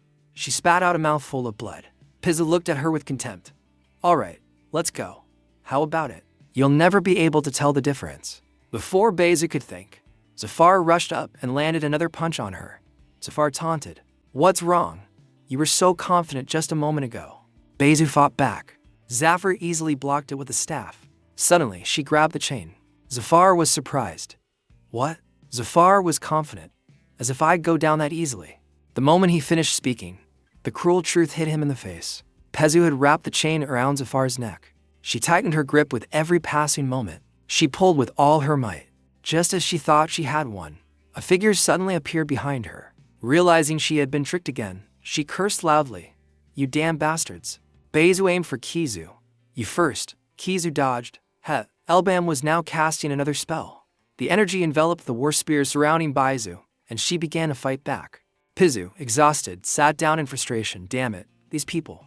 They're nothing short of monsters. After a moment, Zafar attacked again. He charged forward with Elbam. The two of them used a pincer attack on Bezu. A burst of purple energy erupted and enveloped the area. The energy grew stronger and stronger, covering almost everything. The injured Zafar screamed in pain. Elbam and Pizu were also pushed back. The blood-stained sword that had slashed Bezu fell and stuck into the ground. Bezu clutched her injured arm, filled with resentment. Damn it, you bastards. I'll kill you all. Sparing no one. Suddenly, something strange was happening at the cave entrance. Bezu stared and squinted. This is getting easier. The water had already started to flood in. A powerful current of water. Pizu was swept away. Zafar was lucky enough to cling to a high spot. Damn it. Looks like it's here. Bezu sank beneath the water, her eyes glowing fiercely in the dark. She launched herself out of the water, attacking Zafar and catching him off guard. Zafar was in so much pain his face became unresponsive. With the poison tree, I'll kill you all. You scumbag. Zafar, still dazed, glanced over at her. Beiju mercilessly attacked Zafar again. Blood flew from Zafar's mouth. Beiju's attack seemed intended to finish everything. Though still choking on water, Elbam saw everything and could only shout, "Suffer." The water churned violently, mixed with blood. Pez's eyes widened as she sped through the water. She wanted to attack Zafar with her weapon, but he quickly dodged. He swung his arm, trying to grab her, but Beinu dodged with a twist of her body and put distance between herself and Zafar. Suddenly, Zafar retched, coughing up a mouthful of blood, his heart filled with shock. Poison. But he had no time to process it. Zafar's eyes widened as he glanced to the other side. Beidu immediately rushed to attack him again, this time gritting her teeth and wielding her weapon. Zafar raised his hand to block, sending blood flying everywhere. Blood flowed from his mouth, carried away by the water current. Zafar knew Beidu had fallen into his trap. He smiled triumphantly and took out a glowing cross he had prepared earlier. Still holding Beidu tightly, a blinding light emanated, and above the lake, the shape of angel wings appeared. Faced with the sudden light, Beidu squinted suspiciously. This is. Something quickly flashed past the side of her face, but Beidu swiftly dodged it. Her heart was in turmoil. What? What was that? How? Her eyes widened as she saw Zafar using a dispelling spell, healing bit by bit. Impossible. A healing spell acting as an antidote. This bastard has Elbam too? Zafar leaped up, flipping in the water. Beidu watched in shock as her weapon was deflected by the barrier. At this moment, Zafar was surrounded by a shield and a holy spell protecting him inside. Beiju was astonished. A protective barrier. He thrust his hand out from the shield towards Pez's terrified face. She threw her head back and quickly dodged the attack. Zafar quickly activated the energy in his hand. Beiju yelled. He clenched his fist and power poured out unexpectedly. Beidu retreated to avoid the hand's movement. This bastard. Zafar chuckled mockingly. Oh, my apologies. He stood within the circle of holy magic. It's hard to ignore all your bragging. Beiju gritted her teeth and chanted, teleportation item. At this moment, Zafar rushed forward.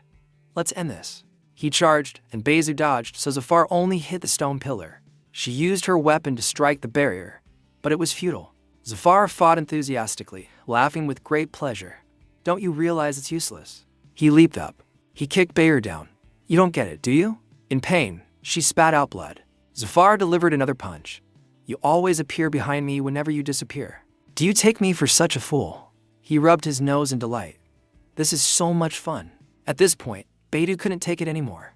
She stabbed her weapon into the holy shield, wanting to destroy it. Don't. In the end, that attack exploded. Damn. Zafar was thrown outside. Beidu completely exploded, her face darkening as she leaped up to attack him. HMPH. This is indeed very fun. But before she could strike, her arm was severed. Beidu's eyes widened. The blood. A powerful current of water rushed towards them.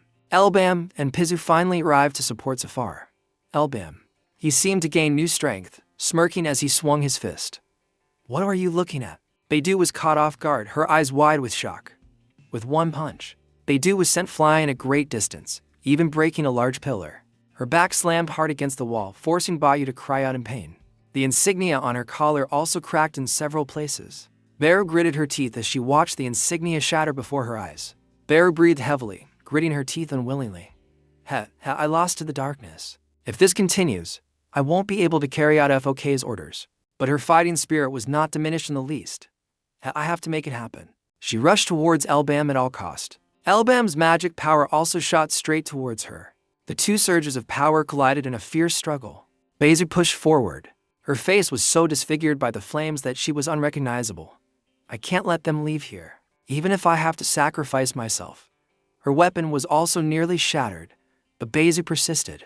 I will kill them all. But in the end, it was like hitting a rock with an egg. How could she fight back with her battered body? Beizu fell before Elbam's powerful attack. Her weapon shattered into pieces, and she was like a moth burned to a crisp. But even so, it couldn't stop her stubbornness. Her face was burned beyond recognition, but Beizu was still determined, wanting to take them all down with her. For fuck. At this moment, someone spoke up. Oh. Beru's eyes widened. Glimmering behind the flames was half of Elbam's face. He spoke slowly. I still have. From somewhere, Elbam produced a bow. He raised it, aiming at her. One arrow. Elbam released his hand, and the arrow flew through the air towards Beidu.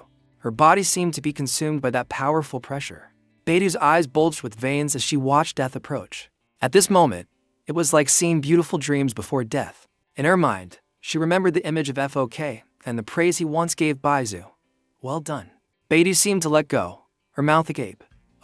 It was as if before her eyes, Fok's hand was reaching out to lead her away. Beidou smiled happily. Fok.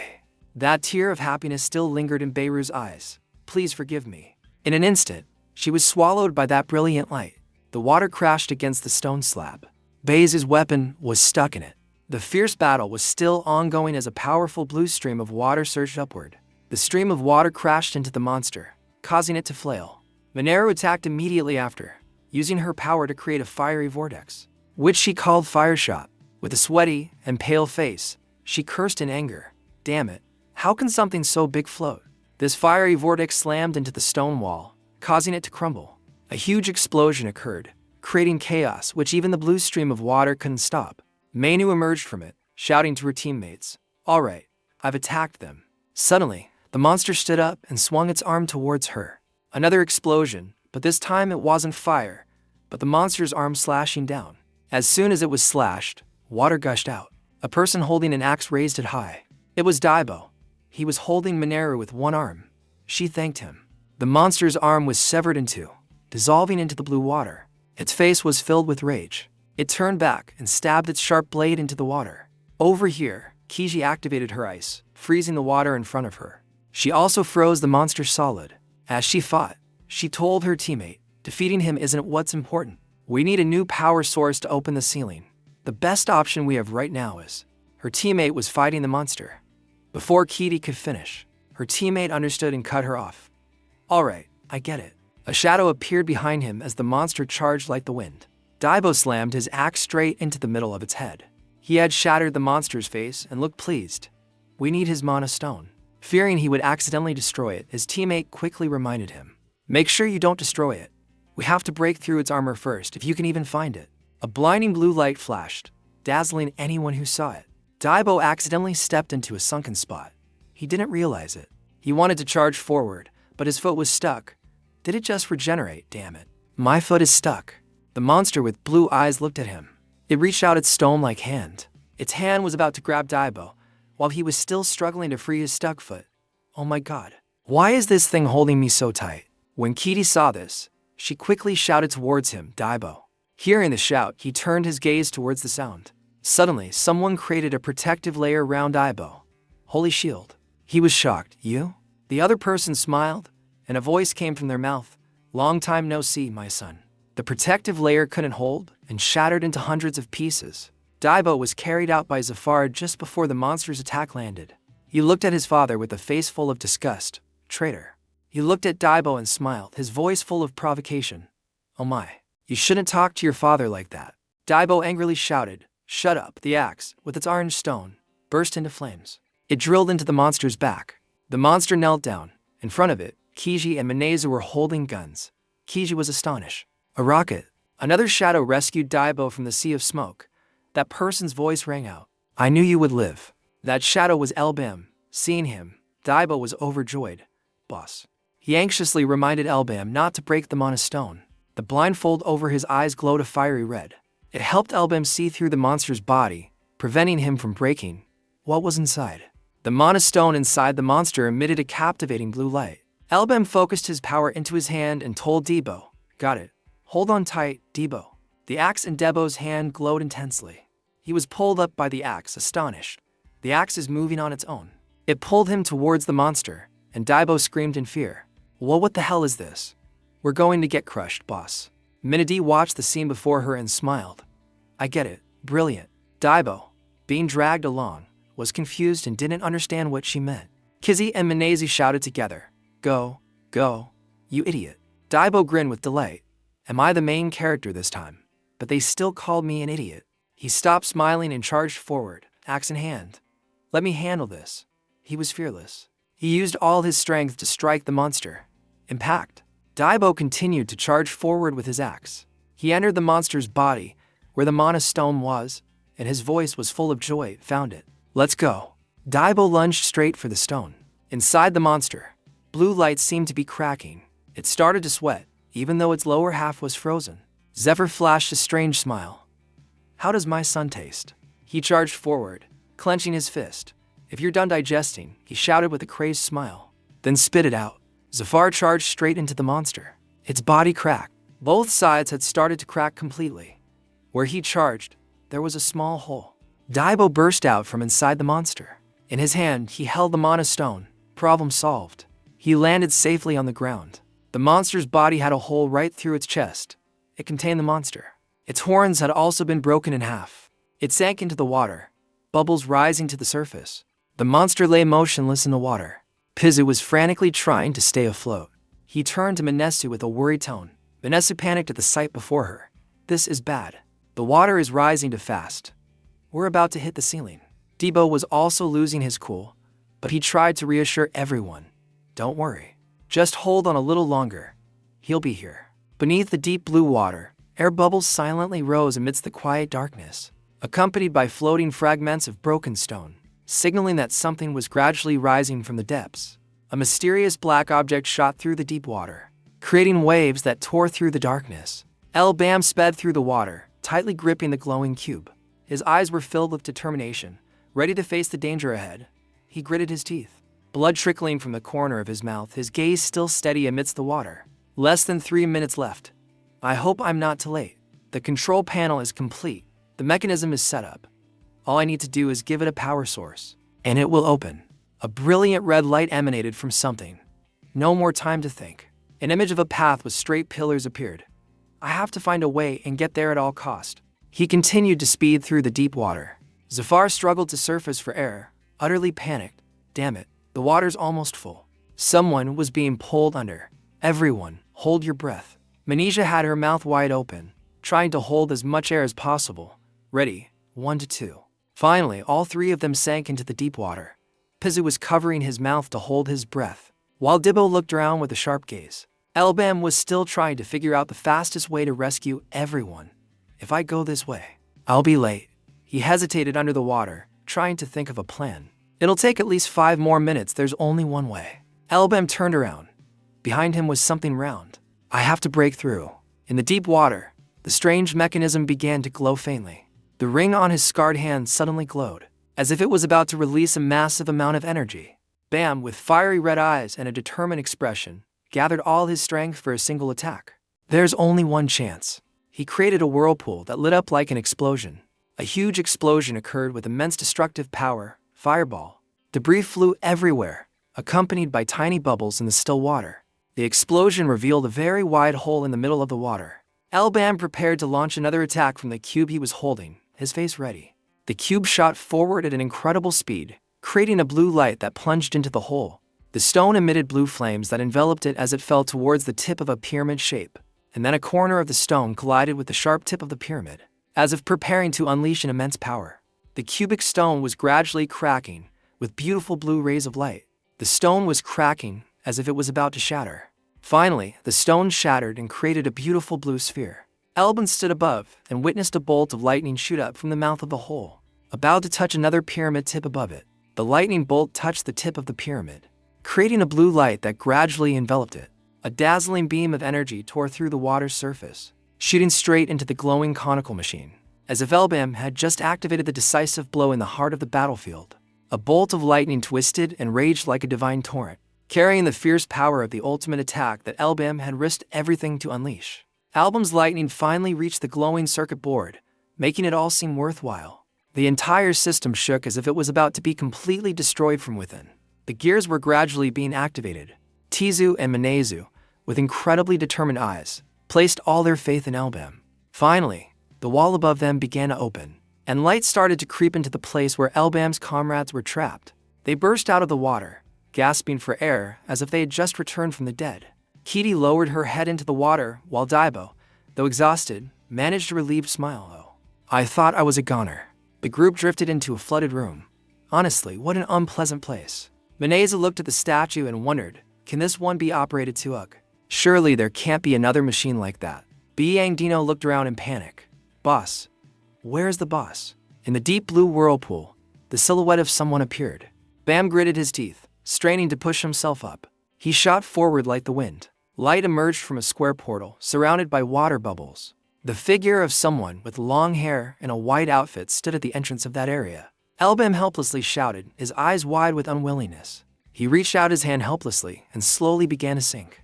He was also gradually losing consciousness, and gradually sank deep into the abyss.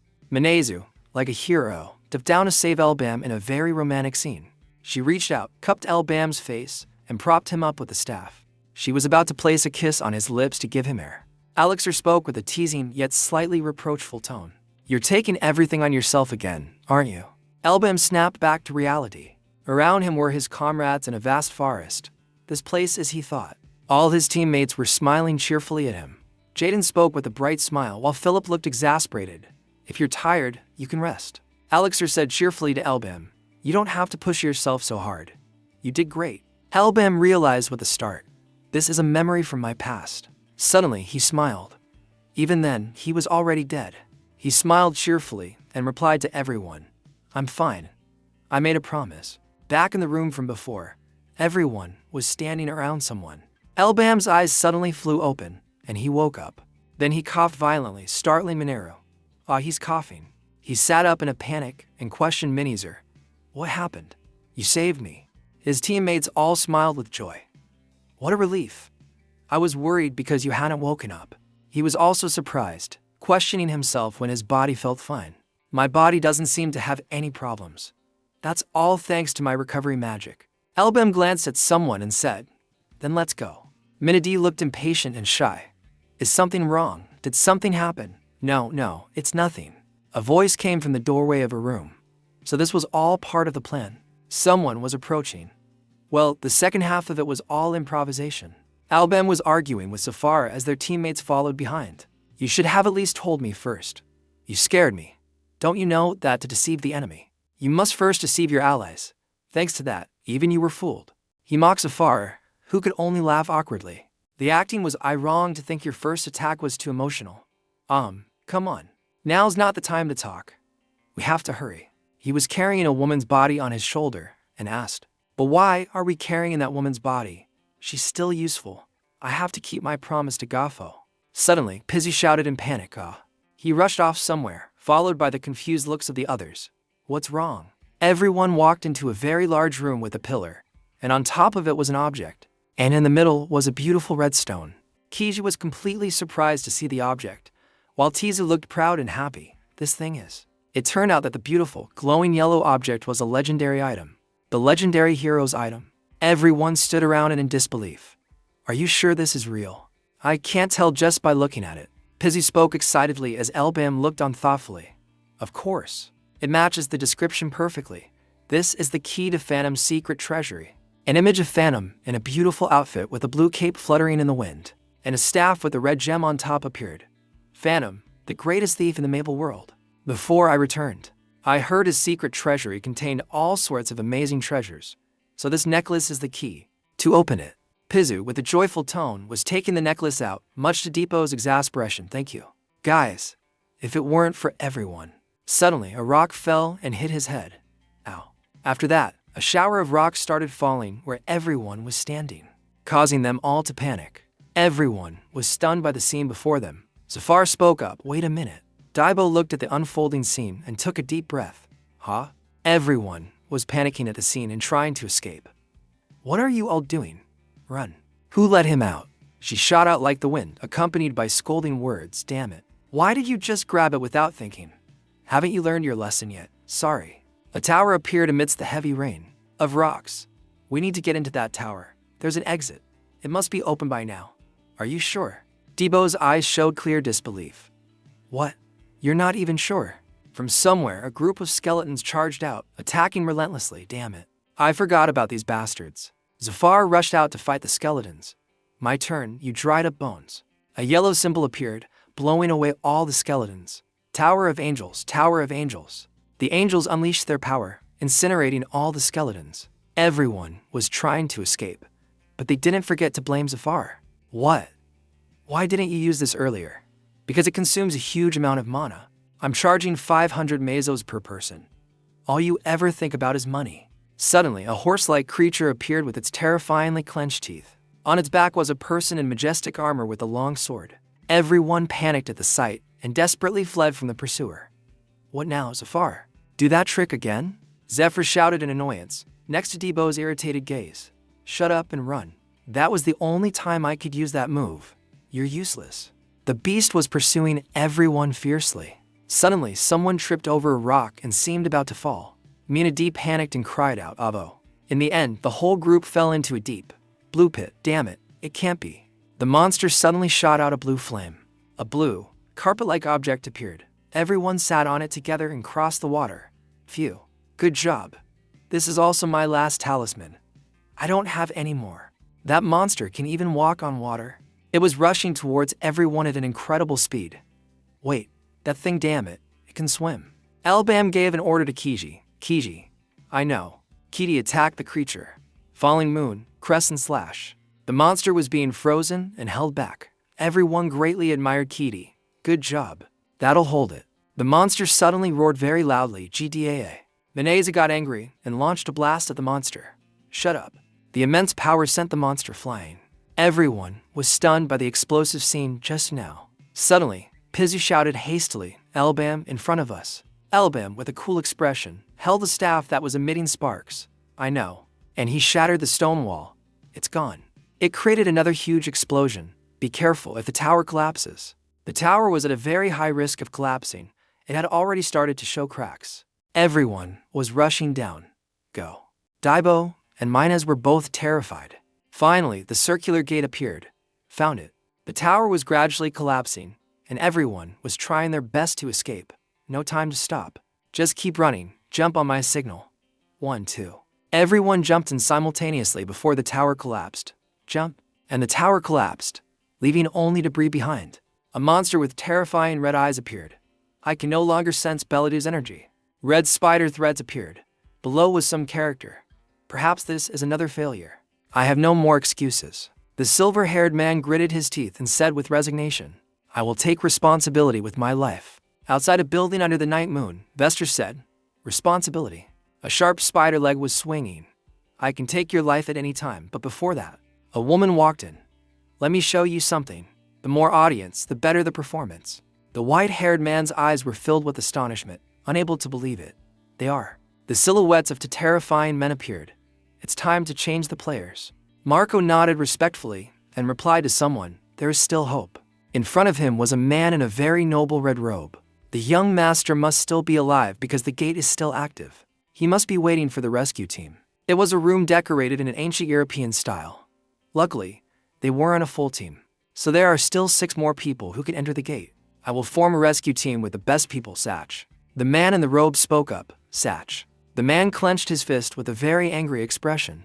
Elbam asked in surprise, how that? Elbam elaborated multiple items. Personal protection just as expected from the son of the richest man in the Maple World. There's no way they're only orange drank. Stalin thought to himself.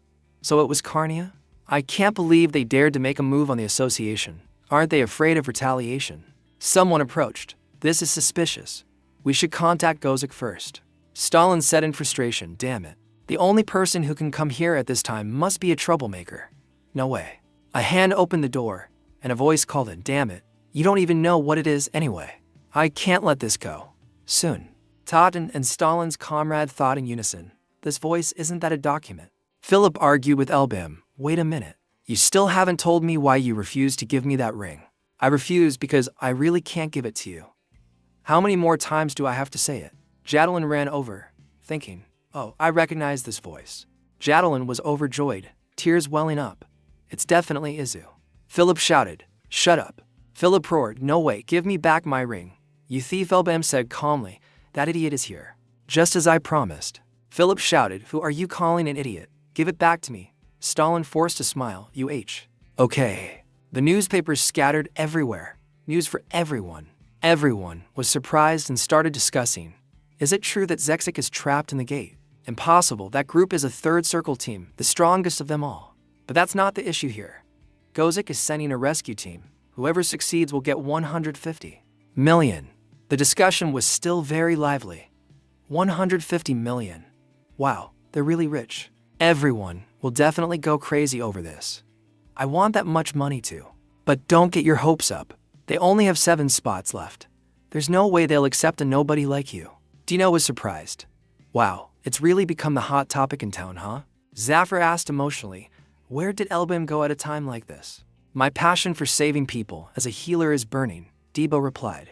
Leaving like that you want to save people more than you want to earn a ton of money. Depot asked curiously, hey, why are we going to the slums? There are plenty of shops in the market. Didn't the boss want to go to a shop, Zafar? Tacfo replied, I have my own plans. Zafar appeared in front of a house and said, just wait, you'll understand. Entering the shop, the bell chimed. There was a foot propped up on the table. Debo said uncomfortably, it's so dusty. Is this really the place? Ghazi asked bluntly. It's been a while, hasn't it? Zafar said, hey Rotsi, you have a customer. How long are you going to sleep? Ghazi greeted him. Zafar, long time no see. Depot, standing beside him, wondered, is he his friend? There's definitely a discount then. Ghazi greeted him unkindly, hey, it's been a long time. I thought you died somewhere. Ghazi brought a sharp knife close. This is the first time I've seen you since you tricked me. Zafar laughed nervously, stopping the knife. Huh? Did I do that? Ghazi growled. Are you serious? You bastard, you want me to chop you up and feed you to the pigs? Zafar lowered his voice. Hey, calm down. What on earth did you do to him? Zafar explained, reaching into his pocket. I had my reasons back then. I'm here for something else today. Zafar pulled out a stack of money. Hey, look at this. I brought a lot of stuff. Daibo said helplessly, the boss's money. Ghazi raised his dagger. You bastard. Ghazi suddenly rushed over and hugged Zafar. I missed you so much. Brother, Zafar replied, huh? Me too. Debo was helpless. These two are a match made in heaven. Ghazi rushed over. Ghazi asked, so, what are you guys looking for? Just say the word. I have everything except the things I don't have, Zafar. Fo laughed and asked, buying enhancement scrolls. Don't tell me you don't have any. Jadib pulled back an old cloth.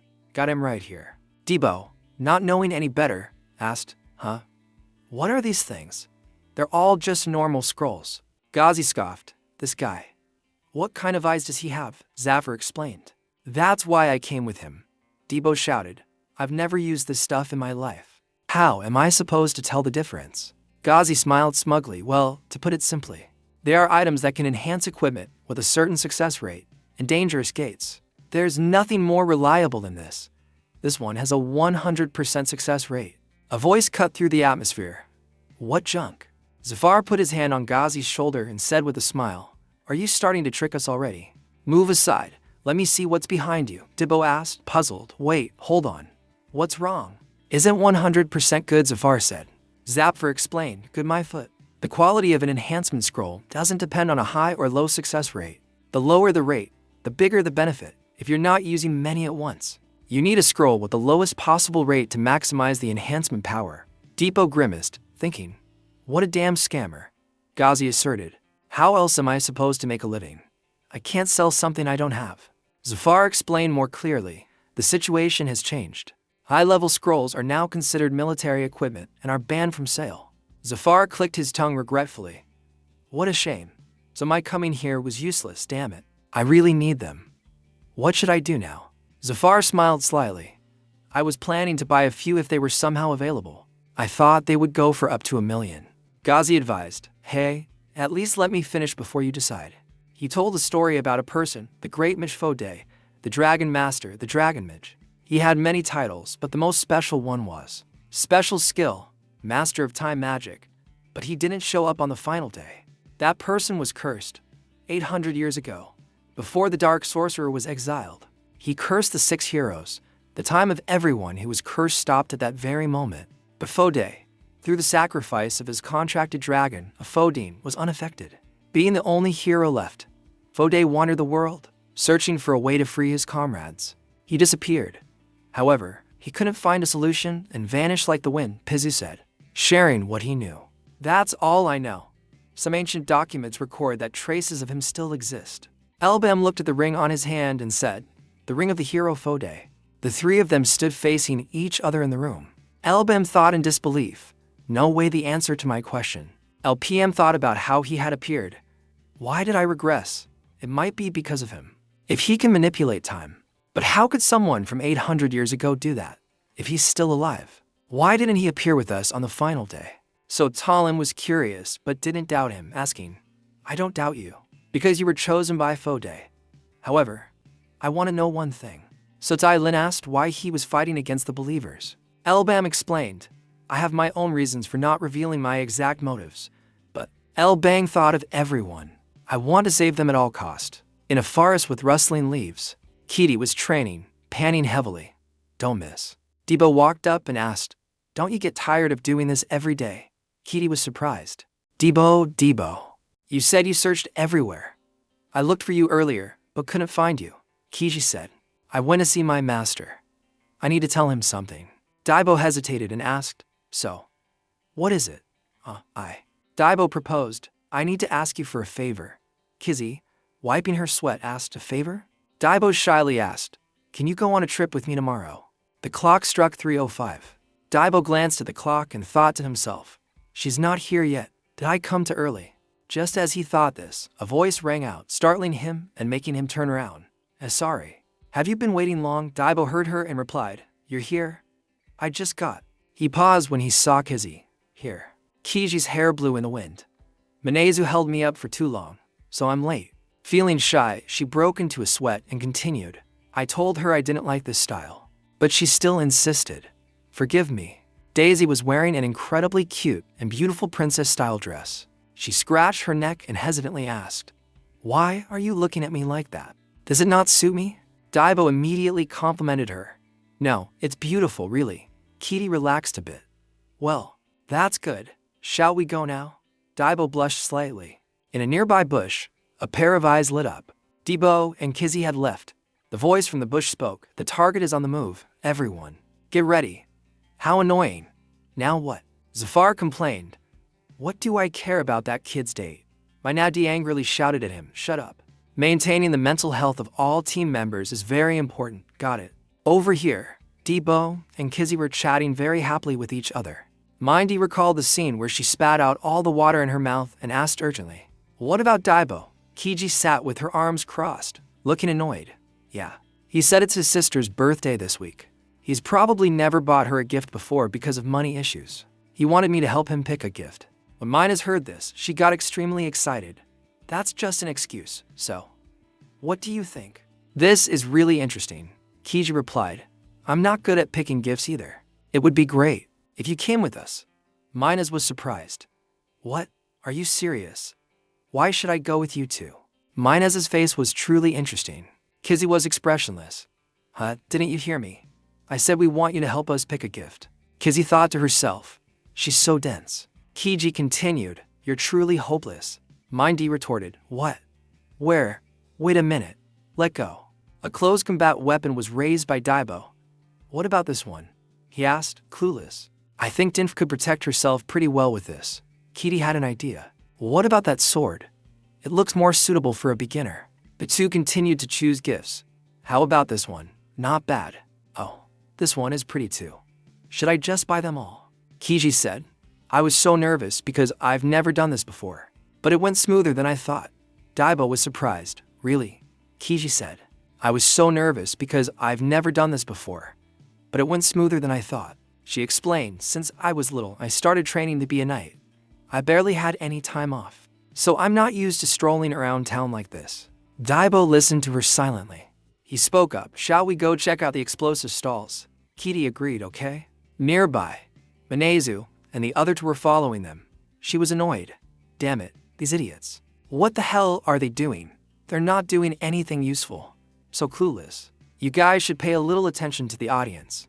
Elsewhere, 2 more people were watching them while eating popcorn, but they had no idea we were watching. It's obvious they like each other, but there's no progress at all. Minadi sighed. One of them doesn't even realize it. At this rate, they'll be alone for the rest of their lives. Right? Dinf was worried. That's why everyone says he's an idiot.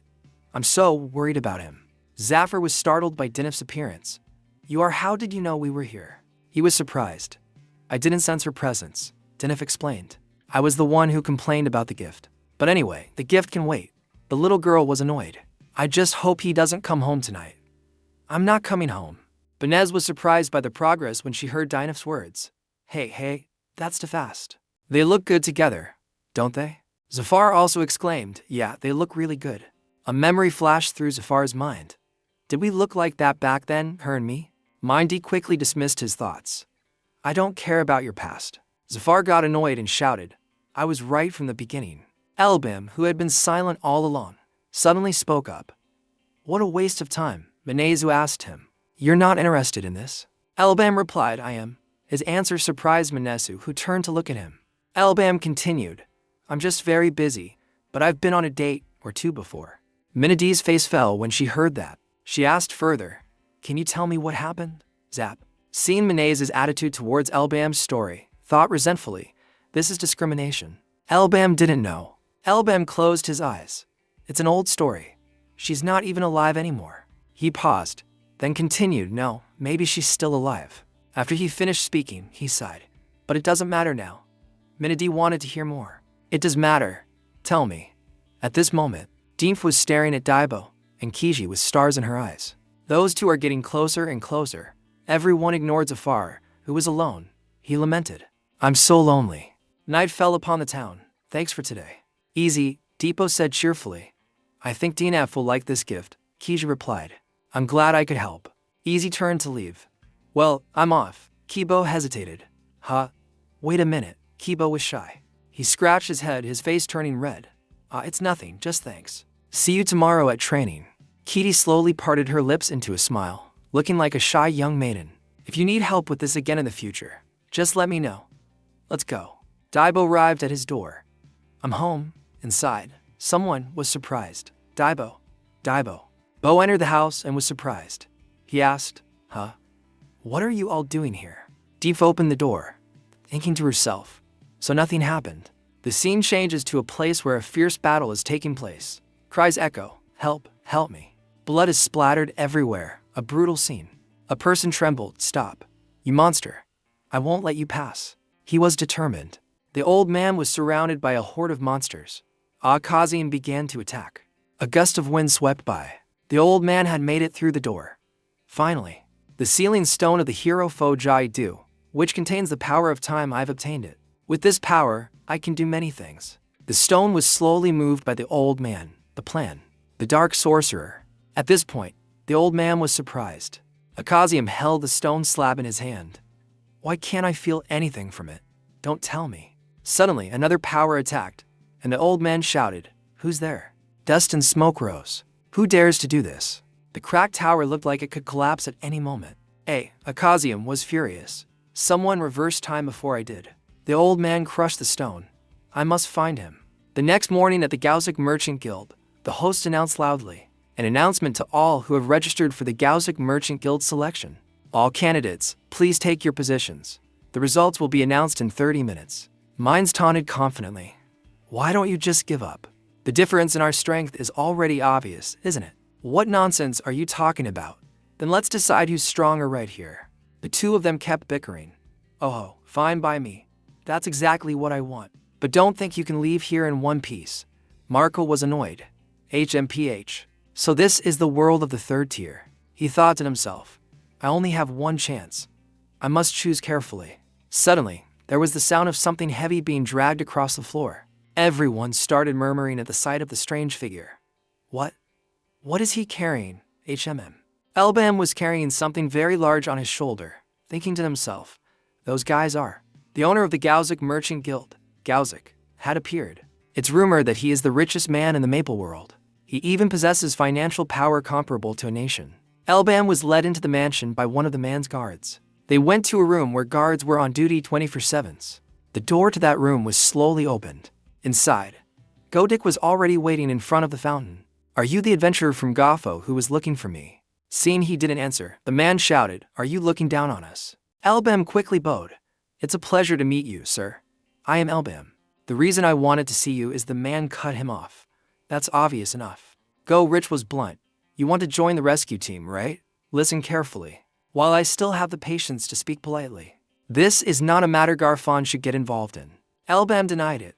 Pardon me, but I'm not here today as a representative of Gafo. Hearing this, the man became even more contemptuous. Then I have nothing to say to you. An adventurer who's only third tier. Without saying anything, he placed the large object from his shoulder down. Gozik angrily snapped. Are you crazy? Get out. I'm not in a good mood right now. Elbam remained calm. I apologize if you find me disrespectful. He opened the chest. But first, take a look at this. The man was stunned. This is. Inside the chest was the lifeless body of Beju. He sat down, and Godik couldn't believe his eyes. Beju. Marco's jaw dropped in shock. One of Kenya's high-ranking leaders, do you have any idea what you've just done? Of course. I know very well, he replied. Gozik hesitated, realizing, are you trying to start a war? Elbam hinted, perhaps. However, he looked up at the man with a sharp gaze. The Gaozik Merchant Guild will also be participating in this. The man was sweating bullets.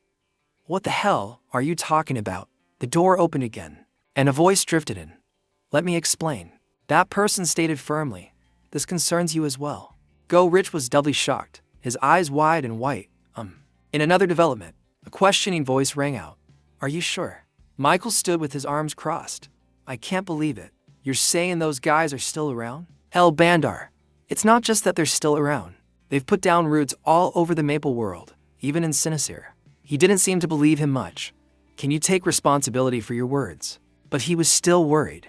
But if we assume everything you've said is true, then everything I've found strange before now makes sense. He wouldn't be able to say it.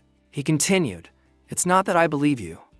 I simply trust Kiji's judgment. That's why I asked Kiji to come along from the beginning. Albem was wary. What do you want? Michael said without hesitation. I want to erase Kana from this world. He emphasized in 3 days. Back to Gaozik's side, Michael, the captain of the CC Nusser Knights, analyzed seriously. This is no longer a matter between merchant guilds. This will be a war against the believers. Elbam used magic to move his hand close to Bez's forehead. A spider symbol appeared on her forehead, startling everyone. What, a tattoo? Elbam explained, this is the mark of a believer. They are all tattooed with a symbol representing their leader, which Lefko did in disbelief. Bayu is a believer. He realized in horror. Then, Carnier is actually. Elbam took the opportunity to say, I'm going to make you an offer you can't refuse. In a crowded pub, glasses clinking, Menezu and Elbam were holding 2 mugs of beer. She was a little uneasy. Are you sure? Partying like this when tomorrow is an important day. Is it okay? He looked bored. A day of rest won't hurt anyone. Elbam looked up. We've prepared as much as we can. He looked over at the pile of equipment on the table. All the necessary items have been reinforced. The training is also complete. He saw that someone else had also happened to come to this pub for a beer. Hearing a familiar voice. Resting before a battle is a good thing. They immediately went over to chat. What are you two whispering about? Zafar put his arm around Elbam's shoulder, teasing, are you two on a date? In that case, an expert in love. Well, he didn't finish his sentence before being punched squarely in the face. LBAM warned, don't get close, Zafar. You whine reproachfully, can't I joke a little? I was just trying to lighten the mood. He immediately criticized, you stink of sweat. Why don't you take a shower? He was miserable. Damn it. Then I won't say any more. Jaffer tried to lift his aching nose. Actually, I wanted to ask you something. Why did you decide to join Jack Ficker's rescue team when you yourself said it was a trap? Minas couldn't help, but wondered too. That's right. If so, wouldn't it make more sense to join the raid on Kanya? He said vaguely, I'm looking for something. Elbam thought to himself, I don't know if it's reliable, but I heard that Jack Seeker recently found a map leading to Furster's legacy. At first, I didn't think it was very credible, but the fact that the believers are approaching him means it's real. We can't let them get that map. That legacy is said to be extremely valuable. He took a sip of beer. Of course, that's if we don't get it first. The tavern was brightly lit amidst the quiet night street. In another development, Akazium was diligently researching Elbam. Elbam, age 20, from Lithienhaber, indebted to Gaffa, was a slave for 3 years. The old man calculated. Awakened to the 7th tier about 2 months ago, only took 2 days to reach the 2nd tier, and 2 weeks to reach the 3rd tier. With this potential, it's highly likely he will continue to rise. Go. The old man ordered his subordinate. Everything is in your hands now. A young man with long white hair was about to rush into the gate when he was stopped by the guards. He protested loudly, Sir Royer, this is different from what you said. You mean, after saying everything was decided, you said you would support our group? Royer scratched his chin, feigning ignorance. He shifted uncomfortably, not daring to look the young man in the eye, and asked back, what do you want from me? Thoiso also sighed helplessly and explained to the surrounding crowd. The order to cancel the recruitment of outsiders was suddenly handed down from above. I don't know the reason, but aren't they just trying to make me handle everything myself in the end? I'm tired. The white-haired young man couldn't believe it and questioned Doiso, who had taken the money but didn't keep his word. How is this fair? What about the money I gave you, Sir Doiso? Seeing him let it slip, he urgently warned, watch your words. You can't say things like that here. While the two were arguing fiercely, a cold voice from afar rang out, confusing them. Move aside. The crowd seemed to unanimously part ways for El Payum's group, led by Marco, to enter. The guard immediately retracted his spear and said respectfully, yes, sir.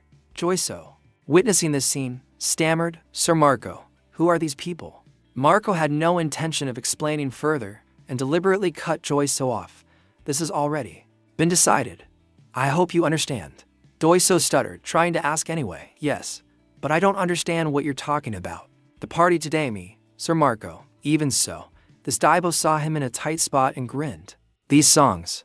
The others, seeing El Payum's group being given special access to the gate, became envious. What's with these guys? They weren't at the party's selection test. HMPH. Who do they think they are? The group ignored them and proceeded into the gate. Before entering, Minadi turned around and stuck her tongue out to taunt the remaining people. El Payum's group departed, leaving behind only a dazzling flash of light. Behind the gate was the scene of an old temple with broken, watery pillars scattered across the floor. Daibo walked inside, causing Minadi in front to look back. That's enough, you. This always happens. Don't you get tired of it? Be a little more creative. Mine suddenly realized something strange and stopped walking. Wait. She counted again and saw that their group was missing two members, Zafar and Kizido. In front of the gate, Zafar was angrily cursing, damn it. He tried to reach through the gate but was blocked by an invisible force. What the hell is going on? As the gate reached its capacity, he immediately turned to Marco and asked loudly, didn't they say 6 more people could enter? Did someone go in before us? Marco was just as confused as he was. Impossible. We had guards posted to prevent others from entering first. Suddenly, this old man had a thought and said hesitantly, could it be that one? Daisy had already realized and spoke decisively. This is a trap. Inside the gate, a Kaziing subordinate, along with Maitreya, were moving forward. He looked up with soulless eyes and asked the person next to him, well, it's good that we made it in. But how are we supposed to meet up? Have you heard anything? The person in the hooded cloak muttered a complaint. Don't call me by my real name, you idiot. He replied casually, leaving him speechless. All right. The melon-eyed woman angrily berated a Kaziing subordinate. It seems you're tired of my earlier complaints. If things go according to plan, they'll be waiting for us on the 2nd floor. In front of them, a giant monster suddenly appeared, causing him to sigh in exasperation. Looks like I'll have to warm up a bit before we meet up. He looked at the constantly drooling monster with doubt, wondering if it could really be of any help. He was about to act when Matrio reached out and stopped him. I have a better idea. I'll handle that one. Looking at his frail appearance, he wasn't very convinced. Huh? Don't overdo it. But the monster went berserk, roaring loudly and charging towards them. Maitreya spoke contemptuously, is it coming to greet me? With that, he controlled his chain, releasing a blast of green energy to attack the monster. I'll show you. The dazed monster couldn't dodge in time and took the full force of the attack. The pressure released from Matt Ring even made the subordinate's staff tremble. Matt Dio was surprised by his reaction. You seem quite surprised, kid, he admitted with amusement. This is the first time I've seen it with my own eyes. It's quite interesting. The two continued walking, leaving behind the monster's corpse, which was slowly being consumed by the green magic. I'll leave the rest for later. This will only get more interesting. Finally, the monster was completely decomposed by Maxia's magic. Minezu nervously voiced her thoughts. I suspected it. Could the rats from Kanya have snuck in? Elbem calmly put on his blindfold and said, let's assume they did. Not bad. I didn't expect this to happen, but it's certainly getting more interesting. Daibo, behind them, scratched his head in confusion and asked, but isn't it a bit too quiet? There haven't been any attacks aimed at us. El Palm activated his eye patch and thought to himself. That's right. That's the problem. He scanned through the structure to the temple. There isn't a single living creature at the first gate. No sentries, no monsters. What on earth happened? Elba clenched his brow in suspicion. What are they plotting? The scene changes to the Minkania Trading Company building. Zixin led the Synod Knights into the building. Kolatan was very surprised by their presence. She greeted them. Why is Sinozer here? To have an appointment with someone, sir. Tasso Sim heard this and replied with a gentle smile. I apologize for coming so suddenly. By any chance, I'm sorry. He held up the severed hand with the dark sorcerer's mark in front of the girl and asked coldly, "Did you lose this?" "What?" the girl asked in confusion. And the two men behind her were slashed into multiple pieces by sharp blades. She screamed in terror as their weapons and guns fell chaotically to the floor. Kaso Zim pointed his bloodstained sword at her and ordered, "Stay still." He smiled brightly, but his words were full of threat. "If you resist, I will consider you a disciple of the Dark Sorcerer." The disciples hurriedly fled, shouting, "For the Dark Sorcerer!" Many believers were slaughtered in this massacre. The knights continuously cut down all the disciples who intended to flee. "Stop them!" Many curses and cries for help rang out. "Damn it, help me!" Kaso Sim walked and asked irritably, "You lost track of them?" A subordinate hesitantly reported, "I'm sorry. They probably had information beforehand. Because when we arrived, they had already thank you." Taso Zim frowned upon hearing his explanation. He gave a firm order to his subordinates, "Begin the search immediately. We must find them to end this." Hearing this, they replied respectfully, "Yes, sir." Elsewhere, Phil said coldly, "I've given you plenty of chances." It slowly continued, "Resent me." Evok, though in pain from fear, tried to reply, "Serving the Dark Sorcerer is the greatest honor." For this useless body, just as Han finished speaking, the Dark Sorcerer's mark on his back lit up. The sky had now turned dark. A voice came from the camp. "We have secured the area near the port." Inside a tent, Arabixer was discussing strategy with those around him. Pointing at the map, he said, "There's no escape route left. Send the remaining forces to support the three-way intersection." Gogodik stood beside him, gritting his teeth as he listened, convincing himself. Just a little longer.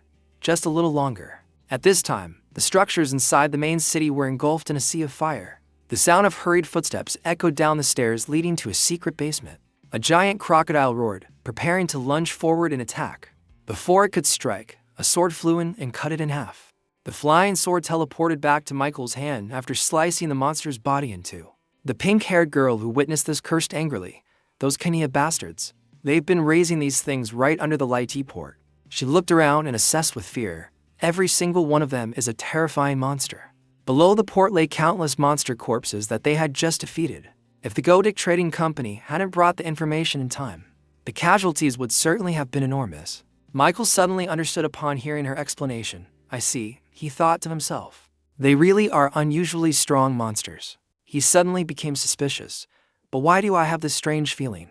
A huge facility like this. Yet no one is managing it. Suddenly, Michael heard the footsteps of a continuous stream of approaching monsters. He sighed wearily.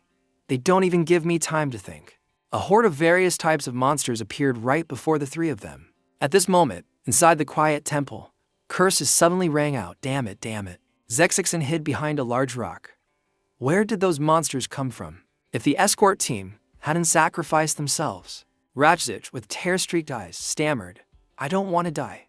I want to live." Footsteps drew closer to Ratchich. The one who wants to live is making noise for the whole world to hear. Elba Umi only needed to say a few words to make him tremble. "Do you know how far your whining carries?" Zich, terrified, quickly grabbed the sword at his hip, preparing to draw it, and shouted, "Who are you?" Before he could do anything, El Palmi kicked him, sending him sprawling to the ground. His sword was knocked far away by the force of the blow. He didn't know. While still reeling from the kick, he heard him mock, "Looks like you still have plenty of energy left." Seeing Zexig's terror, El Palm kindly introduced himself. "Don't be so tense, Zexig. We're the rescue team, here to save you." Ratchrit looked at the thuggish appearance of the three and didn't quite believe it. Rescue team? Only when El Palmi threw out a red necklace did Ratchrit stammer, "This belongs to my father. She is my father's daughter." The group closed their eyes in fear. "So, it really is a toy." However, Ratchrit hesitated. "But is it just you guys?" Hearing him say that, Elba Umi was a little displeased. "You should be grateful that this many people are risking their lives to save someone like you." He clutched the necklace in his hand and uttered a sentence that confused L3 Umi. "Damn it. This isn't a place where three people can do anything. You shouldn't do anything." He activated his eye patch to scan deeper inside. "Are you hiding something?" However, he didn't find any abnormalities on Ratchret. No tattoos or any marks. "Am I being overly cautious?" Mine grew tired and urged everyone on. "All right, that's enough. The target has been secured.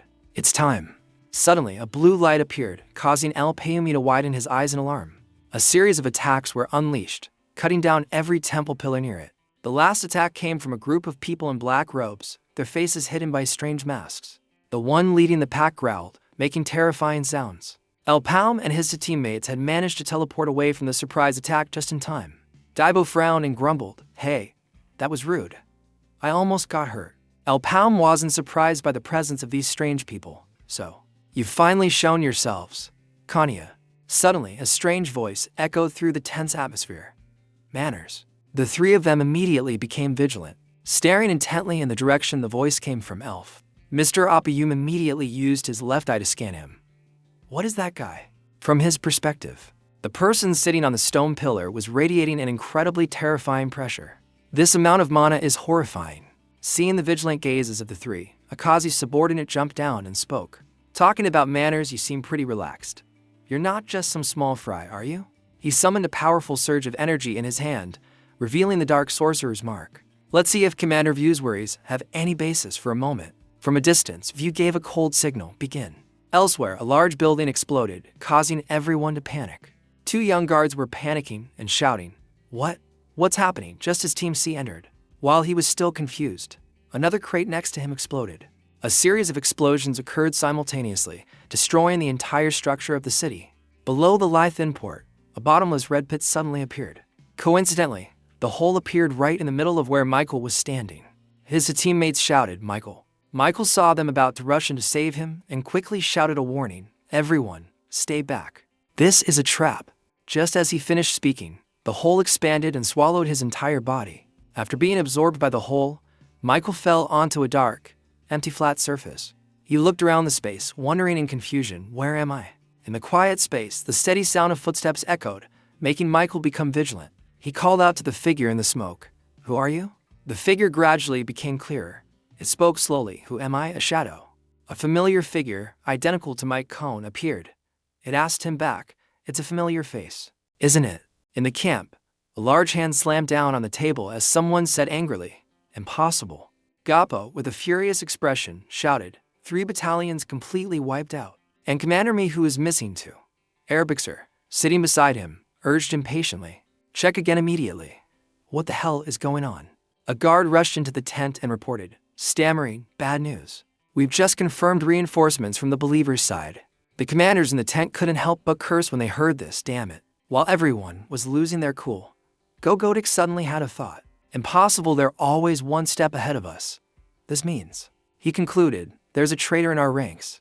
Ibis quickly gave an order through the radio, change of plans from Team 5 to 1 to 6. The guard outside the tent spotted a stranger brazenly approaching and warned, "Who are you?" "Stand back, this is." Before he could finish his sentence, he was brutally murdered by the person opposite him. Gappo heard the sounds of killing and shouted in fear, "What's happening outside?" Marco, who had been silent until now, suddenly spoke up, "Making such a fuss just for killing 1 or 2 people." He's strangely reassured, "Don't worry, stop." With that, a bloody hand suddenly pulled the curtain aside. Marco finally revealed his true face. "It'll be over soon." His actions terrified the 3 men, Gogodik, Ebisser, and Gabo. They were so shocked they couldn't speak. Marco. A cold blade swung down. A brutal massacre took place right in the city. The bodies of both civilians and Kania's people were left scattered on the ground, uncollected. A series of chaotic screams rang out after them, "Watch your back." The Knights and the Kania Legion fought fiercely, neither side willing to give in. Kiji quickly ran forward, clearing a path for the surviving civilians to escape. Civilians. This way. Kiji was focused on guiding the civilians and didn't notice a young boy with a sword rushing towards her, preparing to assassinate her. "Get in the car and leave the city immediately. Reinforcements from Gappo will arrive soon." Just as the sword was about to touch Kiji, the boy was stopped by strong force, preventing him from lunging forward. He was punched so hard that blood spurted from his mouth, and he was sent flying 3 meters away. Zafar was the one who delivered that punch. He looked around angrily. "Just when I thought things had calmed down, it turns into this." Kiji looked back at the boy who had just been sent flying by Zafar and couldn't help but curse. "These bastards." They didn't even spare the children. The boy who had just been punched lay scattered on the ground, clutching his wound and hissing in pain. Zapfer frowned and explained to Kiji, "That's fanaticism, swallowed by blind faith." He recalled the past when he was enticed by the Dark Sorcerer, slowly recounting. "When they tried to pull me to their side, they also promised that if I helped break the Dark Mage's seal, I would get what I wanted, even if it meant reversing time." When Kiji heard this, she was extremely surprised. She stammered in awe. "Reversing time, if so? That's no different from being a god. Zafar, seeing that she seemed to believe it, warned her. How naive. You believe in that. He loudly pointed out, in this world, things don't just go your way like that. If he was so powerful, why was he sealed? Everyone knows that's just a baseless myth. Suddenly, his voice became less harsh. They just take advantage of human weakness. Zafar clenched his fist, his usual gruff face suddenly showing a hint of regret. In this world, who doesn't have a past they want to go back and change? Gogodik, after realizing Marco was the traitor he suspected, became furious. This bastard. He gritted his teeth, unable to speak. Marco in the end. Why did you do it? Marco, hearing him shout, slowly stroked his beard and spoke. You're asking for a reason? He slowly explained.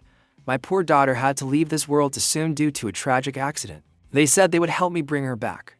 I would do anything just to see her one more time.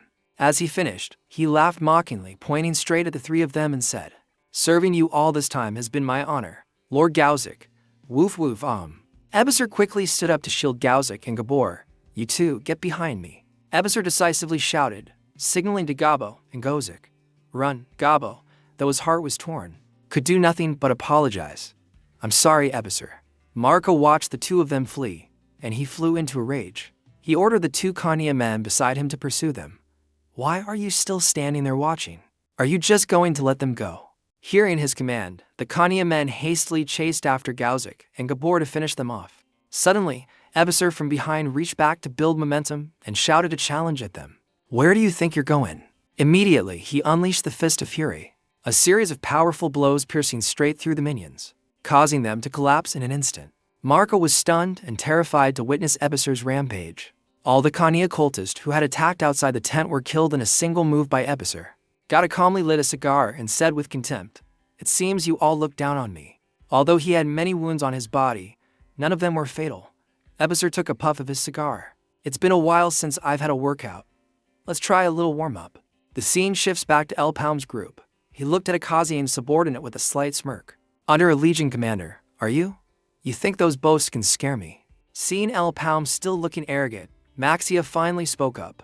Oh dear, my apologies. It seems I didn't explain clearly. As it appeared, all the surrounding subordinates knelt respectfully. Then let me reintroduce myself properly. I am Maxia of the Martyrs. Elpalm was startled when he heard this. The Martyrs. He searched his memory and recalled the secret army of 100 chosen ones. Their identities have always been shrouded in a veil of mystery. But why would they appear here? It spoke in a flat tone, chiding him. Lately, you've been causing a bit too much of a stir, to the point where even those you can't handle are starting to take notice. Hearing the whispers echoing all around, Daibo became agitated. Damn it. What is this nonsense? Unable to bear it any longer, he shouted, signaling to Elpalm and Minizer. Enough talk. Let's get them. Maxia just chuckled and explained, oh my, such a hot temper. Have you never considered this? That the inside of the gate is unusually devoid of monsters. As it finished speaking, it used its power to control chains and flew up, saying ominously, Now, let me introduce you. A great pressure radiated out as Maxia unleashed its power. Minizer hurriedly used her hand to block some of it. What? Countless creatures swarmed out from within Maxia's iron sphere. Debo saw this scene and said in panic, What the hell is this now? Summoning. The phantoms charged in unison towards Elpalm's group. From tiny phantoms, they transformed into large, hideous creatures. Minzer's eyes widened as she shouted, Wait, look. Tau Matchizers. As she finished her sentence, the monster had already rushed towards her.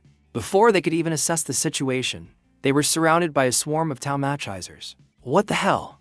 Why are they following his orders? And what's with these numbers? The three of them shouted back and forth. They've been brainwashed, these bastards, but how? Minizer and Daibo struggled hard against the swarm of Tau Matchizers. He couldn't help but curse. Damn it. Elpalm, seeing the situation was bad, quickly warned Daibo, Don't face them head on. These things. Daibo couldn't hear him clearly and asked, confused, Huh? What do you mean? Before he could finish his question, Daibo was struck by a green stream of lightning. Screaming in pain, the monster unleashed a move that sent Daibo flying, slamming him hard against a nearby wall. Caught off guard, the damage he took was immense. Minizer cried out in fear. Daibo. The monster raised its staff, preparing to deliver the finishing blow to Daibo. He gritted his teeth in pain, trying to find a solution. Damn it. So what am I supposed to do now? Suddenly, a red streak of light shot forward. piercing straight through the monster in a single blow. Elpound told his teammates, "Everyone, get back. I'll wipe them out in one shot." As he finished his words, he unleashed a massive flame into the middle of the Tau Machizer swarm, giving them only enough time to see it, but not to dodge. With just a single blow, Elpound wiped out the entire swarm of monsters summoned by Maxia. The Khania members were terrified by the terrifying power of the flame arrow. "What? A fire arrow controlled by psychic power?" Elpound coolly replied to them. "Exactly." He controlled the fire magic to move, incinerating a portion of the Khania subordinates. Minizer, seeing his somewhat reckless attack, shouted a warning, "Be careful, Elpound. Are you trying to kill us too?" The stream of fire magic suddenly rushed up, tightly encircling the surrounding Khania members. Then, in an instant, Elpound directed it to swoop down and attack them. His flames turned the already desolate surroundings into even greater ruins. Just as the rumors said. "How interesting." A subordinate, a Kazian subordinate, witnessed this and exclaimed, "A technique that combines fire magic with psychic powers." As he finished speaking, the ring he wore around his neck suddenly began to glow brilliantly. The fire magic that had been surrounding the Khania members gradually vanished. The temple was covered in smoke and dust after Elpound's attack. Minizer stammered in fear. How is this possible? Elpound's magic had no effect. The ground around them is still intact while everything else has been destroyed. A Kazian subordinate saw this and scoffed. "What's with that reaction? Did you really think I'd just stand here and take it?" As he finished speaking, he waved his hand. "It's not over yet. Struggle a little more." Under his control, countless cracked stones gradually floated into the air. Daibo wondered in confusion. What is this? Psychic powers? Elpound was also a bit flustered witnessing the scene. He coldly extended his hand towards the three of them. "Now, it's time for the real battle to begin." The fire gradually spread throughout the houses. Gabo, while running, informed Gauzik beside him. "The defensive line has collapsed. We better retreat completely." Gauzik immediately objected. "No. We have to hold on a little longer." The clock now read 11:10. There was a secret plan, one that not even Marco knew about. When Elpound proposed this plan, I thought he was overdoing it. Gauzik stared intently at his watch and muttered, "We just need to hold out for another hour. No, just 30 more minutes." Suddenly, a series of hurried footsteps came from ahead. The group of assassins was already waiting for them. Gauzik shouted in panic, "What the hell is this?" Gabo quickly glanced behind him and, sure enough, saw a group of Khania members surrounding them. "Damn it, we're trapped from behind too." He turned back and asked urgently, "Can't we execute that plan right now?" "If this keeps up," Gauzik said decisively, "No, not yet." Gabo was cornered and helpless. "Damn it. What's the point of that plan if we're all dead?" Just then, a stream of ice magic shot out, freezing all the assassins who had just charged into attack. A voice spoke up, drawing the attention of the Khania members. "Well, what a coincidence. Guildmasters," one of them shouted. "Who's there?" Zephyr and Kiji appeared just in time to rescue Gabo and Gauzik. Zephyr didn't forget to market himself. "We're having a sale right now, so is there anything I can help you with?" Gabo, as if he had met his savior, stammered happily, "You are." Seeing there were only two of them, they arrogantly charged forward. "There are only two of them. Kill them." Kiji didn't hesitate, delivering decisive slashes that dismembered them into pieces. Zephyr was no less impressive, taking down countless enemies with a single punch. A Khania member, seeing the situation was dire, threw a volley of poison darts, hoping to end the fight quickly. Kiji easily deflected all the darts with her sword, leaving him utterly terrified. "Are you insane?" When Kiji used her sun and moon time technique, a Khania member suddenly recognized it and shouted, "I remember now. They are Elpound's people." As soon as he finished the sentence, he was cut down by Kiji's blade. She moved like a flash of lightning, taking them all down in the blink of an eye. Silent step. Change. They were extremely impressed as Kiji and Zephyr easily defeated the Khania members. With just a few moves, Kiji's hair color gradually changed from blue back to yellow as she finished her technique. "I saw the cultists gathering, so I came here," Zephyr beside her said enthusiastically. "Seeing as the situation is extremely urgent, I've allowed you to use our services first and pay later." Just thinking about the money he would receive made his eyes sparkle like stars. "Well then, I will now announce today's special discounted price." Before Zephyr could announce the price, a terrifying fire arrow shot towards them from a distance. Gabo wondered in confusion, "What? There are still survivors." A tall male figure slowly emerged from the rubble. TCH, just a bunch of useless henchmen. Zephyr and Kiji quickly returned to a defensive stance. Zephyr gave a faint smile. "Henchmen. Why say such harsh words?" But speaking of which, to meet 3 noble guild masters at once, what is going on here? The man's face was covered in dark veins, and he slowly enunciated each word. What a pity. It turned out to be Evoke. He swung the whip in his hand and roared. I was hoping to tear Elpound to pieces with my own hands. At that moment, Akazian's subordinate waved his hand, dropping large rocks on Elpound's group. Debo hurriedly dodged to the sides. Elpound thought in confusion. What the hell is happening? Someone who can control psychic powers at this level before I regressed. I'd never heard of anyone this strong. Akashian's subordinate coldly and continuously directed boulders to attack them. He said with disappointment, was it all just empty rumors? He hesitated. Or is it a trap that's already been set? It can't be just this. The 2 pillars collided violently, creating a massive cloud of white smoke. In the middle of the white smoke, a red light flashed. The stream of light shot out like lightning right before the cultist eyes. Before they could even figure out what was happening, they were left eating Elpound's group's dust. He controlled the stream of fire magic, turning it into a vehicle for them to travel on.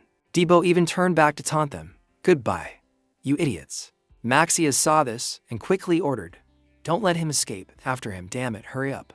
Debo laughed triumphantly. Look at you guys, Elpound, with intense concentration, declared. Now then, the person we needed to save is safe, so let's just.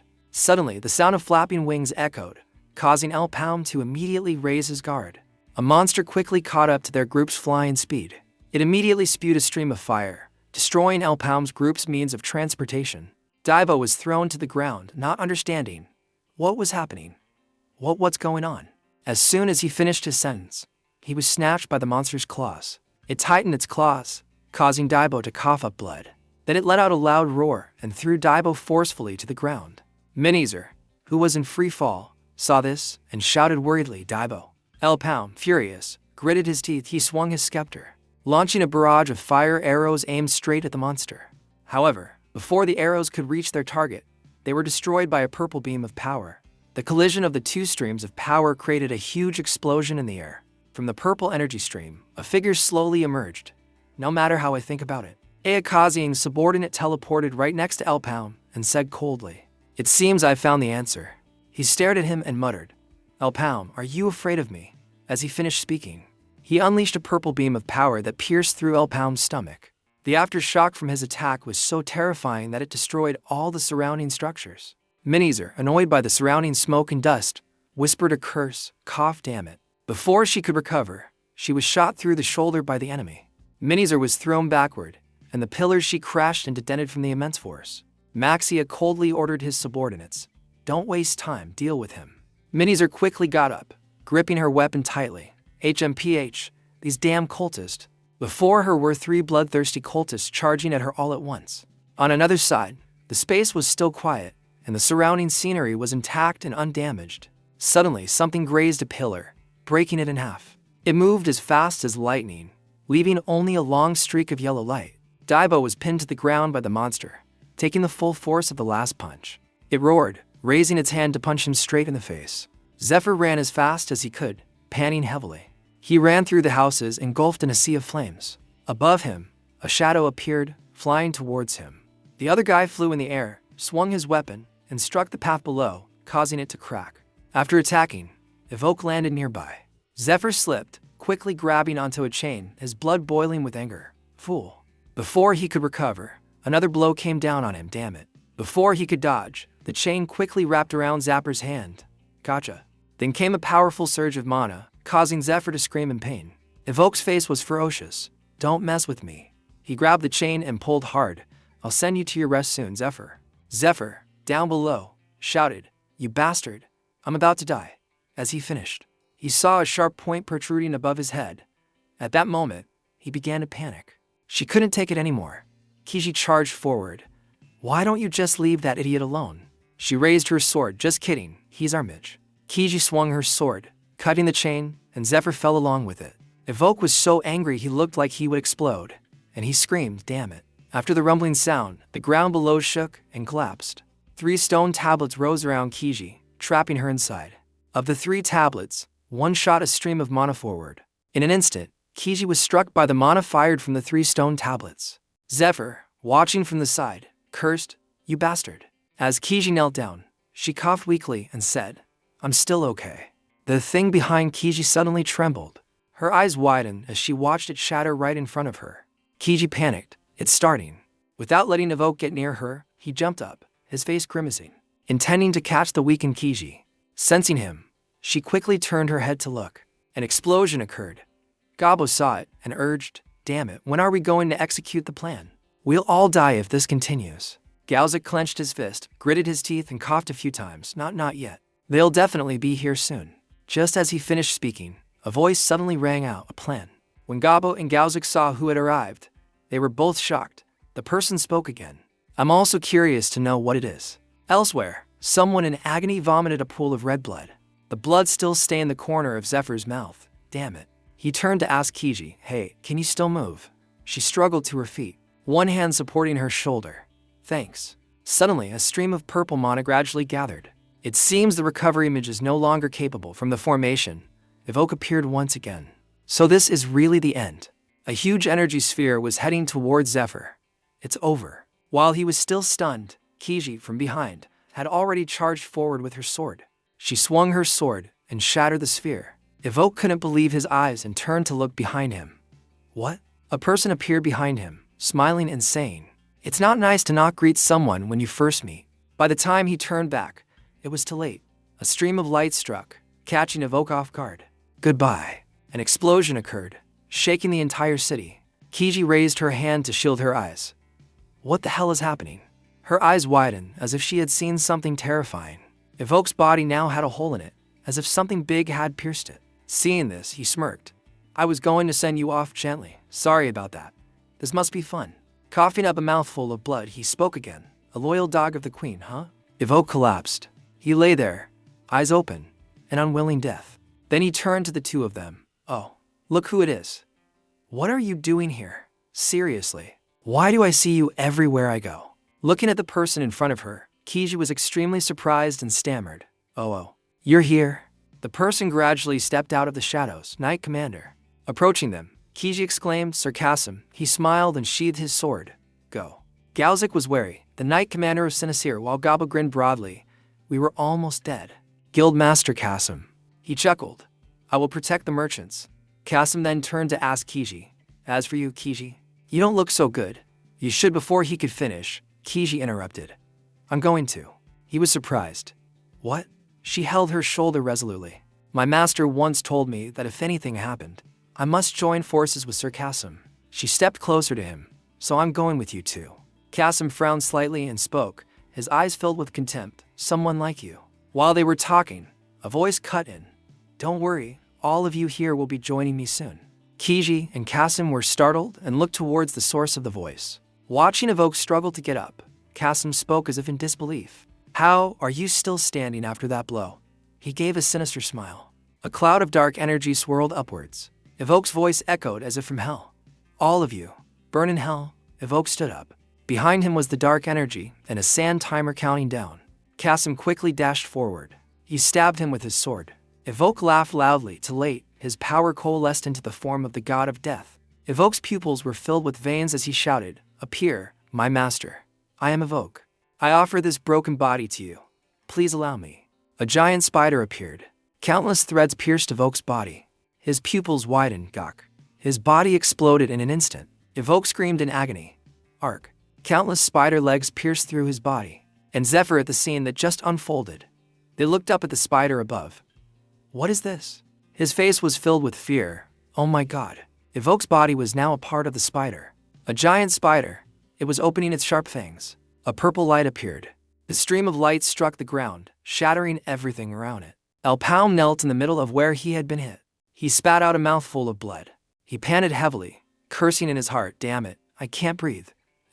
The masked ones didn't let up. 3 of them surrounded and attacked him. He was at a disadvantage. Damn it. El Palm quickly recovered his strength, jumping up to fight them. He used his scepter to channel magic. The masked ones were not to be trifled with. They took out their shields. "You think I'll go down without a fight, HMPH?" Of course, a huge explosion occurred. Smoke and dust filled the air as El Palm retreated. Suddenly, someone spoke. "Really now? How long are you going to keep this up?" Caught off guard, his entire body was imprisoned by several rocks. Damn it, psychic powers. The person raised his hand to control the rocks, his voice calm. "Please, calm down a bit. No one is going to eat you. He leaned on his staff and slowly walked forward. Alpound gritted his teeth, trying to summon his power. Damn it. I was once called the strongest psychic. Seeing his footsteps getting closer, you think I'll lose? Alpound waited for him to get closer, then burst out, using his power to throw the rocks at him. All right, let's play, he sighed, using his staff to bat away everything flying at him. Honestly, don't you ever get tired of this nonsense? Suddenly, his eyes widened at what appeared before him.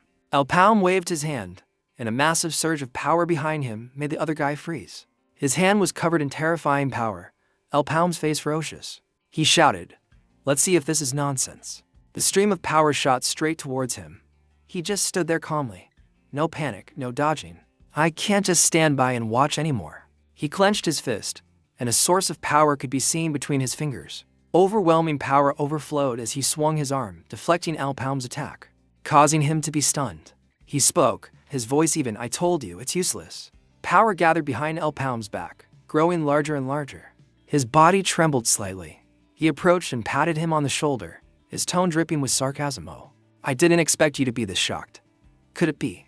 His voice paused slightly, as if waiting for him to say the answer himself. He leaned close to his ear, his breath lingering, and softly said one sentence. "In the future you saw, I wasn't there, was I?"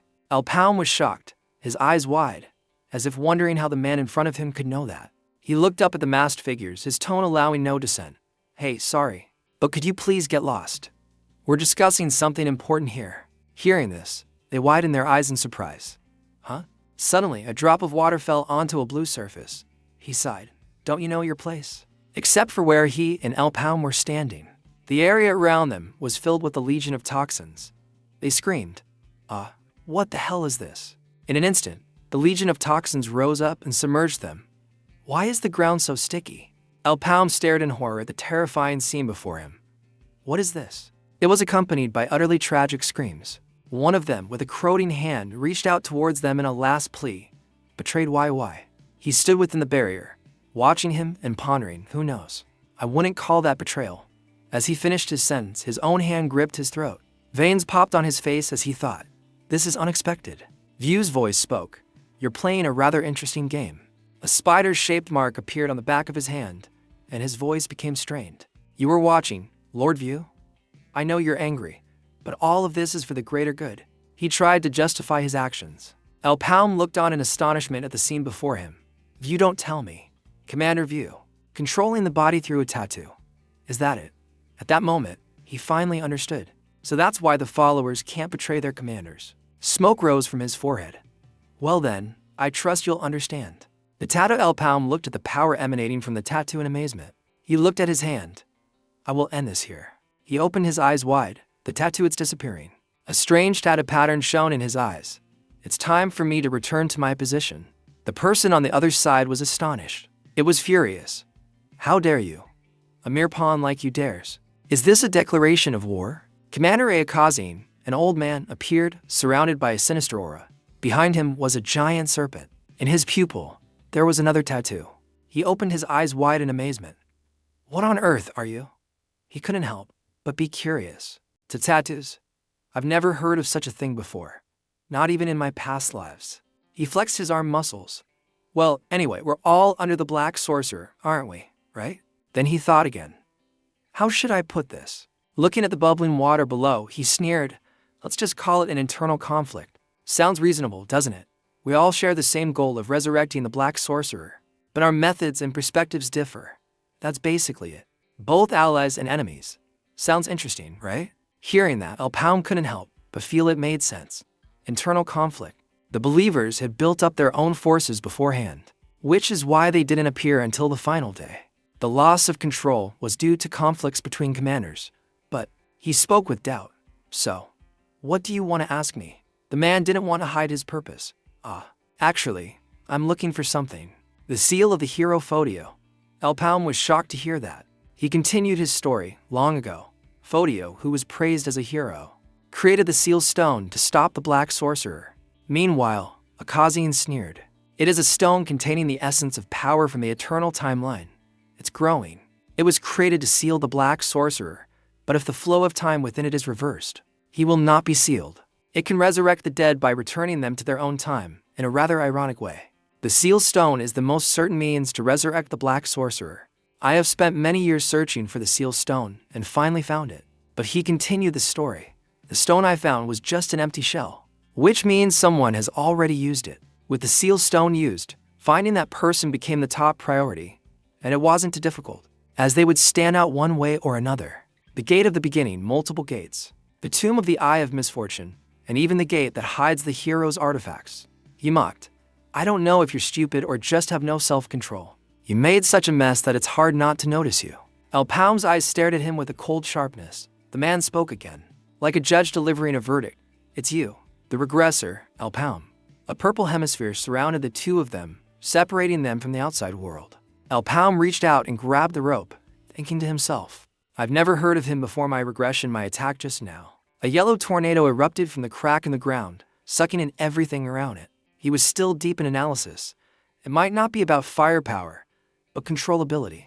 I should have been stronger at this point compared to before I regressed.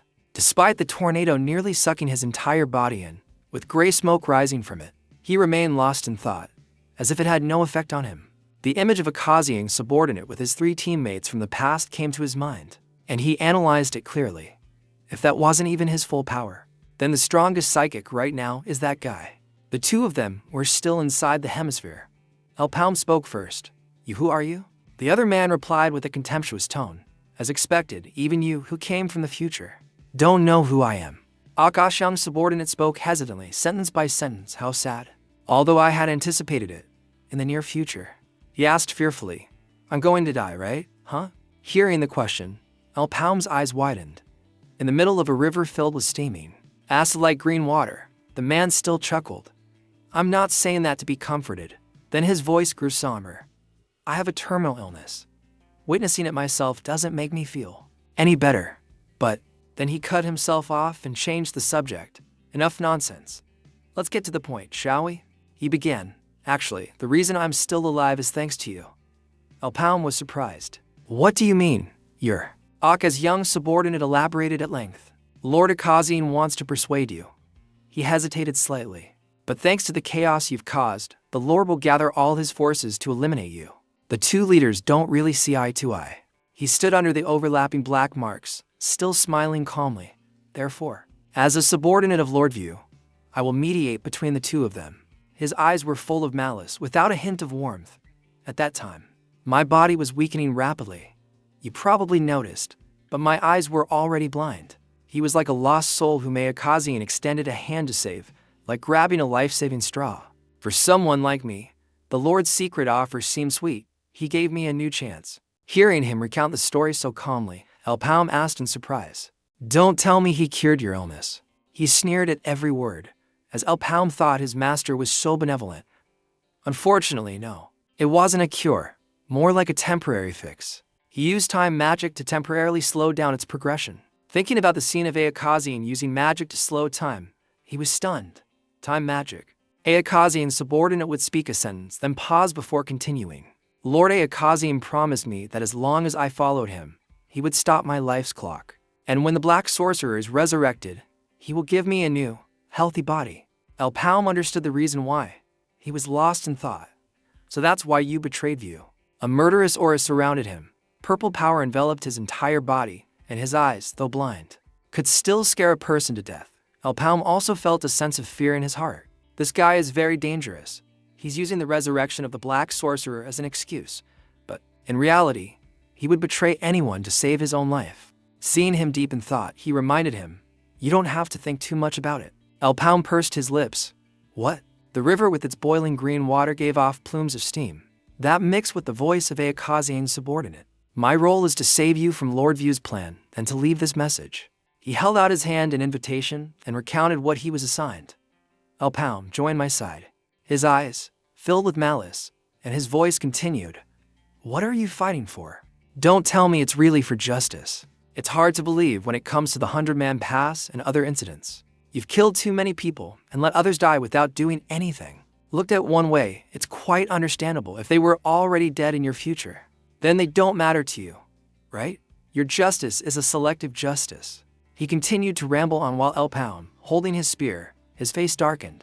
If that's not it, if what you truly want is something else, then think again. The Black Sorcerer is greater than you think. He is a being close to a god. He used power and strength as bait to lure him. If you follow him, you can achieve anything. Great power, eternal life, even resurrecting someone. Akajiang's subordinate began to ask rapid-fire questions, trying to play a psychological game. Do you know how the leaders from 800 years ago are still alive? He answered his own question. The Black Sorcerer granted those who swore loyalty to him an ageless body. That's just one example, whatever you want. The resurrection of the Black Sorcerer is the answer. What he had just described didn't come for free. Everything has its price. He pointed at Elpown and stated the condition. But there's only one condition. Kill all who know of your existence, and help me carry out my plan. Elpown took a step back. His face was covered in sweat, his lips trembling. You want me to kill my team members? He closed his eyes and calmly replied as if it were an obvious truth. Consider it your new beginning. Someone like you, who can become cold to achieve your goals, will understand. The fewer people who know about you, the better. Elpown took a step forward and spoke. There's no way you need me that badly. What are you planning? Akazi's subordinate remained nonchalant. Who knows? I don't know the details either. I'm just following Lord Akaziung's orders. After talking for so long, the last thing he wanted was. What's certain is that if you support our plan, the Black Sorcerer will be resurrected. He confirmed again. So, what are you going to do? He no longer wanted to explain. As he had said everything, isn't the answer obvious? Elpown gritted his teeth. He held out his hand, inviting him. Elpown, make a decision, he asked him. His invitation made him remember the past with his comrades, a mental struggle about justice. Then a scene from the past where his hands were bound, and a ferocious-looking masked man looked at him with contempt. At that time, his eyes were filled with death and cold-bloodedness, wondering to himself if it was justice or revenge. There were still comrades who extended their hands to welcome Elpown, even in a ruined world. There were people who shone brightly. The sight of his comrades smiling happily was something Elpown would probably never forget for the rest of his life. The people who shouldered everything still spoke of hope to me. They were more precious than the world itself.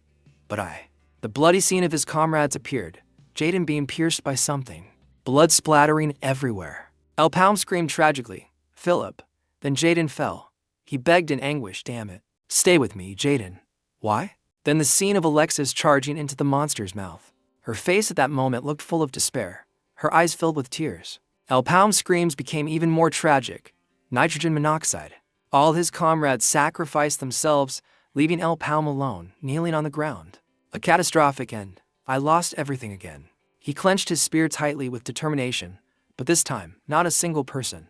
A new future with new comrades, a new team. Strong, but not binding. People I can replace at any time for now. To take their place. Elpown seemed to be on the verge of collapse, but for some reason, Sotalin smiled brightly, which made his eyes stunned. White, opaque smoke appeared at Elpown's feet. Akajiang's subordinate looked at him in a daze and wondered, what do you mean? Elpown raised his spear, and arrows like flame shot out one after another, followed by his voice. Did I not explain clearly? Although one of Elpown's eyes was covered, the other was full of determination, clearly not tempted by those invitations. His hand was bleeding, but his voice was still strong. Justice, revenge. That's right. I don't care about that.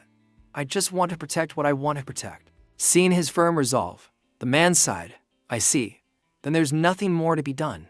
Energy poured out from his divine scepter. He charged towards Elpown, shouting, let's end this conversation. Both of them charged at each other fiercely. Daibo used his feet to launch himself up. He jumped, spear in hand, and soared through the air. Daibo used his agile body to weave and dodge all of the monster's attacks. The monster clasped its hands together, waiting for him to fall into its trap, like this. There was no sign of Daibo, only thick dust and smoke. It opened its hand and saw no one inside, and was surprised, not knowing what to say. Daibo, spear in hand, charged from behind it.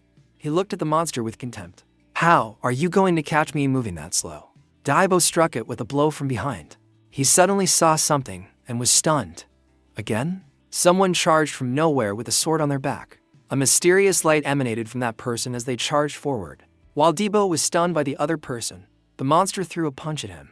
Daibo couldn't react in time. I'm dead. He used a green source of power to charge towards the monster, aiming straight for its chest. But the monster wasn't sent flying by the power source. Instead, He was knocked back by his own power. His own power was too great, and Daibo spat out a mouthful of blood. Daibo collapsed to the ground in disbelief. What is that thing made of? How could it block my spear? Unbelievable. He was determined to kill the monster and had to use another method. Damn it, there's no other way. I don't even know how to use this thing yet. Daibo gritted his teeth, resolute. But now is not the time to worry about that. Let's practice for now. The gem on his wrist lit up, radiating a powerful aura. That throw made Daibo recall the scene at the auction. A fierce-looking man shouted, 300 million mesos. The man loudly criticized Elpown. Are you crazy? How can you afford something so expensive? More importantly, even have enough money? Elpown replied calmly. I was a little short, so I took out a loan. Hearing this, the man shouted even louder. A loan? Where from? He told the man about how he got the loan. From the Gobble Merchant Guild. About 200 million. I put the debt under the team's name. After hearing this, the man started yelling and cursing again. That's not a little, you idiot. Why would you throw money around like that? And for a rookie's item, no less. Daibo admired the item in his hand. Elpown, with his green eyes and a slight smile, spoke up. Calm down. You think I invest carelessly? His tone was full of certainty. Don't worry, I know this item very well. A long time ago, it seems. There was a man who fought alone, carrying everything on his shoulders. A legendary warrior, stronger than anyone else. He used it, trust me. This controversial item, Elpown got it for Daibo. Of course, it all depends on you. Daibo, I have no doubt it will be the perfect weapon for you. Returning to the fight between him and the monster, Daibo put all his strength into this one attempt. All or nothing. This time, he lost the bet. The monster used its large hand to swat him away. Daibo fell to the ground, rolling several times. His face was filled with disbelief. What is this? It just glows and is nothing. How am I supposed to use this thing? Daibo charged towards the monster again. As he flew, he tried to figure it out. Damn it, I must be crazy. Thinking I could fight bare-handed against something that wasn't even scratched by my spear. A weapon if only I had one. He nimbly dodged its attacks. Suddenly, he thought of something. The corpse of a cultist. That's right, anything will do. Please. Daibo rushed towards the corpse lying there. He grabbed a shield to block. But it wasn't very effective. Damn it, a shield. I said anything, but not this. He fearfully used the shield to block the attack, screaming in his mind, not this. Something was activated, a blinding golden light. The monster was sent flying far away. Daibo was dumbfounded. He looked at his bracelet. What the hell? The symbol of a shield appeared on the bracelet. 5 gems and this symbol just appeared. Could it be something? The monster furiously rained down punches on Daibo. He dashed again to dodge. He charged towards the other person once more. A sword. All right, one more time. He drew the sword. Another symbol lit up. The symbol that just lit up was that of a sword. He used it to slash across the monster's face. 1 slash, then 2, then 3. Daibo had figured it out. That's it, I get it now. Warrior's weapon, got it. The symbol will activate depending on the type of weapon used. And that weapon will be enhanced by the item. Not to mention, the monster's eyes turned red as it growled. Daibo continued to dash past it. The sword slashed down on its horn, and it cried out in pain. The number of glowing gems increases as I fight, and the more there are, the stronger I become. Which means, Daibo landed on something, bending his knees to gain momentum. He dashed forward with the sword. After numerous clashes and hits, Daibo had discovered its weak point. Even your thick skin, I can pierce through it. He charged straight for the monster's heart, causing it to cough up blood immediately. Almost all the symbols had lit up. He dashed like the wind. Daibo, a black shadow, rushed right behind it. As if sensing him, the monster turned around and roared, breathing fire. Daibo's sword broke in half. A huge explosion tore into the ground. Daibo, inside it, blamed himself. Damn it, I was careless. My eyes. While he was still thinking, 3 or 4 fireballs, which had appeared out of nowhere, flew towards him. But these things. The red fireball made the ground tremble. The monster growled and opened its large mouth to devour him. Daibo spoke, causing it to pause. You're one step too slow. Daibo was holding something. The axe symbol lit up. Daibo was unharmed by the explosion, and instead he enthusiastically declared, the complete formation has appeared. Now it's your turn to take a beating. His eyes were filled with a deathly glare. The monster and Daibo both charged up to fight. The monster spewed out fire bombs again. He dashed past it like an indomitable warrior. The monster with 2 horns, unafraid of death, charged forward again. Daibo, holding the axe, shouted, He pierced through the monster's large hand, causing its mouth to open wide in pain. An axe symbol. 2 or 3 more axe symbols followed. Finally, the power of the axe was complete. This is a critical hit, a combo attack. Daibo firmly gripped the axe, which had completely ignited. This is going to hurt a lot. The axe now seemed to have become gigantic. The monster seemed to be afraid of this sight. Daibo pierced right through its middle. His battered body fell to the ground. Daibo looked back worriedly, panting heavily. Drops of the monster's blood splattered everywhere. Daibo had successfully defeated it. The man in black used his skill to relentlessly attack Zexig with arrows. The arrows, shot with great force, created holes in the ground, making it extremely difficult for Zexig to dodge. This is tough. Without giving Zexig a chance to react, an arrow was aimed straight for his head. Just when Zexig thought he was done for, luckily a bullet flew by, deflecting the arrow's path and saving him. The man in black saw this and broke into a cold sweat, confused, not understanding what was happening. The 2 more shots were fired, aimed directly at the men in black. But the men in black reacted quickly. As soon as the 2 bullets came flying, they jumped to another spot, creating distance, causing the 2 bullets to hit the ground and create 2 large holes. Then a foot came forward to shield Zexig. Minizer shielded him with 2 guns in her hands. She struck a super cool pose. "Hey, you cowardly kid. Snap out of it. You have to go see your father, right?" But as soon as she turned her back, Zexig was already terrified. He screamed and ran away, which Minizer didn't expect. "Oh no, we have to go together." Seeing this, the men in black didn't hesitate to draw their weapons and attack her. "Damn it. You guys too." With no other choice, she could only sigh helplessly. Nothing is ever easy. Meanwhile, Zexig had used all the strength he was born with to turn his back on his teammate and run for his life. At a safe distance from the men in black, Zexig finally reached the end and saw the exit. The escape gate. Zexig's face lit up with joy when he saw the exit. "That's right, I'm saved now." Before he could celebrate for long, Zexig tripped over a rock, causing Zexig to fall flat on his face, which caused the potion bottle to fall out of Zexig's pocket. Zexig's expression turned grim. He reached out to grab the potion bottle, but then memories suddenly surfaced in Zexig's mind. The person who had given him the potion bottle. This is... Zexig was skeptical at the time because his father had given him the potion. "Father." Something so precious. His father smiled and said, "Keep it. One day you will surely need it." The conversation between Zexig and his father at that time replayed in his memory. Back then, Zexig had underestimated the danger of the gate and didn't think he needed the potion. "I don't need this. This gate is nothing." But his father had reminded Zexig and wanted him to keep the potion just in case any situation might occur. "Remember, you are the captain. If you want everyone to return safely, without losses, you must be prepared for the worst-case scenario." Gaozik's face with a gentle smile appeared in Zexig's mind, telling him about the responsibilities of a leader. That is the responsibility of a leader. Now, Zexig could only blame himself, closing his eyes and gritting his teeth, denying the words his father had said. "You were wrong, father." Zexig recalled his actions of abandoning his comrades and blamed himself for being a coward, who ran away like a dog. The faces of his teammates at that moment were as if they couldn't believe Zexig would do such a thing. "I'm not worthy of being that kind of captain. I'm scared. I could die." Then Zexig could only hold his head and lie on the ground, lamenting his own powerlessness. "Even with a support potion, with my current strength, I can't do anything." TSK. Back to Minzer's side. She was retreating to create distance while firing shots to push back the men in black, who were attacking her with their skills. Minzer's expression was now extremely grim.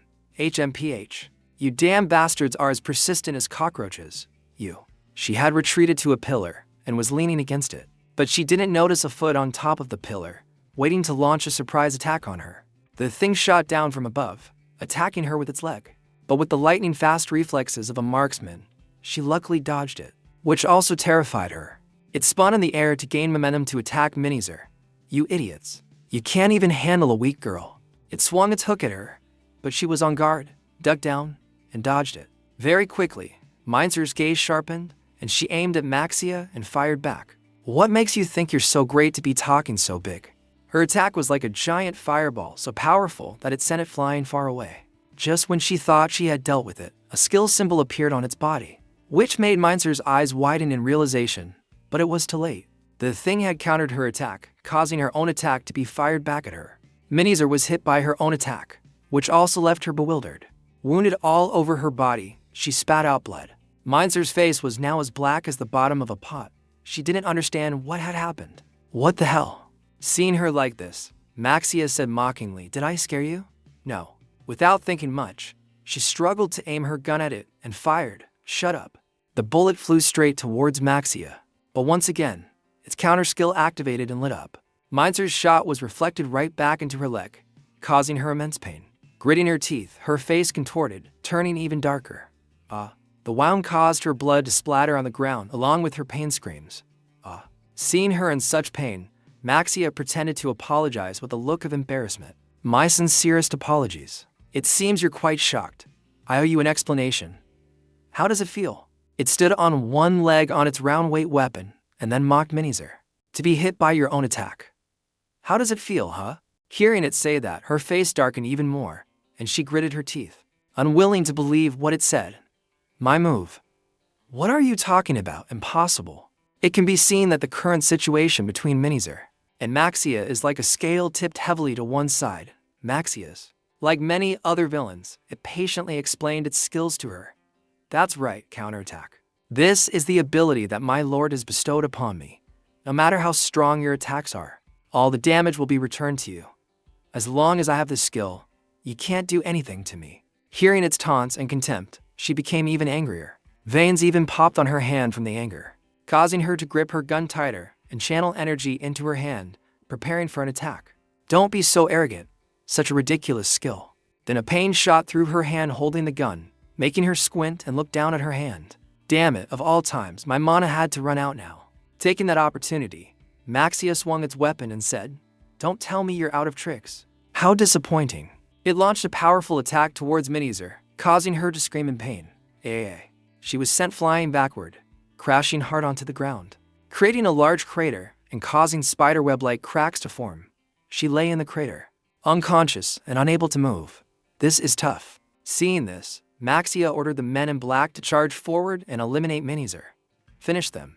It seemed as though Minizer would be torn apart by the men in black, her blood splattering everywhere. But then, suddenly, Maxia froze as if he had just seen something unexpected. This is. It was bewildered, not understanding. What's going on? Didn't he run away, leaving his teammate behind? Following its gaze, it saw Zexig standing with his sword drawn in front of Minizer. Having blocked the recent attacks from the men in black, Zexig gritted his teeth, his whole body trembling, his eyes staring fixedly at it. "Yes, I couldn't protect my team, I admit. I'm not strong enough." But before Zexig could finish his sentence, the man in black charged forward and stabbed him straight in the stomach, pushing him back. He cried out in pain. The man in black looked at Zexig as if he were an idiot and mocked him. "What a fool. So, even knowing that, you came back just to die."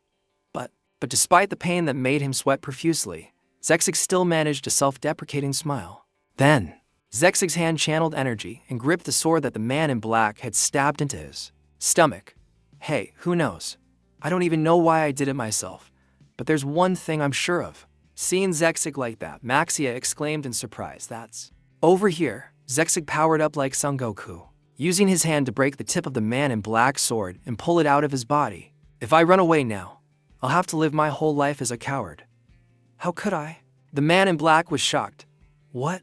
I clearly hit a vital spot."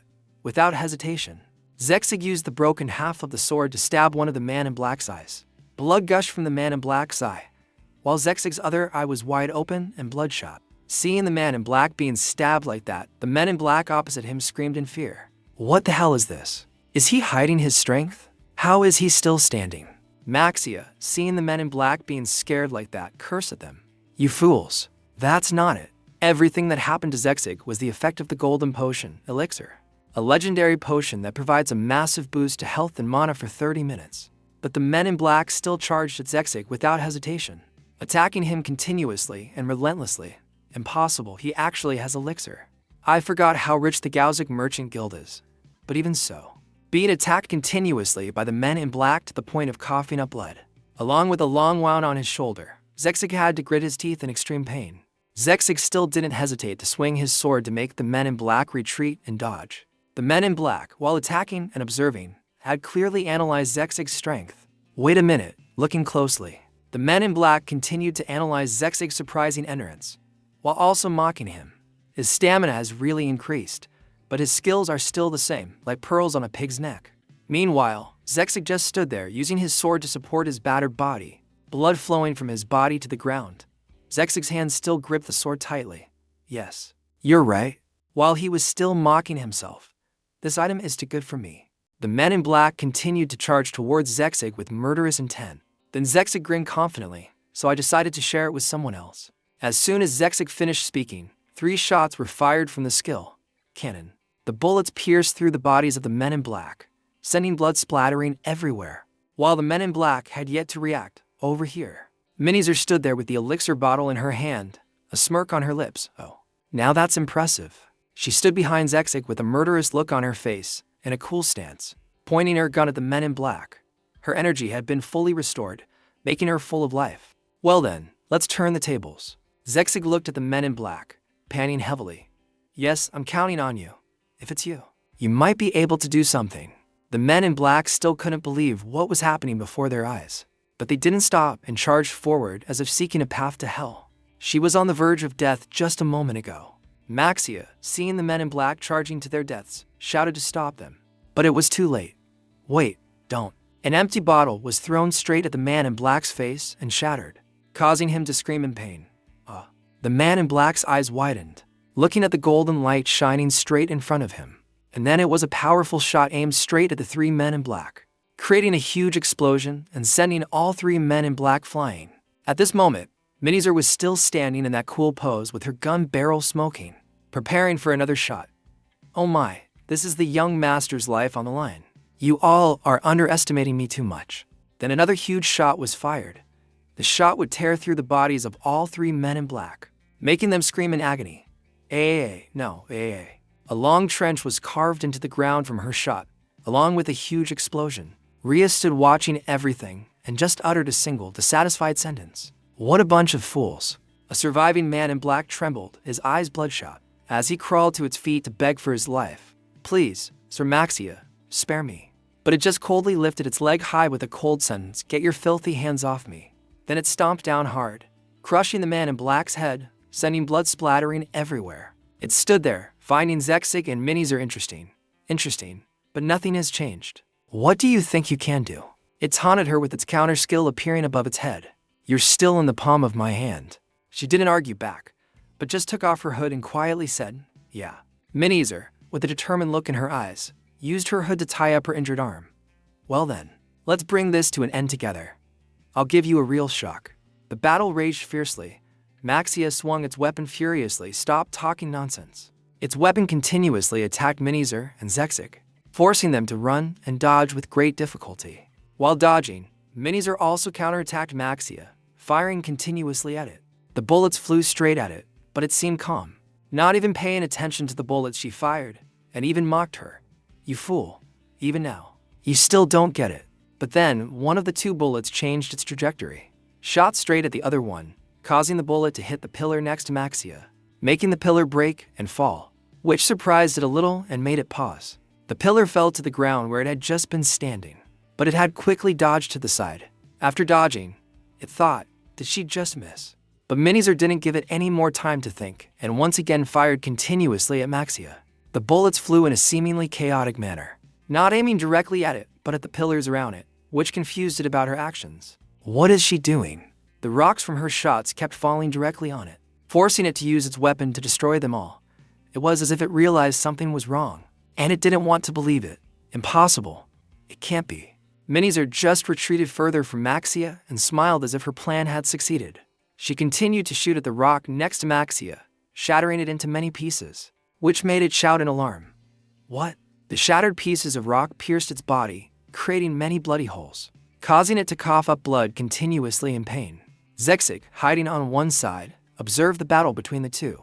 Zexig was also surprised by the attack strategy Minizer used to attack Maxia. She's using the rubble to hit him.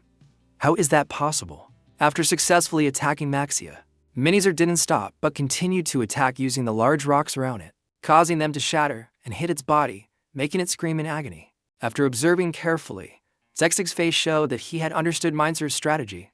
Oh, I see. He thoroughly analyzed her tactics. He has the ability to counter all direct damage. but that skill only works when he is attacked directly. In other words, if she destroys the things around him to indirectly injure him, what can she do? He came to a final conclusion, then he will be injured. At this moment, Maxia was hit on the head by a huge rock, causing him to scream. But another bullet flew straight towards the rock on its body, shattering it into many pieces. A continuous stream of bullets exploded the large rocks around, causing them to shatter into pieces, forcing Maxia to struggle to dodge while angrily cursing Minizer. "You stinking bitch." Seeing it so angry, she just smiled. "I told you so." As she spoke, she gave it another explosion from behind, causing it to be severely injured and bleed, screaming in pain. "I'm going to give you a surprise." Maxia stood there, blood flowing out in large streams. Cough, using these dirty tricks, damn it. I have to stay away from these walls. It angrily charged faster towards Minizer, roaring, "You're nothing."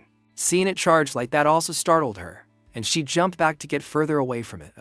But then she quickly used her skill to fire a super huge bullet, explosive shot. "This whole place is like a minefield for you now." Seeing the huge bullet, Maxia roared and used its skill to shield itself. "Damn it.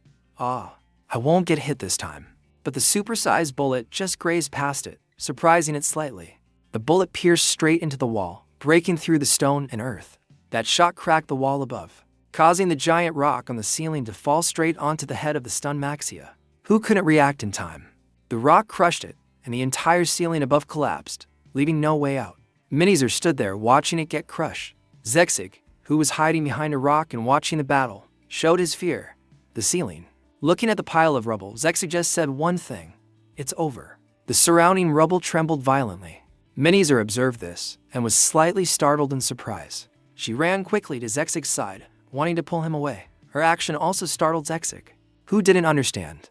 "You idiot, get away." But Zexig quickly understood why she did that. He glanced towards the buried Maxia. Before Zexig could react, a huge explosion occurred, blowing away all the rubble. Maxia's weapon appeared, red hot as if it had been roasted. Maxia emerged from the giant pile of rocks. It panted heavily, its body tattered. Blood flowed out like a flood. "I've wasted more life force again." Maxia stood in the huge crater it had created, looking around for Zexig and Minizer, but couldn't see anything due to the surrounding dust. Did they escape? It just stood there angrily and speculated on how to counter Minizer. "Damn it. How dare you do that to me? But now I know how she attacks. It won't work a second time." Maxia stood in the cloud of dust. Time to continue the hunt. At this time, Zexig was helping Minizer escape. But because Minizer was seriously injured from saving Zexig, they moved with great difficulty. "Hey, are you okay? It's tough." Minzer's legs were now severely injured and she couldn't move. Seeing this, Zexig felt guilty. "I'm sorry, it's my fault." Zexig became scared and his face darkened. "He'll catch up soon. We need to find another way." But she just calmly said to Zexig, "It's okay." She just raised her gun above her head. Minzer's face contorted as she pressed the gun to her forehead. "I still have a plan." Meanwhile, Maxia was using its weapon to destroy pillar after pillar in search of the two of them. "Where are you hiding?" It frantically swung and roared. "Stop scurrying around like rats. Come out. I'll find you sooner or later." As it swung its weapon towards the next pillar, a bullet shot straight from behind it. The bullet seemed to tear through every obstacle as it flew straight towards Maxia. But it was on guard and used its counter skill to shield itself from the bullet. Nice try. But it's useless. And then, the unbelievable happened. The bullet tore through Maxia's counter shield and shot straight through its body, causing it to cough up blood, unable to believe what was happening. HMPH, unbelievable, how? Maxia tensed its leg muscles so much that veins popped, stabilizing its body. "What did you do?" In a fit of rage, it swung its weapon at the golden shadow that appeared before its eyes.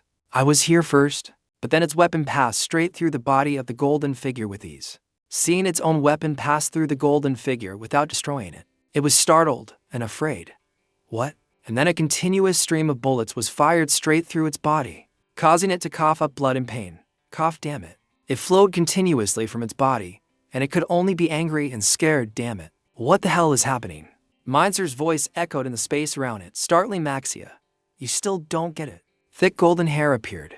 Next came the entire golden body. Finally, the complete body of the golden figure became clear, and Maxia's voice also rang out. "You mean, you use squad summon?" The golden figure appeared with a huge gun on its back.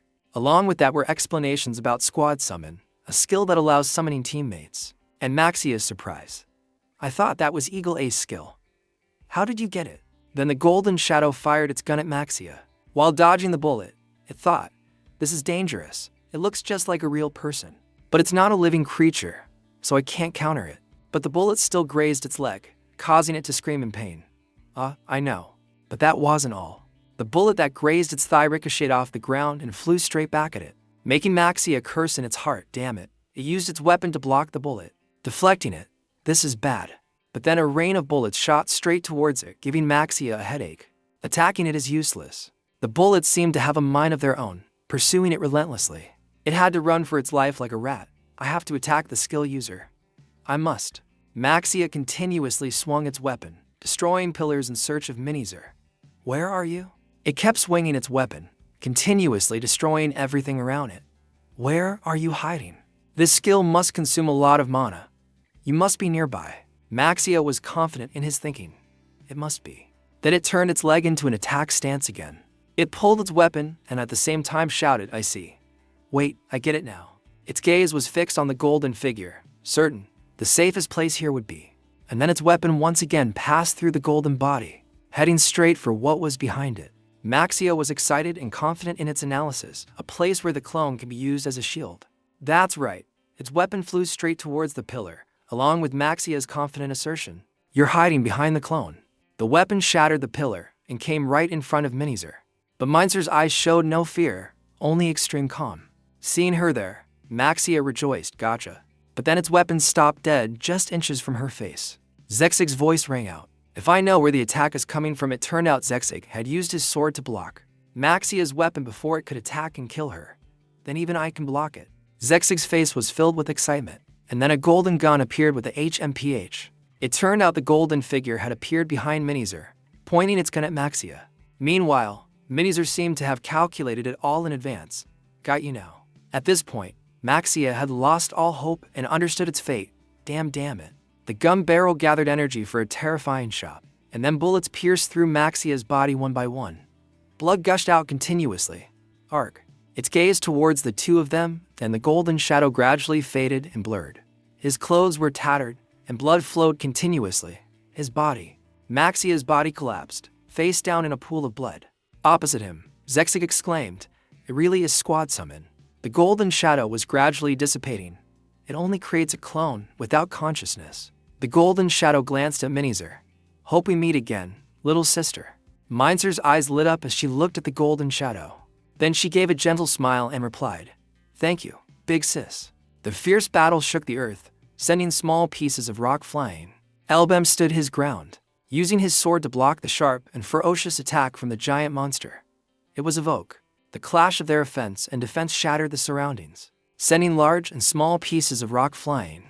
Elpalm struggled to block the blow and thought, damn it, its whole body is covered in armor. In that case, after some calculation, Elbam decided to counterattack. He knocked away Evoke's sharp claw and quickly executed a technique. Thin, curved beams of light shot out from his swing. How about this move? The person inside the monster, Evoke, with his white hair, snapped awake. He controlled the monster's body to spew out red, thread-like strands to block Elbam's attack. Due to their density, the red threads, like a stream of blood, swept Elbam away. He was caught off guard and swept along the current, shouting. When he looked again, he was horrified to see that his sword was covered and stuck by the threads. His strength alone was not enough to pull the sword out, and he cried out in anguish. My sword. Suddenly, a gentle but deep voice spoke. This feels a bit cold. Patches of ice from nowhere had covered the entire stream of red threads. It was all created by a sword filled with cold energy from afar. Elbam was still trying to pull out his sword. He also glanced towards where the ice had appeared. The skill is one-sided. The young man nimbly jumped down in front of Evoke, landing with a flourish. Kiji, in a battered state, covered in wounds and blood, had a determined and confident look in her eyes as she laughed loudly. I'm a little late because I was busy helping the merchants evacuate. This one's tough. Let me lend a hand. Kiji was busy looking at Evoke and planning, if we team up then. Before she could finish her sentence, Elpalm dashed past and attacked her, sending her flying into a nearby cliff, creating a small explosion. Kiji, in pain, looked at him in surprise and called out, sarcasm. Elpalm turned to look at her, his face filled with anger, gritting his teeth and glaring at her. Don't interfere, you privileged brat. I don't need your help. With that, he grabbed his sword and charged towards Evoke, shouting loudly. You just sit there and watch closely. Evoke didn't just stand there and take it. He didn't hesitate to swing his sharp leg at him. The battle continued to rage fiercely. Evoke relentlessly unleashed his attacks. He roared, shooting threads and swinging his legs. Elpound, with his nimble movements, dodged the attacks and wondered, has he lost his mind? Old Akashian watched from behind a red screen, judging fearfully how terrifying.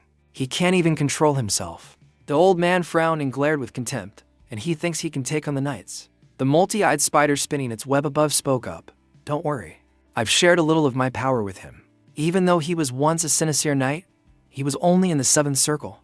On the red screen, the scene of Elbam fighting hard was still showing.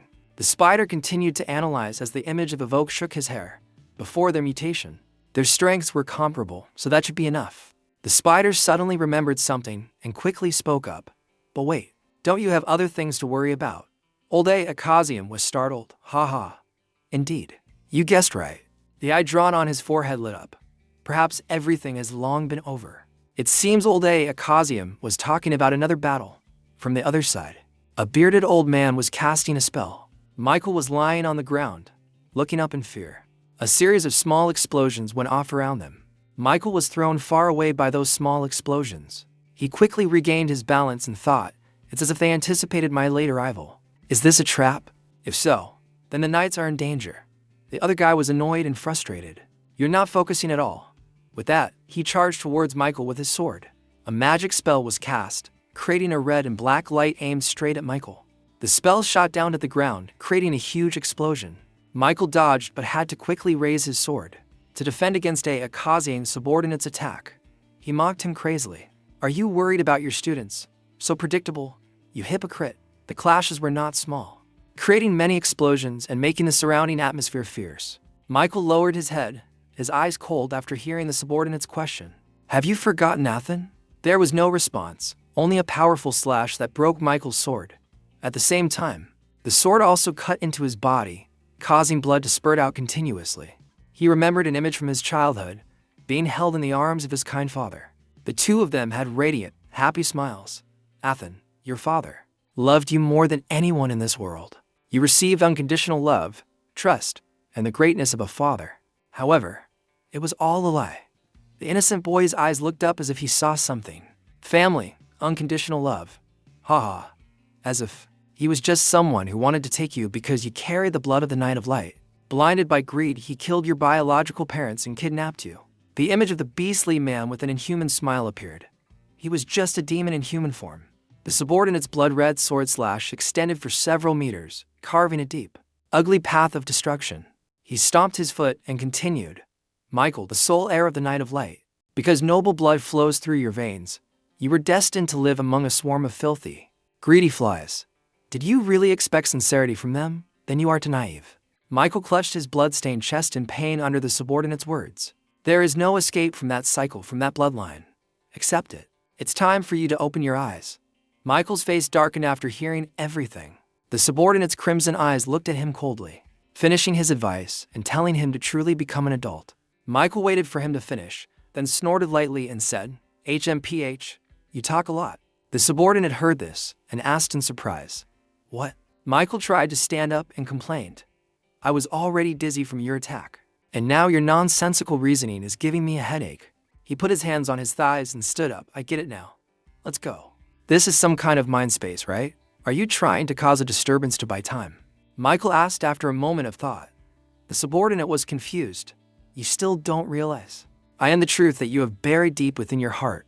Listen to me. Michael channeled his strength into his hand, forming a fist, and replied, No, you're wrong. Truth, you really think I act for such things? How ridiculous, he said with a stern, emotionless face. That's right. I'm surrounded by filthy flies. They use me, and I use them. The subordinate shouted in confusion. Are you even listening to me? Michael's eyes were filled with murderous intent. I don't fight battles I know I'll lose. And I don't sign deals where I'll be at a disadvantage in exchange for satisfying their greed. I learned a brave way to instill courage in the hearts of the weak. An image of El Pound fighting bravely appeared. A way to forgive those who once resented me. A way to mend broken relationships. Elbam had probably accepted to fight alongside Kiji. And a way to protect the ones I love. The gentle spirit of a woman appeared behind Michael. That is That is the true way to live as a human being. Something you will never learn with money. His words were accompanied by a smile, with the light confidently showing its personality, and assuring that light will always triumph over darkness. A screeching sound echoed as the monster quickly chased after the person in front of it. Kiji gritted her teeth, trying to avoid it. She turned around and swung her sword towards the monster. It quickly used its legs to kick away the flying crystals. It stomped one of its legs down, trying to crush Kiji, but she quickly dodged the attack. Meanwhile, Kasim, on the side, also charged forward with his sword. You don't understand. Kasim flew up, aiming to strike the host body on top of the spider's head. I told you I could do it myself. He roared at Kiji. But unfortunately for him, Evoke's body was surrounded by an incredibly strong barrier. Kasim was immediately repelled. His eyes widened in surprise. A barrier?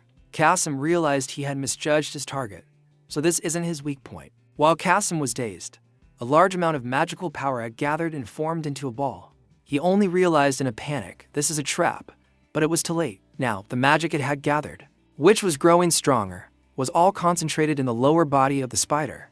Kiji saw the extremely dangerous situation and shouted, "Sir Kasim." Kasim finally came to his senses and looked behind him. The magical power from the spider's body suddenly shot out. The pressure of it was like a lightning bolt afterwards. After that attack, Kasim was battered and in free fall. In that moment, he seemed to remember his youth.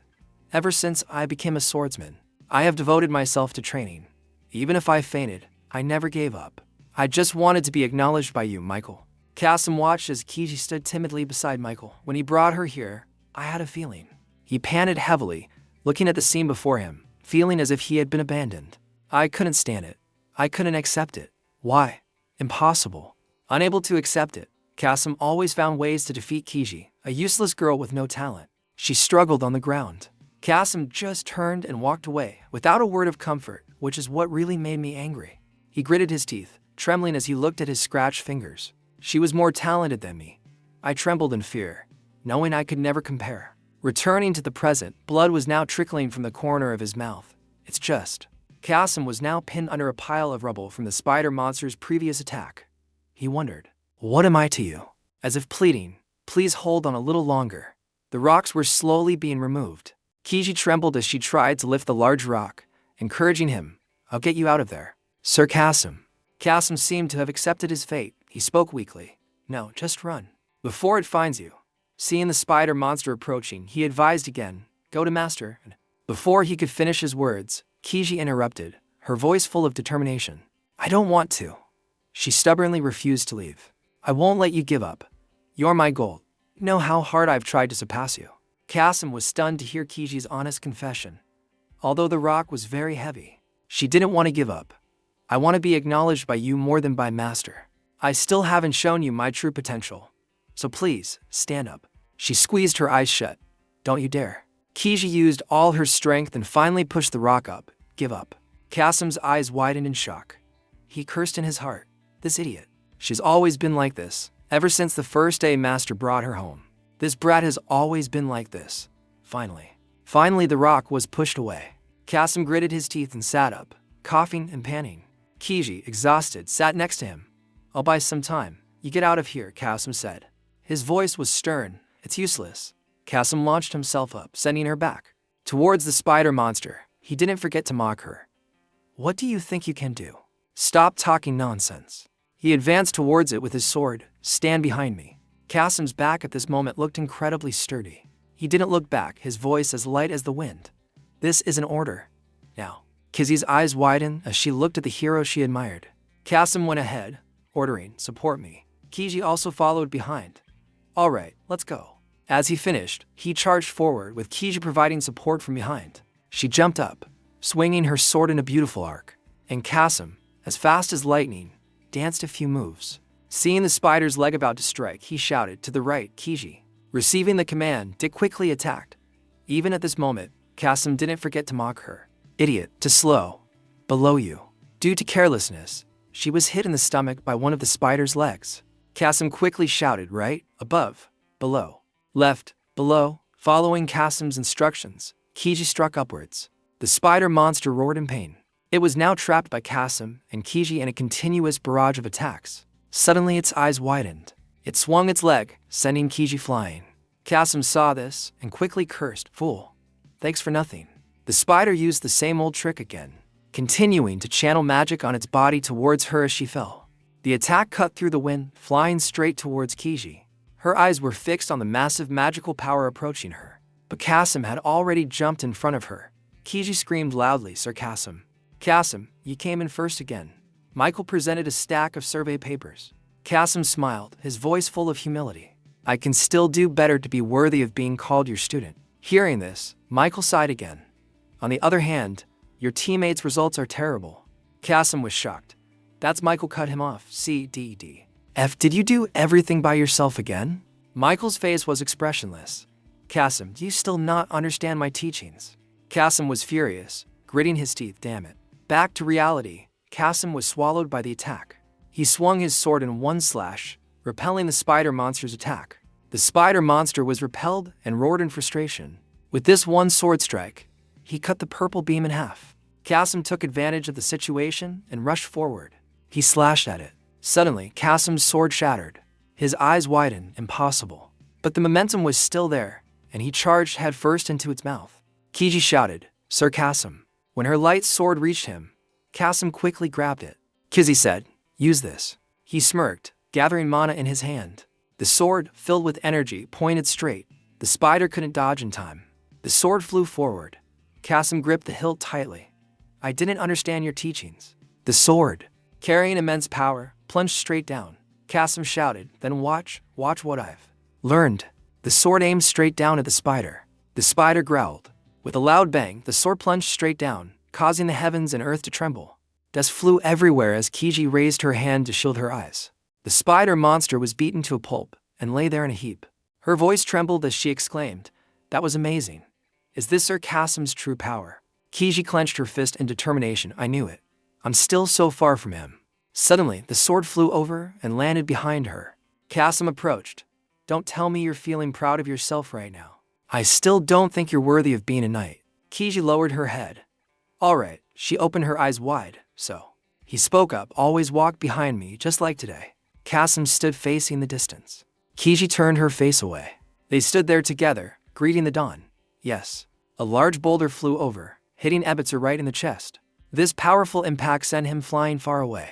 Ebitzer spat out a mouthful of blood. Furious, "Damn it." Marco walked among the assassins, hands clasped behind his back, and said cheerfully, "You've held out for quite a while.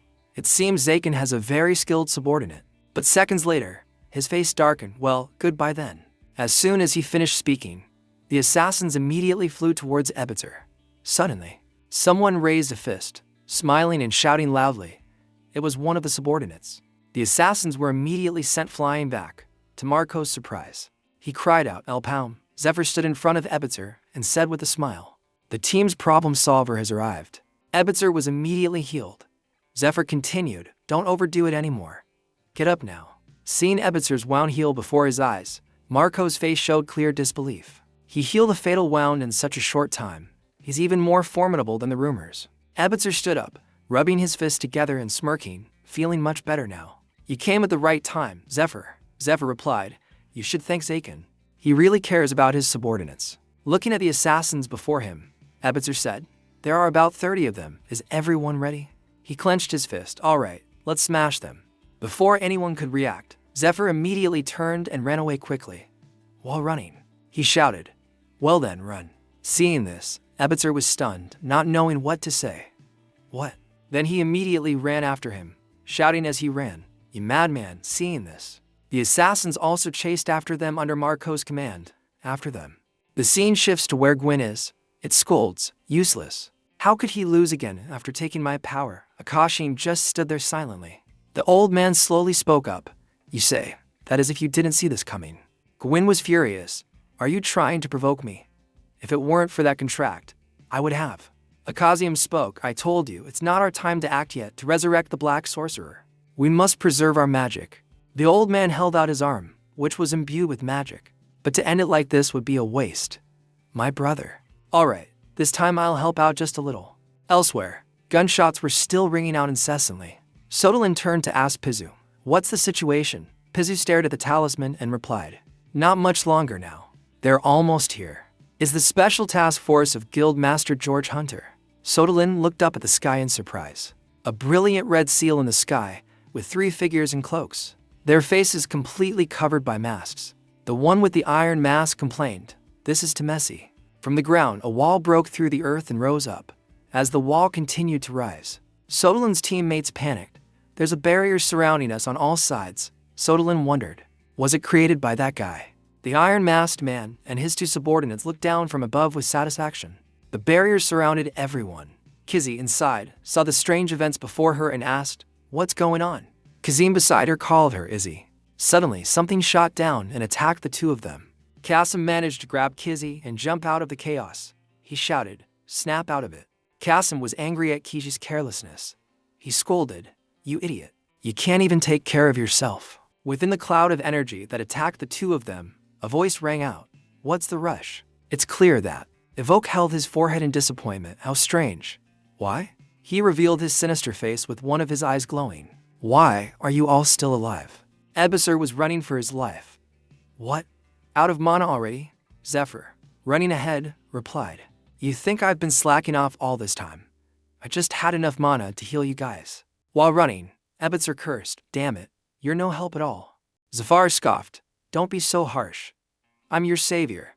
Ebitzer was frustrated, "Savior my ass. Now, we're running away together." He laughed loudly, "Don't worry, it's all part of my plan."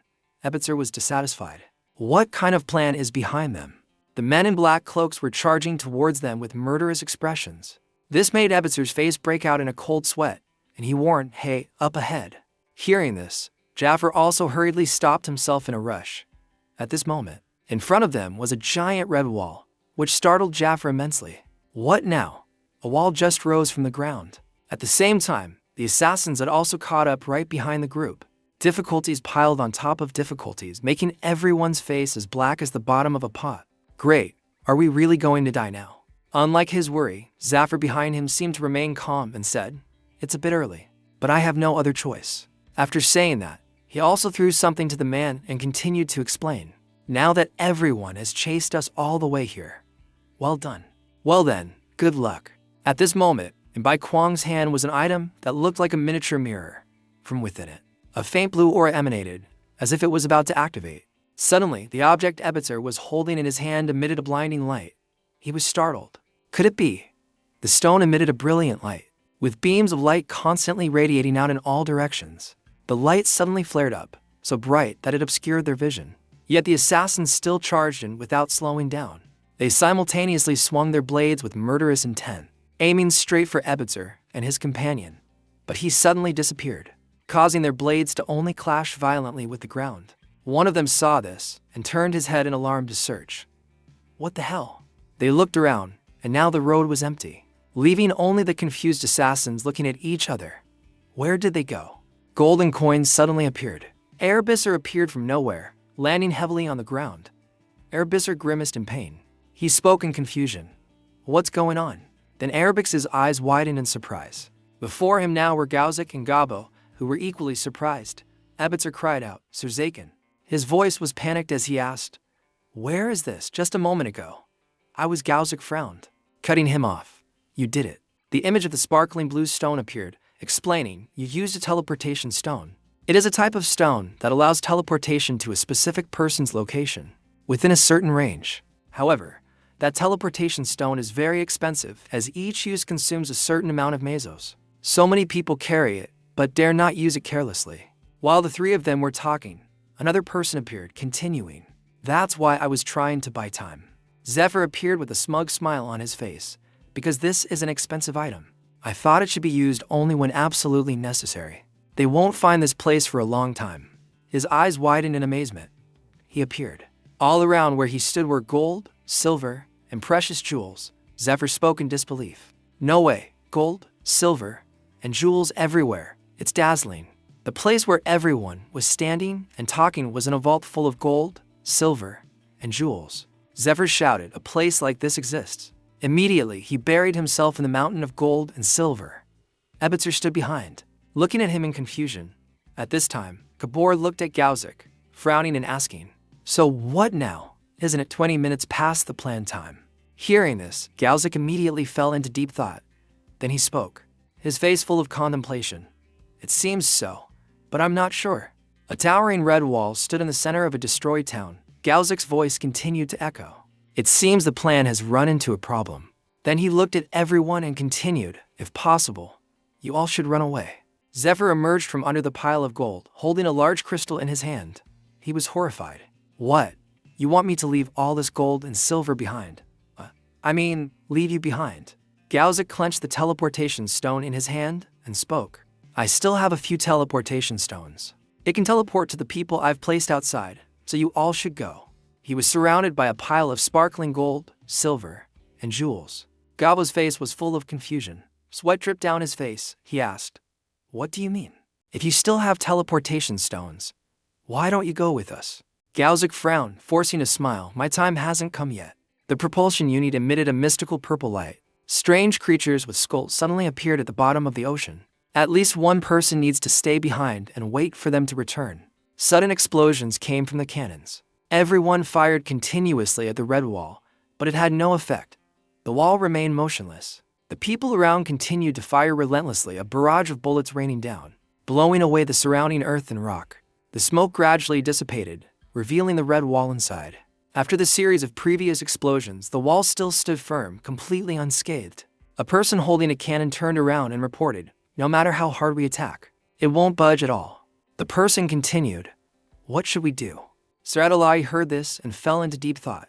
He crossed his arms, thinking, a barrier this strong can only be created by high-ranking commanders. The image of a pot suddenly appeared in his mind, and among them, it was very likely the doctor.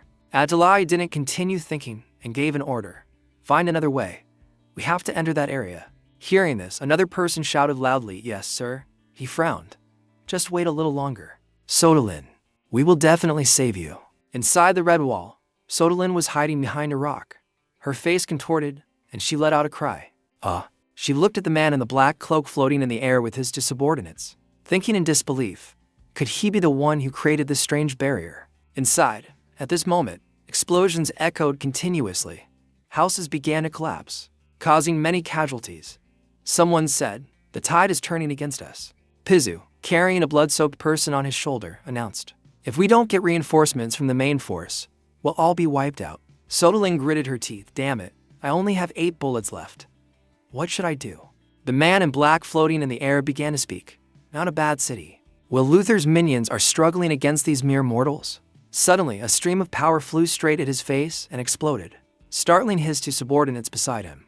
He frowned in anger. Who's there? In response, a stream of power came hurtling towards him. He managed to dodge, causing the stream of power to fly straight towards a henchman, making the other one cry out in pain. He lowered his head, and a red ball of power appeared in his hand. Over there. Then he threw that massive power down to the ground. Looking at the thick cloud of smoke that obscured his vision, he sneered, how foolish. But suddenly another stream of power came flying, hitting him straight in the back, surprising him. The henchman next to him was also startled. He turned his head in anger. You damned rat. Streams of power continuously flew towards him. He angrily shouted, I don't know what you're up to. A red fireball appeared, but it's useless. He threw the fireball at the ground, causing it to explode. The impact from his fireball also blew away the surrounding rocks. He stood high above, watching his power explode powerfully, blowing away everything around him. He had seen everything around him. Seeing a figure dashing across the rooftops, his face darkened. Found you. Sodalin pulled the lever down. Click. She was raising her gun towards him, smiling, her eyes shining with determination. This battle is going to be fierce. The man in the black cloak flew high in the sky, constantly scanning the surroundings to find Sodalin. Where are you hiding, you little rat? But he was completely unaware that he was right in her sights at this moment. In the blink of an eye, a stream of power shot from afar, piercing straight through him and exploding violently, catching him completely off guard. He cried out in pain and immediately raised his hand to prepare to unleash a powerful attack. He shot out a huge fireball with his hand, shouting at the same time, Stop messing around and come out here. Fireballs rained down towards Sodalin. She immediately turned and ran, while silently assessing him. Damn it, you look stronger than you appear. Sodalin's eyes widened, her teeth clenched, and sweat dripped down her beautiful, tense face now. This is my last chance. She looked at the man in black floating in the air and cursed him under her breath. That bastard. At this moment, The man in black was still shouting loudly. How long do you think you can run? Sodalin thought. This is bad. Suddenly she turned around, aiming her gun at him. There's no other choice, it's do or die now. The henchman suddenly appeared from behind, roaring. She couldn't react in time, and her face clearly showed her panic. In a long, deserted corridor, voices and footsteps echoed. Hurry up inside that door. The footsteps grew louder.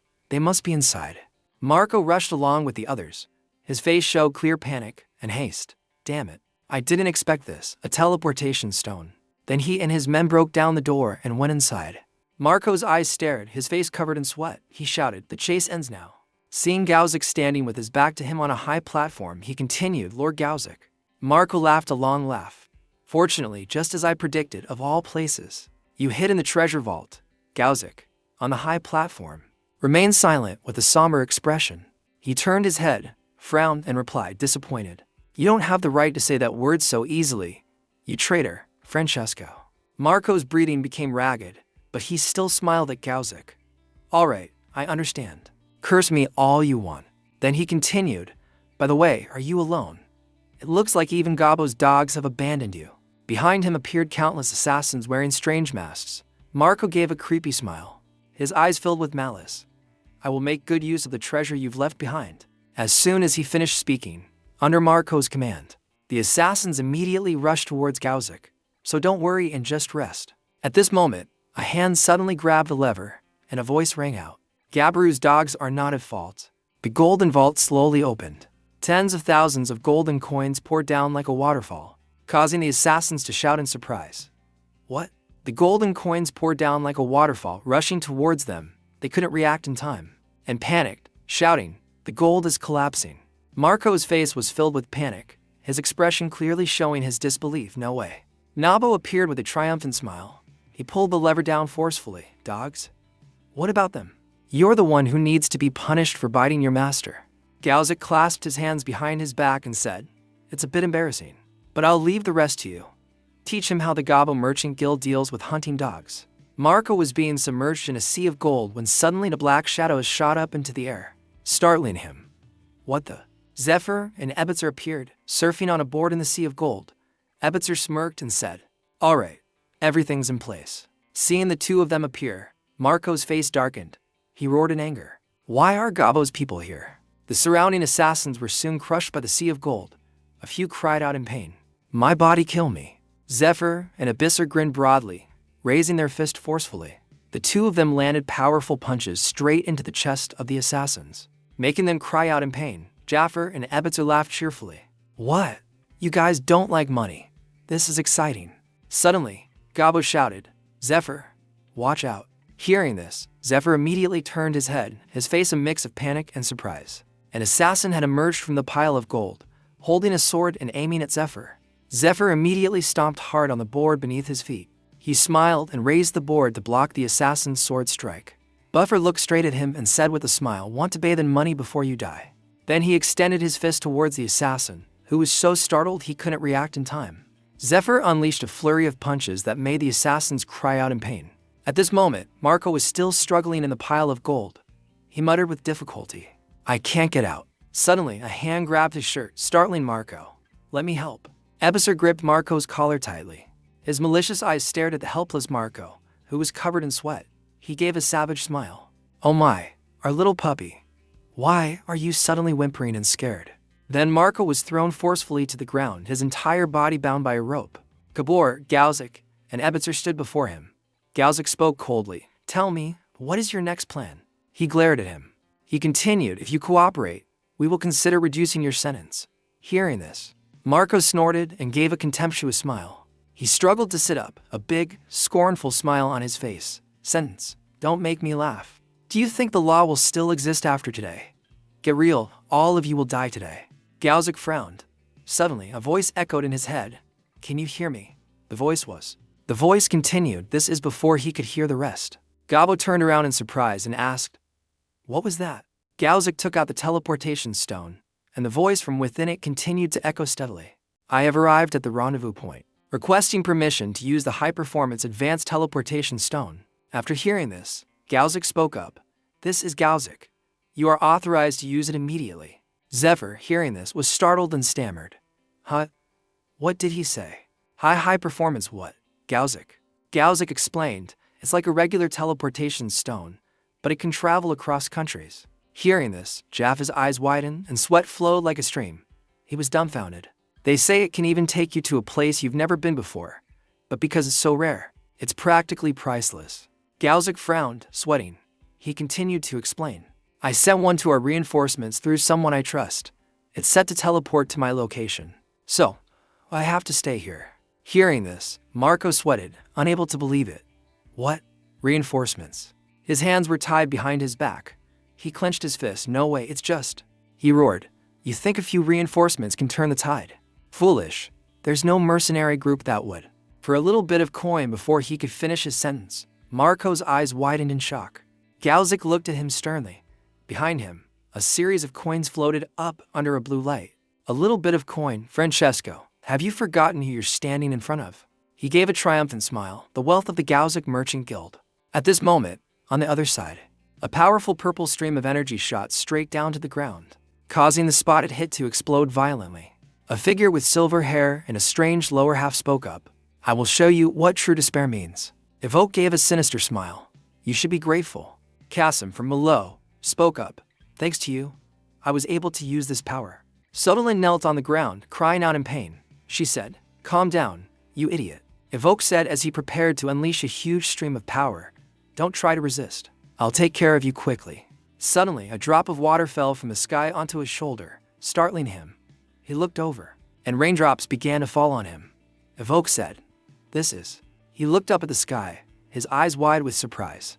Rain? At this moment, elsewhere, Gauzik smiled confidently. Money I can pay as much as I want. The golden coins disappeared one by one into thin air, his voice still echoing steadily. I don't even need to think about it. Looking at Marco's frightened face, he continued, the answer is already obvious. Here. At this moment, a man in white lay motionless on the ground, raindrops falling on his body. The man in the black cloak looked up at the sky. Sodalin sat collapsed in a pool of blood. Next to her was her gun, which was out of ammo. Seeing the rain, she smiled. Oh my, is this real? Outside, huge waves crashed into the city. The ship's propeller spun continuously. Evoke saw the scene above and his eyes widened, unable to believe it. A voice rang out, I have bought the source of all the crises in this world. A giant monster with a skull appeared on the huge waves. It continued, and that is the sea. A woman stood proudly, looking at the scene before her. A voice announced, Harbor detected ahead of the ship, Captain. Your decision. Kaisel grabbed the pendant in front of her and shouted, all resources, prepare to fire. The image of the monster with the large skull appeared. It was preparing to shoot a massive stream of power. Kijin's voice boomed, fire. The submarine continued its journey in the deep sea. The control department had received Kaisel's order. Communication established. Beginning mission. Entering territory. The countdown began. 3. During the countdown, Kaisel took out the photo she had always kept hidden. 2. The childhood photo of A and Minizer, both smiling happily. 1. As the countdown finished, the ship immediately broke through the water and surged upwards. The entire submarine emerged on the surface of the water. The ship had reached its destination. The ship has arrived at Lithinport, Captain. Awaiting instructions. Lithinport was clearly visible before Kijin's eyes. She coldly closed the locket in her hand, prepare the cannons. The blood-stained sword fell heavily to the ground. Aim. Akash Young's subordinate stared blankly at the ship in front of him.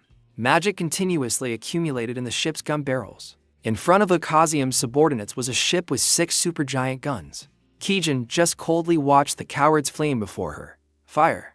As soon as the command was given, all the guns immediately unleashed a huge amount of magical power, destroying everything in their path. The ship was still heading towards Lithinport. As the ship moved, a large amount of water poured into the port. The ship's engines were operating at very high power, so strong that it could cause the surrounding seawater to flood Lithinport. The current grew stronger, and the entire Lithinport was flooded. This guy is. The leader of the subordinates was still desperately searching for Sodalin. What? Where did that girl go? Sodalin was currently unconscious under the water. Is she dead? Better to kill an innocent than let one escape. He began to summon his magic power. In any case, I have to be sure. Before he could strike, a sphere enveloped his entire body. It was an attack from the Kijin ship's cannons. The control department reported the situation to Kijin, target hit. As the dust and smoke gradually cleared, A faint silhouette appeared in the haze. It was the leader of the subordinates. He was still alive. These rotten bastards. The cannons on Kijin's ship once again gathered magic power. The target is still alive. Prepare to fire again. Below, in the water, Ivok's eyes suddenly shot open. He controlled his threads to wrap around the ship's engine. The engine department frantically reported, "We missed. Something is stuck to the hull." Kijin was slightly panicked. "What?" She immediately ordered, "Cease the attack. Unit 3. Stop right now." The engine was completely ensnared by Ivok's threads. "The engine is jammed. I can't control the ship." Ivok used his sharp legs to continuously strike the ship's hull. "Captain, something is attacking the ship." Ivok had completely lost control, glaring at the ship with hatred. Seizing this opportunity, the lead subordinate immediately launched an attack. "I'll make you pay for this." The attack caused the ship to shift violently, and the sailors inside struggled to maintain their balance. The right side of the ship was heavily damaged. The starboard side is under attack. The outer hull is severely damaged. Below, Ivok's sharp claws have pierced the ship's hull. The underside of the hull is also being attacked. Mujak cried out in alarm. "Kijin, at this rate."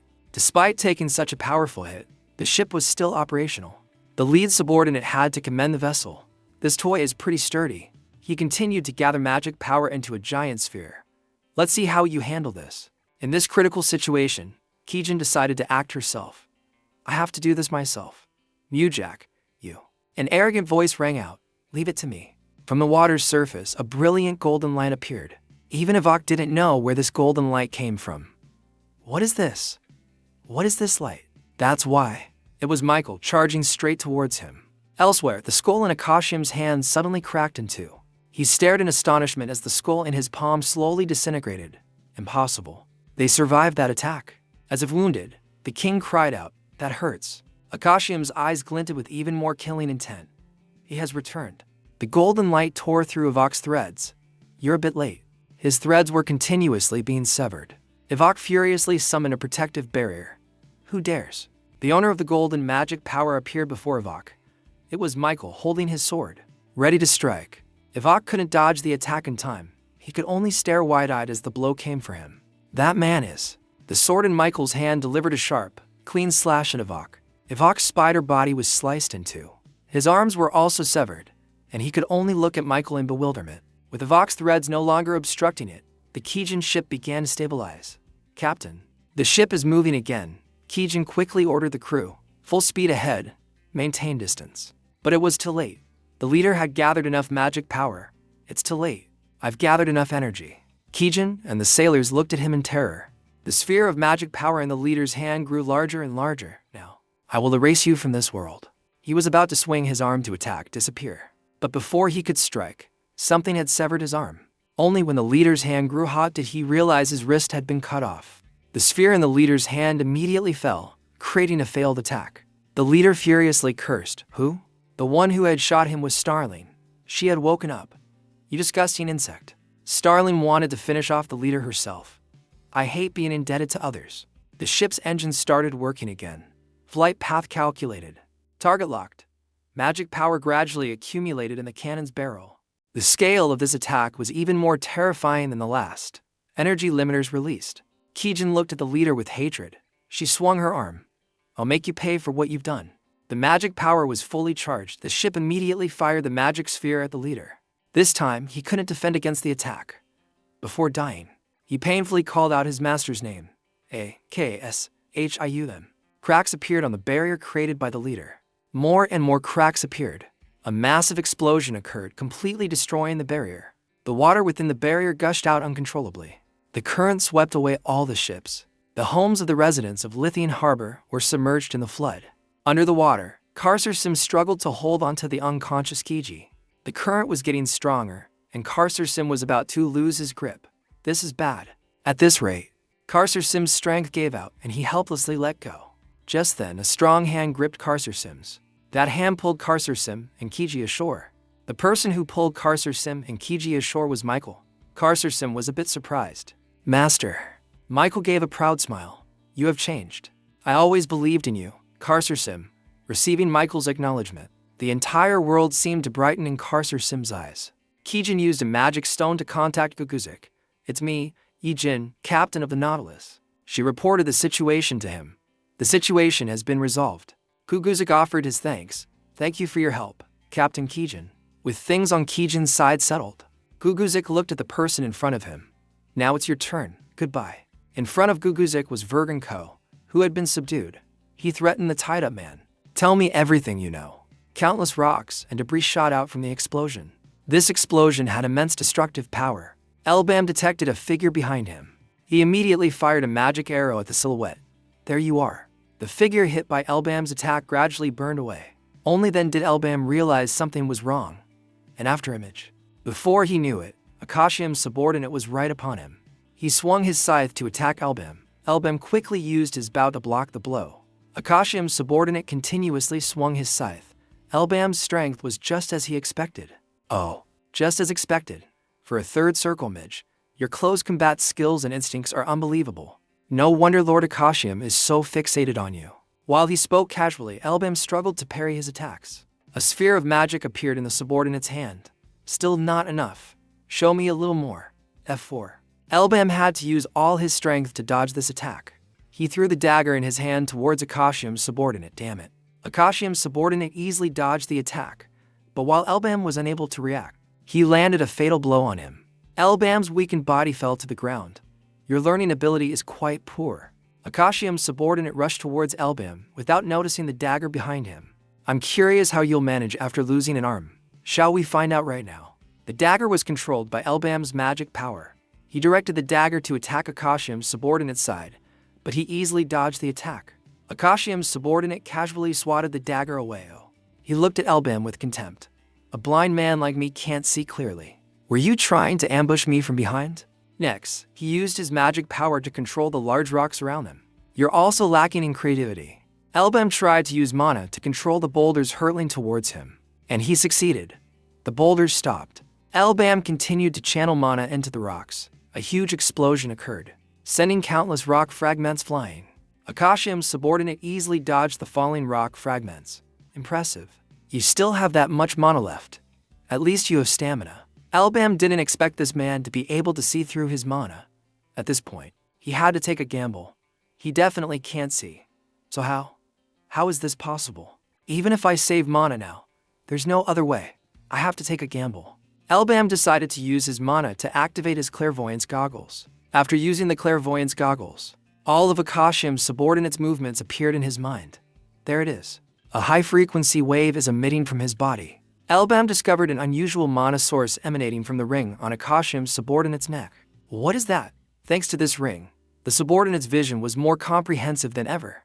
The high-frequency waves from that ring are bouncing off objects to map the space, and he's expanding the range with telekinesis, a 360-degree vision with no blind spots. If that's the case, Elbam used mana to control the surrounding space, zoom. Akashium's subordinate also realized his intention, So, you plan to block and control the space with telekinesis. So, you'd use the clairvoyance goggles to see through my secret. You're quite clever. Elbam's mana had created a barrier around Akashium's subordinate. A good strategy, now. I can't move a single step. But Elbam, that spatial barrier will also block your attacks. Just as Akashium's subordinate finished speaking, a pillar of magic suddenly pierced through the barrier, heading straight for him. He had already anticipated Elbam's next move. As I thought, it's like this. Akashium's subordinate easily destroyed the barrier. The moment it was destroyed, he rushed towards Elbam and cut off one of his arms. Even in a blink of an eye. My reflexes are far beyond your imagination. His eyes flashed with contempt. Well, it was a bit boring, but I've cut off one of your arms. The thing Akashium's subordinate had just attacked was not Elbam. It was just his afterimage. Another afterimage appeared beside Akashium's subordinate. What? He was surrounded by Elbam, who suddenly appeared all around him. Akashium's subordinate swung his arm, slashing at an afterimage. This afterimage was created from a block of stone or rock. Akashium's subordinate was slightly flustered. Damn it, I was tricked. Akashium's subordinate quickly found a solution. Not bad. Hiding among puppets to distract me. In that case, I'll just keep slashing until your mana runs out. Nearby, Elbam was trembling as he controlled the stone blocks. A mouthful of blood spurted out. Elbam's mana was about to run out. As expected, the sound of his cough reached Akashium's subordinate's ears. I can tell just by the sound. Are you in pain? Don't worry, I'll end it soon. A light flashed where Akashium's subordinate was standing. a massive explosion occurred, completely destroying all the stone golems. He had discovered Elbam's location. Mana gradually gathered into a mass in Akashium's subordinate's hand. He threw the Monosphere straight at Elbam. Another massive explosion occurred. This time, Elbam couldn't defend himself. He was sent flying by the blast. His entire body slammed hard onto the ground. Akashium's subordinate stopped his attack and calmly walked towards Elbam. Meanwhile, Elbam was gasping for breath and pain. A large Monosphere appeared in Akashium's subordinate's hand. He wanted to end this battle. So, is this the end of our little game of hide-and-seek? It seems you're in mana shock. Well, it's a bit of a shame, but I must say, I had a lot of fun. It's not a big gift, but I'll show you this. Interesting, isn't it? Akashium's subordinate showed off the Monosphere in his hand, condensing magic power with telekinesis to its absolute limit. Amazing, isn't it? It will be your companion to the afterlife. Now then, the Monosphere in his hand suddenly vanished. What the hell? Elbam used all his remaining mana to use telekinesis to its limit. Now, this Monosphere belonged to him. Thanks for the gift. I'll take it. The mana on Akashium's subordinate's body was suddenly drawn towards Elbam. No way. What did you do? You madman. He was panicked but could do nothing, damn it. Where is this power coming from? Did he steal my magic with telekinesis? Even though his hands were covered in countless scratches, Elbam didn't stop the telekinesis. Surprised, even in death, Elbam had to drag Akashium's subordinate down with him. Come with me to the underworld as my companion. A giant Monosphere gradually enveloped Akashium's subordinate's entire body. A loud explosion rang out, sending out clouds of dust. Elbam had also reached his limit. He coughed up a large mouthful of blood. His eyes gradually dimmed. This is really the end. His whole body collapsed. From the center of the explosion, a familiar figure emerged. It was Akashium's subordinate. He was still alive. No, right now. He looked hatefully at the fallen Elbam. We have to kill him right now. Lord Akashium was wrong. This man will never join our side. We must eliminate him right here, right now. A bullet shot straight towards Akashium's subordinate. The bullet shattered the rock that Akashium's subordinate was controlling. A familiar gun appeared. Isn't it a bit pathetic to go all out on an unconscious person? The one who just spoke was Minerva. She taunted Akashium's subordinate. Now, why don't you play with us for a bit? The battle was not over. His next opponents were Minerva, Daibo, and Xerxes. The subordinate looked at the three with resentment. How dare you, you brats? Minerva continued to aim her gun at Akashium's subordinate, teasing him. Why the scary face? The subordinate reached out, intending to catch the bullet. A pathetic bullet like that. Before he could finish his sentence, Daibo had already swung his axe at him. So, what about me? Daibo's attack successfully knocked Akashium's subordinate back. Daibo looked down at Elbam on the ground and asked, Are you okay? Elbam's condition was not good at all. Mana backlash, this is bad. If he doesn't get help soon. Akashium's subordinate used mana to control the surrounding rocks. His eyes were terrifying. You people really don't understand what's happening, do you? No matter how terrifying his gaze was, it couldn't stop Daibo. These guys are really stubborn. Akashium's subordinate looked coldly at Daibo. He took something out from his clothes. I can't hold back anymore. The thing Akashium's subordinate just took out was a sphere. His eyes were filled with killing intent. It seems I have no other choice. I will tear you all to pieces. When Minerva saw what Akashium's subordinate took out, she panicked and fired countless shots. What is that? A magic circle. All the bullets were easily blocked by Akashium's subordinate. Too late. Now then. Akashium's voice suddenly echoed. Stop it, Mel. Hearing his master's voice, Mel gradually calmed down. Lord Akashium. Akashium gave him a death glare. I turn my back for a moment and you cause a mess. Trying to activate a magic circle without my permission. Mel looked at him, startled. My apologies. I got carried away. Akashium ordered Mel to retreat before the gate was surrounded. The operation has failed. Get back here quickly before the gate is surrounded. Mel was still a bit hesitant. Huh? But Elbam is still there. Akashium wanted to win honorably. It doesn't matter. We will meet him again anyway. If he dies in a place like this, then our initial choice was wrong. A chiding voice rang out. What? Lord Akashium. Minerva and Xerxes looked in fear at what had just appeared. No way. What now? The one who had just appeared was Maxia, covered in blood. So that's how it is. You, a direct subordinate of Lordview, are conflicting with Akashium. You betrayed Lordview. Then this is starting to get interesting. Mel watched Maxia warily. The magic sphere suddenly shattered. Perfect timing. Since it has come to this, I might as well clean all of you up. It was Maxia who activated it. He wanted everyone to die. Not bad, right? The pillar where Minerva and Xerxes were standing suddenly began to shake. It was Mel. He controlled the pillar to smash straight into Maxia's face. Minerva was a bit surprised by Mel's action. What? He's even attacking his own comrade. Mel was extremely fed up. HMPH, really? Am I a little too late? Even though Mel had smashed Maxia's face with the pillar, it was too late. The demon souls had escaped from the sphere. More and more souls escaped, letting out terrifying screams. Mel looked gravely at the swarm of souls. How troublesome this is. The demon souls twisted together, forming a giant soul. The number of escaping souls was too great. Daibo looked at the swarm in panic. What the hell? This was too much to handle, even for Mel. Even for me. This is a bit much. Therefore, he decided to retreat. I'm leaving. The rest is up to you guys. Daibo still didn't understand what was happening, damn it. What the hell is going on? Mel gave a rare, kind reminder. You'd better be careful. Before leaving, he left a message for Elbam. If he wakes up, be sure to tell him this. Tell him my offer still stands. Of course, if you guys are still alive then. After saying that, Mel turned and left. But Minerva wouldn't let him get his way. She fired a shot at him. Who said you could leave? Mel found it extremely annoying. I told you not to waste your energy. He easily caught Minerva's massive bullet. Minerva was startled and amazed at how Mel blocked the attack. He used his bare hands. Tit for tat. Before leaving, Mel decided to return the bullet to Minerva. Let me return the favor. He used mana to twist the bullet's path, sending it flying back towards Minerva. This bullet had immense destructive power. Minerva was almost killed by her own bullet. She didn't want to let him leave so easily. You bastard. Daibo frantically warned Minerva. Minerva, watch out. Behind her was the column of demon souls. Minerva was still in shock. No way. A demon soul immediately lunged at Minerva, but Daibo managed to block the attack in time. Daibo's whole body trembled. He realized something was wrong. Impossible. The swarm of souls was still rampaging. This one, and that one too. Drops of blood fell onto the cold floor. But it wasn't Daibo's blood. It was Banlock's blood. The demon souls wrapped their arms around Banlock. Under this embrace, Banlock went completely insane, of course. Are they all water gods? Damn. Xerxes frantically shook the unconscious Minerva.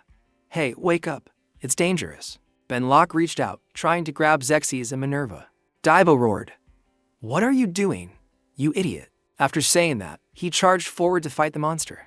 As Daibo launched his attack, he didn't forget to warn Xerxes, move. Hearing Daibo's warning, Xerxes quickly carried Minerva and ran far away from Banlock. Daibo wanted to stay and fight alone. Hey, you. I'll handle everything here. So take everyone and get outside. Elbam was still unconscious. Daibo pleaded helplessly, please. Xerxes looked at Daibo with a mixture of hesitation and sorrow. In the end, he decided to follow Daibo's words, carrying Minerva and Elbam as he ran. I'm sorry. Seeing his comrades leave, Daibo's heart was finally at ease. Phew, finally. I can use my full power now then. He charged towards the rampaging Banlock. Now, let's end this. Xerxes hurriedly ran towards the gate's exit. Minerva finally woke up, crying out in pain. She asked Xerxes about the current situation. Why didn't Daibo run with them, Where are we? What happened to that monster? Where's Daibo? Sensing something was wrong, Minerva kept pushing Xerxes to let her go. Where's Daibo? Did you leave him behind? No. Put me down. How could I? How can I go back to Kiji if we leave him behind like this? I don't know about you, but I will never. A teardrop falling on Minerva's forehead made her stop. Xerxes was crying, tears of helplessness. He knew he was a coward, but he also realized they were no match for the rampaging Banlock. I'm sorry, this is the only thing I can do because I'm not strong. I don't want him to sacrifice himself in vain.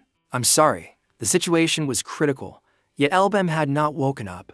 The white team's knight entered the battle. A friendly voice rang out, it seems you're in danger. Elbam, the voice awakened Elbam's soul. The surrounding scenery was strange. Elbam didn't know where he was. What? Where am I? Just a moment ago, I was. The mysterious person spoke softly. I have invited you into my space for a little while. Welcome, the final adventurer. Elbam, we finally have a chance to talk. The mysterious person explained Elbam's condition to him. You are currently dying from mana shock. You could die soon if left like this. Your friends too. At this, Elbam's eyes showed a look of panic. The mysterious person recounted what had happened outside while Elbam was unconscious. The gate is far beyond your reach. Outside, Banlok is rampaging with enhanced power because he has been revived. Because Maxia intentionally caused trouble, the gate's level has changed. That gate is no longer a gold gate. It's blue. Oh no. Perhaps it could be even more dangerous than a blue gate. Outside, Banlok was preparing to attack Daibo. Daibo tried to dodge the monster's attack, but it was impossible. Banlok's attack was too strong. Everyone inside there now will die. Taking the full force of the attack, Daibo was sent flying. His entire body was now covered in blood. Daibo couldn't even stand up. The outcome was set death. Hearing about the situation outside, Elbam looked worriedly at the mysterious person. Time is passing quickly. The battle you started to save everyone is actually pushing them to their deaths, faster than in your previous life. If this continues, you won't be able to prevent the apocalypse. Elbam looked cautiously at the person before him. You know I was reincarnated. You are. The mysterious person had golden hair. His long golden hair covered his eyes. Are you the one? The mysterious person made a joke that seemed to confirm Elbam's thoughts. Who knows? Zexius was mumbling the way out of the gate. Leave from gate number 23. In the middle of the dimensional corridor. If I go straight and turn here. Zexius finally reached the exit. Here. But before him was a deep lake. There was no way out. This should be the right place.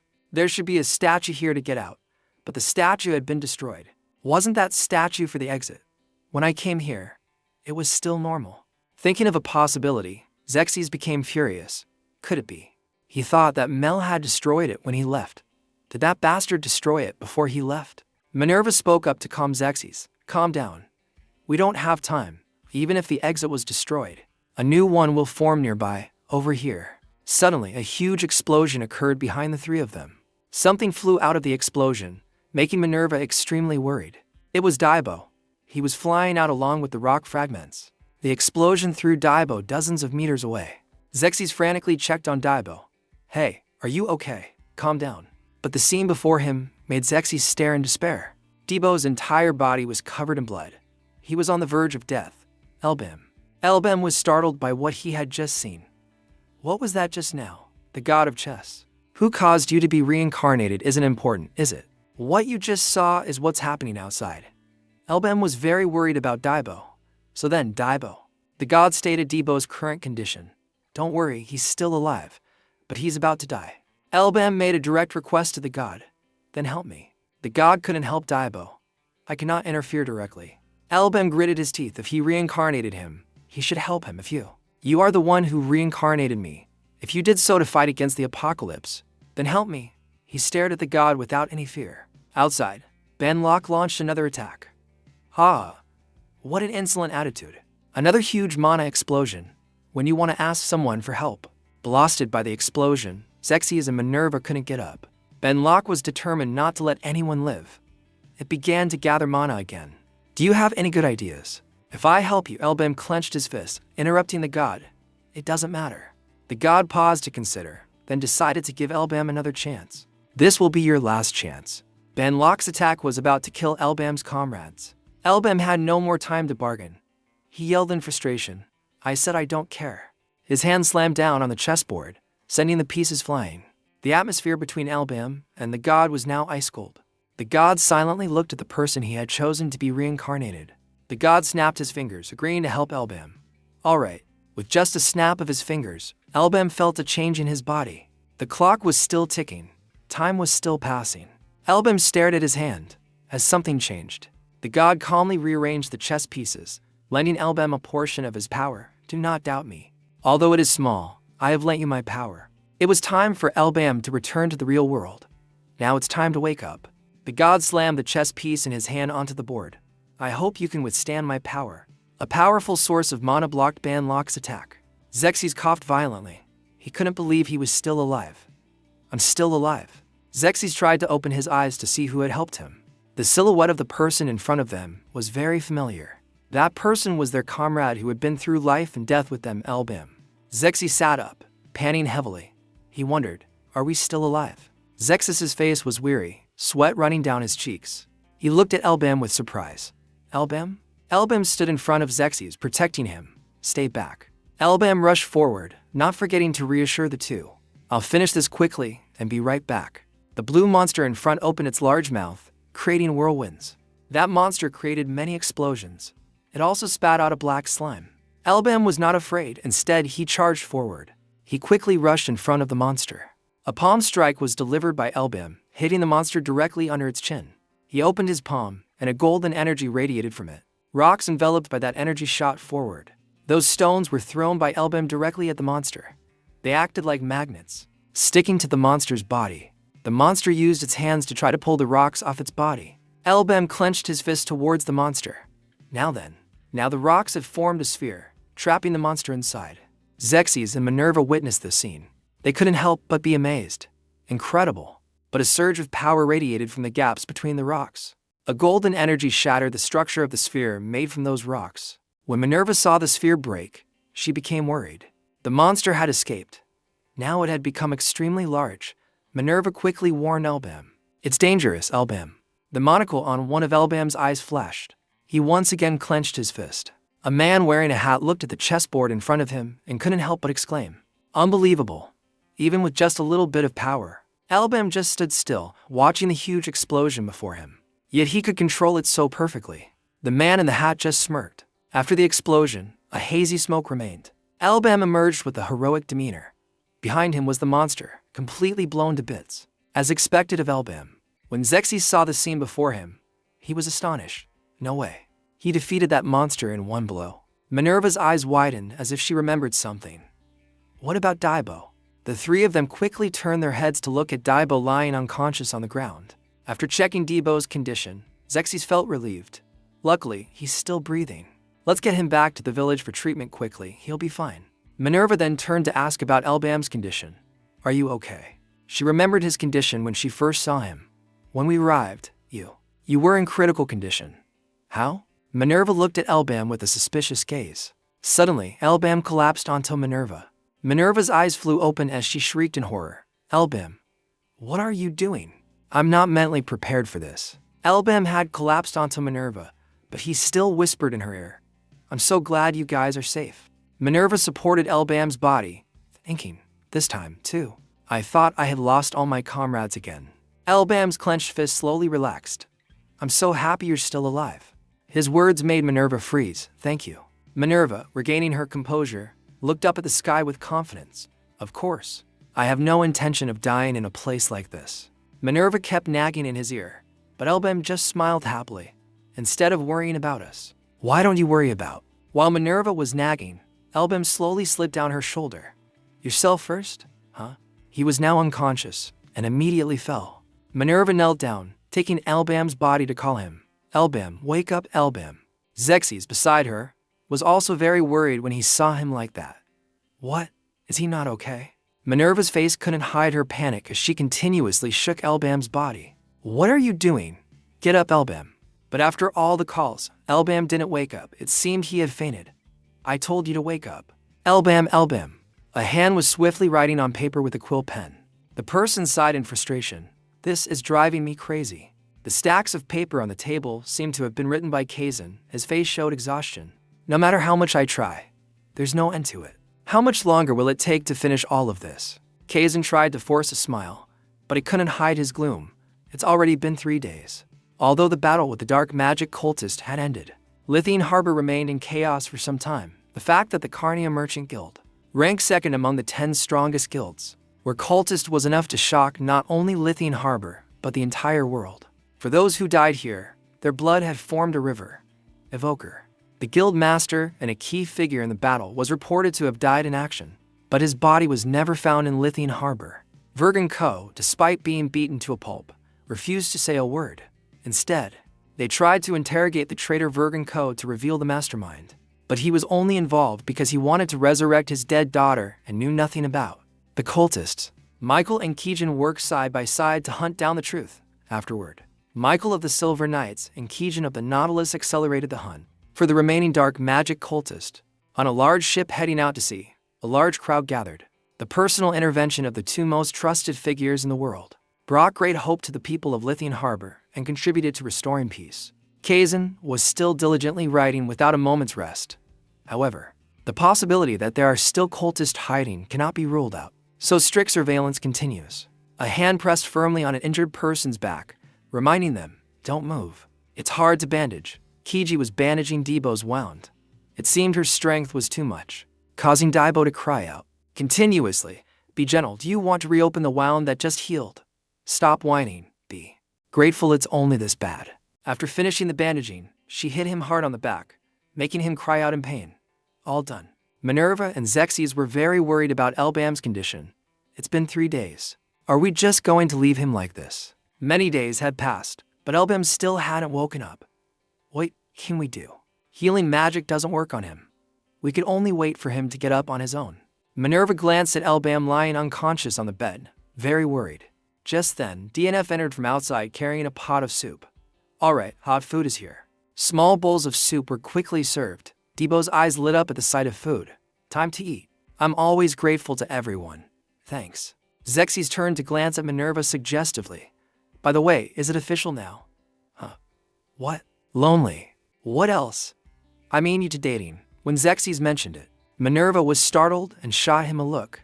She shook her fist in front of Xerxes, pretending not to understand dating.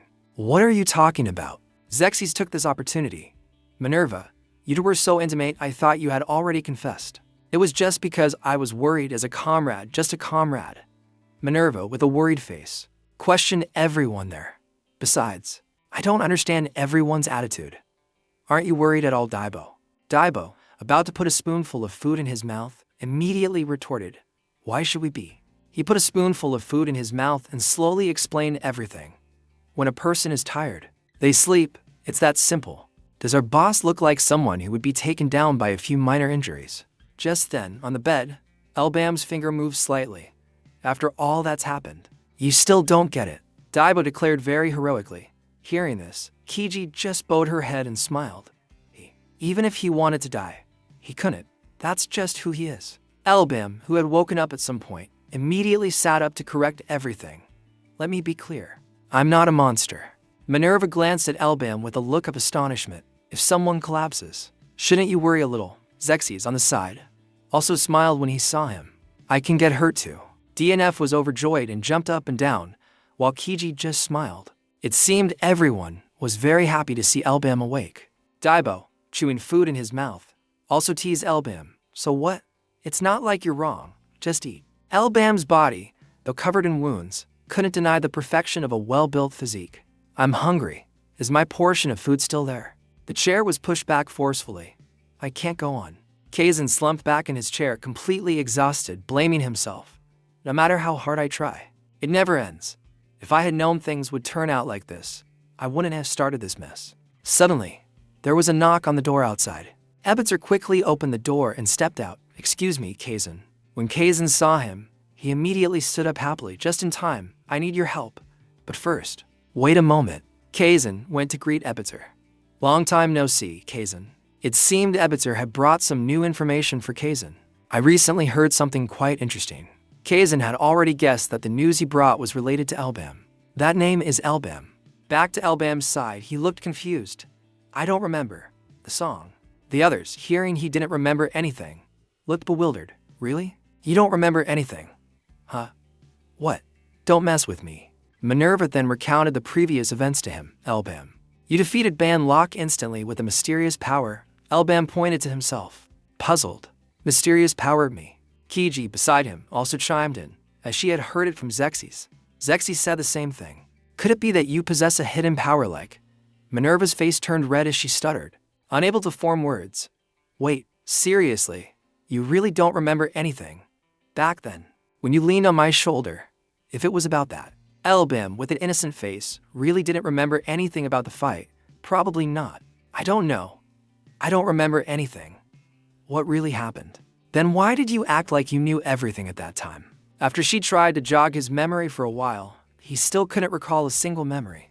I thought I would remember something, but absolutely nothing. Minerva was fuming. She wanted to rush over and kick Elbam, but Kiji stopped her. Are you deliberately messing with me? Elbam thought to himself. No matter how hard I try, I can't remember anything.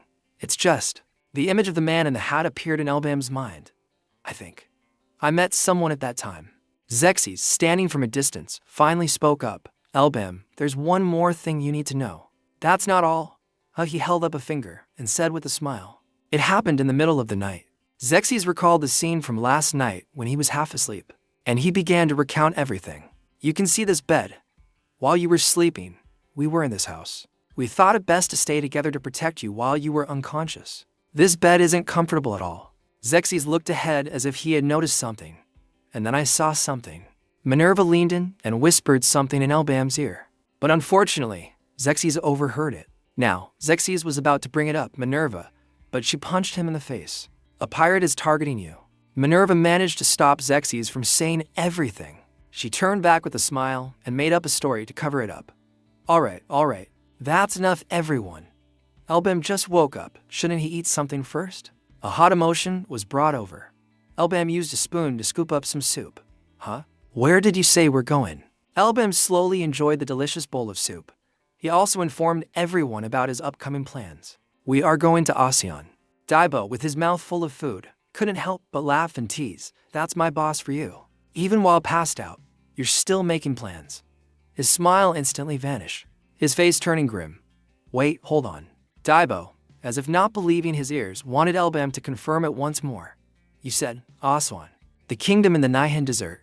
Yes, a barren desert where almost no creature can survive. That place is more dangerous than Victoria Island, even the monsters. Daibo immediately objected to Elbam's plan. No way, change the plan. I don't want to go. No, I can't go. DNF opened the door and saw the person in front, asking, Who are you? Now, outside the door stood a group of large men. The man stepped inside with a majestic air and questioned them. Are you the famous Elbam party? Elbam looked at them and wondered, Who are you? A god. Xerxes immediately dismissed Elbam's suspicions. No way. Xerxes told everyone about the newly arrived man's background. The man who turned the newly established Gabo Merchant Guild into one of the 10 strongest guilds. In just a few years. The head of Gabo. Elbam looked at the man blankly. Zafir, you know who he is? A hand slammed on the table with an order. Silence. Watch your words. An attendant next to him introduced Gabo to everyone here. That is the leader of Lord Gabo. Lord Gabo. What? Gabo sat down in front of Elbam. He spoke. Sorry to interrupt your meal. Gabo must have heard of his reputation, which is why he came all this way today. You're Elbam, right? I've heard a lot about you. I'll get straight to the point. He was very direct in making his offer to Elbam. Come to the Asean kingdom. Daibo turned to look at Elbam, boss. But after hearing him speak, he just smiled faintly. A flag was hung in the room. Elbam thought to himself, there's a reason the Gabo Merchant Guild rose so quickly. 2 flags were planted together, and 2 hands had shaken in friendship, a sponsor. Looking at Gabo in front of him, Elbam already knew him well. He also had his own calculations. Gabo is strongly backed by Asuan, and thanks to that support, it became one of the top 10 guilds in a short time. Gabo never showed his face because he was busy traveling between Lith and Asuan. Gabo and Asuan are practically in the same boat. And now, someone has made a request that Gabo cannot refuse. There is only one crown, and countless lives have been lost to win it. A war for the throne. A bloody battle will take place in Asuan from Gabo's perspective, being supported by Asuan. This is the time to step in and help, Gabo. Gabo didn't beat around the bush and got straight to the point. I hear you're very capable. Everything necessary has been prepared. Elbam answered without hesitation. I refuse. He also gave a reason for refusing this deal with Gabo. Asuan. I'm not interested in going to a dangerous place on the brink of civil war. Boss, you just said. Kazan, beside him, could no longer hold back.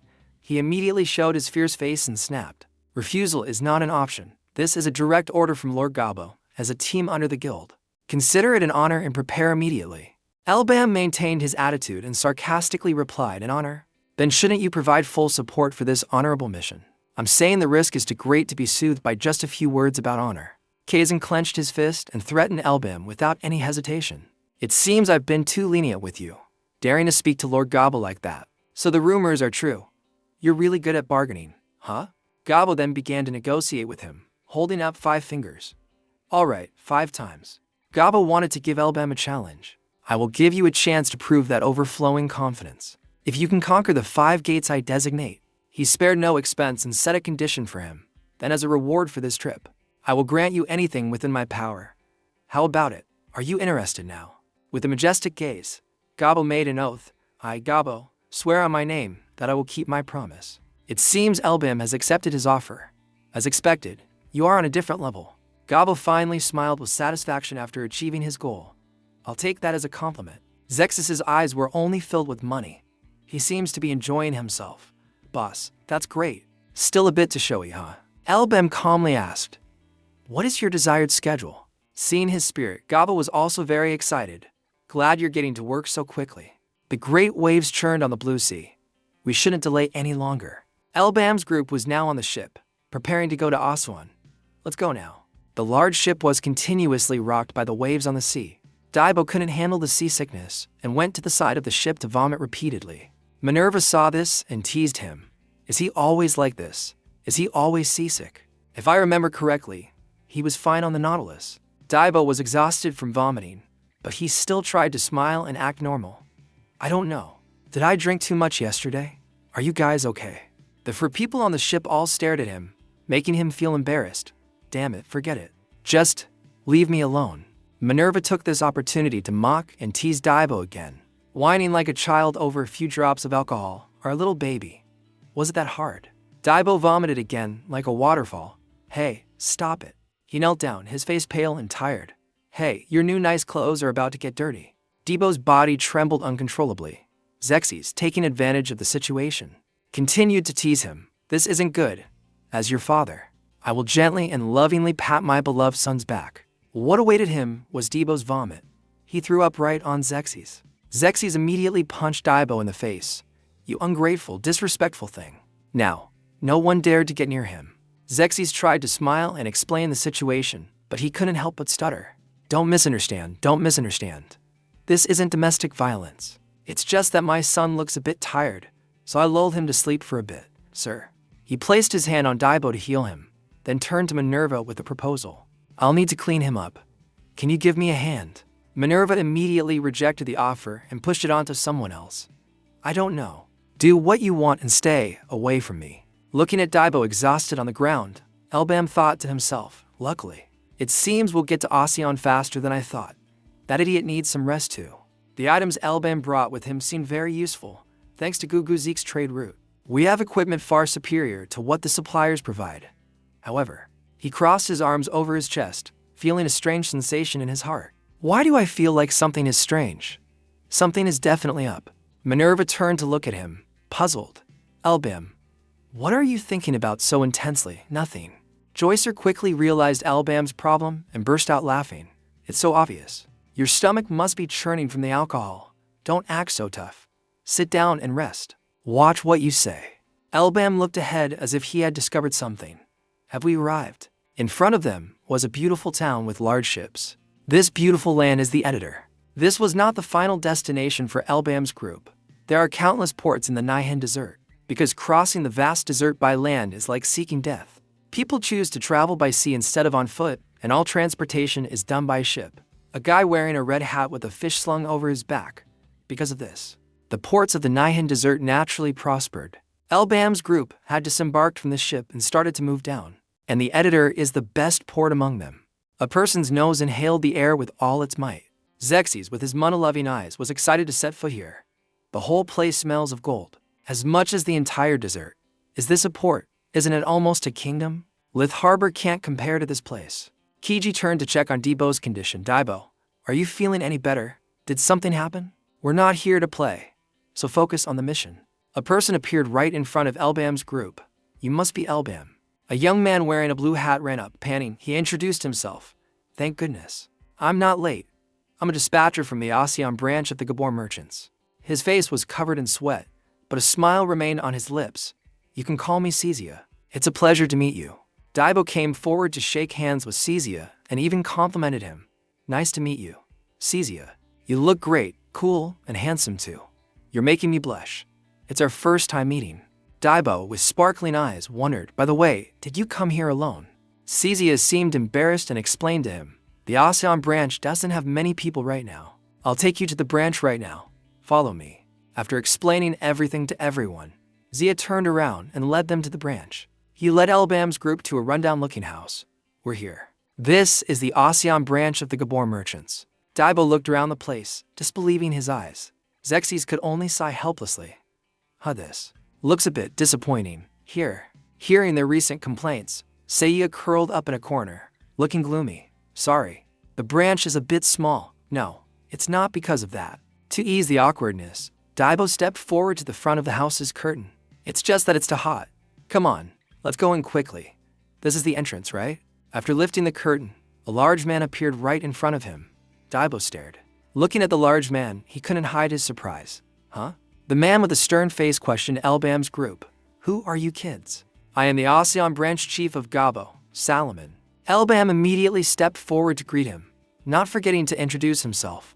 Mr. Salomon, we are the Elbam party from Victoria Island. It's a pleasure to meet you. Salomon crossed his arms and introduced himself, also mocking Elbam. I am Salomon, head of the ASEAN branch merchant guild. Good grief, you guys look so weak, the rumors said. Kezia stepped forward, embarrassedly trying to make peace. But they were personally chosen by Lord Gabo. It would be better to show some respect. But Salomon didn't care. His words were so harsh he even knocked him to the ground. Daibo immediately ran to help Kezia up and check on him. Kezia, are you okay? I'm fine, Daibo. When Daibo saw what Salomon did to Kezia, he got angry and questioned him. Hey, what are you doing? Damn it, it seems even Lord Gabo doesn't know the situation here. How could he send a bunch of newbies like this?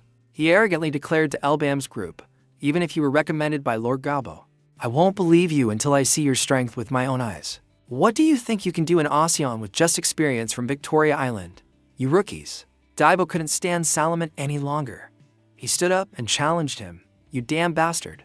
You want to see how strong we are? Elbam quickly stood in front to stop Daibo's actions. What are you trying to say? Get straight to the point. Salomon didn't beat around the bush either. He went straight to the point and stated what he wanted. I need to test your skills. We'll talk later. Listen up, a gold level gate, 3 clean sweeps. Maximum 28 people. His face was full of confidence as he declared, go in there and one of you complete it alone. When Kezia heard the whole thing, he looked surprised and was about to object. What? Mr. Salomon? Even for Elbam's team, clearing that alone is. Before he could finish his sentence, Salomon interrupted him. Shut up. If they can't even do that, they'll just be a burden to others. But Elbam accepted the challenge without hesitation, to Siege's amazement. Complete it alone. Is that the only condition? Even Salomon didn't expect him to agree so quickly. What? Elbam wanted him to confirm the issue one more time. I'm asking if completing it alone is the only condition. You're pretty confident. Then I'll add one more thing. Finish it within a week. Kiji, behind him, was very displeased when Salomon set such a condition, suddenly forcing us to compete, and within a week too. This is ridiculous. Salomon forced us. Thank you for watching, and see you in the next videos. Elbam also stated the amount he wanted to get after winning, 10 million mesos. That will be the reward for this subjugation. After hearing the number, Salomon immediately got angry and cursed him. You crazy bastard. Is there something wrong with your head? Where do you think you are to dare to bargain? Elbam calmly explained the situation to him. Don't misunderstand. Although we came to ASEAN under Lord Gabo's orders, we don't care about the detailed circumstances here. We only act based on the amount we're paid. He glanced at him threateningly. If you don't like it, we'll cancel the mission and go back. Elbam also held their weakness in his hands, so he wasn't afraid of anything. If the ASEAN branch's unilateral actions cause the relationship with the Gabo Merchant Guild to be severed, who do you think will bear the consequences? It seems the internal affairs are really complicated, just as the rumors say. Elbam turned his head, preparing to leave. I will take note of this, so please stop. How interesting. Even Salomon didn't expect him to have such an attitude. You dare to threaten me. You've got guts. Insolent and arrogant. Finally, Salomon relented. He turned to look at him, but not stupid. All right, I like that. Let's add a little bonus. But it wasn't easy to get that money. He also attached a condition. I'll pay you an extra 5 million mesos for each day you finish earlier than the 1-week deadline. Let's say you finish in 1 day. You'll receive 30 million mesos, 3 times your 10 million offer. Salomon smiled, his face unable to hide the dangerous look as he questioned, how about it, rookie? Sounds appealing, doesn't it? But he didn't notice that Elbam on this side had also smiled faintly in triumph. After achieving his goal, he looked towards him and ordered, lead the way. The sky was clear today, and the scorching sun beat down, making the ground extremely hot. Under this sun, it's no surprise that both Minerva and Daibo were drenched in sweat, both panting tiredly. Go. 5 people trudged warily under the scorching desert sun. Daibo couldn't take it anymore. He slumped down, panting. It's so hot. I can't stand it anymore. Why is the gate in the middle of the desert? Elbam, without any mercy, coldly told Daibo to get up and keep going. We're almost there. Stop whining. Get up, Daibo. Couldn't help but curse. You're so cold-blooded. Don't you feel the heat at all? Daibo turned to Kiji and asked, Hey, Kiji, are you okay? Suddenly being called out. Kiji didn't have time to react. Huh? Kiji was covered in heat-absorbing materials. She's wearing steel armor in this heat. Just looking at her makes me feel suffocated. Despite wearing a thick layer of armor, Kiji didn't feel hot at all. I'm fine. Daibo couldn't believe his ears. What? Impossible. That armor must be scorching hot. Despite Daibo's suspicion, Kiji insisted that she wasn't hot. I'm really okay. I'm about to melt from the heat while she's acting like it's nothing. Daibo patted Kiji's shoulder in admiration. Wearing armor like that in the desert. Are all silver knights like you? Truly extraordinary. As soon as he touched Kiji's armor in the middle of the desert, Daibo's entire body suddenly froze. He couldn't believe it as he looked at his hand, which was emitting cold vapor. So cool. No. It's so cold. It's like ice. Kiji laughed and explained, Actually, this armor has a built-in item that adjusts its temperature according to the environment. It's an honorary gift from the royal family exclusively for us Silver Knights. Minerva, who was sweating profusely nearby, was extremely jealous of Kiji. What? So you've been comfortably cool this whole time? That's not fair at all. Zafir next to her echoed Minerva's words. If you have an item like that, you should share it. Being lovingly chided by everyone, Kiji shyly scratched her cheek. Sorry, next time. Suddenly, Daibo rushed forward and hugged Kiji, startling her. As Kiji turned red with embarrassment, she didn't understand why Daibo was hugging her. Daibo, what are you doing? Let me go right now. Under the scorching sun, Daibo softly called Kiji's name, Kiji. He was determined not to let Kiji go. Daibo didn't want to lose the free air conditioner. Oh my god. Stay still.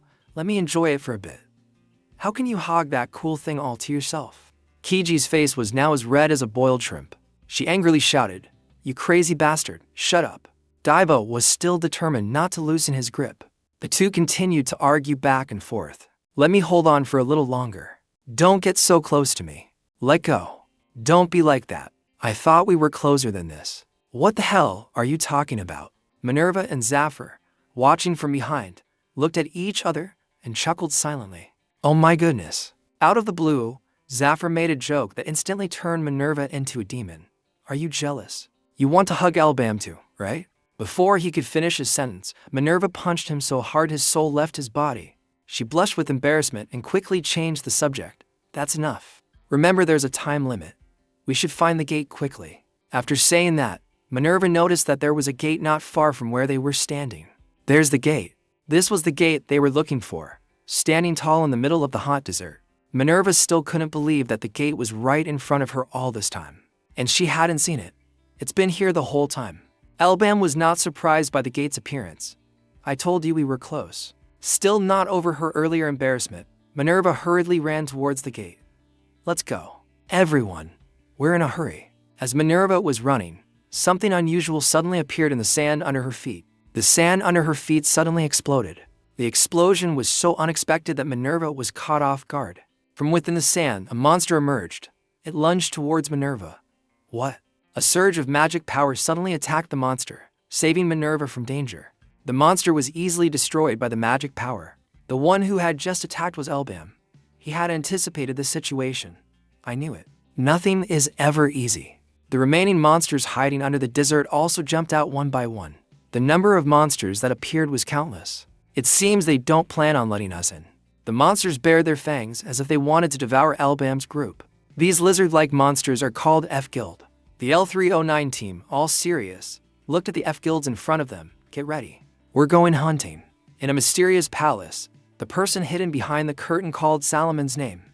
Salomon. Salomon respectfully replied, Yes, Your Highness. The hidden person asked about Elbam's group situation. What happened to Elbam and his group? Salomon seriously reported the situation. It's been about 2 hours already. They should have found the gate by now. His Highness seemed to know this gate very well. There are F-Guilds around the gate, right? Yes. Your Highness. Your Highness. His Highness was certain that Elbam's group could handle the F-Guilds. They are third circle adventurers, they should be able to handle it. What I want to know is whether they can clear the gate within a week or not. Salomon, what do you think? Recalling his encounter with Elbam, Salomon gave his assessment. They are as showy as the rumors say, however. The story about them actually saving Xerxes and hunting Banlock. How should I put it? Rumors are always exaggerated, because we still don't fully trust Elbam's group. I think it's too early to trust them based solely on Gabo's message. Let's observe them for a while longer. Your Highness. The hidden man did not object to Salomon's opinion. I know. If they still struggle with this gate, then it's pointless. But in his heart, His Highness still had some faith in Elbam. He trembled and clenched his fist. Elbam, please, don't disappoint me. Daibo channeled magic power into his axe. He charged straight into the swarm of F-guilds. With one swing of his axe, an F-guild was instantly killed. Daibo furiously swung his axe, and F-guild heads were chopped off one by one. Nearby, Zephyr was also charging into the F-guilds. Again, a punch was thrown, and an F-guild skull shattered. Everyone in Elbam's group was fighting. Zafar used his fist. Kiji used her sword, and Minerva used her gun. A swarm of monsters rushed at Elbam from behind. They intended to ambush him. A loud explosion rang out, and all the F-guilds were incinerated. As the flames died down, their bodies were nothing but a chaotic mess. Daibo looked contemptuously at the defeated F-guilds. I thought the monsters in this desert were supposed to be strong. This is too easy. You guys are always overreacting. Elbam, beside him, reminded Daibo, we haven't even started yet. He looked at the large gate next to him. This is just the entrance. Thinking about the reward he would receive, Zafir was extremely excited. We better hurry. Finish in a day. And get 30 million mesos. Elbam coldly cut the time in half. We'll finish in 12 hours. Zafar was excited, but after hearing what Elbam said, his legs suddenly went weak. What? His fighting spirit quickly returned. 12 hours for real. You're an ambitious one. I like that, so. Will we get paid extra? Huh, this has to be clear. Elbam could only feel helpless with this money grubber. With your money-grubbing attitude. Lower your voice a bit. Zafir still tried to bargain. But boss, a gold gate has 3 floors. How can we finish it in 12 hours? Then you won't get paid. Zafir couldn't help but protest. What the hell? The golden light of the gate gradually enveloped the entire group. Seiya was out of breath. It seemed he had urgent news to report. Lord Salomon. Salomon spoke impatiently. What is it? I'm busy. Because he had run fast. Seiya was still panting. It's about. Salomon was losing all his patience. He angrily grabbed Seiya's collar. I told you I was in a hurry. The sound of footsteps echoed in the room. Seiya stammered and pointed to the person behind him. The person who had just entered was none other than Elbam. Only then did Salomon release Seiya's collar. He spat out contemptuous words. What? You're even worse than I thought. As he spoke, he approached Elbam. I guess you guys didn't even get into the gate. Just looking at your face tells me you've already given up. Salomon's eyes flashed with anger, mixed with contempt. You bastards. Did you run away from the F-guilds right in front of the gate? Elbam didn't bother to answer him. He just coldly threw something on the ground. Thinking Elbam was messing with him, Salomon became even angrier. What the hell is this? Are you kidding me? At his feet was an item from the gold gate. However, Salomon thought Elbam's group had faked it. Is that an item from the gold gate? I knew it. You guys are a bunch of frauds. The speed at which Elbam brought the item was too fast. This further convinced Salomon of his judgment. You bastards, daring to bring a fake to trick me. It's only been half a day since you entered the gate. The more he spoke, the angrier he became. If you're going to lie, at least try a little harder. Do you disrespect me so much that you'd mock me to my face like this?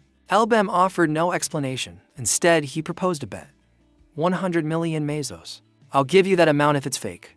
If not, you have to pay me 100 million mesos. He looked at Salomon with a challenging gaze. How about it, dare to bet? Hearing Elbam's arrogant words, Salomon became even more furious. He was about to curse him again. What? 100 million? You liar. You.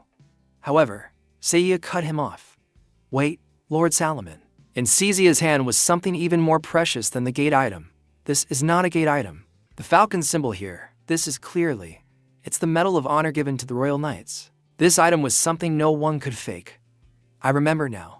This was given to the knights who participated in the gate subjugation where no one returned. If he brought this back, then it means Elbam really did. Elbam suddenly approached Seiya.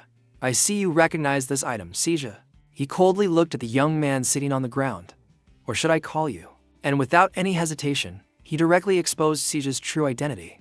Your Highness. In the tense situation, Salamon's angry voice rang out. What nonsense are you spouting now? He angrily grabbed Elbam's collar. This bastard, first you talk nonsense about a bet, and now about Prince Cassin. He thought Seiya's argument was ridiculous, just because he knows about the royal medal. You call him a prince. If that's the case, then I'm the king of this kingdom. This is absurd. Seiya, sitting on the ground, also agreed. He's right. What? I'm a prince. He smiled shyly and explained. I may look like this, but I know a lot of things that others don't notice. I've traveled around doing all sorts of jobs, so I just happen to know. Because I've worked hard, I get to work here now. Your compliments are making me a bit shy. Elbam coldly repeated what Seiya had just said. Just some information you happened to pick up while working as an errand boy. Next, he unceremoniously grabbed Salamon's wrist. You want it this way. He gripped so tightly that he couldn't escape. Do you know what the biggest taboo is when trying to trick someone? Salamon was a little scared of Elbam's strength. What kind of mage is this strong? Elbam pointed out the anomaly on Seiya's body. Your hands. Seiya frowned and looked at him warily. Excuse me? A person's hands directly reflect what they have been through. A person's hands reflect the life they've lived, the position and shape of their calluses, how their muscles have formed. Just by observing carefully, I can get a rough idea of a person's life. Seiya was clearly an errand boy, yet his hands were incredibly clean, without a single scratch. But for an errand boy to have such clean, unscathed hands, I found that very strange from the moment I arrived. After exposing Seiya, Elbam continued to expose Salamon. You, the one who calls yourself the branch chief. Salamon's hands were covered in scratches. Those were not the hands of a merchant who counts money all day, but more like the hands of a soldier who has wielded a sword and trained for decades. Salamon quickly pulled his hand back, still trying to deny it. This place is full of outlaws. Bastards who don't care if you're a branch chief or not, just like you. Elbam also knew that judging by hands alone wasn't entirely accurate. That's also true. So I couldn't be sure just based on the hands. But what made me certain was, it was the person next to Seiya and Salamon that confirmed Elbam's suspicions. Just now, Salamon and Seiya acted just like a master and servant. At that moment, both of them acted very naturally. If you only watched the two of them acting, you would definitely be deceived. A crude superior and an oppressed employee. I've seen this scene many times here, but the key point lies elsewhere. The soldier was extremely alarmed when he witnessed Salamon yelling at Seiya. For someone who isn't used to such situations, it's very difficult to completely hide their loyalty. Salamon immediately shot the soldier a warning look. Salamon still tried to feign ignorance. Ridiculous. Why would a prince go through the trouble of putting on such an act? There's no reason. Elbam didn't hold back. He directly exposed Prince Cassin's true purpose. Is that so? I think there are plenty of reasons to do so. For example, freedom. To personally select the people he will use in the battle for the throne. A blade was immediately held against Elbam's neck. It was Salamon. He was still trying to act. Hey, what the hell are you talking about? But Seiya stopped him. Enough. He stopped pretending. Interesting. I understand why Gaba recommended you. I had expectations after hearing the rumors about you. Elbam far exceeded the prince's expectations, but you have far exceeded my expectations. Seiya took off the scarf on his head. That's right. He frankly admitted his identity. I am Prince Cassin. Cassin wanted to know when Elbam had discovered his true identity. Elbam, since when did you know about this? Elbam frankly stated his suspicions.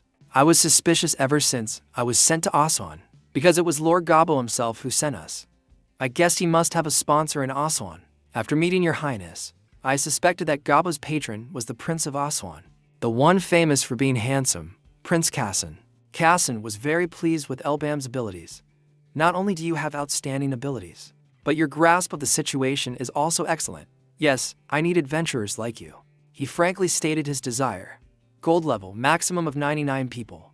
Your party will enter the gate with the other adventurers I have personally selected. What Cassin wanted was a will. If successful, he would give the L3 team a handsome reward. Cooperate with them to retrieve the will left inside the gate. You have 1 week. If you succeed, I will reward you with 60 million mesos. Even though Cassin was a prince, Elbam coldly refused. I refuse. Cassin's attitude suddenly changed. He looked at Elbam with a sharp, cold gaze. He wanted to know the reason. What is the reason? Elbam was not afraid. He directly stated the reason. Initially, you just wanted to test us. I considered it a necessary step, and I was initially willing to accept if the reward was attractive enough. Cassin asked Elbam directly about the payment. So what do you want now? Elbem wanted a higher fee, as he realized this mission was not simple. Collect an item within a specified time for a corresponding reward. At first glance, it seems similar to the previous test, but in reality, it's completely different. Even if they completed the mission, the lives of Elbam's group were not guaranteed. He could be eliminated. Even if we successfully clear the gate, there's still a possibility of being eliminated by the kingdom's forces without a trace, because this mission was not issued by the Assam branch of the Gabo Merchant Guild. This mission came directly through Kassan. Agreeing to the mission also meant that Elbam's group agreed to side with Kassan. But from you yourself, Prince Kassan, the moment we accept this mission, it means we are in the same boat as you. Kassan simply thought Elbam wanted more money. So, you mean you want to be paid more as an adventurer? Money was still not the reward Elbam thought was worth risking his life for. The one you support is the Gabo Merchant Guild, not us. We have no reason to risk our lives to help you, especially when the price is so high. Elbam looked at Kassan with a determined gaze, unless the reward is commensurate with the risk. Once again, Kassan asked Elbam what he wanted. What kind of reward do you want? Elbam would decide the fee based on the prince's offer. I will decide after hearing your offer. Seeing Kassan at a disadvantage, Salomon was so angry he wanted to rush forward and punch Elbam. You insolent brat. Kassan stopped him. He offered a very valuable reward. How about this? If your group clears the gate, I will grant each member a unique grade piece of equipment. Hearing the reward Kassan offered, even Elbam was surprised. Equipment is divided by rarity: rare, epic, unique, and legendary. And the power difference between these tiers is unimaginable. Elbam secretly calculated the items that Prince Kassan just promised to provide, along with the Dragon Phoenix Eyes of Penetration that I have. Each item is powerful enough to break the barrier between magic tiers. By offering such a handsome reward, it was clear that Kassan highly valued Elbam's group. The fact that he declared he would give unique grade equipment to all members, not just one, meant he considered them a main force. Elbam clenched his fists. This reward was still not enough to satisfy him, but it's still not enough to risk my life for. He coldly proposed what he wanted. We need a legendary grade item. Salomon was furious with this request. Are you crazy? A unique item is already too much, and now you're demanding a legendary one. Contrary to him, Kassan was very calm. All right, I will prepare a legendary item. Salomon still wanted to stop His Highness, but Kassan directly cut him off. He offered the reward as Elbam desired, which meant Elbam's group must complete the mission. But in return, I'll make this clear. You absolutely must. You must bring back what I want at all cost. You have 1 week. If they failed, death would await Elbam's group. If you fail, I will take your lives. Having gotten what he wanted, Elbam coldly left. Salomon was still a bit skeptical of Kassan's decision. Can you trust that person, Your Highness? Kassan had no choice but to trust Elbam's group. The die has been cast. His hands trembled. Even if I do nothing, I will eventually have to walk the same path as the other princes. If I don't act first, I will be eliminated. Kassan's face showed fear, his entire body breaking out in a cold sweat. But that woman, the woman Kassan mentioned, was relaxing in her own palace. This will be interesting. She was a woman gently twirling a lock of hair in her hand. But my son, you are already in my palm. Kassan, I don't know what you are preparing, but teaching you is a mother's duty. The woman's eyes flashed with killing intent. On this occasion, I will teach him a proper lesson. After hearing the whole story, Minerva was stunned. Daiko, Prince Kassan. Seiya is the third prince of the Asean Kingdom. Was he just acting? Did he say he's really Gabo's patron? Are you serious? Seeing Minerva so flustered, Elbam reminded her, don't speak so loudly. This is a secret. Immediately after, Daibo turned to ask Elbam, is it okay for you to tell us this? Hearing that, he slowly replied, you should know since we'll be seeing him often. Kiji, after processing this, couldn't help but be surprised. Gabo's patron is the prince. This is bigger than I thought. Zafar, sitting beside her, furrowed his brow slightly. So that means a prince is only paying us 30 million for the mission. Isn't that stingy? Seeing that he was a bit dissatisfied with the reward for the previous mission, Elbam quickly revealed, the reward this time is a unique item for all of us, and a legendary item. As soon as they heard the words legendary item, and that it was unique to them, Zafar became extremely excited. Excellent, he's the perfect candidate to lead the country. Kiji, beside him, was quite surprised. Wow, it seems he really is a prince. Elbam put down his wine glass and spoke. That's why I want to make you an offer. I will take the legendary item. He looked up and said directly to them, "Hear me out." Hearing this, Minerva immediately retorted with dissatisfaction. "Good grief. You say that as if we're already done with the job." Daibo, sitting beside her, had also become impatient. "Boss, that wasn't the deal. You're just making a declaration." Zafar, on the contrary, wasn't annoyed at all. He smiled brightly and winked at Elbam. "I can sell you my share of the unique item if you want." Upon hearing Zafar's condition, Elbam couldn't help but feel helpless. "You really are right after that." He then made an offer. "I will compensate you for that amount. I will raise the circle for all of you in a certain palace." The sound of footsteps echoed continuously in the empty corridor. Inside a room, soldiers were stationed everywhere. Precious wine bottles were scattered carelessly on the floor. An old man reached for another wine bottle from his subordinate, while saying, "So, have you brought what I asked for, Prince Kassan?" The one who had just taken the wine bottle was Abdullah VIII, the king of the Asean kingdom. The young man with tan skin and white hair kneeling opposite the king was Prince Kassan. He replied respectfully, "Of course. Your Majesty, this is the dragon's heart. You can achieve immortality with this." Appearing before everyone was a radiant red gemstone encased in black rock fragments. And it was also said to be a dragon's heart. Seeing the thing he had longed for, Abdullah VIII couldn't help but be overjoyed. "I am proud of you. You are truly my son." Seeing that he was satisfied, Prince Kassan quickly made a proposal. "Then may I ask you for a favor?" The king, while drinking wine, generously replied, "Just say it." Kassan didn't beat around the bush and got straight to the point. "The dragon's heart is a symbol of longevity. Why don't we hold a week-long festival? Please allow this festival." Abdullah VIII was currently resting his head on a beauty's lap. He was now too drunk to be lucid. A festival, you say?" Kassan remained kneeling motionless opposite him, his mind constantly racing. "The king and queen will have to manage all the festival events when it happens. That will be my chance to go to the port city." The king didn't answer right away. Instead, he turned to ask the beauty, "What do you think?" "My dear."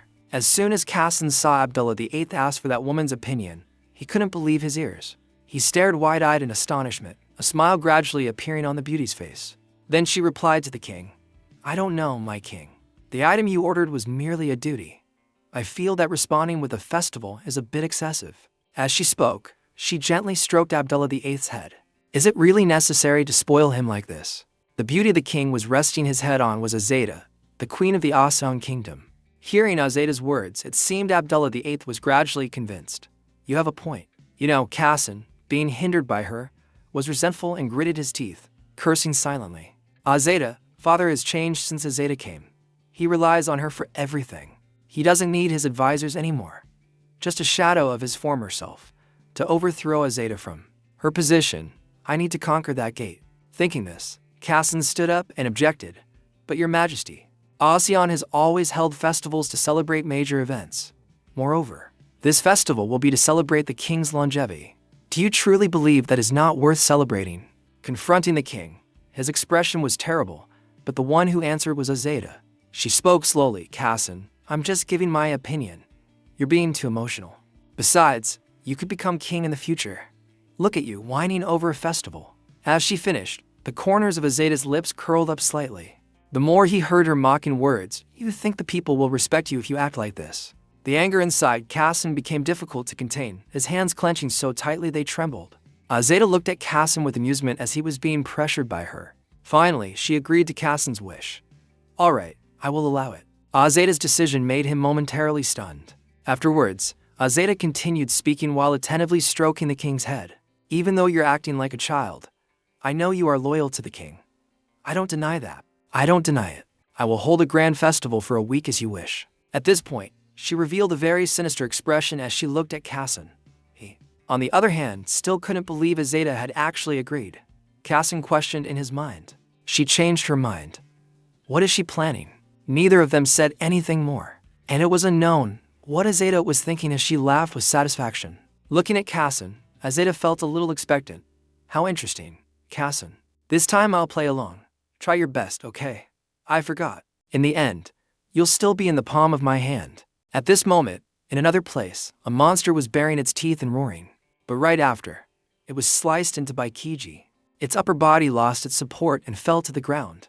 This barren, sandy land was gradually being covered by monster corpses. Daibo sheathed his sword, turned to Elbam, and asked, Shouldn't we be attacking this gate with the others? Kiji, beside him, added with a confused expression. I don't see any other adventurers. Elbam decisively swung his magic staff, taking down a monster while explaining. We're the last ones to enter. The other 94 are already inside. Hearing this, Daibo became anxious. He quickly urged, then let's hurry and catch up. We need to clear this gate within a week, Elbam quickly replied. Raising your circles is my priority right now. It won't be too late. Minerva finally couldn't hold back and question him. Good heavens. Raise our circles in a week and clear the gate. Are you sure you can do it? Suddenly, Zafar's face darkened. He clenched his fist and asked, Wait, we have to share the reward with the others. I hope they all die. Looking at Zafar's grim and frightening face, Elbam helplessly said, Those aren't words a healer should be saying. Someone else added, We're the only ones who were promised that reward. Minerva laughed excitedly. Excellent. Well done, boss. Hello. Then she looked at the monster corpses and sighed. Putting that aside, how are we supposed to raise our circles? There are only weak monsters here. Yeah. Besides, you're only a third circle mage. Elbam adjusted something on his wrist and spoke, right? I forgot. I've already raised my circle. At that moment, four intersecting streaks of light appeared on his left wrist. Daibo looked at it and was stunned. Fourth circle when? After the fight with the cultist? Elbam calmly replied, but Minerva didn't think so. She protested in frustration. That's because you're you. I'm stuck. No matter what I do, I can't get past the third circle. As she spoke, the arm holding her gun trembled involuntarily. The quiet space was suddenly shattered by Elbam's voice. Stuck. Following that was a powerful blast of fire magic that shot into the space between the other four. The magic blast ended, revealing Elbam's sharp eyes. Daibo looked at a part of his scarf that had been burned away in an instant and turned pale. Stuttering, boss. Elbam quickly reassured Minerva. Don't worry, I'll force you to break that limit. Will you fight me or charge at me as if you're trying to kill me? Upon hearing his proposal, none of the four of them were not shocked. But facing them now was a very firm Elbam. He calmly spoke of their fate if they didn't agree. If not, you yourselves will die.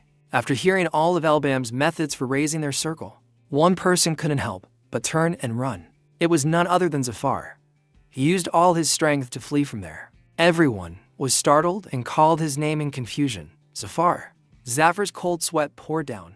He lost his composure and yelled, If I die in the middle of it, what's the point of raising my circle? Elbam calmly proposed a bet.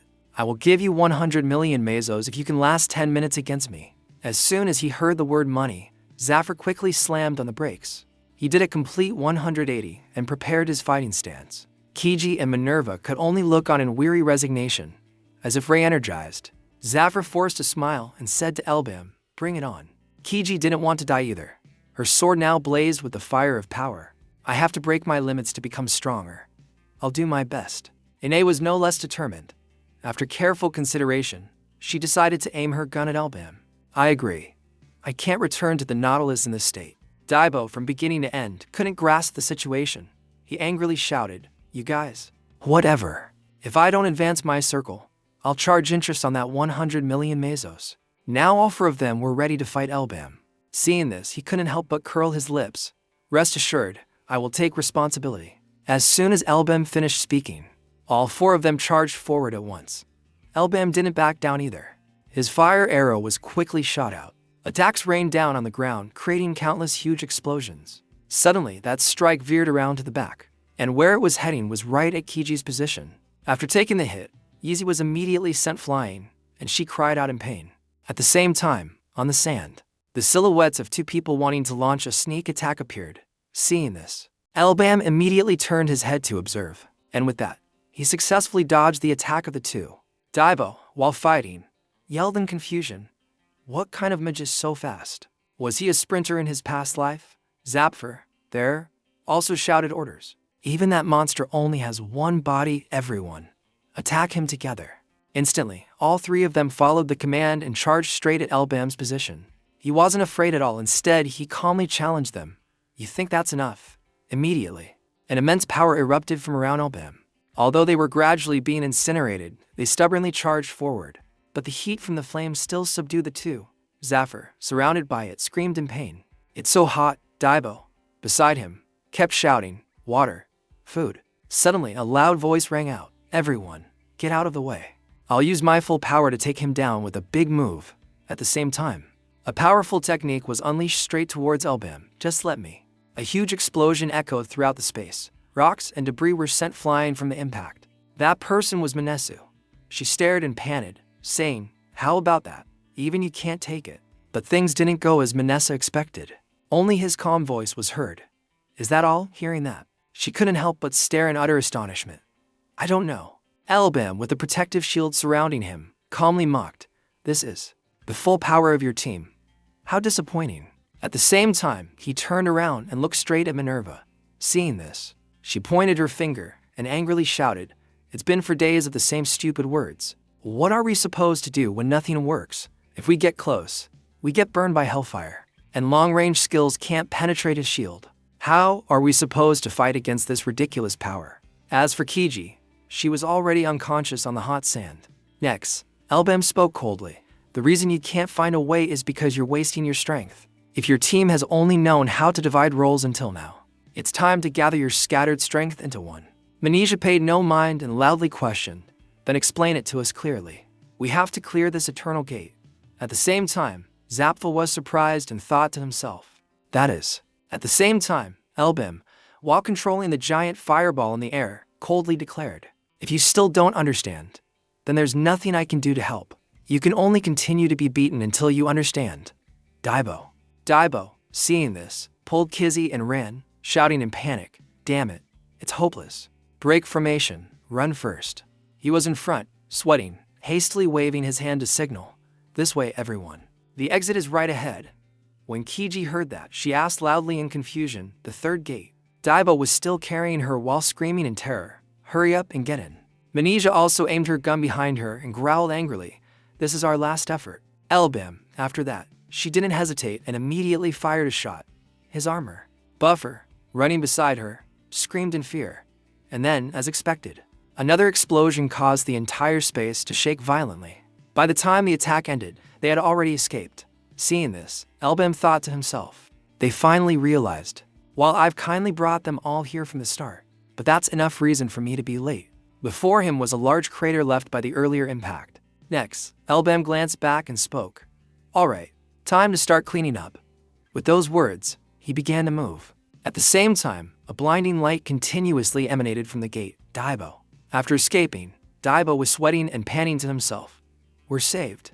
Manesha quickly reminded him, "Let's strategize before Elbam arrives. He won't be able to catch up for a while since the gate has collapsed." Then Zafir, lying on the ground, gave a thumbs up and said excitedly, "If we count the 10 minutes we held out here, we've earned 100 million mesos." Hearing this, Kiji raised an eyebrow and thought helplessly, "What a money grubber." A lamenting voice was heard, "Even the third gate is a desert.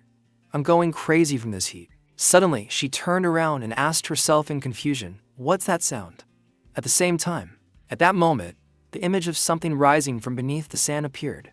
The space around them also began to shake violently. Immediately, a giant creature with a very bizarre appearance appeared in front of the four of them. Seeing this, Minnie sighed to herself, "This is insane." It then swung its arm forward, launching an attack straight at them. At the same time, Kiji, with her sword in hand, powerfully charged towards its position from above. And, down below, Daibo had also aimed straight at the monster's leg, preparing to strike. But when the axe blade made contact, a loud sound echoed. Seeing this, he stared in shock and cursed in his mind, "Damn it, it didn't even budge." Weapon. Daibo's axe was still embedded in its tough skin. "This monster is." The monster seemed to realize and immediately glared, snapping to attention. Then a huge amount of heat was immediately released by it. Feeling it, he quickly backed away and shouted, "It's so hot. That damn fire again. At this rate, I'll be roasted alive today." Zafir beside him also helplessly gritted his teeth and muttered, "So hot. I can't get close." Manesu unleashed her technique towards it while reassuring them, "Don't worry." The powerful blow immediately suppressed the hissing monster. Seeing that, she looked smug and smirked mockingly, "A fool like you has no right to be here. If I can't attack from a distance, I'll get close." But then, Manesha's giant bullet couldn't penetrate its tough skin and immediately cracked. Continue. The statues then let out a loud explosion. Her attack had become completely useless. Manesia was also hit by the monster's counterattack and immediately fell. It didn't stop there, but continued to radiate immense heat all around. Zafir clenched his fist and gritted his teeth, his voice a low growl, "Damn it. We barely managed to escape. And the situation is still the same. Daibo, at his side, struggled to his feet and said, "The flames can't reach it. Its defense is tough. But that's still nothing compared to the boss. You're the perfect sparring partner. Hey." He seemed to have been pushed to the point of losing control and started to feel excited by it. The monster continued to attack. It began to condense its power to create a giant fireball. Immediately, the monster powerfully shot the attack straight ahead. The fierce flames seemed to incinerate everything they touched. At the same time, at that moment, a person with a sword stood out to block that attack. It saw this scene and couldn't help but stare with surprise. The monster's entire flame had been turned to ice. It was thanks to Kiji. She used her special technique and smirked, commenting, "It's still a bit more humane than Elbam." And then Zafir immediately shouted, signaling his son. Daibo heard it and immediately replied. All right, the two of them simultaneously charged straight in front of it. Next, they continuously delivered damaging blows directly to the monster's body. Although the monster had been weakened somewhat by Kiji's technique, the two of them still struggled when facing it. However, Minerva spoke up. I'll try. Then, without hesitation, she once again fired a bullet straight at it. The bullet was fired. This time, it pierced through the iceberg and headed for the monster's face. Minerva, with a serious expression, declared in a low voice, even the scorpion, just like Albam, I still don't have enough power to break through. So, let's pour all our strength into it. Zafir just smirked while holding a glowing book. As for Daibo, he was in midair, powerfully swinging his axe behind him. Continue. He then used all his strength to deliver the final blow. The weapon in his hand now delivered a fatal blow directly to the monster's position, creating a loud noise. It was overwhelmed by that technique and gradually lost its advantage. Minerva's giant bullet showed no signs of stopping, and immediately pierced through the monster's body. Blood from its body flowed down onto the ice. It showed no signs of stopping. Because of this, it cried out in pain. Daibo, seeing this, asked in surprise, You're still alive? At the same time, all four of them smirked and simultaneously affirmed, You can't die yet. We need a punching bag to practice on. After fighting with the monster for a while, something black fell to the ground. It had been completely beaten to a pulp by them. Looking at the thing in front of them, he let out a sigh of relief. That tough head. We finally took it down. Minerva, there, was also sweating and said, So hot. I was almost roasted. At the same time, Daibo offered some water. Hey, drink some water to cool down. Hearing that, she glanced over and replied with a thank you. Hearing that, he acted cool and said, No need to thank me. Those who can help should. At the same time, Daibo didn't forget to look at Minerva and wink. Seeing this, she broke out in a sweat and frowned, wondering what's wrong with him. He looks like he's about to vomit. Kiji, beside her, also showed a disgusted expression and said, I don't know. He's been like that for a while. I think he was mumbling something about maintaining the dignity of a third circle adventurer. At the same time, Zap glanced over and smirked mockingly. Just because he just promoted to the third circle, he's already so full of himself. Hearing that, he got angry and growled, full of myself. Min? Nara, at this moment, was drinking water and spoke up. Yes, full of himself. Everyone else is already at the fourth circle except for one rookie. Kiji, on the side, didn't dare to say a word. She only heard Daibo wink contemptuously and say, No matter how hard you try, the gap won't shrink. Maybe being an adventurer isn't for you. Then he spoke provocatively. Then let's have a match. You bastard. Jaffer didn't back down either and loudly affirmed, I'm ready. Let me teach you some manners. At the same time, Kiji hesitantly spoke up. Come to think of it, Elbam is late. Mai, hearing this, broke out in a sweat and worriedly wondered to herself. It's past the time the gate should have reappeared. I don't see any other adventurers, did he? Meet Elbam at the second gate? What the hell are they doing? Elbam had already single-handedly cleared out the swarm of insects. His eyes glinted with killing intent as he stared straight ahead. The scene changes to a place with a very lively atmosphere. A person gently swirled a glass of wine and softly wondered, What are you thinking about so intensely, Your Highness? Salomon turned to look at His Highness Kassan and suggested, The festival isn't over yet, for now. Forget everything. Let's enjoy ourselves. He still couldn't help but worry and said, Something's not right. I thought the queen must have had some scheme when she approved the festival. Yet, until the last day, nothing happened. Hearing that, he asked back, Isn't that a good thing? His Highness Kassan was sweating as he frowned slightly and thought to himself, That's right. I should be happy that everything is going according to plan. But it's not like that. Why do I have this sense of unease? At the same time, A woman walked over and questioned, "What are you doing here?" It was Azeda. I know. He leaned back against the wall and asked with a smirk, "A festival is held to honor you. Yet the guest of honor can't enjoy it at all." Seeing this, he hesitated.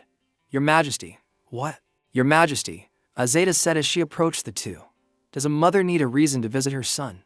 I just wanted to celebrate this important day. What do you think? I will pour you a cup myself." At the same time, she offered the glass of wine to His Highness Kassan. Seeing this, he couldn't help but break out in a sweat as he looked up with a skeptical frown. Azeda seemed to sense his attitude and smiled faintly, exclaiming, "Oh dear, don't be so tense. You're breaking my heart. Others might think I've poisoned the wine." "Ah yes, I heard an interesting rumor. Prince has made friends with an adventurer, haven't you?" The two of them stared in astonishment after hearing that. She continued in a low, cold voice, "It's quite worrying. I heard they're from another place. It would be dangerous if they got lost in a sandstorm. So, I've already sent people to pick them up." Hearing this, His Highness Kassan thought in horror. Impossible. The queen knew everything. She didn't just sit back. She acted first.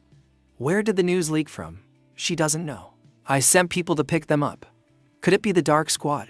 The assassins who had once wiped out an entire Ocean city in a single day. It was rumored that no one who saw them survived. Among the princes, everyone knew Azeda would use them when she wanted someone to disappear. She allowed the festival just to lure me out. She knew everything and sent assassins to follow the adventurers. From the beginning, I was in the palm of her hand. At the same time, a person came over. Seeing this, Ajita smiled and said, "It seems the news has arrived right on time." Next, the person broke out in a sweat and apologized. "I have to leave for a moment. We've just received word from those who went to pick them up."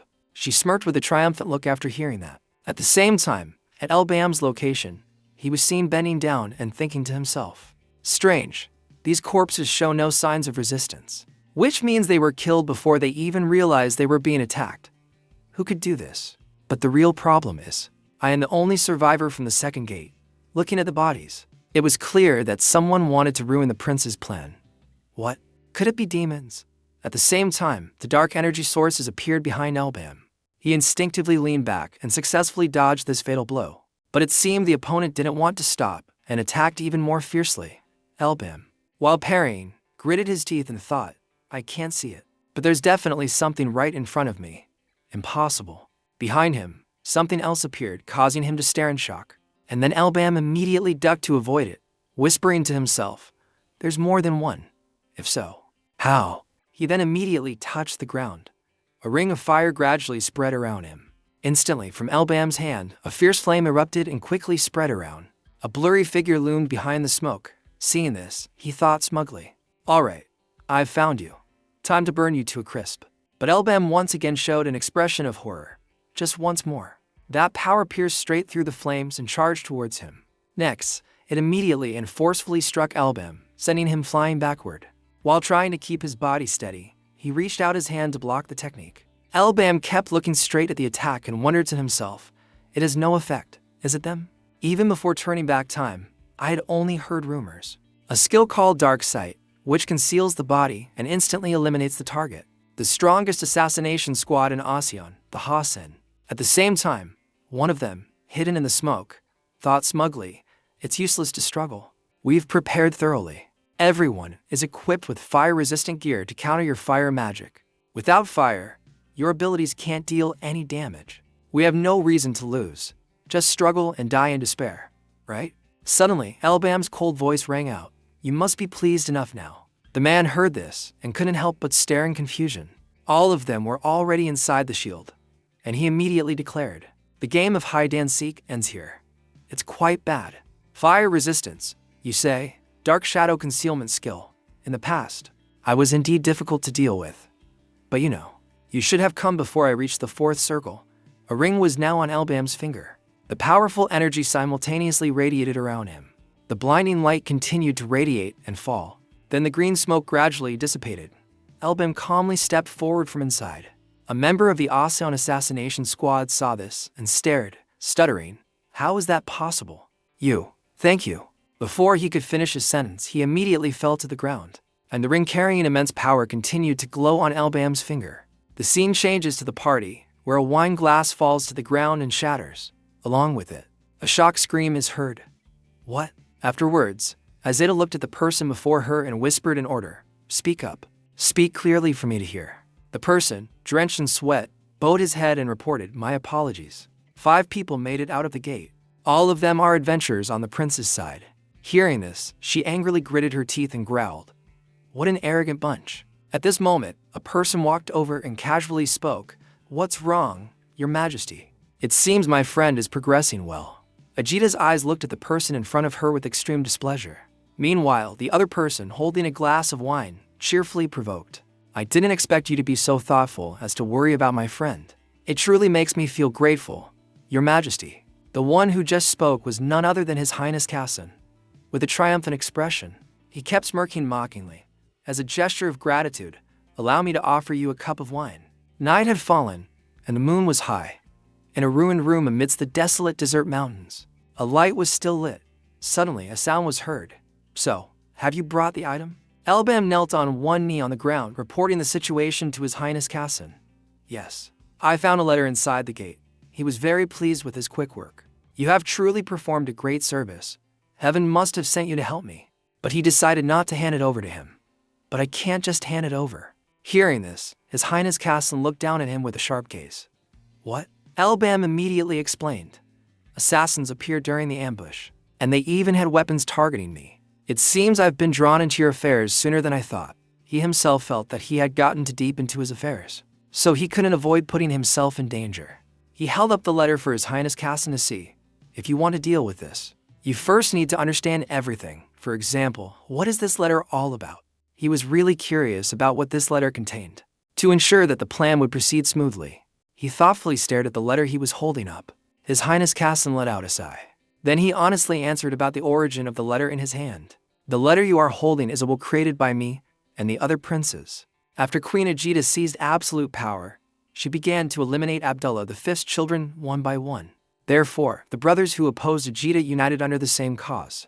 "If one of us is killed by her, then we will be killed. You must certainly leave behind evidence in the form of a will. And if the surviving brothers find that evidence, they will use it to overthrow Azeda. I want to depose the current rulers of Ocean and rebuild it, while she wants to hide the truth. This letter is very important to both me and Azeda." After hearing the story he told about the importance of this letter, Elbam immediately thought about the possibility that he was ambushed by someone who had interfered, and became suspicious. Then the one who sent the assassins was Azeda. His Highness Kassan agreed with his point of view. "Yes, I was terrified when I realized it.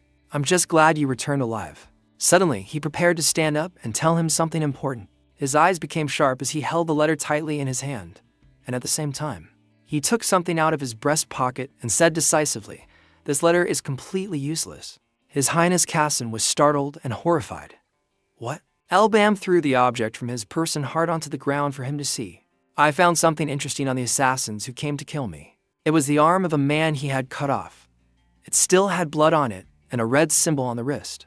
On that arm appeared a red mark in the strange shape of some organization, which made him gasp in amazement. Seeing that symbol, His Highness Kassan immediately recognized it, clenched his teeth, his eyes darkening with anger. He wasn't surprised by his reaction either. "You recognize it, don't you?" Elbam's face became more serious. "If this mark is on an assassin directly sent by Ajita, there is only one conclusion. Ajita is a spy, a follower of the Dark Mages." It seemed he could deduce the true identity of Ajita hidden under the guise of a queen. The scene shifts to a dark room. On the ceiling, a black spider is spinning a web, its view, criticizing Azeda's methods. "I am very disappointed with how this was handled." She knelt down in reverence, having nothing to rebut. "I have no words to defend myself." In the dark room, her face was full of self-blame. "I didn't expect the Elbam party under Kassan to be able to destroy the assassin." Suddenly, an old man with silver hair approached upon hearing her mention Elbam. "Elbam." His voice echoed as he slowly approached, causing Azeda to turn and look. He then continued, "I know him very well. Hyang." When she saw the person standing before her, she was startled and utterly amazed. "You are Evoker." He appeared with a mysterious aura, wearing a black robe with both hands amputated, yet still very imposing and cold. Azeda stood up, unable to believe the person standing right there was Avok, completely bewildered. "You're still alive, Hancock." He answered her meaningless question and immediately wanted to take on the task of eliminating Elbam. "There's a sure way to eliminate him. Please give me another chance." Hearing that, She immediately sneered in contempt. A chance. How ridiculous. You failed. Your time has passed. View immediately intervened. Azeda. Azeda immediately obeyed. Forgive me, Lord View. Then she made a decision. Evoker. Azeda, you two, handle this together. Hearing View's decision, Ada was extremely displeased, gritting her teeth with hatred for Evok, but still had to work with him. But he was very excited to accept this mission, smiling strangely. Thank you, Lord View. He was confident that he would complete the mission this time. We will definitely succeed. Over here, His Highness Kassan held the letter in his hand, squeezing it so tightly that the letter trembled along with it. At the same time, he himself couldn't believe what Elbem had just said. What? The Queen is a follower of the Dark Mages, he calmly explained. The followers of the Dark Mages have already planted deep roots in Asuan. The moment that letter is used, the one who dies won't be Asuan, but you, Your Highness. Suddenly, Elbam remembered a scene from the past. Before the reversal, Kassan had died. He used the will to expose Azeda's true identity. At that very moment, the cultists revealed their true form and ambushed Kassan. In the end, tragedy struck. Prince Kassan was assassinated. After hearing this, he immediately trembled with worry. It's too late. Suddenly, Elbam proposed an idea to Prince Kassan. How about leaving this place? He was startled when he heard that. What? The light? He thought this was a safe way to preserve his life. Once you make Azeda, who is backed by the Dark Mages, your enemy, there will be no safe place in Asuan. If you stay, only death awaits you. His Highness Kassan's hands tightened, veins bulging, unwilling to leave this place. Then he heard him continue. The wisest thing to do is to forget about that letter and find a way to survive. If you renounce the throne, Azeda might not pay attention to you anymore. Instantly, his hands relaxed, no longer tense as before. Prince Kassan understood the danger he was currently in. He held the letter in his hand and brought it to the lit candle. The flame catching the letter was immediately destroyed by him, and at the same time he replied, I understand. The letter. The burning letter lay in his hand as he made his decision according to his advice. I will not use this letter, just as you said. Then His Highness Kassan clenched the burning letter in his palm, unwilling to give up everything so easily. But I can't give up like this. He felt that leaving like this was not right now. There were still so many people suffering under Azeda's tyranny. The people were forced to become slaves to her, a treacherous, scheming person. If we leave it like this, Asuan will have no future. Even if the enemy is not just a single cultist, a real kingdom will disappear, unable to find the light. Prince Kassan couldn't bear it and shouted, I will never give up on this country either. Elbam heard his determined words and the feelings of a prince for his people and country. He was very pleased and smiled with satisfaction. After composing himself, he ordered, You may withdraw from now on. But before he could finish, a subordinate rushed in to report, Your Highness, Your Highness. They saw him rushing over and wondered, Salomon, what's wrong? He immediately reported, The palace currently, they have given up, are opening the gate to the prince's tomb. Hearing that, he was horrified. The prince's tomb? Impossible. The legendary adventurer once called the strongest in Asuan, the fourth Prince Salah. Although he was a prince, he fearlessly conquered countless gates, and people admired him. Even I admit Salah, he had both strength and prestige, and was the closest candidate to the throne.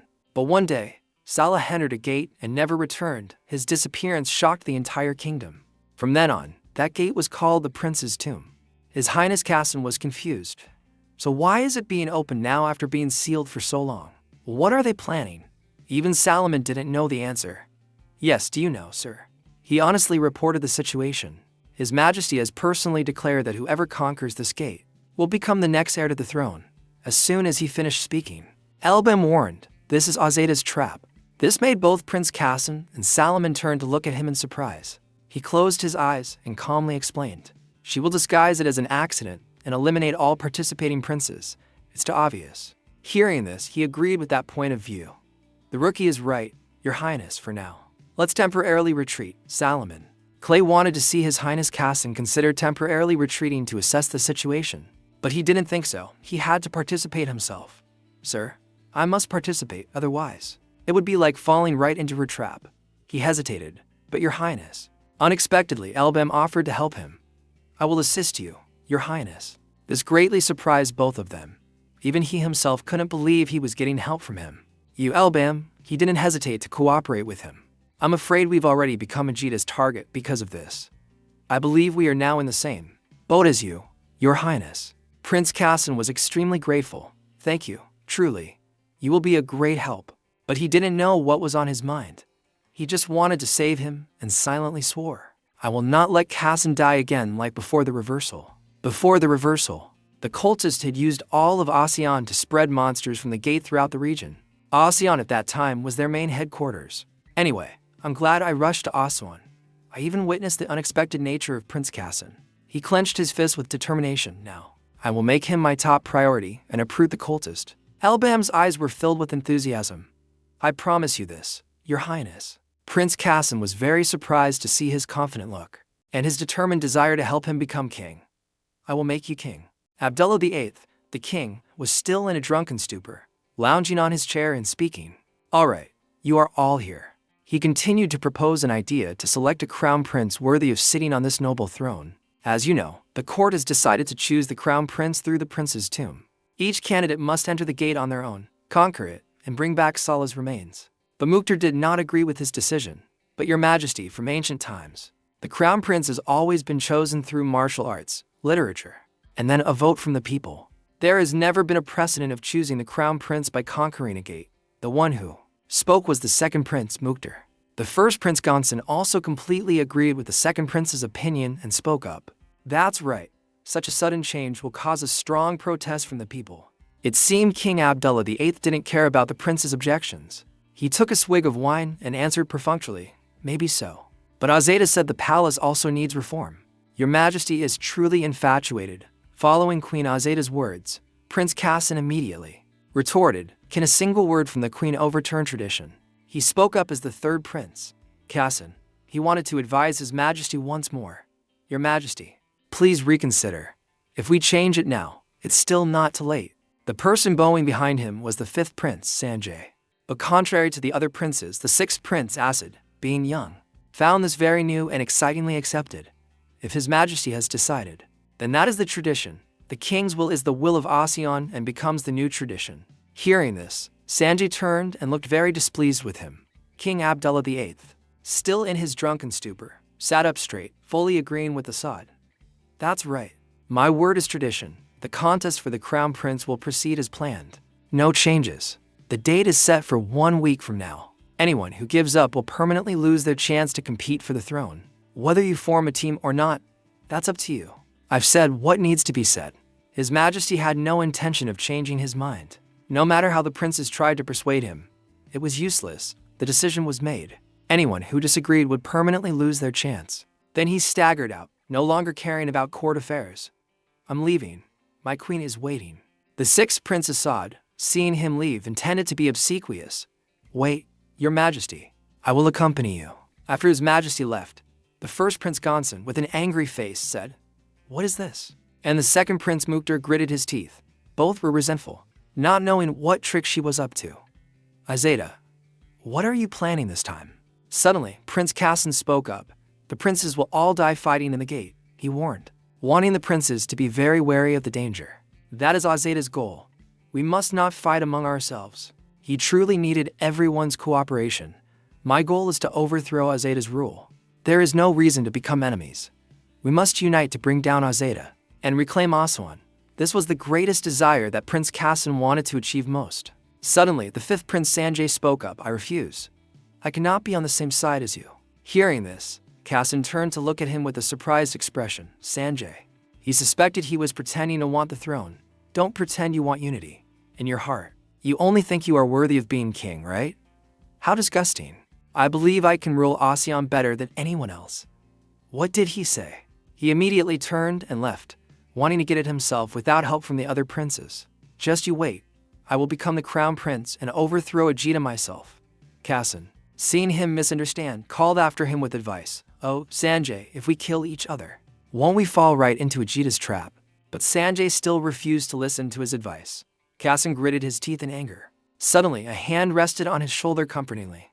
Cassin, we will give you our full support. The first prince spoke up, very supportive of Cassin. The second prince did as well, which moved him greatly. My brothers. Mukhtar also wanted to cooperate with Cassin to fight against Azeda. We know you have been preparing for a long time to confront Azeda. This is the chance for you to be recognized as the crown prince. seize power, and then overthrow a Zeta. Unlike us who lack courage, you are the wisest and most talented. I believe you can lead this country. He believed that he could be a good crown prince and would bring happiness to the kingdom. Casson was deeply moved. Everyone, thank you for believing in me. Then the first Prince Gonson spoke. That's right, Casson. We will do our best to help you. But what about inviting a strong adventurer? This was something the two princes were always considering. He immediately smiled smugly. Don't worry, I have a secret weapon. The scene shifts to a room. Casson himself invited Elbam's group to gather powerful adventurers to help. That is why I want to hire you for this contest. Elban immediately agreed. We are ready. That's not a problem. But there's one condition. Only the third prince and our party are allowed to enter the gate. Salomon found his request too absurd and at the same time worried about Casson's life, shouting, What? Unreasonable. This is about deciding the next crown prince. How can we entrust the third prince to you alone? The royal guards will accompany him. He continued to explain, the third prince is not an adventurer. He must always be protected. But Elbam immediately refuted. But if even one person in the group is not strong enough, he will become a burden. He was really worried if someone from the palace came along. Moreover, if Azeta knows about Casson's plan, it proves there is a traitor in the palace. Not even ruling out the royal guards, it's best to completely exclude people from the palace. We have discussed this with Casson, so let's proceed as planned. He still maintained that view. But suddenly he spoke up sternly. Then let's see if we're really a burden or not. This caught his attention. Immediately, a huge explosion occurred. A red ray of light shot forward, shattering the table into pieces that flew everywhere. Everyone could see it. Everyone was startled and horrified. Casson immediately intervened before his disrespectful action. Salomon, what are you planning to do? Salomon sincerely apologized. Your Highness, please forgive my insolence. But he immediately called out some mysterious masked men, wanting to fight Elbam. I have to crush this arrogant brat. Suddenly, they noticed the glowing runes on the arms of those mysterious masked men. He looked horrified. Circle 4, Tier 4. Elbam understood why they wanted to go with Casson and accepted. No wonder you're confident about joining the team. All right. He made a request to them. If you defeat us, we will let you join. Hearing his name called to fight a battle with them, he jumped in surprise and yelled, Huh? But I'm only Circle 3. But before he could finish, they had already charged forward and attacked him. Debo shouted, crying without tears. Wait. And just as he drew the sword on his person, the other two were already lying on the ground, leaving him bewildered. Huh? Salomon looked at the two who were so easily defeated, horrified. What? By someone who was only third circle, Daibo laughed excitedly. Of course, I am the mighty Daibo. Zafir casually replied, It's not that the royal guards are weak, but that we are too strong. Kiji immediately told Salomon why the royal guards shouldn't go in with Casson. Now you understand the difference in class, right? But he was still not reconciled. It's not over yet. Salomon, am still here. Prince Casson immediately gestured for him to stop, not to argue anymore, and continue the discussion with Elban. Elban, I will follow your words. What should I do next? He immediately approached him, ensuring with certainty, we will protect the third prince with our lives, but in case of an unexpected battle, the third prince must also be able to defend himself a little, then protect. He ordered Kiji, Zephyr, Dibbo, and even Minesu. You will train the third prince. This greatly surprised them all. Minerva couldn't believe it. Train us? Can we really do that? Can we just beat up a prince to train him? For someone as noble as Prince Casson, it made them cautious. But before she could ask any more questions, Casson bowed, truly wanting to be trained to become stronger. Please, you all, even Salomon, who had followed him for so long, was very surprised by his action. Your Highness. Then he heard him continue. I have sworn to reclaim Ocean at all cost. For the people who rely on me, for the brothers who trust me, I cannot hesitate to keep that oath. I am willing to do anything. Casson's palm was clenched tightly, showing his determination. Elban was very pleased with his strong will and his efforts to reclaim Ocean. Then he didn't forget to remind him.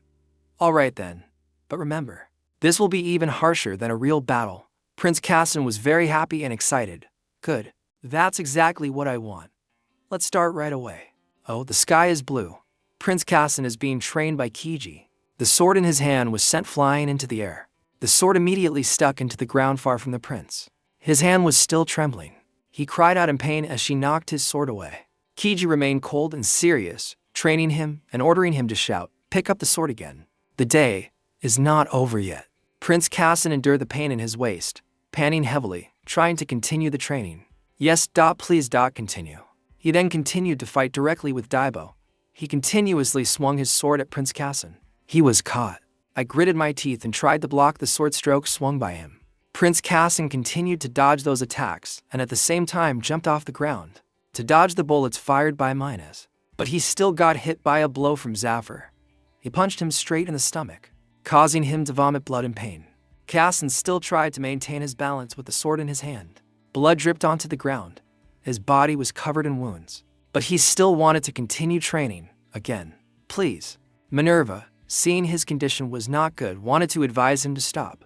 I know you're trying hard, but if you push yourself further. But Cassin remained stubborn. I don't want to be a burden. I have to train more. Push me harder. Elbem spoke up. If that's the case, Your Highness, don't worry too much. This training is for emergencies. Not wanting him to be distressed and exhaust his energy, he assured his safety. As long as nothing unusual happens, Zafir will always be by your side. Zafir was picking his nose with a very relaxed expression. Cassin, hearing this, wondered, Zafir, Elben, I thought you would follow me. He really didn't trust him that much, but Elben assured him. Zafir may not look like it on the outside, but he is the team's healer. And if you're in danger during a battle, he can immediately heal and shield you. And Zafar doesn't just know how to heal, he can also fight. Hearing this, Cassin felt much more at ease. Quite impressive, but he seemed a bit cranky. What a pain. He still ensured the mission was completed even while he was by his side. Even if Zafir focuses on the prince, the rest of us can still manage. With the army, everyone tried to support and protect him.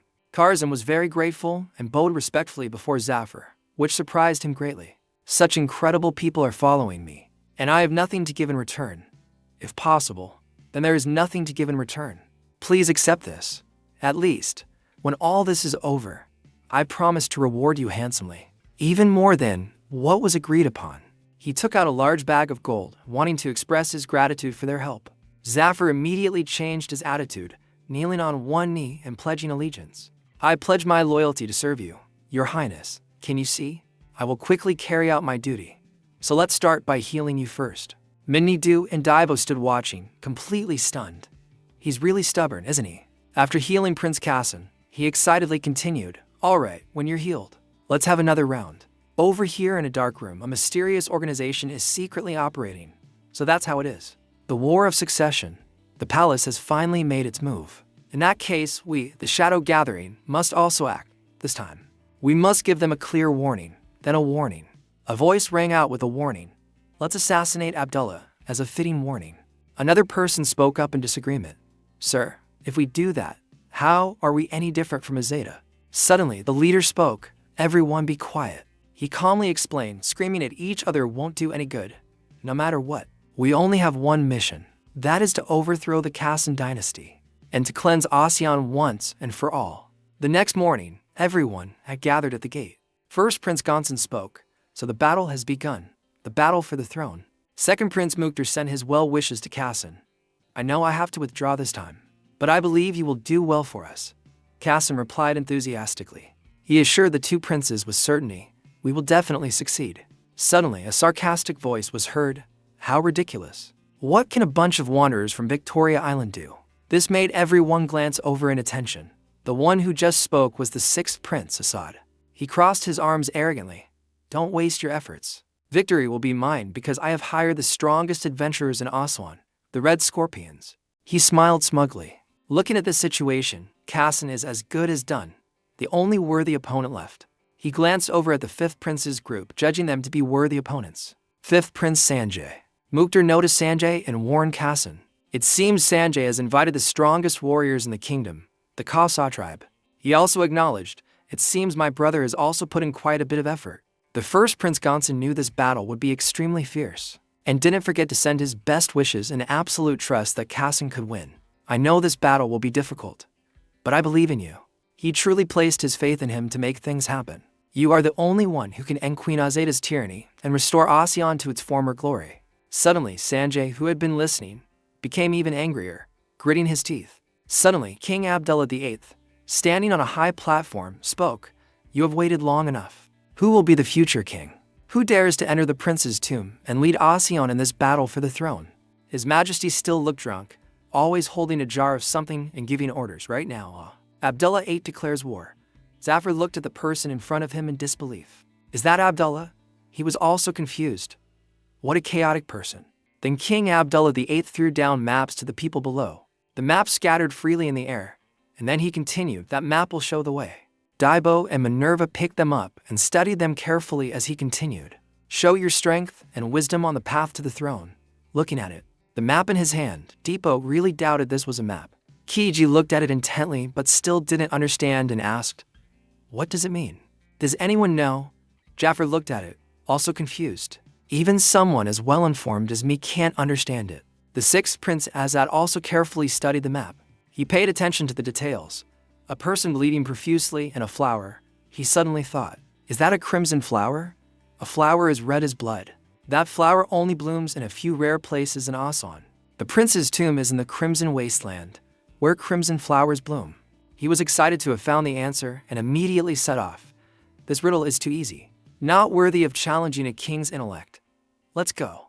Then Sanjay also started to leave, not forgetting to leave a message for Kasan. Anyway, I consider you my only rival in this challenge, Brother Kasan. So, everyone can get to the gate. He also left quickly. Let's go to. Kasan could only call after Sanjay. Daibo, seeing that they had all left, was confused. What should we do now? Are they all geniuses? He didn't know. He was really worried and turned to ask Elbin. He saw him still looking at the map, thinking, and asked, hey, are you listening? Finally, the sixth Prince Assad's group arrived at the location indicated by the map. In front of them was a field of red flowers, which made him very excited. Found it. I knew it was here. The subordinate walking beside him was smug. It seems we arrived the fastest. Assad was proud of himself, of course, because I am the smartest and most discerning among my brothers. You were right. He clenched his fist with determination. I will prove it to my father. I am the most worthy of the throne. He ordered, now, you all pass through the gate. But the two people following him were immediately killed, lying motionless on the ground, falling into a pool of blood. Assad turned back, horrified. Huh? What? A figure flashed past him, and blood splattered everywhere. A dagger was stuck firmly in the ground. Assad glanced to the side, his face pale with fear, his mouth agape as he screamed in terror. A woman with a covered face and blonde hair immediately caught the arrow shot at her and shouted, what are you doing? Attacking an ally with the same goal. Sezin, the one who had just spoken, was Aleska. The one who had just shot an arrow at her was Sezin, the leader of the Lith branch of the Sand Robbers. Aleska, leader of the Resolute faction, the Sand Robbers. Aleska retorted, this is the most effective way to send a clear warning message to the royal palace. You know that too. He disagreed with her methods. Then how are we any different from Azeda? She clenched her fist and asked him, are you going to let them pass through the gate? Don't you think this could be Azeda's scheme? Sezin picked up the dagger and replied, no, Aleska. Actually, we've already fallen into Azeda's trap. He had abandoned it. He threw the dagger towards the gate. Immediately, the gate exploded in a massive blast. The sixth Prince Assad collapsed to the ground, staring at the scene in astonishment. The gate. Sezin calmly replied, Ajita must have prepared in advance, because she knew I would sabotage the gate conquest. This is what will destroy both the prince and the Sand Robbers in one blow. A fake gate. Immediately, there was no gate there at all, only an empty pit. He didn't forget to warn that Ajita had set up more fake gates. There must be many other fake gates set up with similar traps. Instead of fighting first, we must. Aleska understood his meaning. I understand. That means we have to find the prince's real tomb. Let's try. She looked at the sixth Prince Assad, still bewildered, on the ground, and reminded him, let's go. I'll take you with me just in case. Are you crazy, Hayu? He immediately refused. No, that's not what I meant. Then she tried to grab him. Over here. Kasan appeared, holding his sword and fighting fiercely. He swung his sword and killed the monster. The monster immediately fell. Zafar praised him endlessly. A beautiful strike, Prince. We've even found the entrance to the gate. After fighting and killing all the monsters, he didn't forget to thank them. Thank you, everyone. It's all thanks to your efforts. Prince Kasan was still a bit tired but curious why Elbim could solve the code. But I never expected the Malay Emerald Oasis to be the prince's tomb. How did you decipher that picture? He recalled the map. In the picture, there was only a black sky, a fallen warrior, and a red flower. To someone who doesn't know, it might just look like a scribble. But that black sky is a sign of the day the dark mages attacked Aswan. The warriors of Aswan risked their lives to fight against the dark mages. The fallen warriors symbolizes the Aswan warriors, and the red flower is the blood they shed. When combined, the place where the Aswan warriors shed their blood on the day the dark mages appeared is the Malayambered Oasis. That is where the prince's tomb exists. But he had no intention of telling him those words and just replied vaguely, "I was just lucky." Casson chuckled. "Even you have to rely on luck. You're finally starting to look more human." Then he excitedly continued, "All right, let's get going." Elbin, walking ahead, wanted to ask him, "Before we go, I want to say one thing to you, Your Highness. Once you're determined to become king, you must point your sword forward. No matter who the opponent is, even your own brothers are no exception. Brothers." Standing before the glowing gate, he warned him, "The moment you set foot in this place, that has already been decided. You guys remember." Casson swallowed hard, his face tense as he heard his words. Then they entered the gate together. A blinding light transported them to the place. Before them appeared a place surrounded by trees. Daibo was excited. "All right, we're the first ones here." Zafar didn't think so. "First? What do you mean?" "It's very likely someone has already been here since we started later." As Kiji walked, she replied, "That's a more realistic way of looking at it." She didn't forget to remind everyone, "Be on your guard, because this challenge involves the throne." But at that moment, they didn't know someone was hiding in the shadows, watching their every move. Kiji remained vigilant, her words echoing in the space. Who knows what tricks the opponent will pull? The mysterious hooded person immediately raised the flute to his lips and blew. The sound waves echoed far and wide. Daibo stopped and looked around curiously. "Hey, what's that sound?" Zafar wondered. "A flute." Suddenly, a monster heard the sound and its red eyes shot open. From a distance, Zafar noticed, "Something's coming this way." The mad poison mushroom, its mouth wide open showing its sharp teeth, attacked them. This was one of their poor minions. While Daibo picked up his weapon and wondered, "Is it that bastard again? Use that move. Block the poison smoke." Zafar remained very calm and said loudly, "Don't worry about poison removal. 3 million mesos and it served right up." Suddenly, from within the bushes, dark figures flew out. Daibo's face darkened, and he was stunned. Huh? Now it wasn't just one, but a whole swarm surrounding them. He screamed in terror. "What the hell is this?" The whole group immediately fled, but they swarmed after them, attacking as they ran. They were still running, as if being chased by ghosts. Why are there so many? It's like all the monsters in the gate have gathered here. They were even surrounded from the front. Prince Casson shouted, "In front, everyone look in front. They're coming from the front too." The mad poison mushrooms kept chasing them as if they wanted to swallow them whole. All because of the sound the mysterious person had played. At this point, they were surrounded from all sides. Prince Casson was frantic. "Damn it. What are you standing there for? Don't just stand there like that. Do something." Alba immediately ordered Daibo, and he didn't know what to do either. "Damn it. I don't care anymore." He desperately slammed his weapon on the ground. Immediately, the bridge shattered, causing some of the monsters to fall into the abyss. The poison mushrooms couldn't react in time and just fell down. Casson, seeing Daibo risk breaking the path like that, was horrified. "Are you insane?" "Impossible." They all fell into the swift-flowing stream along with the poison mushroom monsters. They all fell into the water with a splash. A subordinate came to report the situation to the fifth prince, Sanjay. It seems Prince Casson and his entourage have entered the gate. He was very pleased. As expected, by now they must have fallen into the trap, struggling desperately. He was looking forward to seeing what Casson would do next. "Just wait, brother. That's not the only gift I've prepared for you." His eyes. Sanjay's eyes turned ferocious, filled with killing intent as he declared, "I will show you who is truly worthy of the throne. This is the end." Please comment LBM below if you want next part.